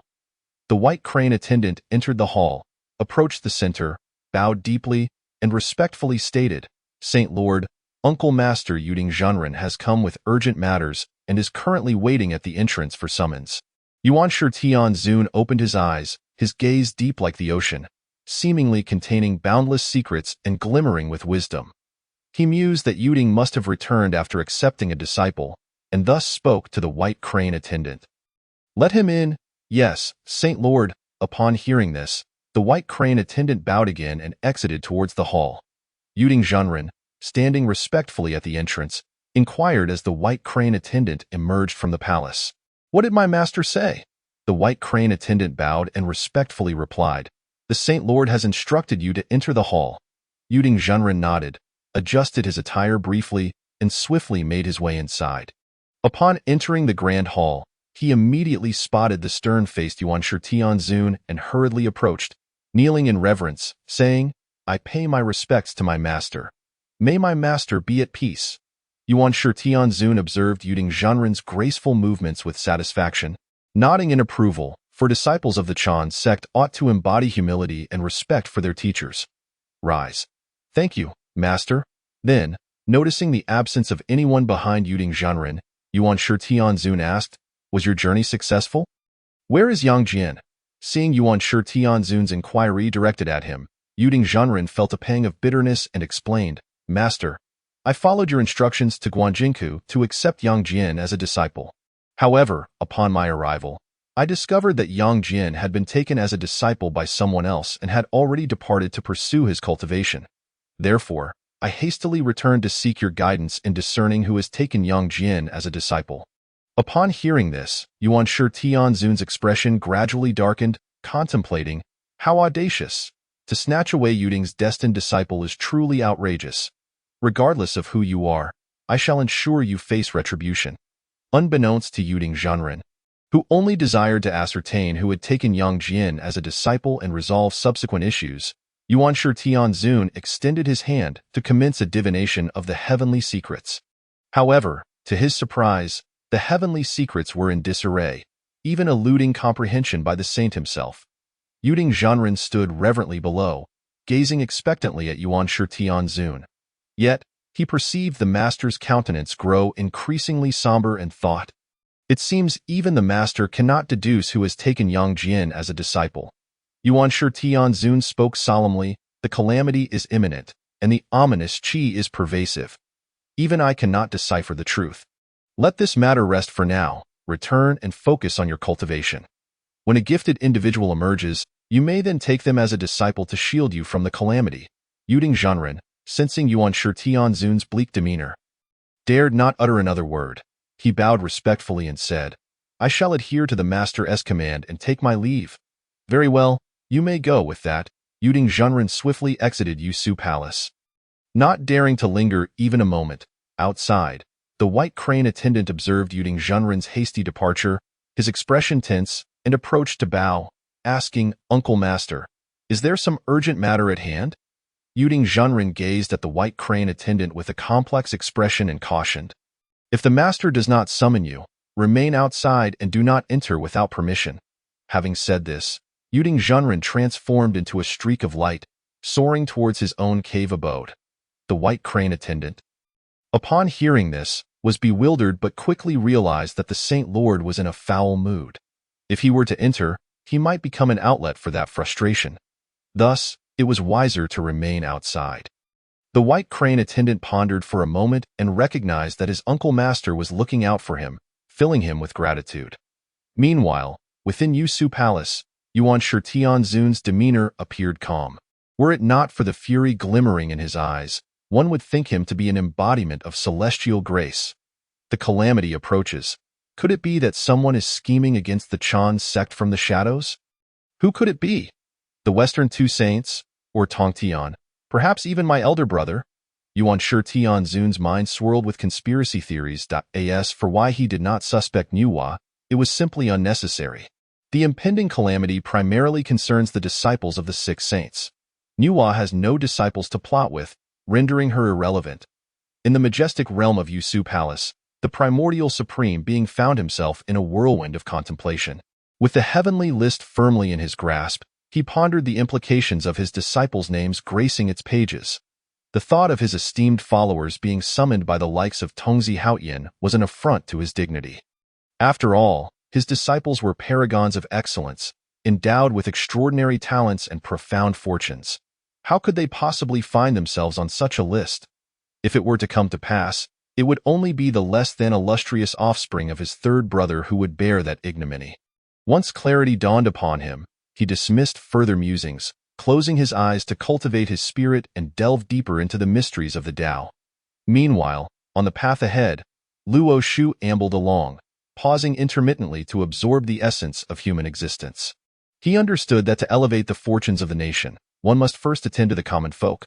"Master, we are approaching Cheneng Pass. Shall we pause here?" Xiaobai inquired. Upon hearing the name Cheneng Pass, Luo Shu felt a surge of astonishment. This name resonated throughout the ages. The valiant General Li Jing, along with the esteemed Lady Yin, had 3 sons, Jinjia, Mujia, and Nejia. During the time of the heavenly list, all 3 sons had become acolytes under the teachings of the 12 golden immortals of the Chan sect. Jinjia was mentored by the illustrious Manjushri, Mujia by the venerable Samantabhadra, and Nejia by the esteemed Tai Yi.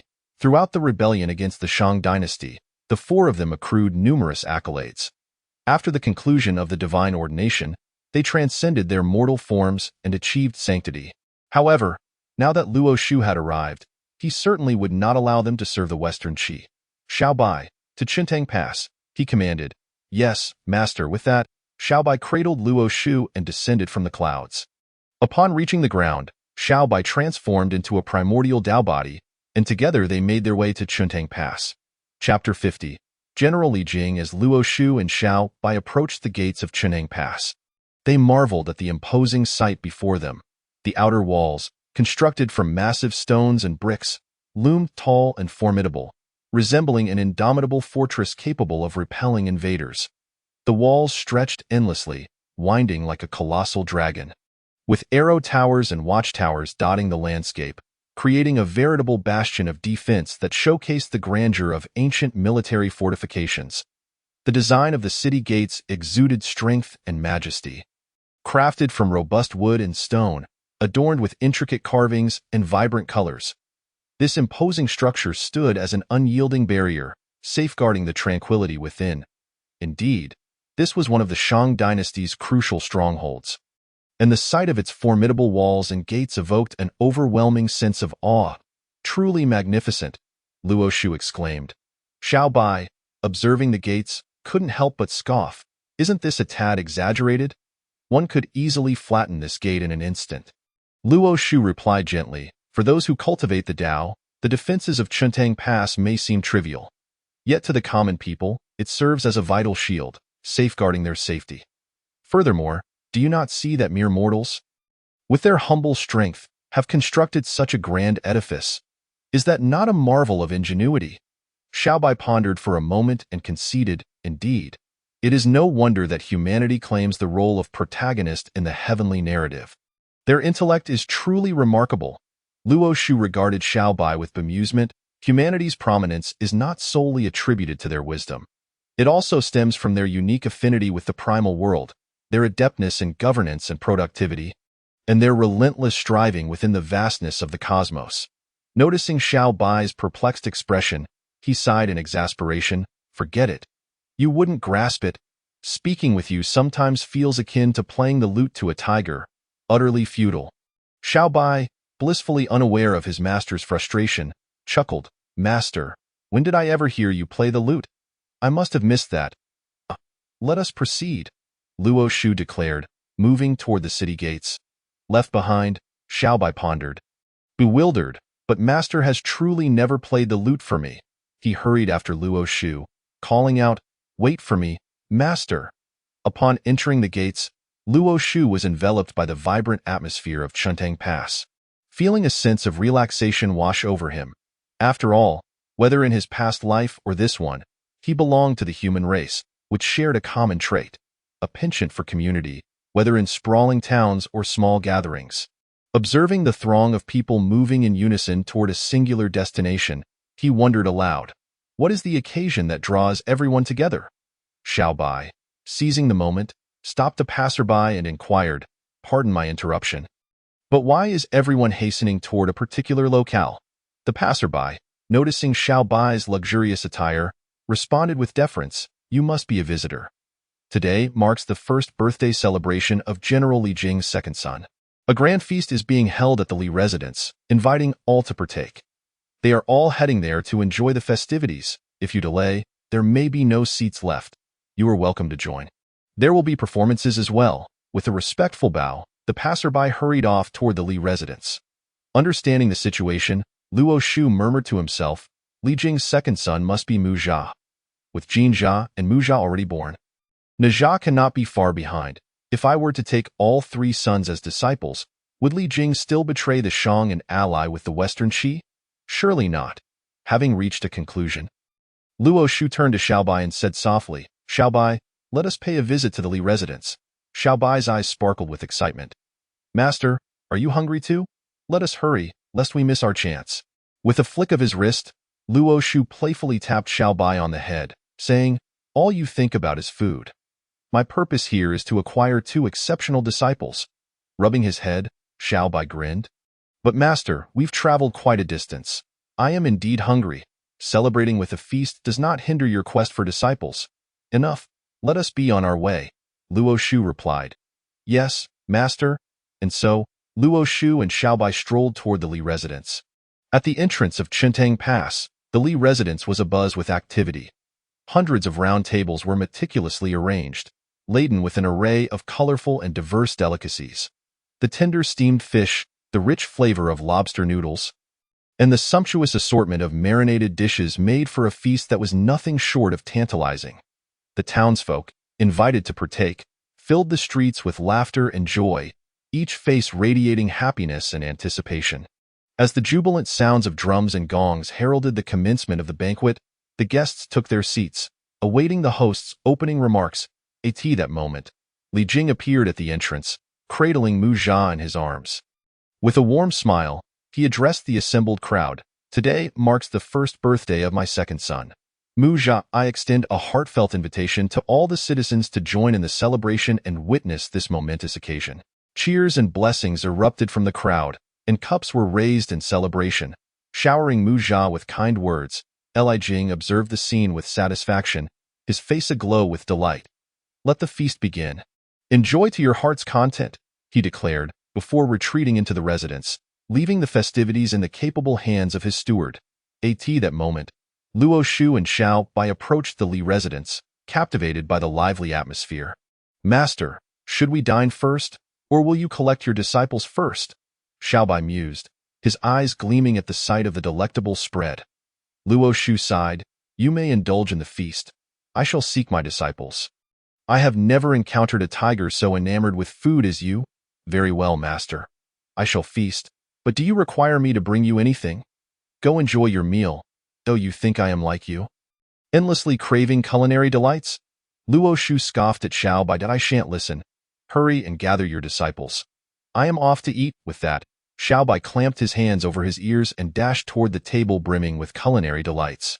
Luo Shu shook his head in resignation and approached the entrance, addressing a servant. I am a practitioner of the Tao, here to pay my respects to General Li Jing. Please convey my presence. The servant, recognizing Luo Shu's distinctive Taoist robe and extraordinary demeanor, responded respectfully, the Taoist is welcome to wait. I shall notify General Li Jing at once. With that, the servant hurried inside to inform Li Jing. Meanwhile, Luo Shu patiently awaited his arrival. Practitioners of the Tao were often held in high regard in the mortal realm. He had no doubt Li Jing would soon come forth. Before long, Luo Shu saw the servant leading Li Jing toward him. Li Jing approached with a respectful demeanor. I apologize for not welcoming you sooner. It is an honor to have you here. Seeing Li Jing's courteousness, Luo Shu's lips curled into a slight smile. Generally, you are too kind. My visit is an imposition. I hope for your understanding. Not at all. Please, step inside. Let us converse further. Li Jing gestured with his hand, inviting Luo Shu to enter. Without hesitation, Luo Shu stepped into the Li residence, with Li Jing following closely behind. Once inside, Luo Shu articulated the purpose of his visit. General Li Jing, I have come in regard to your two sons. Upon hearing this, Li Jing expressed his bewilderment, inquiring, what connection do my two sons have with you? A subtle smile curled at the corners of Luo Shu's lips as he replied, through my calculations, I have discerned that your sons share a fateful bond with me. Thus, I have come here specifically to take them as my disciples. Li Jing's countenance suddenly shifted, and he asked, esteemed Taoist, may I be so bold as to inquire where you practice your cultivation? Aware of Li Jing's skepticism regarding his sincerity, Luo Shu solemnly stated, I am a direct disciple of the third generation of the Jie sect, having been taught by the second generation's revered figure. The Holy Mother of Golden Spirit. My grandmaster is the celestial master Tongtian of the upper purity, and the current grand tutor, Wenzhong, is my junior brother. You are a celestial being of the Jie sect? Li Jing's expression revealed his lingering doubt. Luo Shu then channeled his spiritual power, summoning a wisp of upper purity celestial energy. Witnessing this spectacle, Li Jing found himself convinced of Luo Shu's authenticity. After all, he himself was a disciple of the Western Kunlun's Dui Zhenren. While his innate talent may have been modest, he certainly possessed the discernment to recognize the extraordinary. I beg your pardon.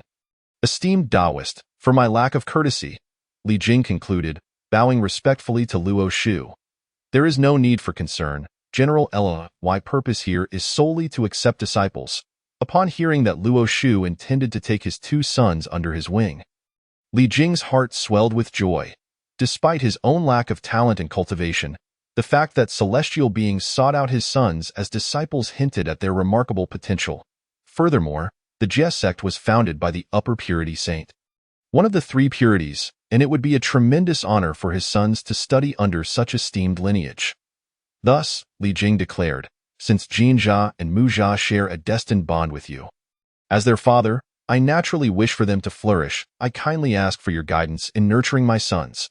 Luo Shu, understanding Li Jing's consent for Jin Jia and Mu Jia to become his disciples, recognized that, at this juncture before the onset of the investiture of the gods, both the Jie sect and the Chan sect were equally significant to Li Jing. Being accepted as disciples under a sage was indeed a matter of great honor. Rest assured, General Li, I shall diligently guide them. Jin Jia and Mu Jia shall become my direct disciples.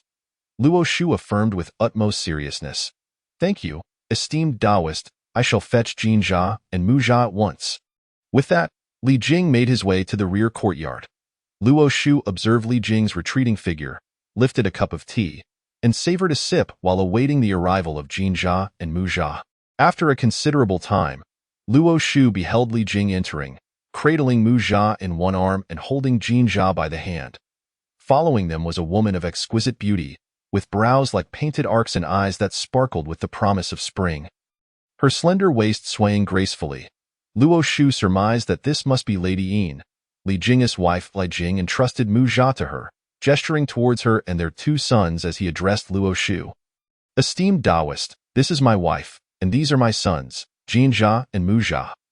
Lady Yin bowed respectfully to Luo Shu, saying, It is an honor to meet you, esteemed Taoist.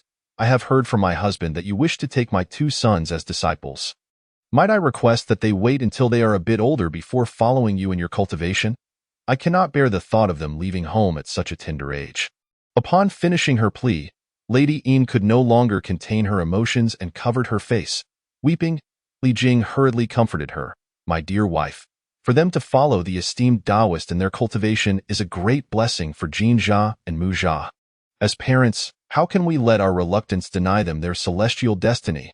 Please, cease your tears. Do not let others see and create an embarrassing scene, and remember, the children are still here.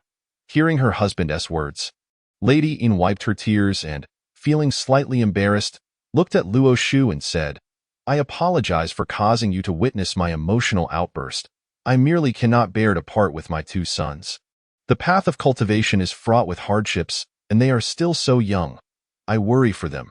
Luo Shu, witnessing this scene, could not help but feel a sense of admiration. Truly, Lady Yin's love for her children ran deep. Even when faced with the challenges of motherhood, including carrying a child for 3 years and 6 months and giving birth to a being often regarded as a monster, she never abandoned her child. For her, be they human or demon, they were still her children, and she would protect them fiercely. When Najah wreaked havoc in the sea, slaying the third prince of the East Sea, returning his bones to his father and flesh to his mother, Lady Yin devoted herself entirely to her son, establishing a temple for him and laboring day and night. Such was Lady Yin that Luo Shu felt a profound respect, for maternal love is like water, always reluctant to allow a child to endure even the slightest hardship. Thus, he understood her sentiments. Therefore, Luo Shu spoke gently, Lady Yin, rest assured, after I accept Jin Jia and Mu Jia as my disciples, I will ensure they return periodically to spend time with you, and will not keep them away for extended periods. Lady Yin's heart surged with excitement upon hearing Luo Shu's words, and she bowed in gratitude, saying, Thank you, esteemed Taoist. Li Jing stepped forward to assist Lady Yin, encouraging, My dear wife, take comfort in knowing that Jin Jia and Mu Jia have entered the Taoist's tutelage. They are now disciples of a sage with boundless prospects. Lady Yin lightly smacked Li Jing's hand, her gaze filled with pride as she looked at Jin Jia and Mu Jia, proclaiming, Naturally, Jin Jia and Mu Jia have been gifted with remarkable talents since childhood. Under the Taoist's guidance, they will surely achieve great success, transcending this world and becoming immortals. Casting a sidelong glance at Li Jing, she remarked disdainfully, Do you think you are the same? You have sought the Tao since childhood, yet only managed to become a disciple of an immortal, and even then, your talent is mediocre, having only mastered the 5-element escape technique. Your master, Dui Zhenren, must have been at his wit's end. Seeing your difficulties in the path of immortality, which is why he sent you down the mountain to assist the king of Shang in seeking earthly wealth. Li Jing, exposed to such candid remarks from Lady Yin in front of Luo Shu, felt his face grow stiff, and he awkwardly replied, "My dear wife, that was many years ago. Let us not dwell on it. Although I may not have excelled in the path of immortality, if Jin Jia and Mu Jia progress smoothly in their cultivation, then I shall take pride in that." Luo Shu, observing this lively exchange, found it amusing. As he noticed Lady Yin preparing to speak again, he hurriedly interjected, "Generally, Lady Yin, I believe it would be prudent to refrain from discussing such matters in front of the children. Let us first proceed with Jin Jia and Mu Jia's formal initiation as my disciples, shall we?" Upon hearing Luo Shu's suggestion, Li Jing and Lady Yin exchanged awkward glances. Li Jing cleared his throat to ease the tension and proposed, "The esteemed Taoist is correct. Jin Jia, come forward and pay your respects to the Taoist. You shall begin your journey in cultivation under his guidance." "Yes, father." The 3-year-old Jin Jia, upon hearing his father's words, approached Luo Shu and performed the traditional bowing ceremony of a disciple, kneeling thrice and knocking his head 9 times. Disciple Jin Jia pays his respects to the master, Jin Jia declared with reverence. Luo Shu beamed with satisfaction as he beheld Jin Jia, his lips curving upward as he exclaimed, "Ha ha ha! Excellent, excellent! From this day forth, you shall be my 3rd disciple, holding the rank of a direct disciple." "Thank you, master." Jin Jia expressed his gratitude with a bow. As the bond between master and disciple was thus established, the threads of fate intertwined, and the causal relationship was set in motion. Seeing that Jin Jia had completed the bowing ceremony, Li Jing turned to Lady Yin and said, "My dear wife, Mu Jia is still unsteady on his feet. It would be a kindness for you to hold him while he pays his respects." Lady Yin nodded, cradling Mu Jia as she approached Luo Shu, allowing the child to perform the bowing ceremony. Luo Shu gazed at the 1-year-old Mu Jia before him, contemplating, "Apologies, Master Puxian, but your destined disciple is now in my care. As for your protective duties, you shall have to seek another."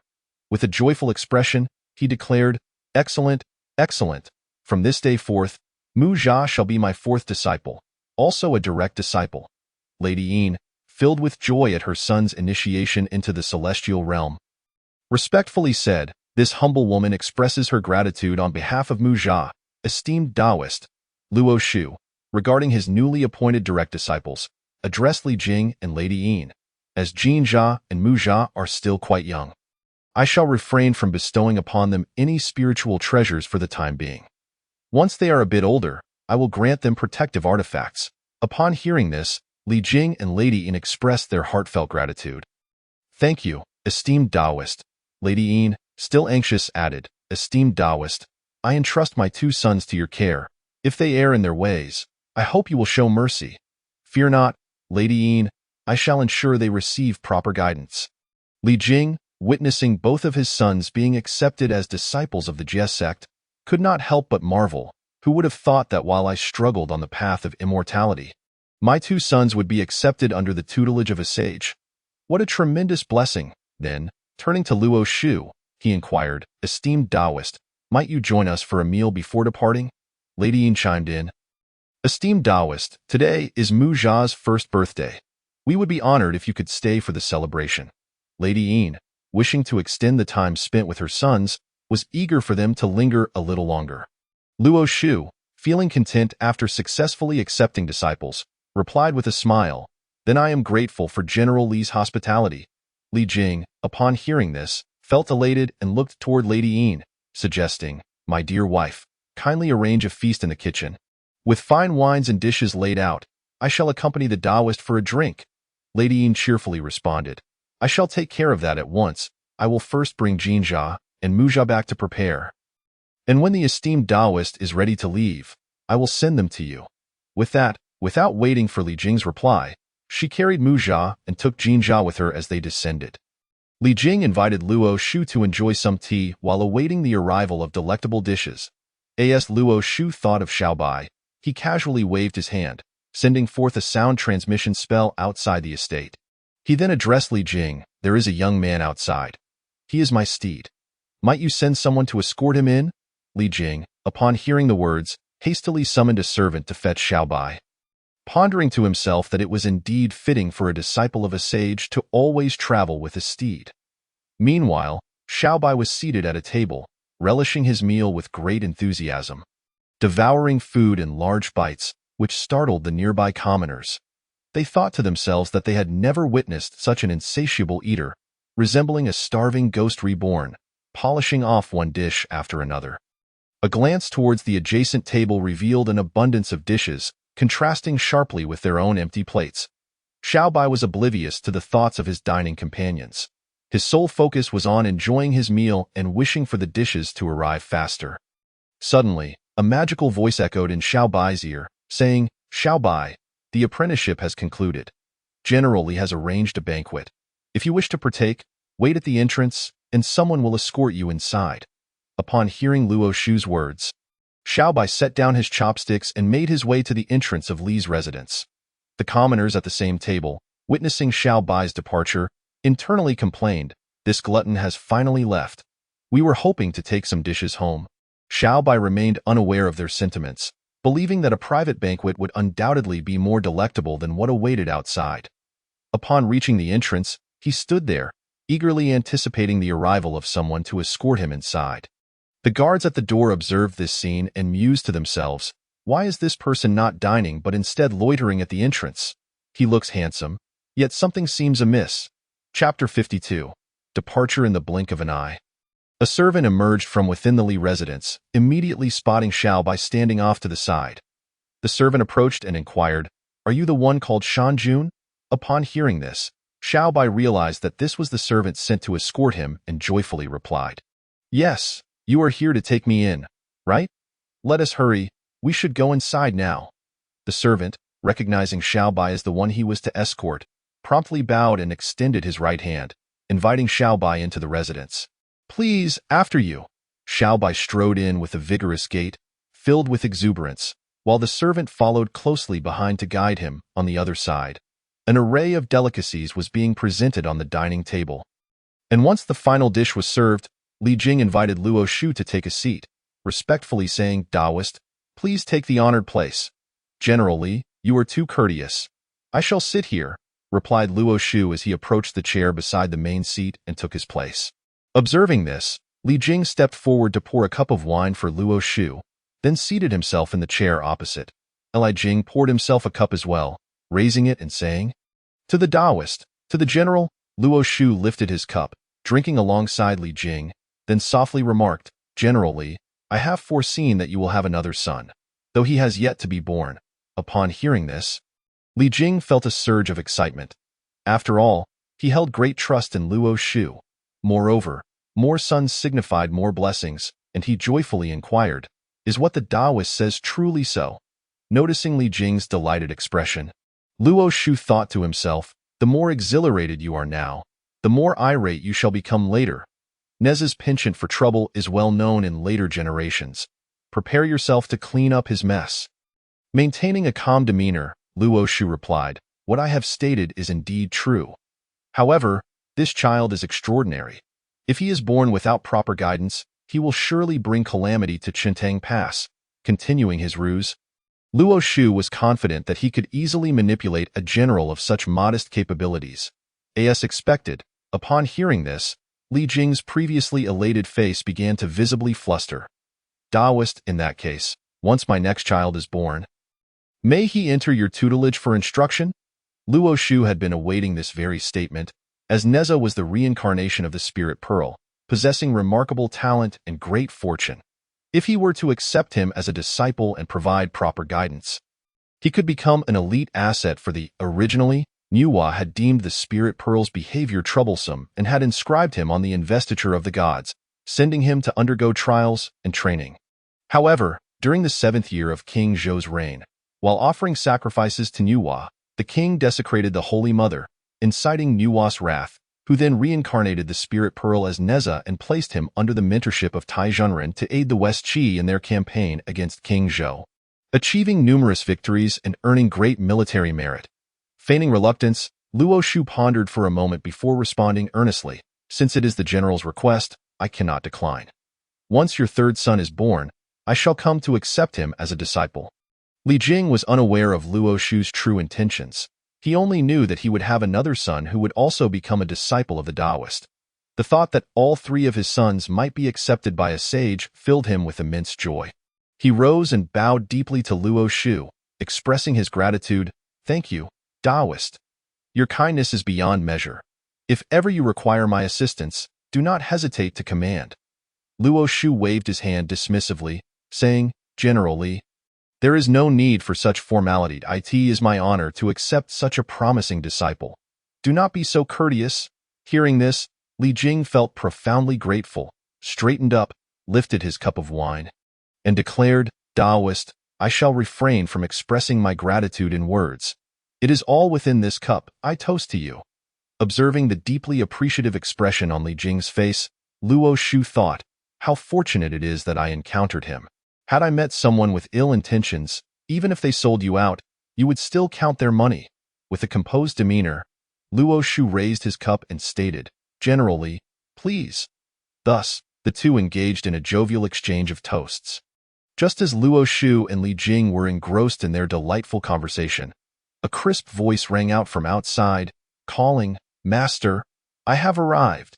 As the voice faded, Xiao Bai's figure appeared at the entrance. Upon seeing the delectable feast before him, Xiao Bai was ecstatic, exclaiming, "Master, these dishes look far more appetizing than those outside." With that, he strode into the room, casually seated himself, and began devouring the food. Luo Shu looked at Xiao Bai with exasperation, then turned to the astonished Li Jing, saying, "My steed has quite the appetite. I hope it does not cause you any amusement." "Not at all, Taoist. Your steed appears formidable. Being able to eat is indeed a blessing," Li Jing replied. Hearing the praise from Li Jing, Xiao Bai, disregarding the food in his mouth, mumbled, "You have good taste. You're quite impressive." Luo Shu playfully tapped Xiao Bai on the head, chuckling, "Just focus on your meal. Your incessant chatter cannot be silenced by food." Li Jing, witnessing this scene, joined in the laughter, and for a moment, the atmosphere was harmonious. At Kunlun Mountain. In the Jade Void Palace, Yuan Shi Tianzun sat upon a mat, raising his hand to cast a spell that transmitted to the caves of Manjushri and Samantabhadra. Upon receiving Yuan Shi Tianzun's message, Manjushri and Samantabhadra transformed into streaks of light and flew towards the Jade Void Palace. Before the palace, the White Crane Boy awaited their arrival. As the white light flashed, two tall figures materialized. It was Manjushri and Samantabhadra. The White Crane Boy approached them, performing a respectful bow, and said, "Esteemed uncles, the sage has instructed you to enter the hall directly upon arrival without further announcement." Manjushri and Samantabhadra nodded in acknowledgement and stepped into the hall of the Jade Void Palace. Upon entering, they saw Yuan Shi Tianzun seated upon the mat and hurriedly approached, kneeling in greeting. "We pay our respects to our master. May the master be at peace." Yuan Shi Tianzun, upon noticing Manjushri and Samantabhadra, smiled kindly and said, "Rise." "Thank you, master." The two expressed their gratitude and stood quietly before him. Yuan Shi Tianzun gazed at them directly and stated, "I have summoned you to send you to Chuntang Pass to accept your destined disciples, Manjushri. Your destined disciple is Jin Jia, and Samantabhadra, your destined disciple is Mu Jia." Upon hearing this, both Manjushri and Samantabhadra's faces lit up with joy, for their fated saviors had arrived. Yuan Shi Tianzun continued, "You must ensure that these two are taken under your wing. Previously, the destined disciple of Yu Ding was snatched away, so this time, you must set out early to prevent any unforeseen changes." Recognizing the fate of Yu Ding, Manjushri and Samantabhadra understood the importance of securing their disciples and replied in unison, "We shall heed the Master's command and ensure they are taken under our tutelage." Yuan Shi Tianzun regarded them with satisfaction and said, "If that is the case, you may depart now." "Yes, Master." Manjushri and Samantabhadra bowed deeply before making their way out of the Jade Void Palace, transforming into beams of celestial light as they flew towards Chuntang Pass. Inside the palace, Yuan Shi Tianzun observed their disappearing figures, lost in thought, contemplating. "Let us see if anyone else dares to claim Jin Jia and Mu Jia before them." Had Luo Shu been privy to Yuan Shi Tianzun's thoughts, he would have loudly proclaimed that he had already claimed them. At Chuntang Pass, Luo Shu and his companions had nearly emptied their cups, signaling that it was time to disperse. "General Li, the hour is late. We must take our leave," announced Luo Shu. Upon hearing this, Li Jing called for a servant to notify Madame Yin to bring Jin Jia and Mu Jia over. Then said, "Daoist, I entrust my 2 sons to your guidance. Rest assured, General, I will diligently impart the Tao to your sons, ensuring their path to immortality is smooth." Luo Shu added, "Furthermore, I must caution you. Should anyone come seeking to accept Jin Jia and Mu Jia as disciples, be wary and do not trust them. Due to their purposeful selection of disciples, the specifics shall be disclosed at a later date." Listening to these words, Li Jing solemnly replied, "Rest assured, Daoist, should anyone come, I shall not place my trust in them." Satisfied, Luo Shu nodded and said, "General Li, if all 3 of them become my disciples, you shall not regret it." Upon finishing his words, Madame Yin arrived with Jin Jia and Mu Jia, her gaze reluctant as she handed the children over to Luo Shu. Embracing Mu Jia, Luo Shu gestured for Xiao Bai to take Jin Jia's hand, and earnestly stated, "General Li, Madame Yin, rest assured, I shall allow Jin Jia and Mu Jia to cultivate for a time, and they will return to visit you, ensuring that the bonds between you and your children remain strong." "Thank you, Daoist," Li Jing and Madame Yin responded. "Then we shall take our leave." With that, Luo Shu cradled Mu Jia while Xiao Bai held Jin Jia's hand, transforming into a stream of light that vanished from sight. Li Jing and Madame Yin, witnessing this, felt a pang of reluctance but also anticipation for the children's future achievements. Chapter 53. Wan Shu and Pu Xin arrive at Chuntang after departing from Chuntang Pass. Luo Shu waved his sleeve, bringing Xiao Bai and the others into the Qinhuan Tower. Inside the tower, Yang Jian was in the midst of cultivation. Hearing the commotion, he opened his eyes to behold Luo Shu holding a 1-year-old child, while Xiao Bai led a boy of approximately 3 years. Consequently, Yang Jian rose and bowed to Luo Shu, inquiring, "Master, who are these 2 children?" "These 2 children are my newly accepted disciples, thus your junior brothers," Luo Shu replied. Observing Jin Jia and Mu Jia, Yang Jian curiously asked, "Master, where did you find such young disciples?"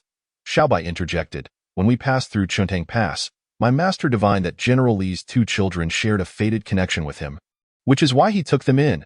A smile graced Luo Shu's lips as he softly remarked, "Xiao Bai speaks true. This is your junior brother Mu Jia, and this is your 3rd junior brother Jin Jia." Pointing to Mu Jia in his arms and Jin Jia beside him, he provided Yang Jian with a brief introduction. Turning to Jin Jia, he pointed at Yang Jian and said, "Jin Jia, this is your 2nd senior brother Yang Jian. Come and greet him." Jin Jia, upon hearing Luo Shu's words, tiptoed over to Yang Jian, clasped his hands, and in a tender voice said, "Junior brother Jin Jia greets 2nd senior brother." Yang Jian, beaming with joy, nodded and gently patted Jin Jia's head, saying, "Junior brother, well met. There is no need for excessive formality. From now on, we are fellow disciples. Should you need anything, do not hesitate to seek out your senior brother." "Thank you, senior brother." Yang Jian, filled with delight, turned to Luo Shu and asked, "Master, how shall we care for such young junior brothers?" With a knowing gaze, Luo Shu replied, "Naturally, you shall look after them for me. Are you willing?" Yang Jian was taken aback. He was still a child himself. Although he had cared for his sister in the past, that was after she had grown a few years older. Mu Jia was still an infant, and with a 3-year-old Jin Jia, how could he possibly manage? Thus, Yang Jian, with a bitter expression, said, "Master, I cannot do it. My junior brother is too young for me to care for." Luo Shu's lips curled into a smile as he said, "My dear disciple, I jest. I shall entrust Mu Jia and Jin Jia to my avatar Luo Fan for care, and you shall assist him. Mu Jia is still quite young and can wait a while longer to begin his studies. Jin Jia, however, is already 3 years old, and I will impart the cultivation methods to him, for you to explain regularly." Yang Jian, upon hearing this, rejoiced, "Yes, master. I shall certainly guide my 3rd junior brother's cultivation diligently." Then, Yang Jian gazed at Mu Jia and Luo Shu's arms and asked, "Master, may I hold my junior brother?" "What could possibly hinder that?" Luo Shu passed Mu Jia to Yang Jian, who rubbed his hands together and carefully accepted the child. Mu Jia's eyes sparkled like 2 gleaming black gems, adorned with sweet dimples, and he gazed at Yang Jian with curiosity. Yang Jian was utterly smitten by Mu Zha's adorable expression and playfully teased the little one in his embrace. With a thought, Luo Shu summoned his avatar Luo Fan, who appeared before them in an instant. Observing the striking resemblance between Luo Fan and Luo Shu, Xiaobai and the others gasped in astonishment. Luo Fan looked at Luo Shu and said slowly, "You called for me. What is your command?" "These are my newly accepted direct disciples, the third disciple Jin Jia, and the fourth disciple Mu Zha. I must attend to an important matter in Xiaoga, hence I entrust their care to you." Along with the duty of imparting the teachings, Luo Fan nodded in agreement. Luo Shu conveyed through thought, "Next time you replenish spiritual energy, please inform me in advance so that I may prepare accordingly, at the very least. Find a suitable place for cultivation, correct?" Luo Fan replied softly, "Understood. I shall take care of them." With a wave of his hand, Luo Shu conjured numerous spiritual fruits before them and added, "Until Jin Jia and Mu Zha reach the level of fasting. These spiritual fruits shall serve as their sustenance and enhance their physical constitution. That will suffice for now.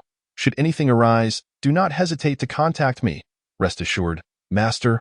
Luo Fan responded. "Yes, Master," Yang Jian replied. Once arrangements were made, Luo Shu departed the Qinhuan Tower alongside Xiaobai. Luo Shu and Xiaobai reappeared at the location from which they had vanished. "Xiaobai, there is no need for any stops. We shall head directly to Chaoga City." Luo Shu instructed. "Yes, Master." Xiaobai reverted to his true form, and Luo Shu leaped onto his back as Xiaobai harnessed spiritual energy, swiftly making their way toward Chaoga City. Days later, Warnshu Guangfa Tianzuan and Puxian Zhenren arrived above Chenang Pass. A flash of light heralded their descent from the clouds, landing gracefully at the city gate. They discerned the location of the general's residence and proceeded through the city gate toward the Li residence. Shortly thereafter, Wanshu Guangfa Tianzuan and Puxian Zhenren stood before the Li residence. The guards at the entrance, noticing the ethereal demeanor of the two, stepped forward to inquire, "Esteemed Taoists, may I ask what brings you here?" Puxian Zhenren waved his whisk and, with an air of solemnity, replied, "We have matters to discuss with General Li Jing. Please convey our presence." The guard, upon hearing this, said no more and hurried inside to report to Li Jing. At that moment, Li Jing was attending to the affairs of Chentang Pass when a guard rushed in, reporting, "General, there are two Taoists outside seeking an audience." Surprised, Li Jing was taken aback by the arrival of true cultivators, prompting him to follow the guard to meet them. At the entrance of the general's residence, Wanshu Guangfa Tianzuan and Puxian Zhenren adopted an air of profound mystery as Li Jing approached. Upon exiting, Li Jing beheld two Taoists standing nearby, their celestial presence unmistakable. Wanshu Guangfa Tianzuan bore a kindly countenance, with deep-set eyes that seemed to harbor boundless wisdom and insight. His figure was tall and robust, exuding an aura of transcendence. Puxian Zhenren, with a serene and benevolent expression, radiated warmth and approachability, his gaze sparkling with intelligence and steadfastness. Li Jing stepped forward, bowing respectfully. "Greetings, esteemed Taoists. I am Li Jing, the general of Chentang Pass. May I inquire what brings you here?" Puxian Zhenren took a step closer, adopting a poised demeanor, and gently stated, "I am Puxian Zhenren, a direct disciple of the Jade Pure Primordial Heavenly Sovereign." He then gestured to Wanshu Guangfa Tianzuan and continued, "This is my senior brother, Wanshu Guangfa Tianzuan, one of the 12 golden immortals of the Jade Purity School." Upon hearing the introductions, Li Jing's astonishment was palpable. He realized these two were direct disciples of the Jade Pure Saint. Puxian Zhenren, noticing Li Jing's surprise, felt a surge of satisfaction but maintained his composure as he continued, "My brother and I have come here to accept disciples. Your two sons are fated to join us." Li Jing, momentarily bewildered, thought to himself, "What is happening? Did the Taoist Luo Shu truly speak the truth? Did they truly have ulterior motives in seeking to take his sons as disciples?" Contemplating this, he felt a twinge of embarrassment and replied, "Esteemed Taoists, my two sons have already taken on masters. You have arrived too late." Upon hearing this, the expressions of Wanshu Guangfa Tianzuan and Puxian Zhenren darkened. "Who has taken Jin Jia as a disciple?" Wanshu inquired loudly. "Who has Mu Zha pledged himself to?" Puxian Zhenren's demeanor shifted, his voice sharp. Li Jing, witnessing the evident change in their expressions, thought to himself, could it be that their shock stems from merely hearing that his sons had already taken on masters? "Esteemed Taoists, Jin Jia and Mu Jia have been taken under the wing of a celestial being and have commenced their cultivation, Li Jing stated. Wanshu Guangfa Tianzuan's countenance turned grim as he asserted, "Generally, we are disciples of a sage, endowed with extraordinary fortunes. Should your sons join our ranks, they would have the opportunity to practice supreme techniques and tread a smooth path toward immortality.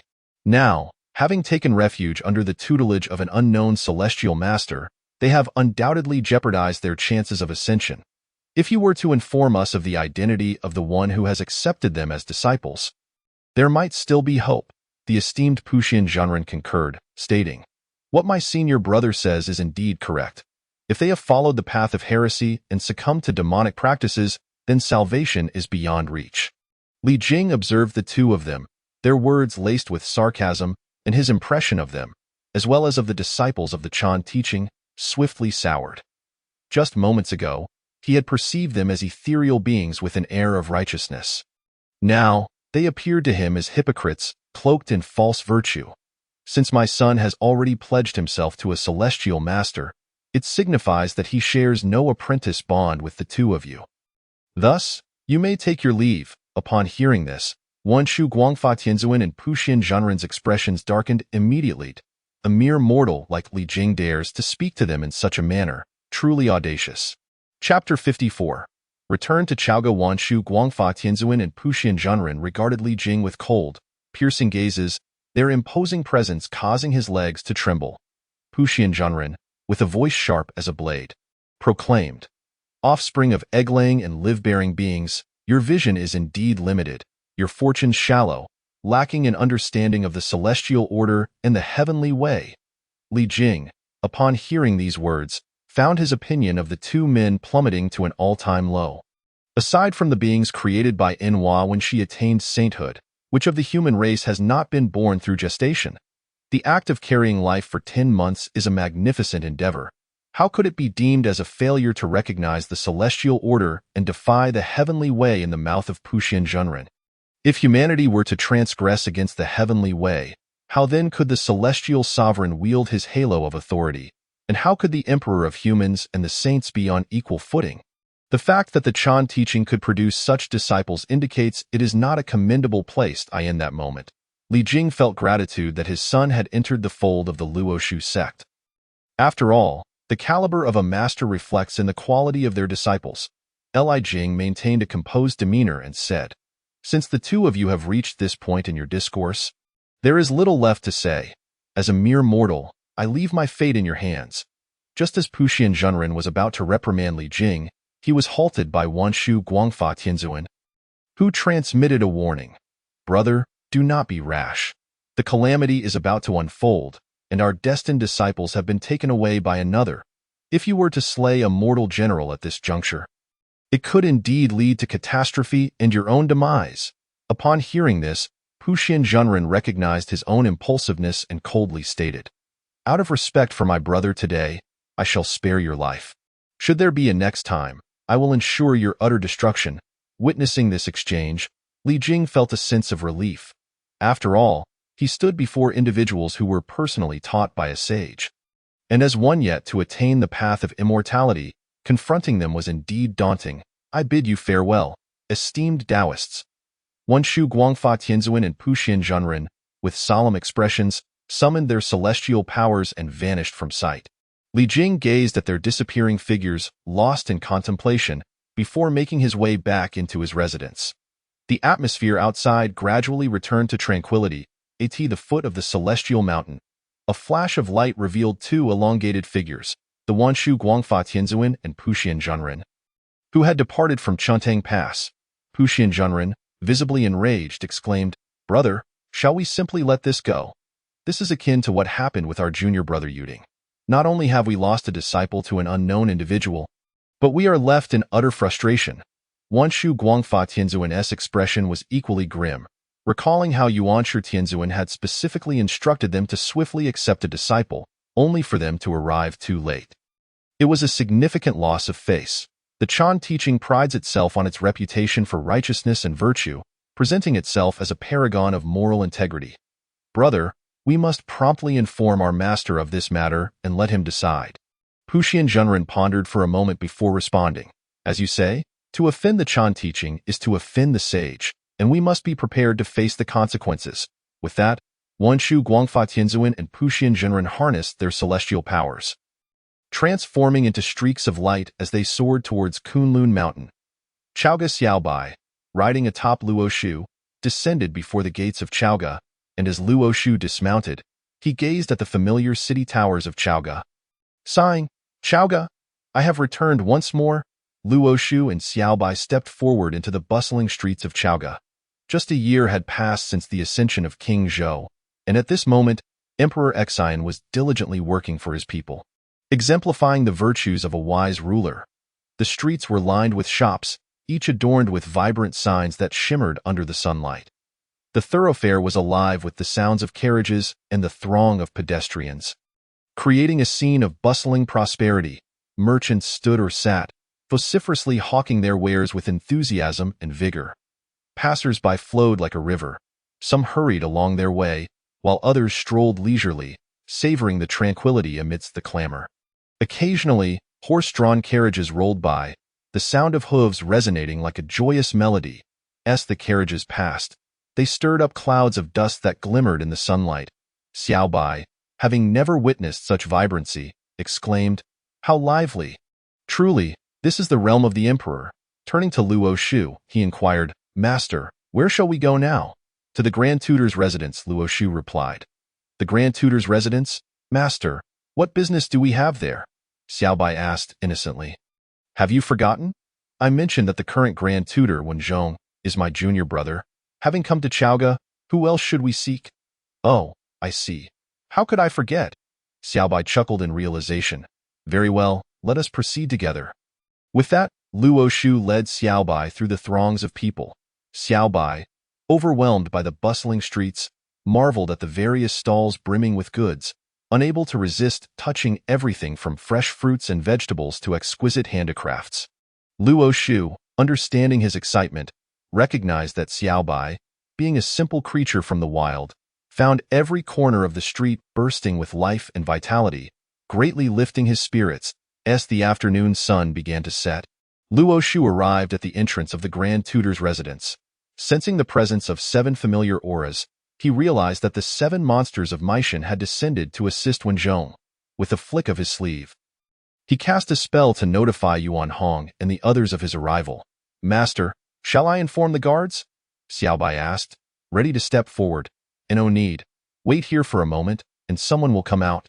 Luo Shu replied. Indeed, it was not long before 7 figures emerged from the Grand Tutor's residence. Upon recognizing the visitors, the 7 individuals were none other than the 7 monsters of Meishan.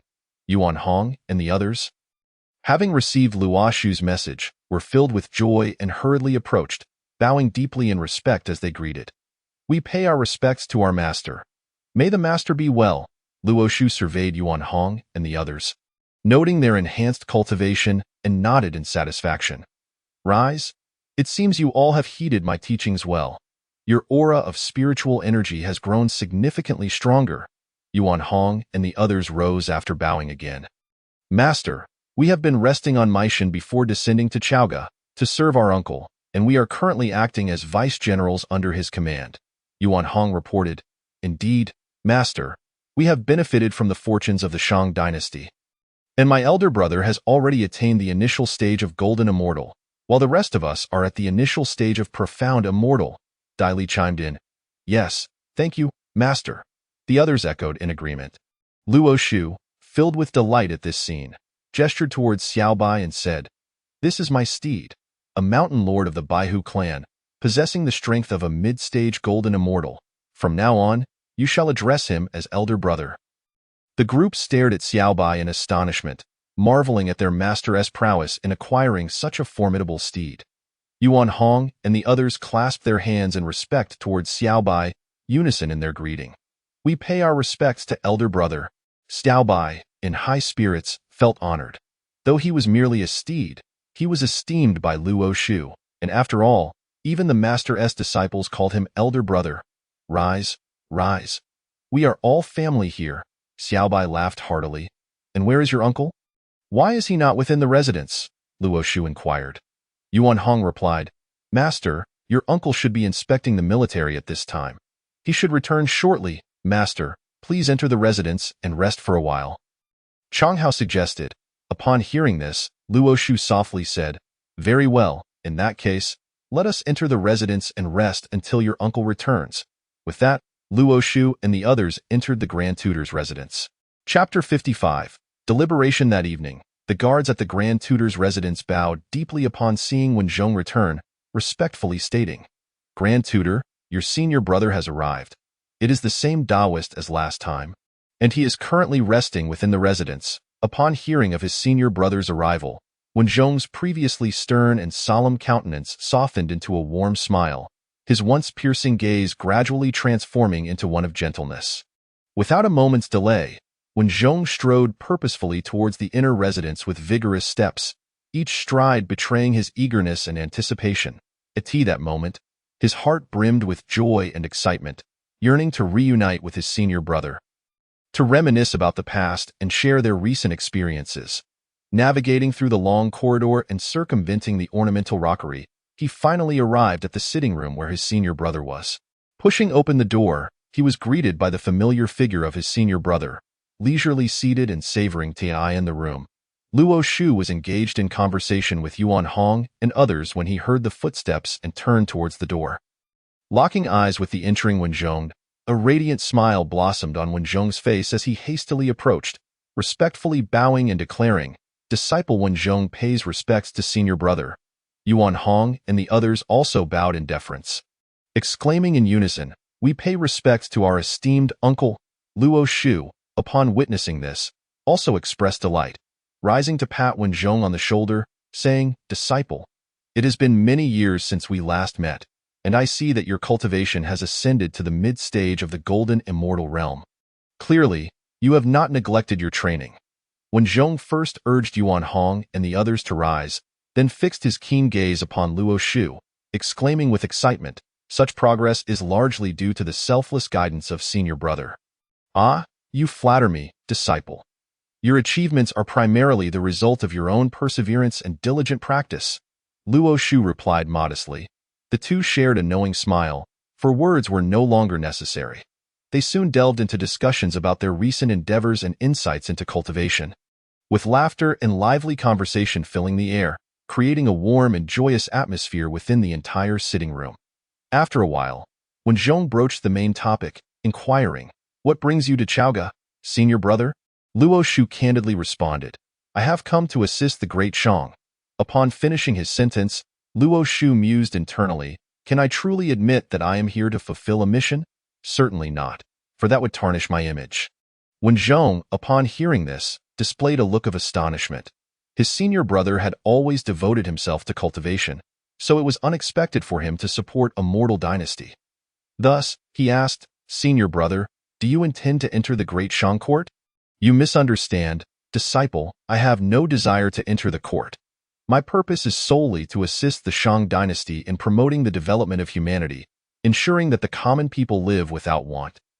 Luo Shu replied with composure. Wen Zhong rose and bowed deeply, respectfully stating, Your noble intentions, senior brother, humble me. Luo Shu waved his hand dismissively, saying, You speak too highly of me. This endeavor requires your assistance as well. After all, Wen Zhong held a significant position within the Shang dynasty, an elder statesman and the emperor's mentor, wielding considerable military power and possessing vast experience and strength. Furthermore, as Luo Shu's senior brother, having Wen Zhong's support would facilitate the implementation of certain matters. Whatever you require of me, senior brother, do not hesitate to speak. As long as it benefits the nation and its people, I shall follow your lead. Wen Zhong declared, revealing his unwavering loyalty to the Shang dynasty and his commitment to its prosperity and stability, in the investiture of the gods. Wen Zhong indeed exemplified the spirit of selfless dedication, tirelessly striving for the great Shang, engaging in campaigns far and wide, only to meet his demise at the hands of Yun Zhongzi during the campaign against King Zhou. What do you plan to do, senior brother? Wen Zhong inquired. The Shang dynasty suffers from various deficiencies in politics, culture, and agriculture, necessitating reform. One cannot expect to achieve everything at once. It must be approached step by step, Luo Shu pondered thoughtfully.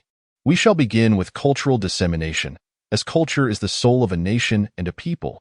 A flourishing culture leads to national prosperity and a strong ethnicity. Your words are wise, senior brother.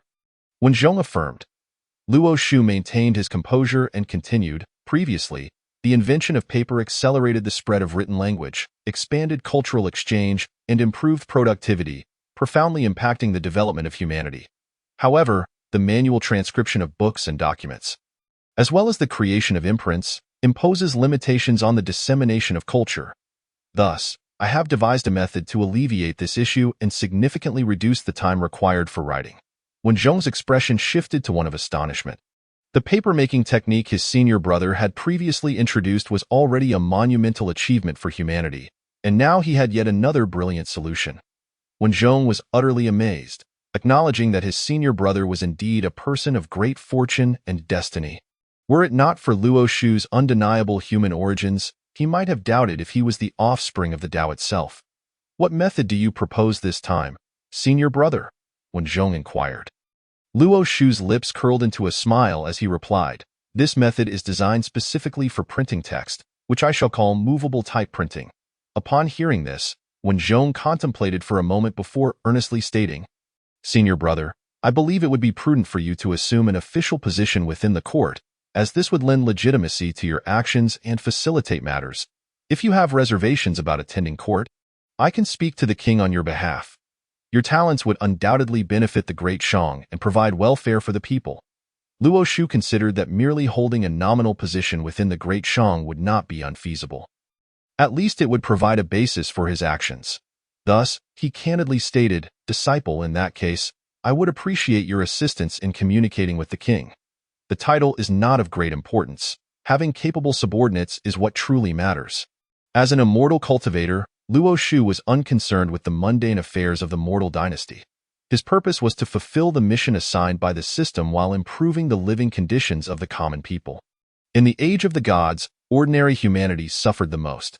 Having lived as a human in both his previous life and this, he felt it his duty to bring forth beneficial innovations for humanity. When Zhong, upon hearing this, expressed his joy, rest assured, senior brother, I shall meet with the king tomorrow to convey your wishes and establish your position and authority. In Wen Zhong's eyes, Luo Shu was a person of great wisdom in the development of humanity. And with his assistance, the fortunes of the Great Shang would surely rise. Ha ha! Excellent! Then I shall trouble you, disciple! Luo Shu exclaimed with a smile. Senior brother, you are too kind. It is my duty as a disciple. Once the serious matters were concluded, when Zhong summoned a servant to prepare a banquet in honor of his senior brother's arrival, and they celebrated together with wine and merriment.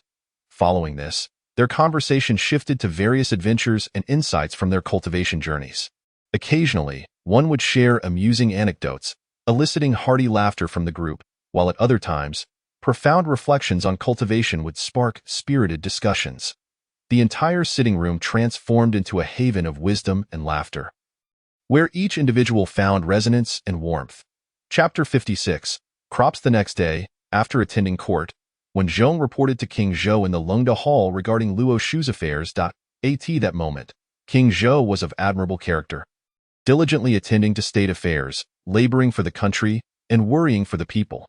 Upon hearing of Luo Shu's talents, he immediately appointed him as a senior minister, granting him freedom from court duties and the autonomy to manage his own time.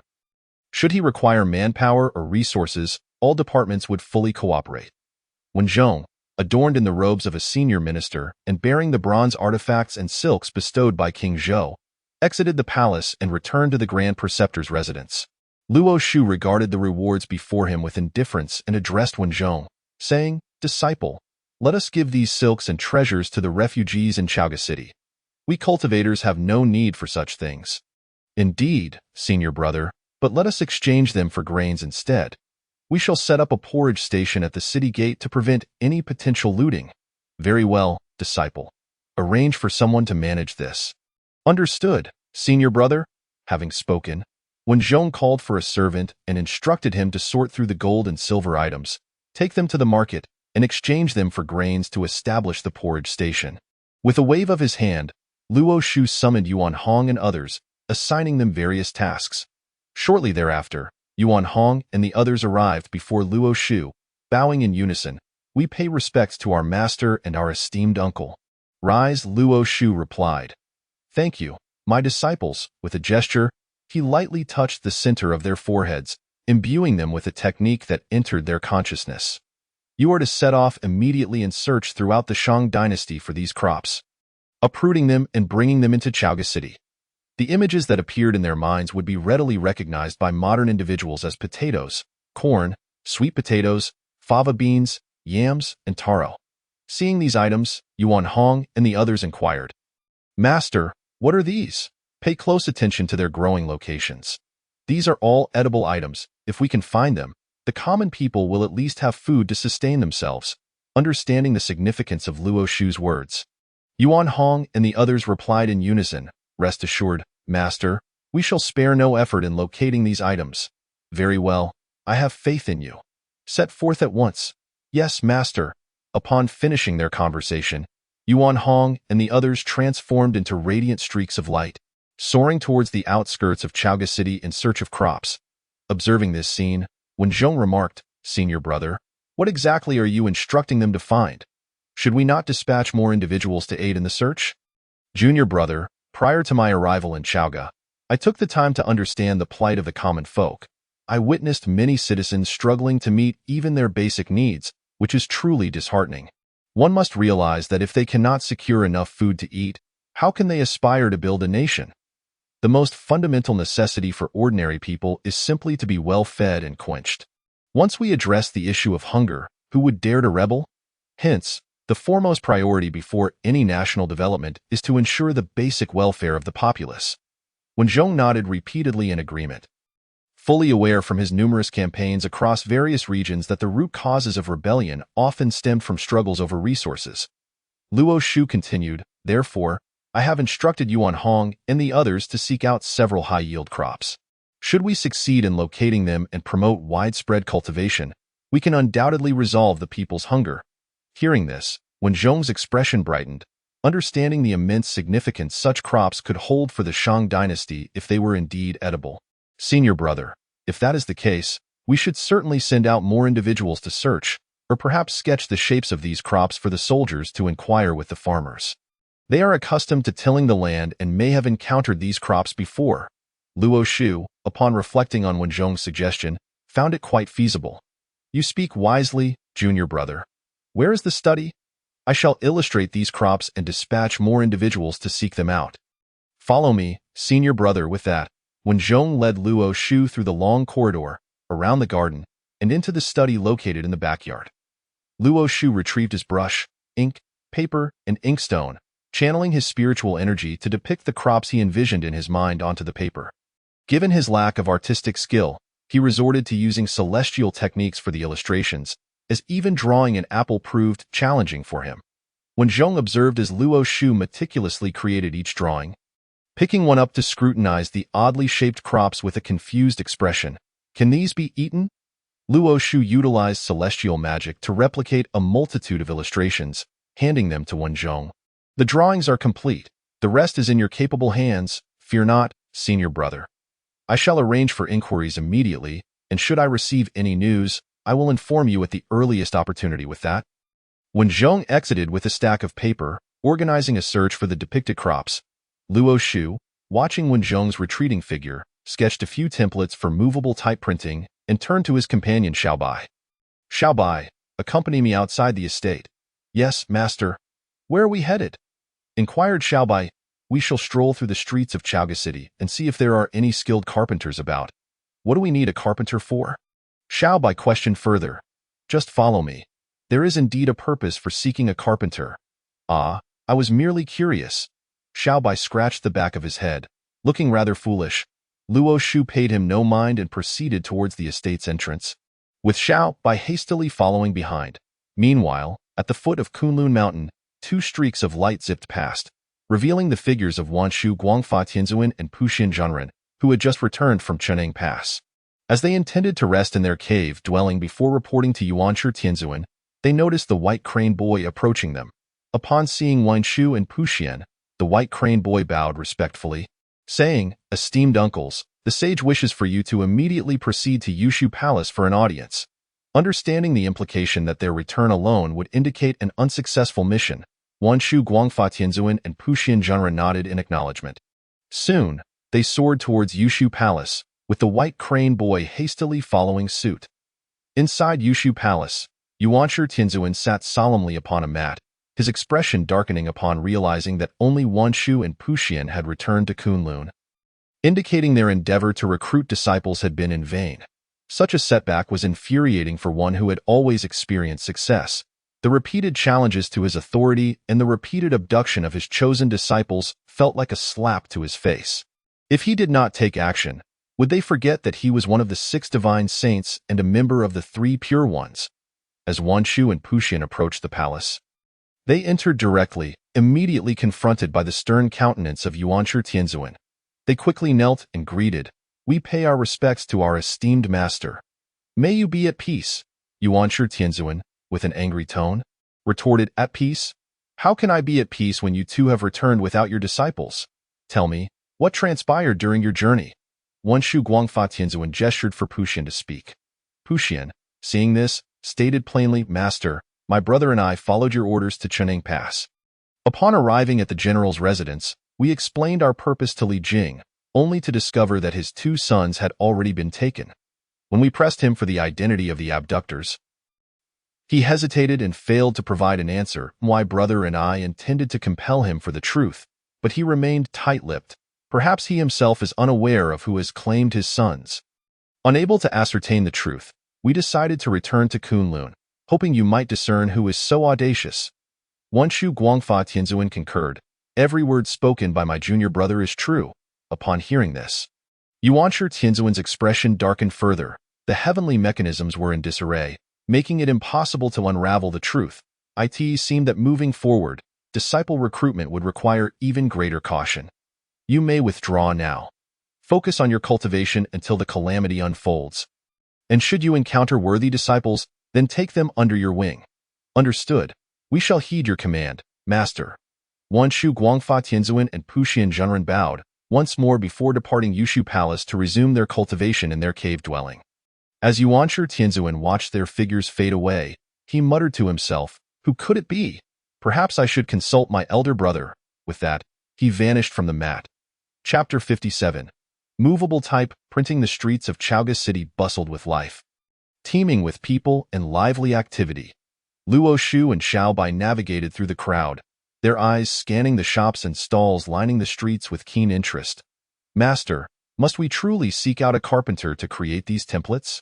It seems rather challenging," Xiao Bai expressed, his gaze reflecting uncertainty about the task ahead. Luo Shu turned to him, his eyes filled with determination as he replied with a smile, "Indeed, we shall."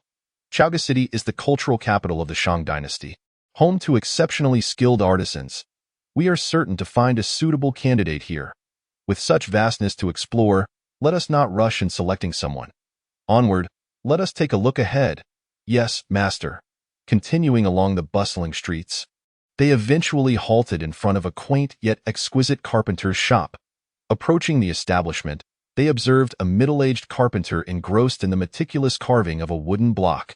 His chisel danced effortlessly upon the wood, each stroke precise and powerful. Witnessing this craftsmanship, Luo Shu was filled with admiration, his eyes gleaming with respect for the artisan. "Master, your skills are truly remarkable."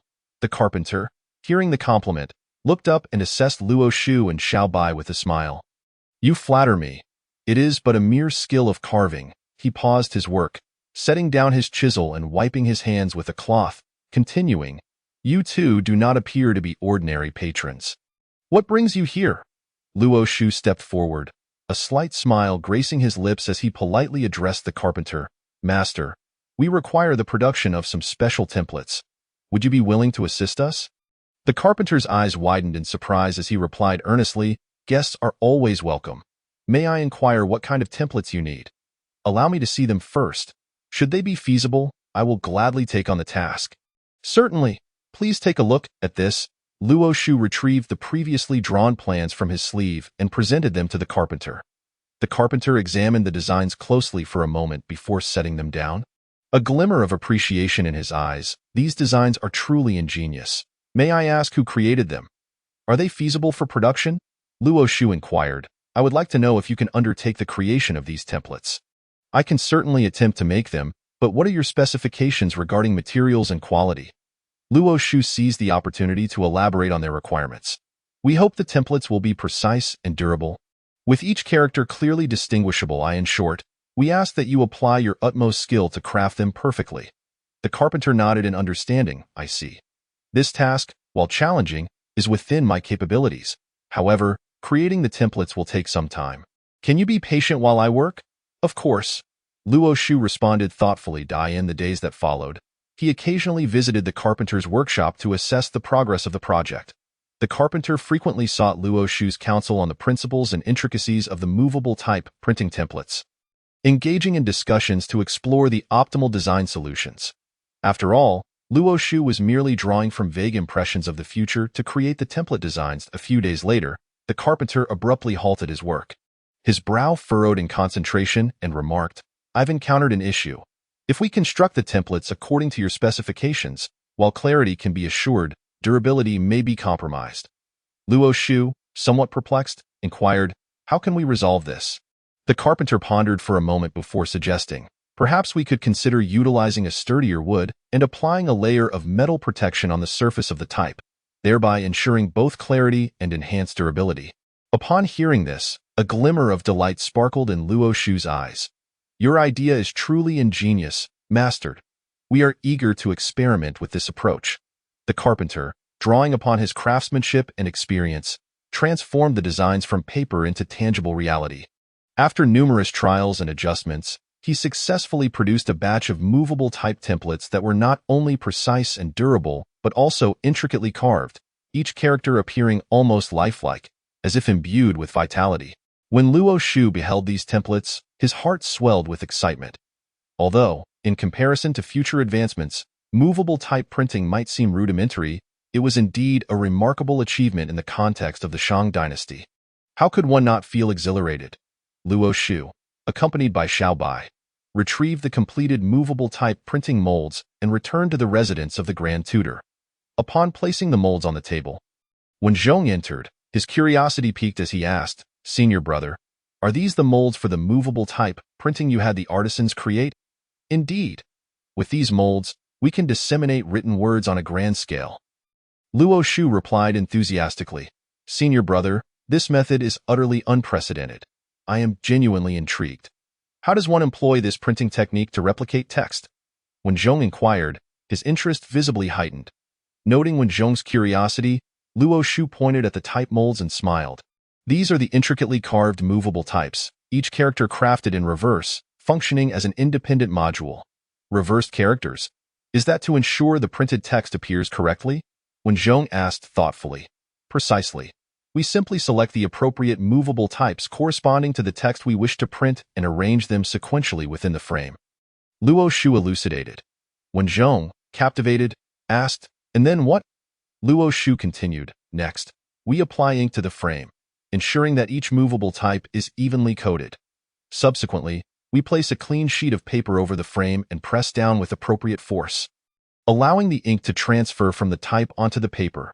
When Zhong's eyes lit up with excitement as he exclaimed, So, in this manner, the text is replicated onto the paper. Indeed, if we wish to reproduce text in large quantities, this is the swiftest method, Luo Shu affirmed. After a moment of contemplation, he added, Moreover, the advantage of movable type printing lies in its reusability. Once the types are crafted, they can be utilized repeatedly, significantly enhancing printing efficiency. Additionally, due to the meticulous carving of the types, the printed characters are clear and of superior quality. Is this truly the essence of movable type printing? Astounding. It is nothing short of miraculous, Wen Zhong declared, his face alight with astonishment. I shall now proceed to the palace to inform the king of this revolutionary printing technique, he proclaimed. Junior brother, I shall accompany you to the palace and demonstrate this method before the Shang king. While also offering a few suggestions, Luo Shu replied, Very well, senior brother, please lead the way. When Zhong stood aside, allowing Luo Shu to proceed first. "Master, I wish to see this as well," Xiaobai chimed in.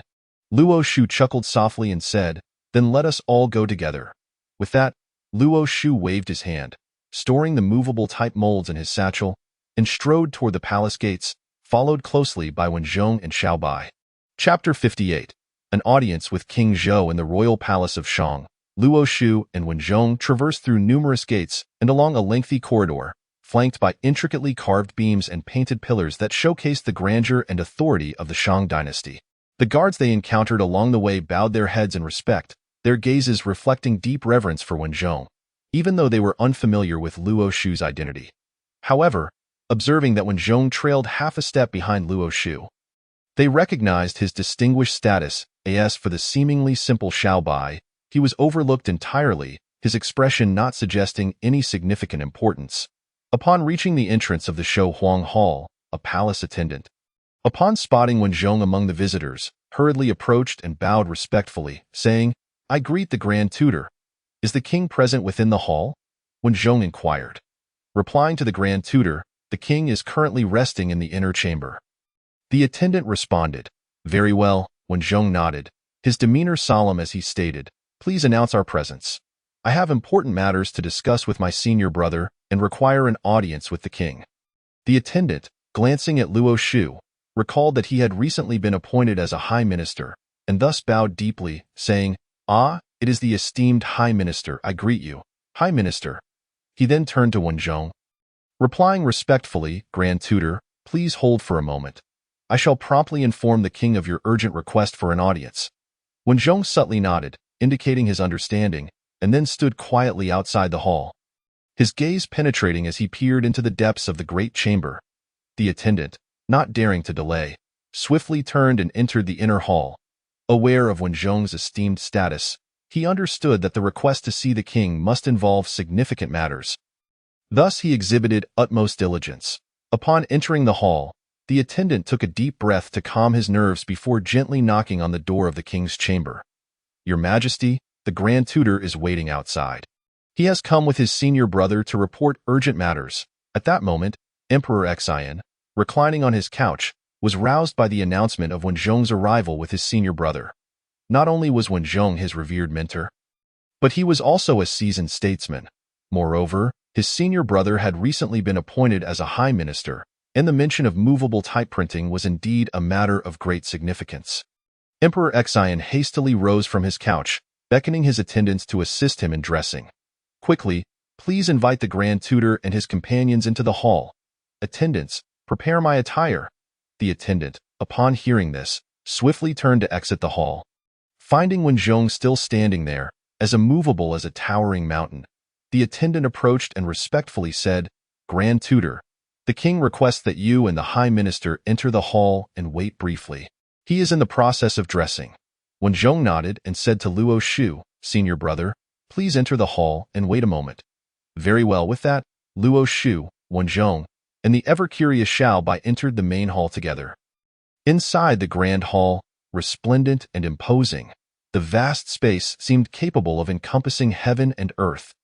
Each column was adorned with exquisite carvings, and the air was suffused with the gentle fragrance of sandalwood, inducing a sense of tranquility.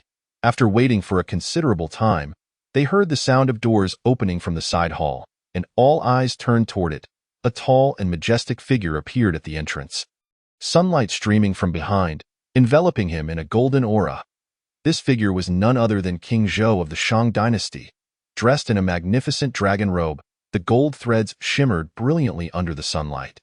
Adorning his head was a golden crown, inlaid with gemstones and pearls, radiating a dazzling brilliance. His countenance was both formidable and profound, his dark eyes seemingly capable of piercing into the hearts of men, making it difficult for anyone to meet his gaze. Seeing King Zhou for the first time, Luo Shu was overwhelmed by a wave of intense astonishment. Truly, seeing is believing. The image of King Zhou, which had previously existed only in descriptions on paper, now manifested vividly before his eyes. Luo Shu's gaze shifted to King Zhou's tall and robust form, every muscle seeming to harbor boundless strength. Observing the king's broad and powerful shoulders, it appeared as though he bore the weight of the entire world upon them. Inwardly, Luo Shu marveled. Indeed, the valiant King Zhou lives up to his reputation. The legends of his ability to grapple with fierce beasts barehanded and demonstrate unparalleled bravery are evidently true. As King Zhou approached the center of the main hall, he regarded Luo Shu and the others with curiosity and anticipation. Asking, Grand Tutor, High Minister, what urgent matters do you bring that necessitate an audience with me? Grand Tutor Wenzhong stepped forward respectfully, performing a bow and replying, Your Majesty, we have come today to present a remarkable technology, movable type printing, that is destined to be remembered through the ages. This technique, conceived by my senior brother, High Minister Luo Shu, is to be demonstrated for Your Majesty. Upon hearing this, King Zhou's eyes flickered with surprise, and he hastily inquired, Oh? Movable type printing? Is this the same technique the Grand Tutor mentioned previously? Could it truly be as miraculous as described? Luo Shu smiled gently, stepping forward to elucidate, Your Majesty, movable type printing is an entirely innovative method of printing. It employs individual movable types, each character crafted separately, which can then be arranged as needed to compose text. As a result, not only is the printing speed significantly increased, but the costs are also greatly reduced. More importantly, it enables the mass reproduction and widespread dissemination of various documents, announcements, philosophical texts, and medical treatises, thereby benefiting a greater number of people. King Zhou listened intently, unable to contain his enthusiasm as he exclaimed, Marvelous! Truly marvelous! Indeed, the esteemed doctor has proven himself worthy of the expectations of the solitary king. Presenting such a wondrous technology, this art of movable type printing shall undoubtedly usher in boundless prosperity and flourishing for our great Shang dynasty. As Luo Shu gazed upon the exuberant King Zhou, he mused to himself, This is merely the beginning.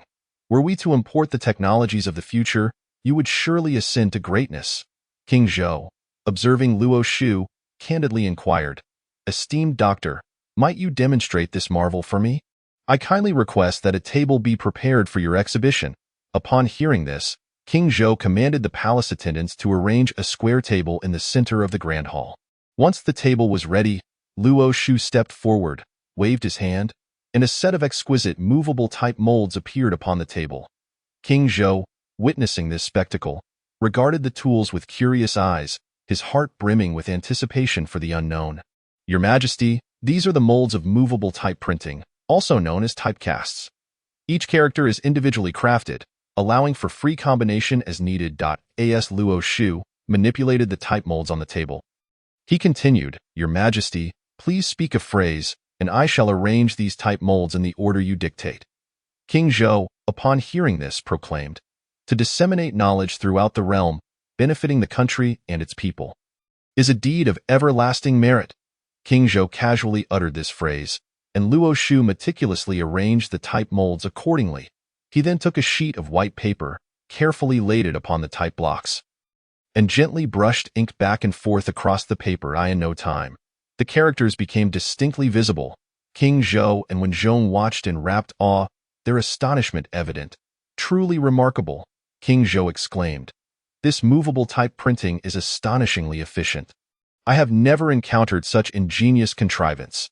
Luo Shu smiled gently and replied, Your Majesty, this is the art of movable type printing that I present to you. What are your thoughts? Recognizing the immense potential this technology held for the cultural dissemination and civilizational advancement of the Shang dynasty, King Zhou cleared his throat and spoke slowly. I am the sovereign of the Shang, ruling under the mandate of heaven. Today, witnessing this movable type printing fills me with wonder. This technique can facilitate the rapid reproduction of books, spreading knowledge among the populace. It is indeed a wise strategy for the benefit of the nation and its people. I have resolved to establish printing houses and vigorously promote this art, ensuring the cultural prosperity of our Shang dynasty and the well-being of our citizens.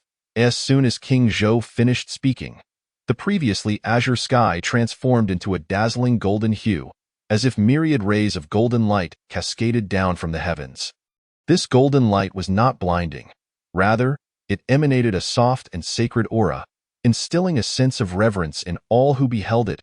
Luo Shu, witnessing this phenomenon, understood it to be the descent of heavenly merit.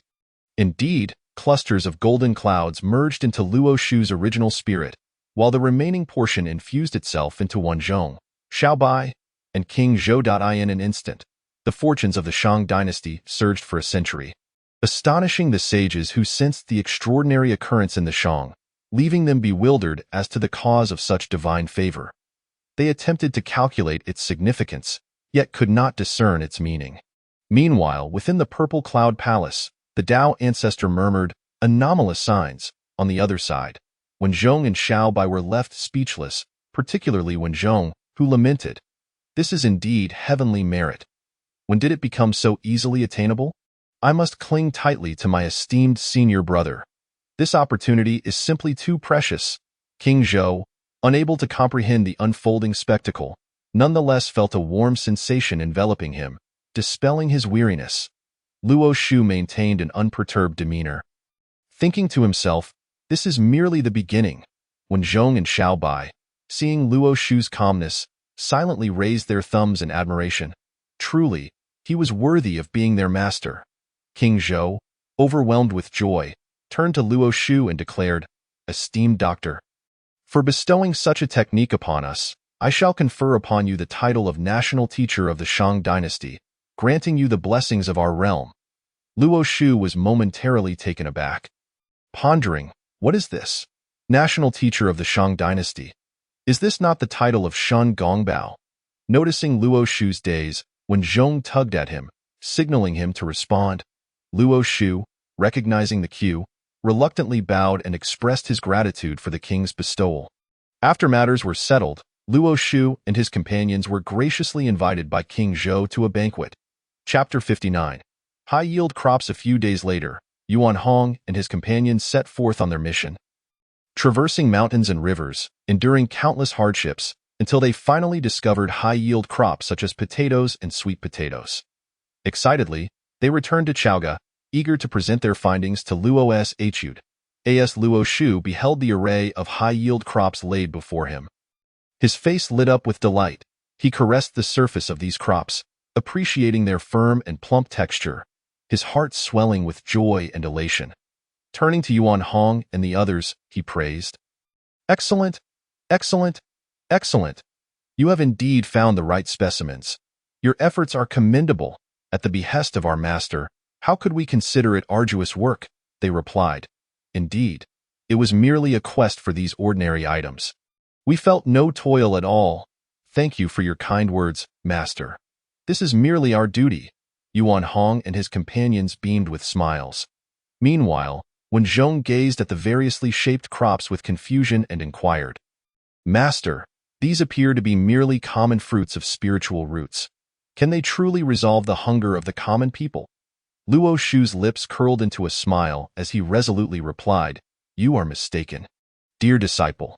For us practitioners, these crops may seem as inconsequential as wild grass by the roadside, appearing mundane and without value. Yet for the common folk, these are high-yield grains." Pointing to the potatoes and sweet potatoes, he continued, "Observe these crops. They grow rapidly, yield abundantly, and exhibit strong adaptability, thriving in various environments. For those residing in barren lands with insufficient water, these crops are undoubtedly a lifeline." When Zhong listened to Luo Shu's explanation, the furrow of confusion on his brow gradually dissipated, and he began to comprehend the significance of these crops for the common people. He nodded in agreement, reflecting, "What you say is true, master. I have practiced for many years yet overlooked such matters of the mundane world. While these crops may be of no use to us cultivators, they are indeed invaluable treasures for the populace."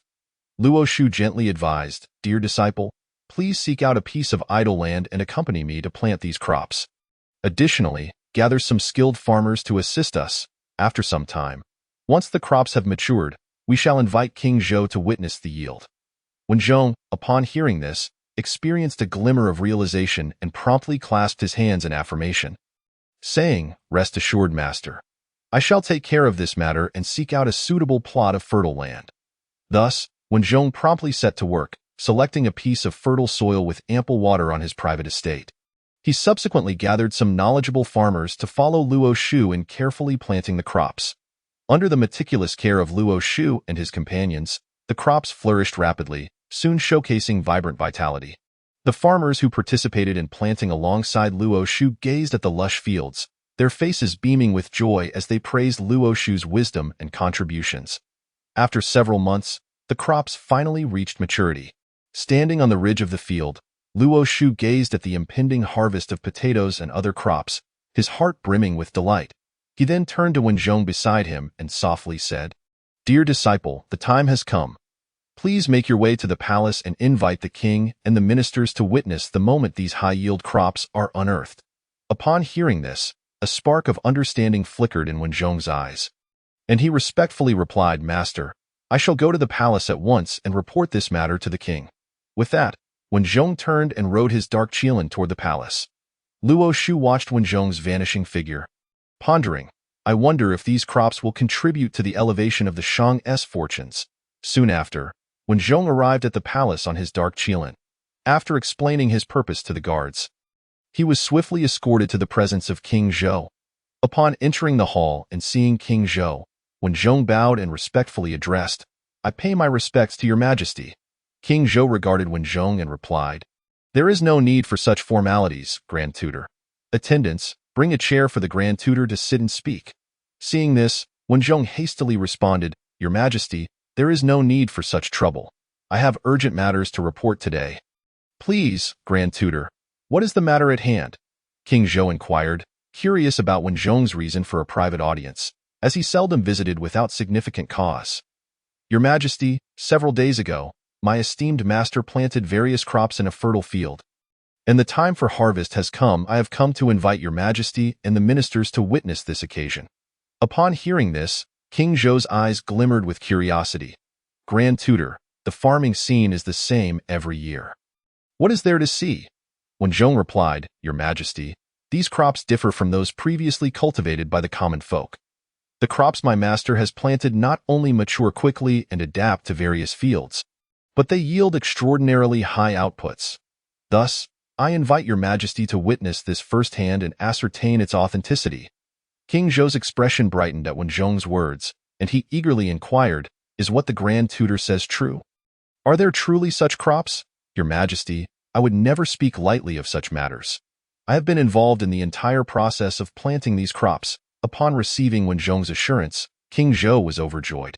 He quickly summoned palace attendants to invite the ministers, including Wang Shu Baigan and Prime Minister Shang Rong, to come. "Please wait a moment, Grand Tutor, until Wang Shu and the others arrive, and then we shall go together to see." "Yes, Your Majesty." Wenzhong sat upon a chair, awaiting the arrival of the others. Meanwhile, after receiving the imperial edict to enter the palace, Baigan, Shang Rong, and their companions hastily set aside their affairs and made their way to the royal palace. After a considerable time, the assembly of dignitaries convened within the palace, where King Zhou conveyed to them the matters discussed by Wenzhong. Subsequently, the king inquired, "Esteemed ministers, what are your thoughts? The king's words, if true, would indeed be a blessing for our great Shang and a boon for the common people," Baigan exclaimed with fervor.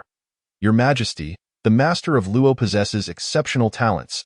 If indeed these are his cultivated crops, they will surely be extraordinary." Shang Rong responded with poise. The assembled ministers expressed their eagerness to accompany King Zhou to witness the bountiful harvest. "Very well, esteemed ministers, accompany me forth from the palace," proclaimed the king. "Yes, Your Majesty." Thus, King Zhou and the ministers, under Wenzhong's guidance, arrived at the fields of cultivation. Upon their arrival, Luo Shu stepped forward to greet them, and then instructed the farmers to commence the harvest. As the king and his entourage beheld the potatoes, sweet potatoes, and other crops emerging from the soil, they were left in awe, their jaws agape, unable to close for an extended period. Soon after, the entire yield from the fields was gathered, and Luo Shu directed the farmers to weigh the harvest and record the data. The ministers gazed upon the tangible evidence before them, elated, their hearts brimming with joy. King Zhou grasped a large potato, his face reflecting astonishment. "The yield is astonishingly high," he marveled, his voice laden with disbelief, as if striving to express the full extent of his surprise. His body trembled slightly, as if resonating with the force of this revelation. The ministers gathered around, their expressions incredulous as they beheld the heaps of potatoes, sweet potatoes, and other crops. Luo Shu, standing to the side, smiled and elucidated, Your Majesty, these crops not only yield abundantly but are also easy to cultivate. If widely planted throughout the Shang realm, they will surely resolve the people's issues of sustenance. Upon hearing this, King Zhou nodded and replied with excitement, Master Luo, you are indeed a blessing for the Shang. Having you here is a great honor for us, Luo Shu suggested, Your Majesty. The harvested crops could be distributed to the populace, teaching them how to cultivate and reap. Let us begin in Chaoga and gradually spread throughout the Shang territory. King Zhou, upon receiving this counsel, immediately declared, What Master Luo suggests is indeed wise. Issue my command to establish a grain cultivation bureau, with the responsibility of educating the populace in these cultivation techniques entrusted to my uncle. By Ga and Bi Gon responded respectfully, I shall obey your command at once. Thus, the citizens of Chaoga flocked to the Grain Cultivation Bureau to receive seeds and learn about cultivation. In an instant, the faces of the populace were alight with joy and vitality. Chapter 60. The nation's prosperity soared. Several days later, Luo Shu successfully crafted the curved plow of the future. On this day, he held the newly fashioned plow and led Wenzhong and others to an open field. Brother, is this the curved plow you had commissioned from the carpenter? Luo Shu said, his face beaming with delight. Indeed, this is the physical manifestation of the plow I designed. I have brought you here today to demonstrate its efficacy. What purpose does the curved plow serve? Wenzhong inquired with curiosity. Allow me to demonstrate, and you shall understand its significance. Luo Shu then turned to Xiaobai, his eyes glimmering with meaning, and said, Xiaobai, revert to your true form. The use of this plow requires your assistance. Understood, Master. Xiaobai responded, though puzzled about how to assist. He complied and transformed into the white tiger. Luo Shu affixed the plow's framework to Xiaobai's body, subsequently attaching the plowshare below the frame and adjusting its depth and angle. Witnessing this, Xiaobai lamented, Master, are you treating me as an ordinary ox for plowing? As he secured the plow, Luo Shu chuckled, Xiaobai, there are no oxen available. Besides, this is no ordinary task. If successful, it will greatly benefit the common people. All right, Xiaobai, pull forcefully along the edge of this field. I shall support the plow from behind, controlling its depth and angle. Yes, Master. With that, Xiaobai began to drag the plow along the edge of the field without using his spiritual power. Luo Shu supported the plow from behind, and before long, the field had been thoroughly tilled. Wenzhong and the others marveled at the sight, realizing that if mass-produced for the populace, it would conserve livestock power, reduce physical strain, and enhance farming efficiency. Luo Shu untied the rope securing Xiaobai, allowing him to revert to his innate form, and turned to Wenzhong, inquiring, Brother, what do you think? Brother, this device should be presented to the king for mass production in the workshop, distributing it to the common people for agricultural use. Upon hearing this, Luo Shu replied, Then it shall be entrusted to you to present it to King Zhou. He handed the curved plow to Wenzhong. Yes, brother. I shall proceed to the palace at once. Wenzhong accepted the plow, riding on the Imo-Chilan, his face radiant with joy as he entered the palace to present the curved plow to King Zhou. Within the grand hall, Wenzhong addressed the king, Your Majesty, this is the curved plow, a gift from my esteemed brother, intended to facilitate the labor of our great Shang subjects and yield bountiful harvests. King Zhou, seated upon his dragon throne, cast a curious glance at the plow held by Wenzhong. Oh, crafted by Master Luo? What makes it so special? Wenzhong explained, Your Majesty, this plow is ingeniously designed, far lighter than traditional implements, and its efficiency is greatly enhanced. The common people using this plow will significantly alleviate their toil, accelerating the pace of cultivation and heralding a revolution in Shang agriculture. Upon hearing this, King Zhou's countenance brightened with delight, and he nodded in astonishment at the merits of the curved plow. Since it is the creation of Master Luo, it must surely benefit the nation and its people. Thus, I decree its mass production for distribution among the populace. Allowing them to test its practicality, Wenzhong nodded in agreement with the king's sentiments. Thank you, Your Majesty. I shall not fail in my duty to ensure the prompt distribution of the curved plow, allowing the people to experience your benevolence. King Zhou smiled and gestured for Wenzhong to withdraw. With a heart full of joy, Wenzhong exited the palace, relaying the news to Luo Shu before commencing arrangements for the plow's production and distribution. Before long, the curved plow became widely adopted throughout the Shang territory. The common people found their labor considerably eased, and the speed of cultivation markedly increased. Thus, Shang agriculture was revitalized, and the populace expressed their profound gratitude to Luo Shu. Months later, the crops of potatoes and sweet potatoes, widely cultivated within Chaoga, welcomed their first harvest.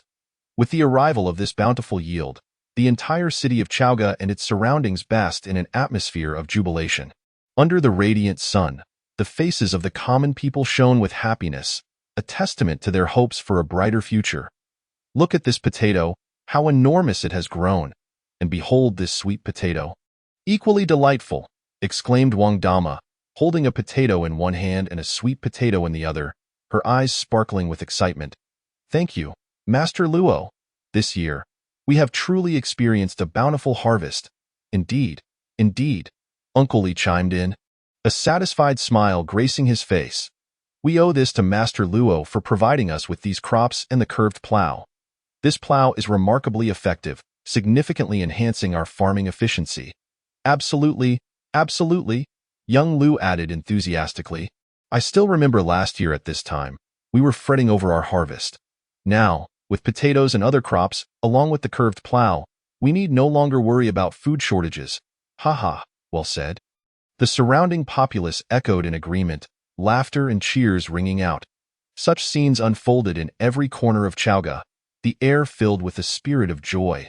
Meanwhile, an official knelt within the resplendent palace. Holding the report of the bountiful harvest with both hands, his expression solemn yet exhilarated. He understood that the news contained within this report had the power to bring joy to the entire dynasty. "Your Majesty, the crops in Chaoga have flourished, and the people rejoice. This is a blessing from heaven, a testament to your wise governance."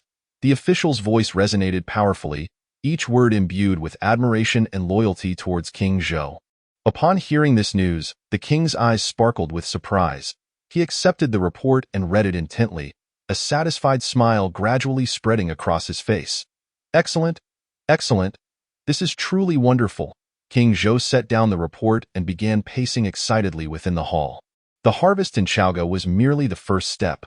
It would soon be comprehensively promoted throughout the Shang realm, ensuring that the people would no longer suffer from hunger, with ample clothing and food. All of this was due to Master Luo's contributions. His presence was indeed a blessing for the Shang dynasty and an honor for me as the sovereign. The official, witnessing the king's enthusiasm, quickly concurred, "Your Majesty is indeed wise and mighty, governing with great skill, ensuring the people live in peace and prosperity. This harvest is a direct result of your benevolent rule, a true blessing for all." Upon hearing the news, King Zhou's heart swelled with delight, and he let out a boisterous and melodious laugh. He turned to his officials and commanded, "Issue a decree throughout the realm of the Shang, instructing the cultivation of crops.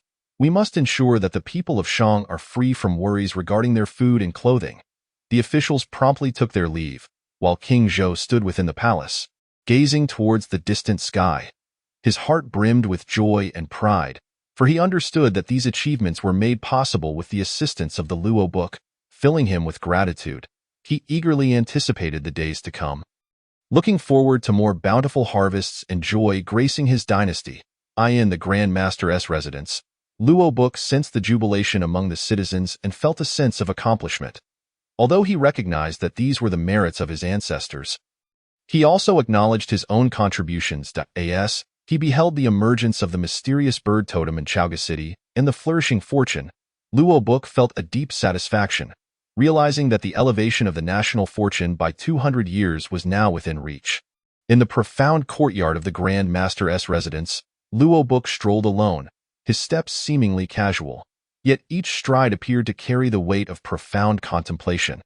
His gaze would occasionally drift into the distance, then lower in introspection, as if in this tranquil courtyard, he engaged in a silent dialogue with the world and history.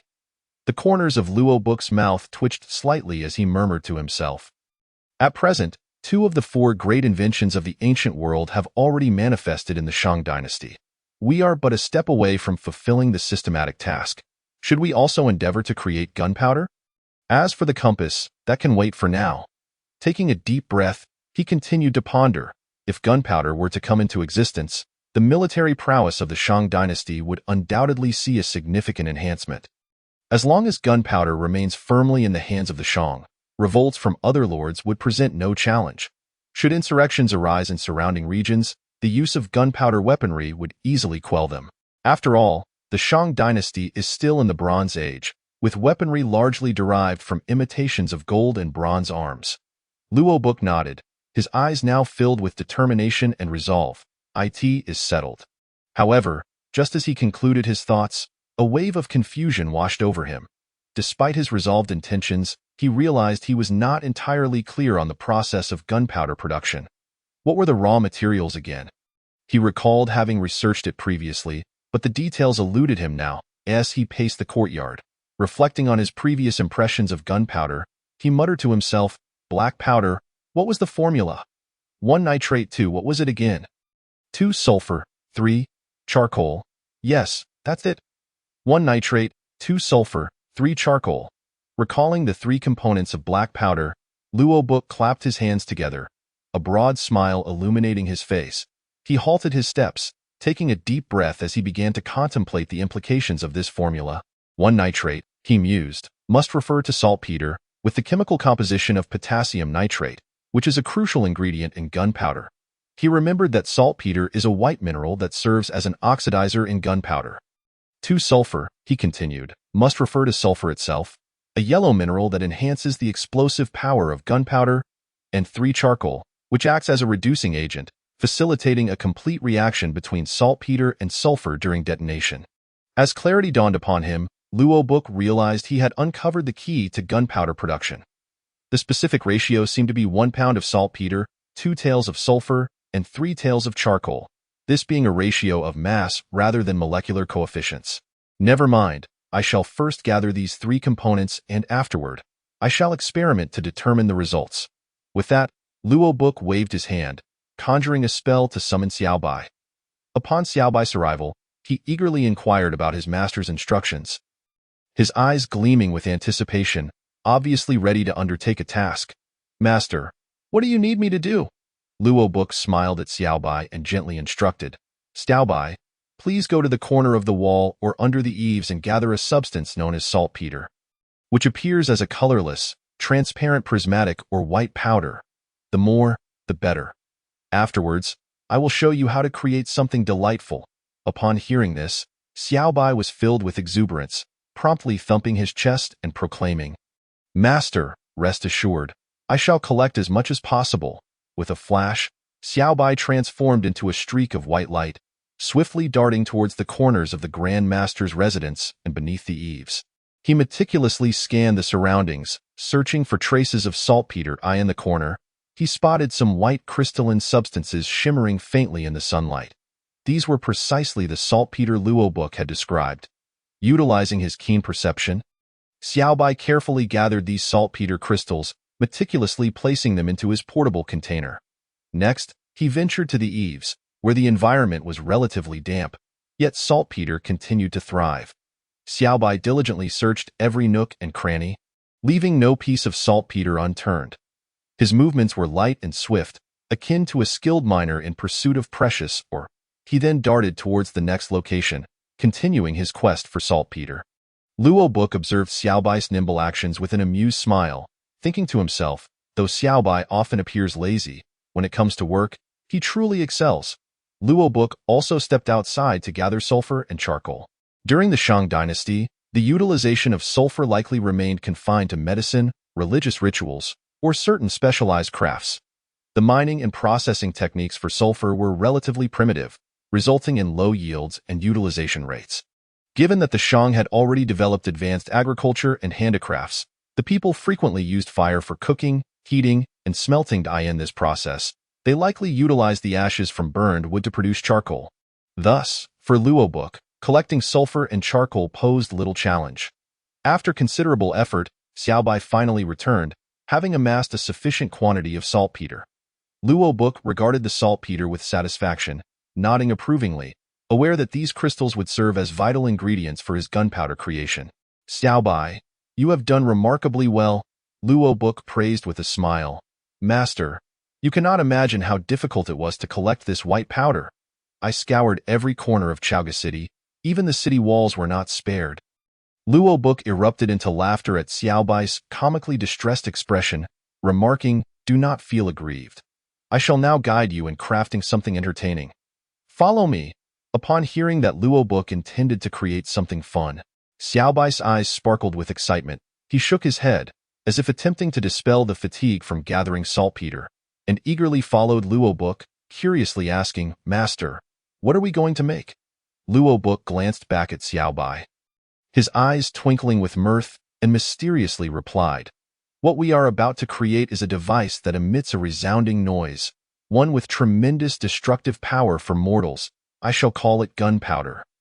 Xiaobai, upon hearing this, leaped into the air with exhilaration. He had always been curious and in awe of the various inventions Luo Book crafted, and the prospect of creating gunpowder with such formidable effects filled him with immense joy. "Gunpowder? Wow, that sounds incredible!" Xiaobai exclaimed with enthusiasm. Luo Book chuckled and nodded, leading Xiaobai to an open area outside Chaoga City. With a swift motion, he summoned the necessary tools and materials for gunpowder production, laying them out in an organized manner. In this manner, the scene unfurled, as Xiaobai observed the array of peculiar tools with curiosity, approaching to examine them one by one, inquiring, "Master, what are all these items for?" "These are tools crafted by artisans based on the designs I provided, essential for the production of gunpowder. Soon, you shall understand their purpose." "Oh, I see," Xiaobai responded, realizing that creating gunpowder was no simple task. It required precise ratios and meticulous operations, and these tools were instrumental in assisting that process. As Luo Book busied himself, he instructed, "Xiaobai, you will serve as my assistant. Simply follow my directions." "Yes, master," Xiaobai replied, his eyes glued to Luo Book's every move. Eager not to miss any detail, Luo Book retrieved the previously gathered saltpeter, sulfur, and charcoal, meticulously mixing them in the correct proportions. He then placed the blended gunpowder into a bronze fire device, rolled a fuse, inserted it into the apparatus, and sealed any gaps with clay, thus completing a cannonball filled with gunpowder. Seeing Luo Book produce a black sphere, Xiaobai curiously inquired, "Master, is this the gunpowder we have created?" "Not quite. This is a cannonball, which contains the gunpowder," Luo Book clarified. "But this doesn't seem particularly remarkable." As Luo Shu observed Xiaobai's bewildered expression, he approached an open area with a shell in hand. Placing it gently on the ground, with a casual wave of his hand, he invoked a spell that ignited the fuse, and in an instant, his figure flickered, reappearing beside Xiaobai. Just as Xiaobai was about to speak, a deafening explosion erupted nearby, as the artillery shell, crafted from gunpowder, detonated in a brilliant display of energy, sending shockwaves that made the very ground tremble.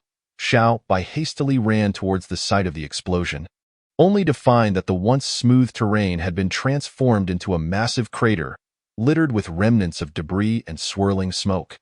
Gazing at this deep pit, Xiaobai was overwhelmed with astonishment. He had never witnessed such tremendous explosive power without the use of magical energy, far exceeding his imagination.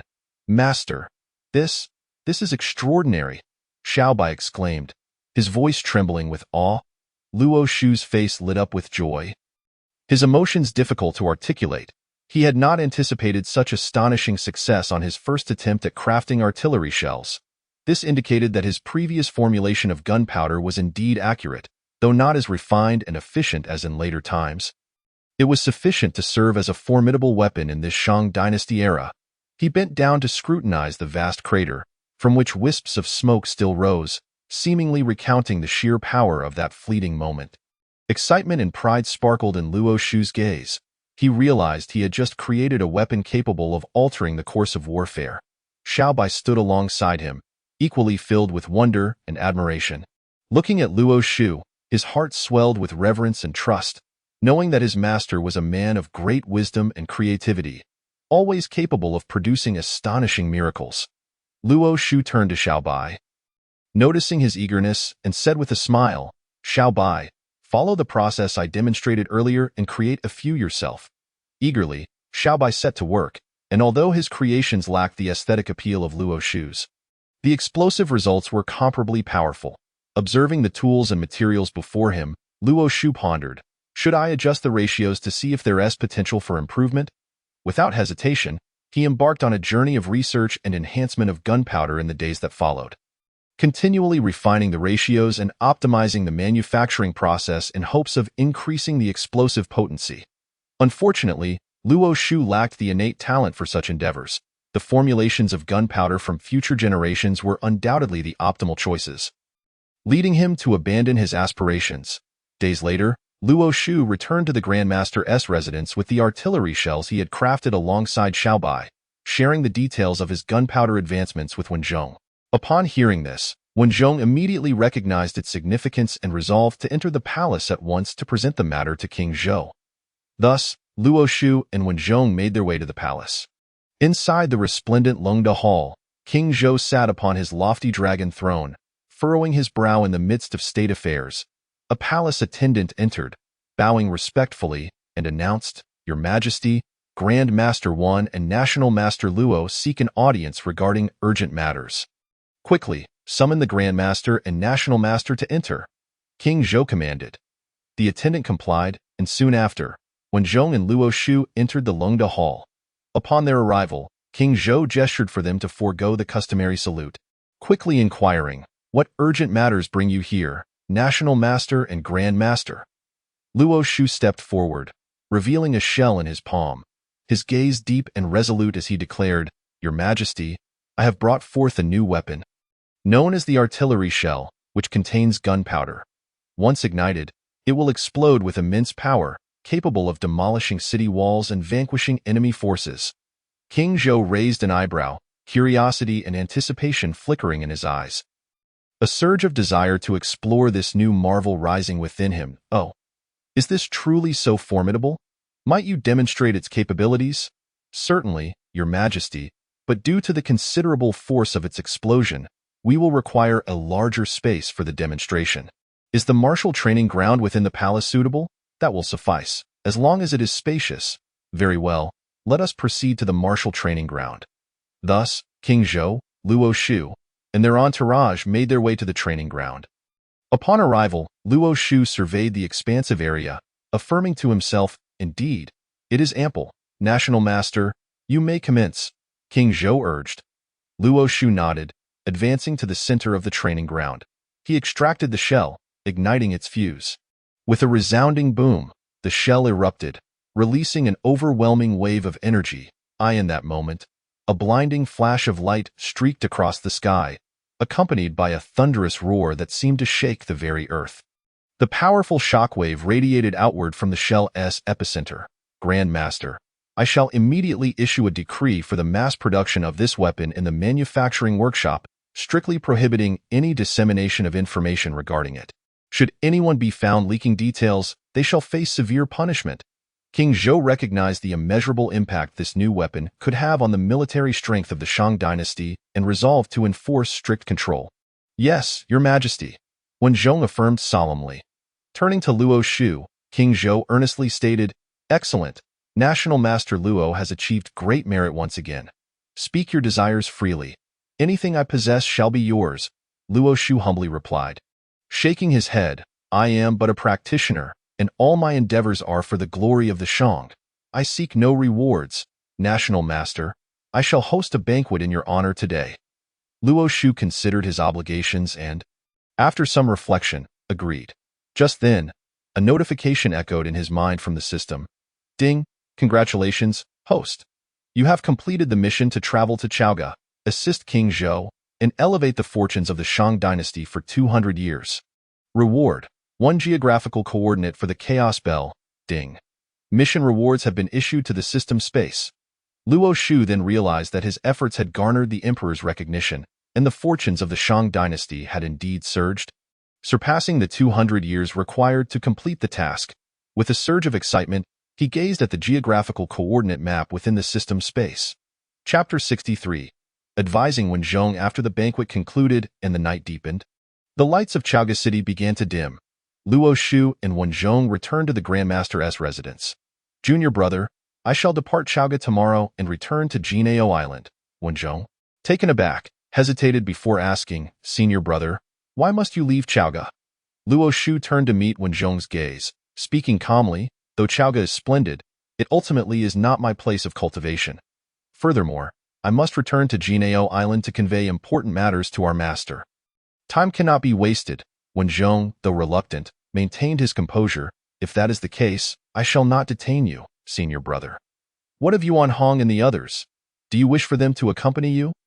Luo Shu considered that, with the calamity yet to unfold, Yuan Hong and the others had little to do in Chaoga and could benefit from further cultivation during this period. Let Yuan Hong and the others return to Jinao Island with me. Should the need arise in the future, I will call upon them to assist you. Very well. I shall send someone to the military camp to inform Yuan Hong and the others to accompany you back tomorrow. Upon hearing this, a smile crept across Luo Shu's face as he spoke casually. I appreciate your assistance, junior brother. Before I depart, I have a few words of caution for you. Please, senior brother. Luo Shu stroked his chin, contemplating for a moment before speaking earnestly, junior brother. While the emperor is indeed wise and diligent, governing with a love for the people, I perceive that there are still treacherous individuals among the ministers. Growing increasingly audacious, if these people are not dealt with severely, they may stir up trouble, and in time, the emperor may be misled. Wenzhong frowned, responding gravely, Senior brother, I frequently engage in military campaigns and know little of court affairs. Are you aware of who these treacherous individuals might be? Luo Shu, upon hearing Wenzhong's query, thought to himself, You claim to know little of court matters, yet I have not even attended court. Were it not for my knowledge of future events, I would know even less than you. King Zhou has only recently ascended to the throne. At present, Fei Zhong and Yu Han are merely adept at flattery and have not yet committed acts of treachery against loyal subjects. It would be inappropriate to directly accuse them at this moment. Nonetheless, it is wise to alert Wenzhong to keep a watchful eye on these two. As Wenzhong observed Luo Shu lost in thought, he waved his hand in front of him, calling out, Senior brother? What are you pondering? Luo Shu, startled back to reality, replied softly, Junior brother. I can only advise you to pay particular attention to Fei Zhong and Yu Han. The two who, from my observations, excel in flattery and sycophancy.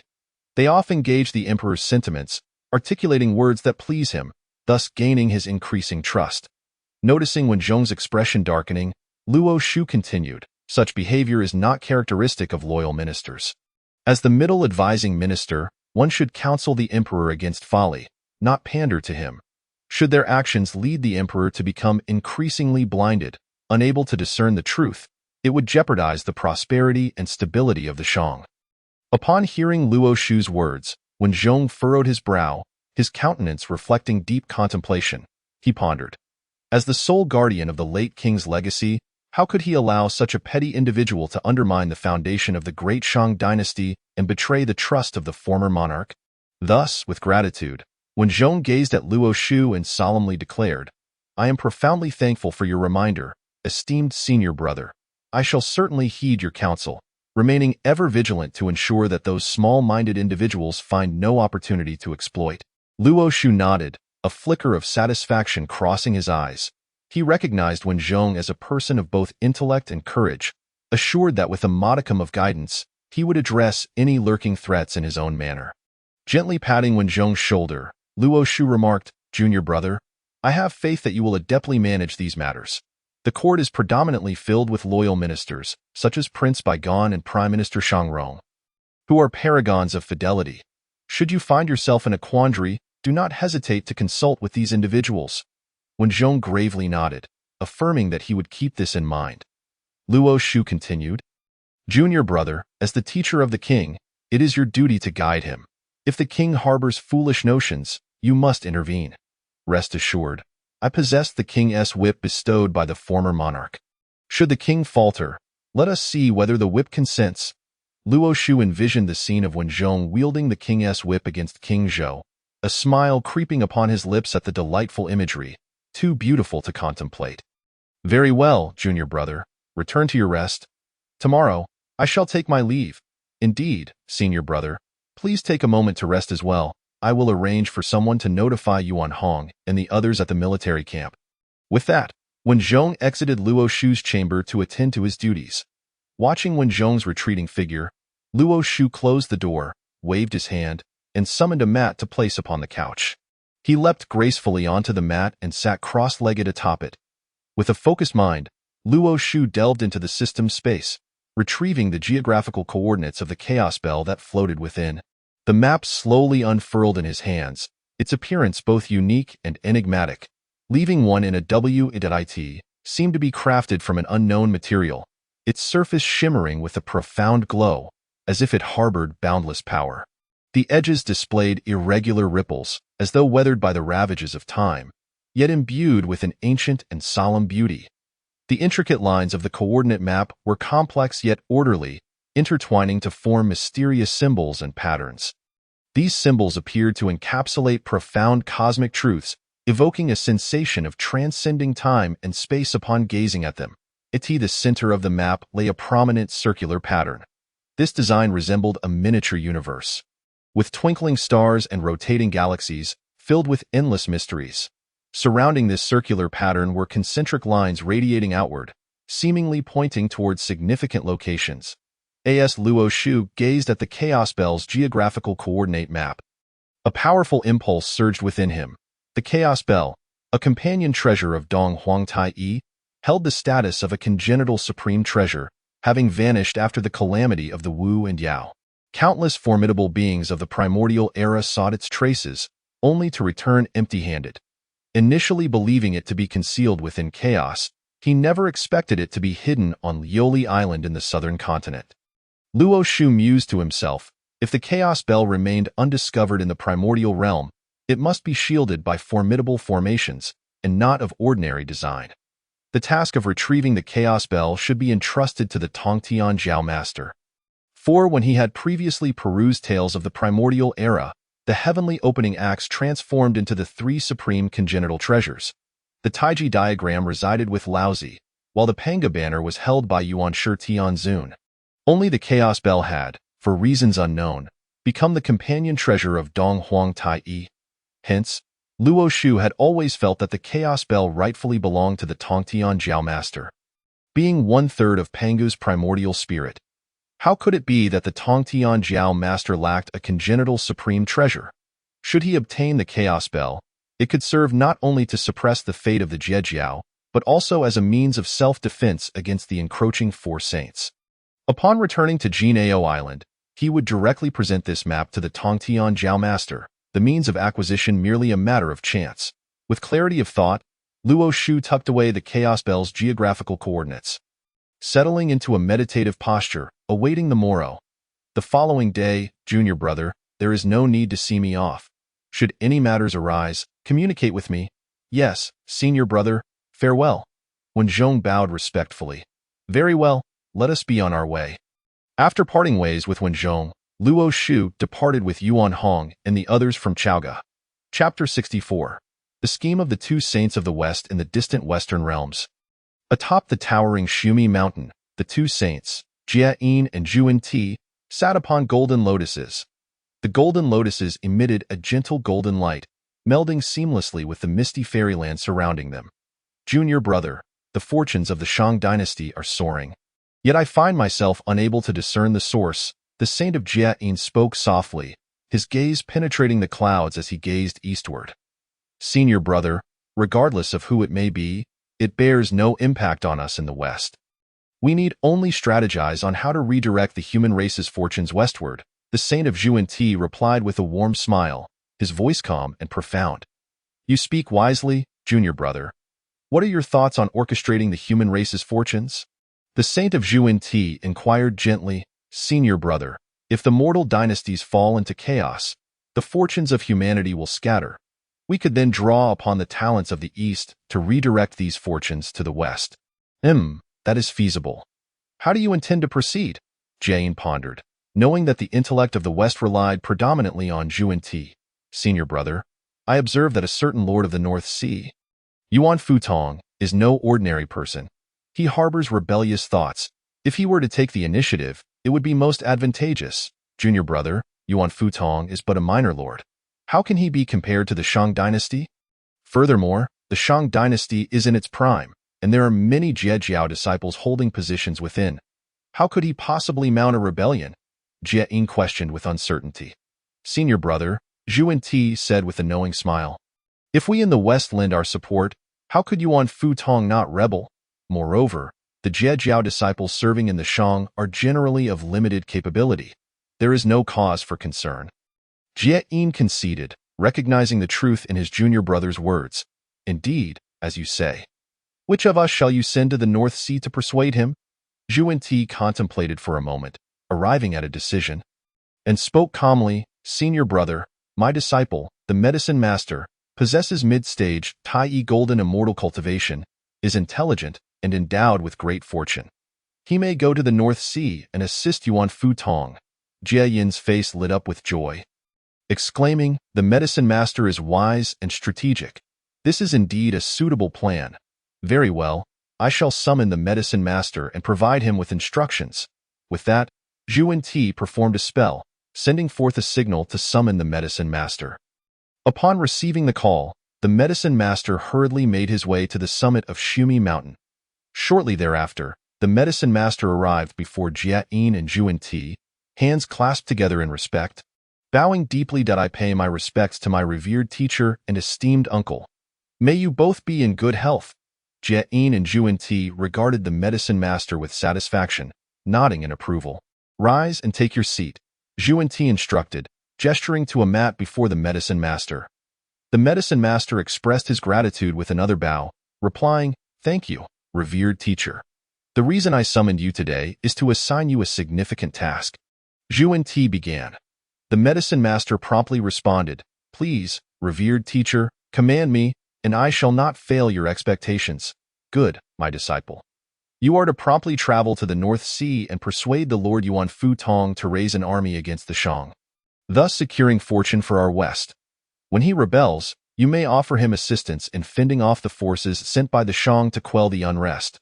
Upon hearing his teacher's words, the medicine master replied respectfully, I shall faithfully carry out the revered teacher's command and dedicate myself to this task. Zhu Ti nodded in satisfaction, flipping his hand to produce a Bodhi seed, presenting it to the medicine master.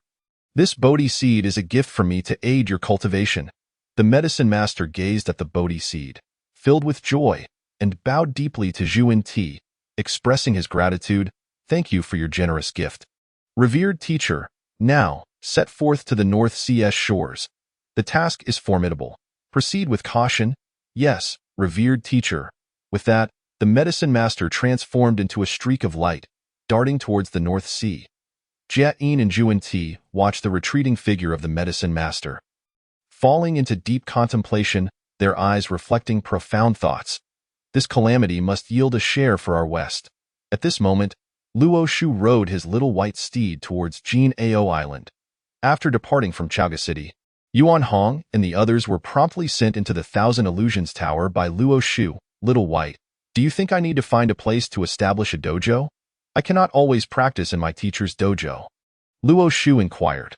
Little White paused for a moment, then responded, Master, you indeed require your own dojo. It adds prestige, and besides, you cannot simply send a disciple into the Thousand Illusions Tower. You are correct, Luo Shu nodded slightly, a glimmer of contemplation in his eyes as he mused. I truly need a personal dojo, as it would facilitate my cultivation and enable me to better instruct my disciples. Relying solely on the sanctuary of one's master is not a sustainable strategy. Staobai continued, Master, a sanctuary is not merely a place for cultivation. It is also a symbol of your identity and status. Furthermore, with a sanctuary, you can better showcase your strength and authority. Sanctuary, Luo Shu murmured to himself, the word resonating in his heart with an enchanting allure that he could not resist. He understood well that for a practitioner, possessing one's own sanctuary is not only a testament to strength, but also a steadfast commitment to the path of cultivation. Xiaobai, what do you envision a sanctuary should be like? Luo Shu suddenly inquired. Xiaobai blinked thoughtfully, responding, a sanctuary should be a place brimming with spiritual energy, adorned with mountains and waters, vibrant spiritual flowers and herbs, as well as a variety of mystical beasts. Xiaobai's voice radiated joy as he continued. Of course, the most crucial aspect is that the sanctuary must have a formidable master who can guide the disciples in their collective pursuit of higher realms. Upon hearing this, Luo Shu felt a stirring in his heart. He could almost envision the sanctuary of his dreams, a landscape of lush forests, crystalline streams, and an array of rare spiritual flora and fauna. He imagined himself standing at the pinnacle of the sanctuary, surveying the entire island, leading his disciples in their ascension to the heights of cultivation. Very well, Xiaobai, you may leave for now. Once we conclude our matters on Jinao Island, we shall embark on the quest for a sanctuary. Understood, Master, Xiaobai replied obediently, transforming into a beam of white light that gracefully soared into the distance. Luo Shu smiled gently, his gaze deep and contemplative. Days later, Luo Shu and Xiaobai finally arrived at the shores of Jinao Island, the sea breeze gently dispersing their fatigue. The unique spiritual atmosphere of Jinao Island invigorated them, their eyes sparkling with anticipation. Xiaobai, we have finally returned, Luo Shu said, gazing fondly at the familiar island, a wave of warmth swelling in his heart. Indeed, Master, Jinao Island remains as beautiful as ever, Xiaobai exclaimed with excitement. Luo Shu nodded with a smile, saying, Xiaobai, let us first pay our respects to our master. I have missed her during this time apart. Yes, Master. With that, Luo Shu and Xiaobai transformed into a streak of flowing light, heading towards the sanctuary of the Golden Spirit Mother. Chapter 65. The Golden Spirit Mother bestows treasures. A moment later, two radiant beams of light streaked across the sky, finally coming to rest at the foot of a mountain that resembled a celestial paradise. As the light gradually dissipated, two figures emerged, Luo Shu and Xiaobai. With a light wave of his arm, as if casting a spell, four figures materialized before him, revealing Yuan Hong, Yang Jin, Jin Jia, and Mu Jia, who had been diligently cultivating within the Thousand Illusions Tower. The environment within the tower was mysterious, with each layer concealing different secrets of cultivation. The four were either comprehending individually or discussing together, striving to enhance their skills. However, just as they were completely absorbed in their practice, the familiar scene around them abruptly transformed into an unfamiliar landscape. Startled, the four quickly steadied themselves and directed their gazes forward. Before them stood two figures, their master Luo Shu and senior brother Xiaobai. Realizing this was a summons from their master, they promptly composed themselves and respectfully bowed, speaking in unison, Greetings, Master. Luo Shu gazed at his four disciples, satisfaction evident in his heart. Yuan Hong, Yang Jin, Jin Jia, and Mu Jia were all his direct disciples. Endowed with exceptional talent and remarkable potential, witnessing their commendable progress under his guidance filled him with unprecedented joy. His gaze lingered momentarily on Jin Jia and Mu Jia, silently praising, Truly, they are a fine pair. Due to the mysterious laws of time within the Thousand Illusions Tower, time flowed much faster inside than in the outside world. Coupled with their unique cultivation methods, Jin Jia and Mu Jia had matured from tender children into handsome young men. In that instant, Luo Shu felt the joy akin to that of the primordial supreme being, a grandmaster. Witnessing his disciples flourish with great fortune and destiny brought him immense delight. With this thought, Luo Shu couldn't help but smile with contentment, as if even in dreams he would awaken with a grin. A smile graced Luo Shu's lips as he nodded slightly, saying, You four have made significant progress in your cultivation, and I am deeply gratified. Today, I have summoned you to pay respects to your grandmaster. Yuan Hong has been assisting your uncle Wanzhong in Chaoga and has never visited Jinao Island to pay his respects. Although Yang Jin visited Jinao Island previously, he did not offer his greetings. This time, let us go together. Upon hearing this, Yuan Hong and the others bowed respectfully, replying, Yes, Master. Well then, as my direct disciples, you represent the fourth generation of the Jiejiao sect. This visit to pay respects to our grandmaster is also an opportunity for her to see your progress. We shall not disappoint Master's expectations and will strive diligently, upholding the name of Jiejiao. The four said earnestly, their expressions solemn. Luo Shu regarded them with a glimmer of appreciation in his eyes. Very well, follow me. Yes, Master. With that, Luo Shu lightly waved his sleeve, and a beam of light enveloped them as they soared towards the cave of the Golden Spirit Mother. Before long, they arrived at the entrance of the Golden Spirit Mother's cave.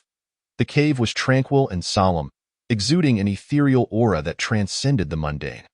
Luoshu stood before the entrance, bowing respectfully and proclaiming, "Disciple Luoshu has returned today with my disciples to seek an audience with the esteemed master.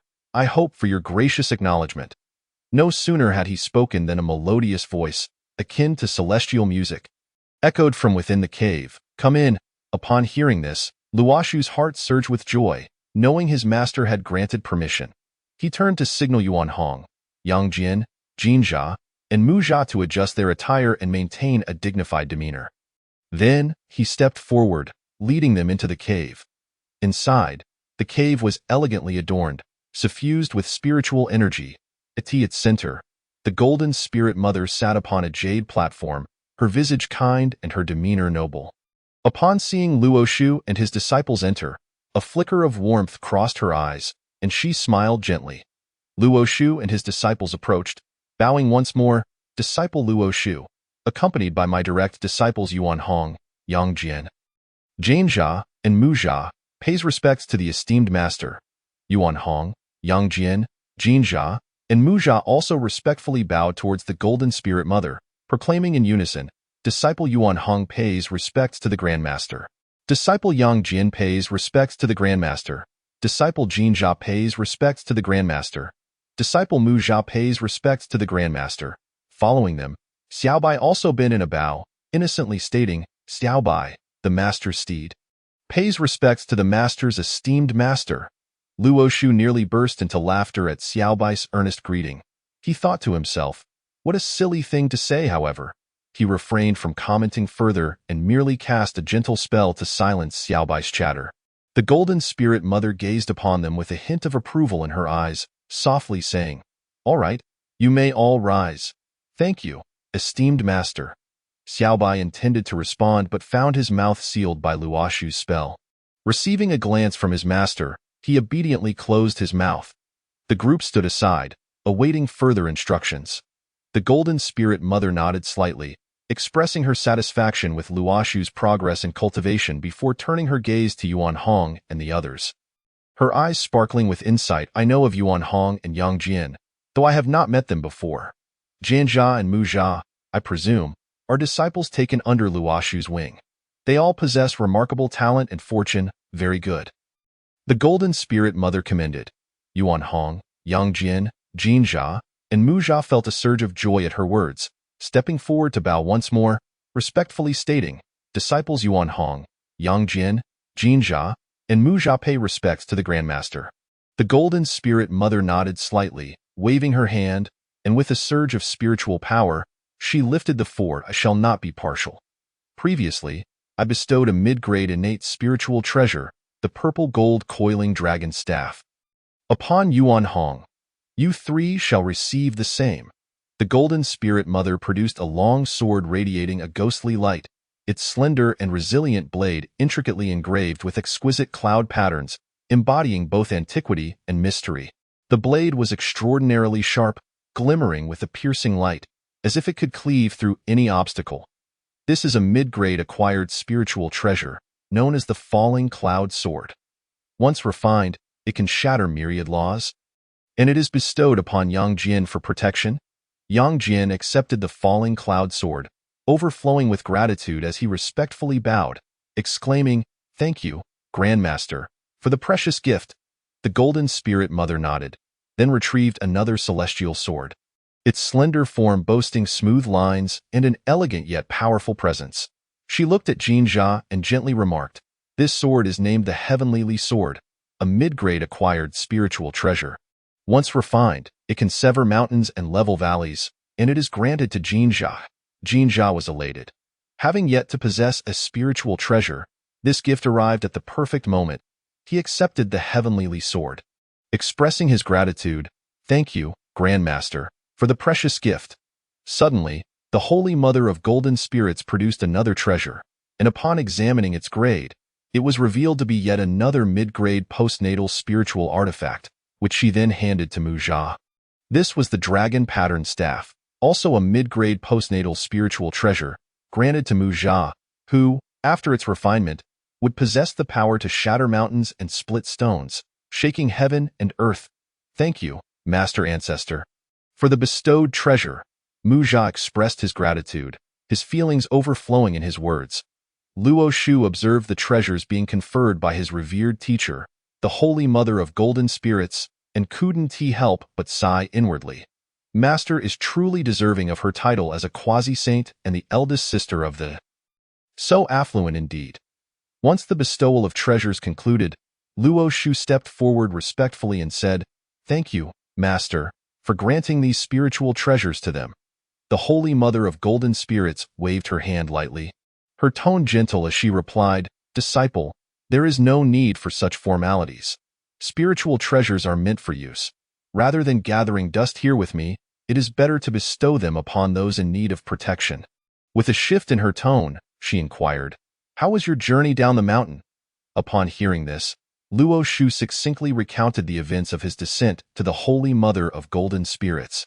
"Indeed, it seems you have accomplished many unexpected feats during your journey. However, it is best to refrain from discussing matters related to the Shang dynasty with outsiders."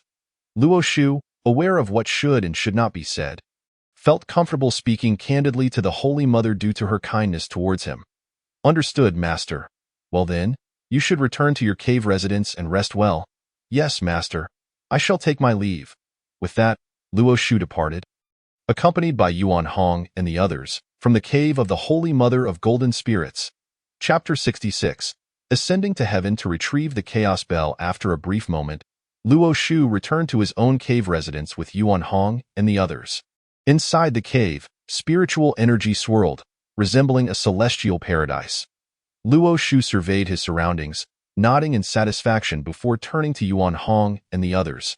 "Yuan Hong, I must make a trip to the Bo Palace to pay my respects to our master ancestor, the Tongtian Patriarch. You and your junior brothers should remain here to meditate and cultivate, ensuring your focus is unwavering as you grasp the essence of the Tao."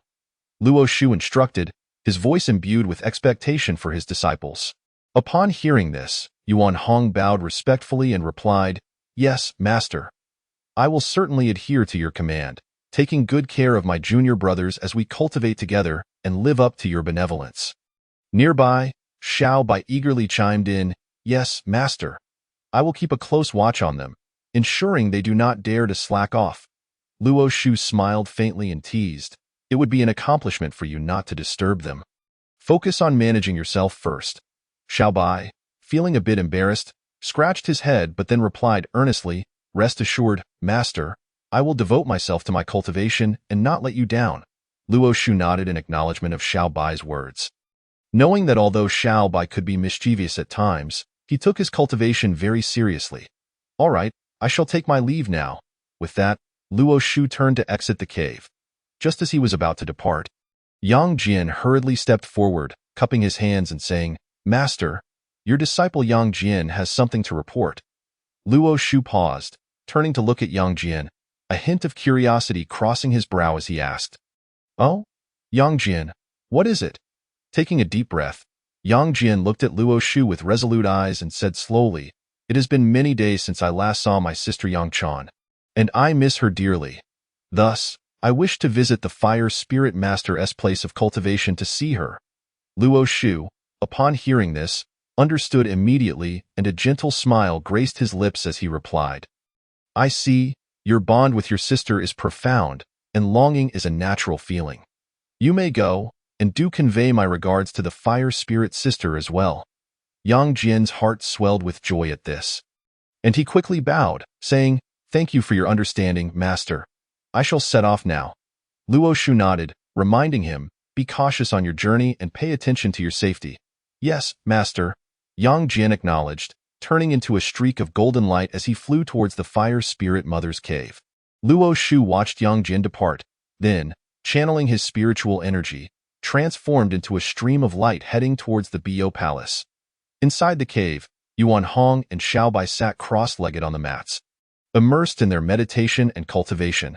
The Bo Palace was nestled amidst towering mountains, its gates grand and imposing, exuding an ancient and solemn aura. Luo Shu traversed the mist-laden peaks and swiftly arrived at this sacred place. Approaching the entrance of the Bo Palace, he saw two young attendants stationed there. He stepped forward, bowing respectfully, and said, "I greet the two esteemed uncles. I am Luo Shu, and I have urgent matters to discuss with Master Ancestor."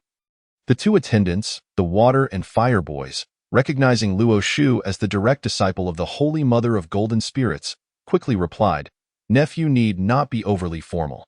However, the Holy One is currently in seclusion and has instructed that no one is to disturb him. Thus, it would be best for you to return for the time being and come back once the Holy One has emerged." Hearing this, Luo Shu could only respond, "In that case, I shall wait for Master Ancestor to emerge before returning." "Thank you for informing me. You are too polite." With that, Luo Shu turned to leave. Just then, a solemn and divine voice resonated in his ears, as if emanating from the heavens above, penetrating deep into his heart. Startled, Luo Shu focused intently to listen. "Luo Shu, come in." The sacred voice spoke softly yet carried an undeniable authority. Luo Shu's heart trembled. He recognized this voice to be that of his master ancestor, the Tongtian patriarch. Not daring to delay, he quickly turned and knelt, respectfully responding, "Yes, Master Ancestor." Rising to his feet, Luo Shu adjusted his attire and then walked slowly into the grand hall of the Bo Palace. Upon entering, he found the palace suffused with ethereal energy, enveloped in tranquility and harmony. The Tongtian patriarch sat upon a mat, eyes closed in meditation, his breath deep and steady. Luo Shu approached the patriarch. Kneeling once more and respectfully proclaimed, "Disciple Luo Shu pays his respects to Master Ancestor."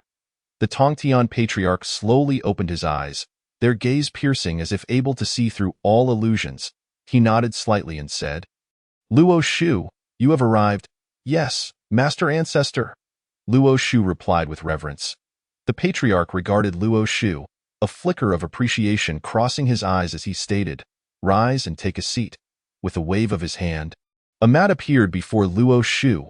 "Thank you, Master Ancestor." Luo Shu expressed his gratitude and sat upright upon the mat. The Tongtian patriarch looked at Luo Shu, a smile gracing his face as he inquired, "What matters bring you to seek me?" Upon hearing this, Luo Shu felt a surge of determination, flipped his palm, and retrieved the geographical coordinates of the Chaos Bell from his system space, presenting it respectfully. "Master Ancestor, please take a look at this item." The Tongtian patriarch accepted the geographical coordinates of the Chaos Bell, his gaze sharpening as he examined it closely. After a moment, a look of astonishment flickered in his eyes as he exclaimed, "Is this the geographical coordinates of the Chaos Bell?"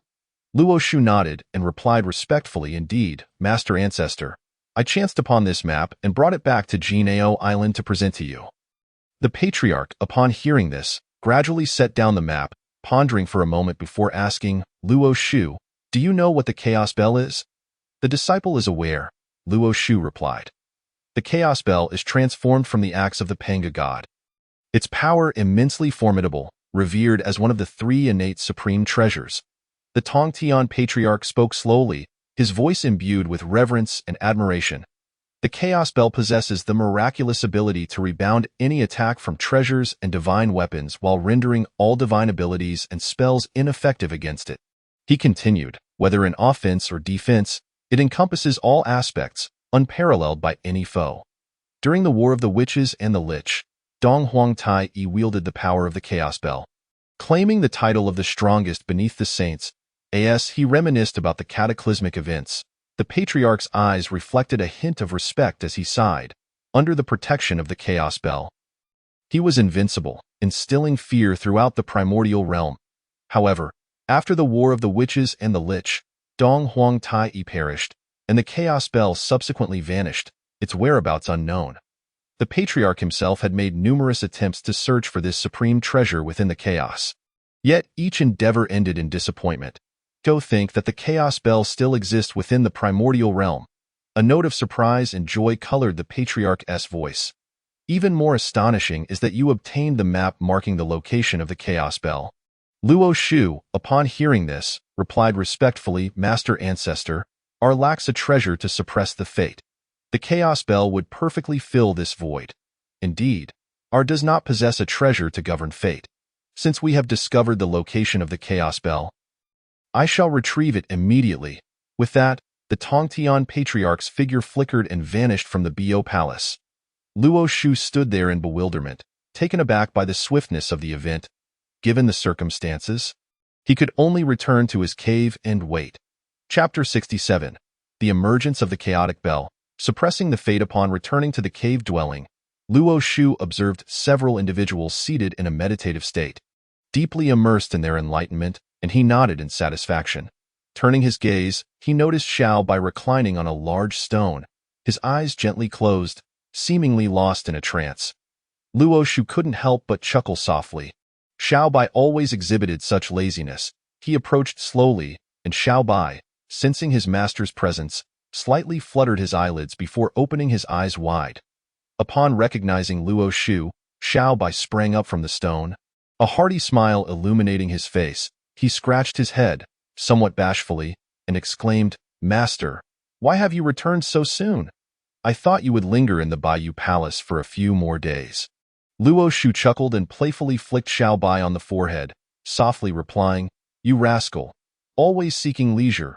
I returned to see if you all were diligently cultivating, and it appears, aside from you, everyone else is quite industrious." Xiao Bai rubbed his forehead where he had been flicked and grinned sheepishly, saying, "Master, you misunderstand me. I have actually been supervising their training. Once they were all in the zone, I intended to begin my own cultivation. I just didn't expect you to return so swiftly." Luo Shu shook his head, a hint of exasperation in his tone as he said, "Enough with the explanations. Since you have little interest in cultivating, let us venture outside for a stroll. We shall circle around Jinao Island and see if we can discover a suitable immortal mountain to serve as my sanctuary." Xiao Bai's eyes lit up at this, flashing a toothy grin as he replied, "Yes, master. I have longed to explore outside, but Jinao Island is the sacred ground of the Shangqing saint, solemn and majestic, shrouded in ethereal energy, with many disciples of the Jiejiao sect practicing here. Thus, without your command, I dared not roam freely, fearing I might disturb the saint and other masters in their seclusion." Upon hearing this, Luo Shu smiled gently, his eyes glimmering with warmth as he reassured, "Xiao Bai, there is no need for such formality. If you wish to go out, do so. With so many disciples on Jinao Island, most are deeply engrossed in their own cave dwellings and will not easily disturb one another. Moreover, as my steed, you are part of the Jiejiao sect. Even if you encounter other disciples, there is no need for excessive apprehension. Simply identify yourself." Xiao Bai's eyes sparkled with delight at these words. Scratching his head, he chuckled, "Master is right. I have been overly concerned. Shall we set off now?" Luo Shu nodded, his gaze radiating determination and anticipation, and softly declared, "Indeed, we shall embark at once to seek that fitting immortal mountain to become my sanctuary." At this, Xiao Bai was instantly invigorated. His form shimmered, and with a surge of spiritual energy, he transformed into a majestic white tiger, crouching before Luo Shu. His piercing eyes shone brightly, and his sleek fur gleamed like silk, exuding an aura of authority. Observing this, Luo Shu smiled faintly, leaping gracefully onto Xiao Bai's back. Once settled, he gently patted the tiger's head and said, "Xiao Bai, let us proceed. I shall count on your efforts in this quest for the mountain." Feeling the trust and reliance of his master, Xiao Bai was filled with exhilaration, letting out a low growl in response. He then rose, muscles taut and brimming with latent power, and began to stride forward, each step deliberate and strong, as they soared toward the cave's exit. Meanwhile, Luo Shu sat upon the tiger's back, closing his eyes to meditate, attuning himself to the flow of spiritual energy in the world as he sought the hidden location of the immortal mountain. He understood that searching for such a mountain would not be a simple endeavor. It required patience and destiny. Yet, he firmly believed that with perseverance, they would surely find the mountain that belonged to them.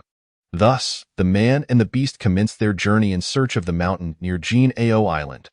Meanwhile, the Tongtian patriarch, clutching the geographical coordinates of the chaotic bell, bore an expression of unwavering resolve and anticipation. Following the coordinates indicated on the map, he flickered into existence on the shimmering shores of Lioli Island, located in the southeastern part of the southern Jambu continent. Lioli Island, renowned for its breathtaking scenery and abundant spiritual energy, sparkled like a colossal gem under the sun's radiant beams, thus earning its name. The island's undulating hills, lush forests, and fragrant blossoms painted a vibrant tableau of life. Standing atop the highest peak of Lioli Island, the Tongtian patriarch felt the pulsations of spiritual energy around him and could not help but exclaim, "Truly, this is the hiding place of the chaotic bell." He recognized that the chaotic bell was one of the most enigmatic treasures in existence, and its resting place was undoubtedly extraordinary. Following the directives on the map, he began to search the island for traces of the chaotic bell, his sacred thoughts sweeping across the landscape.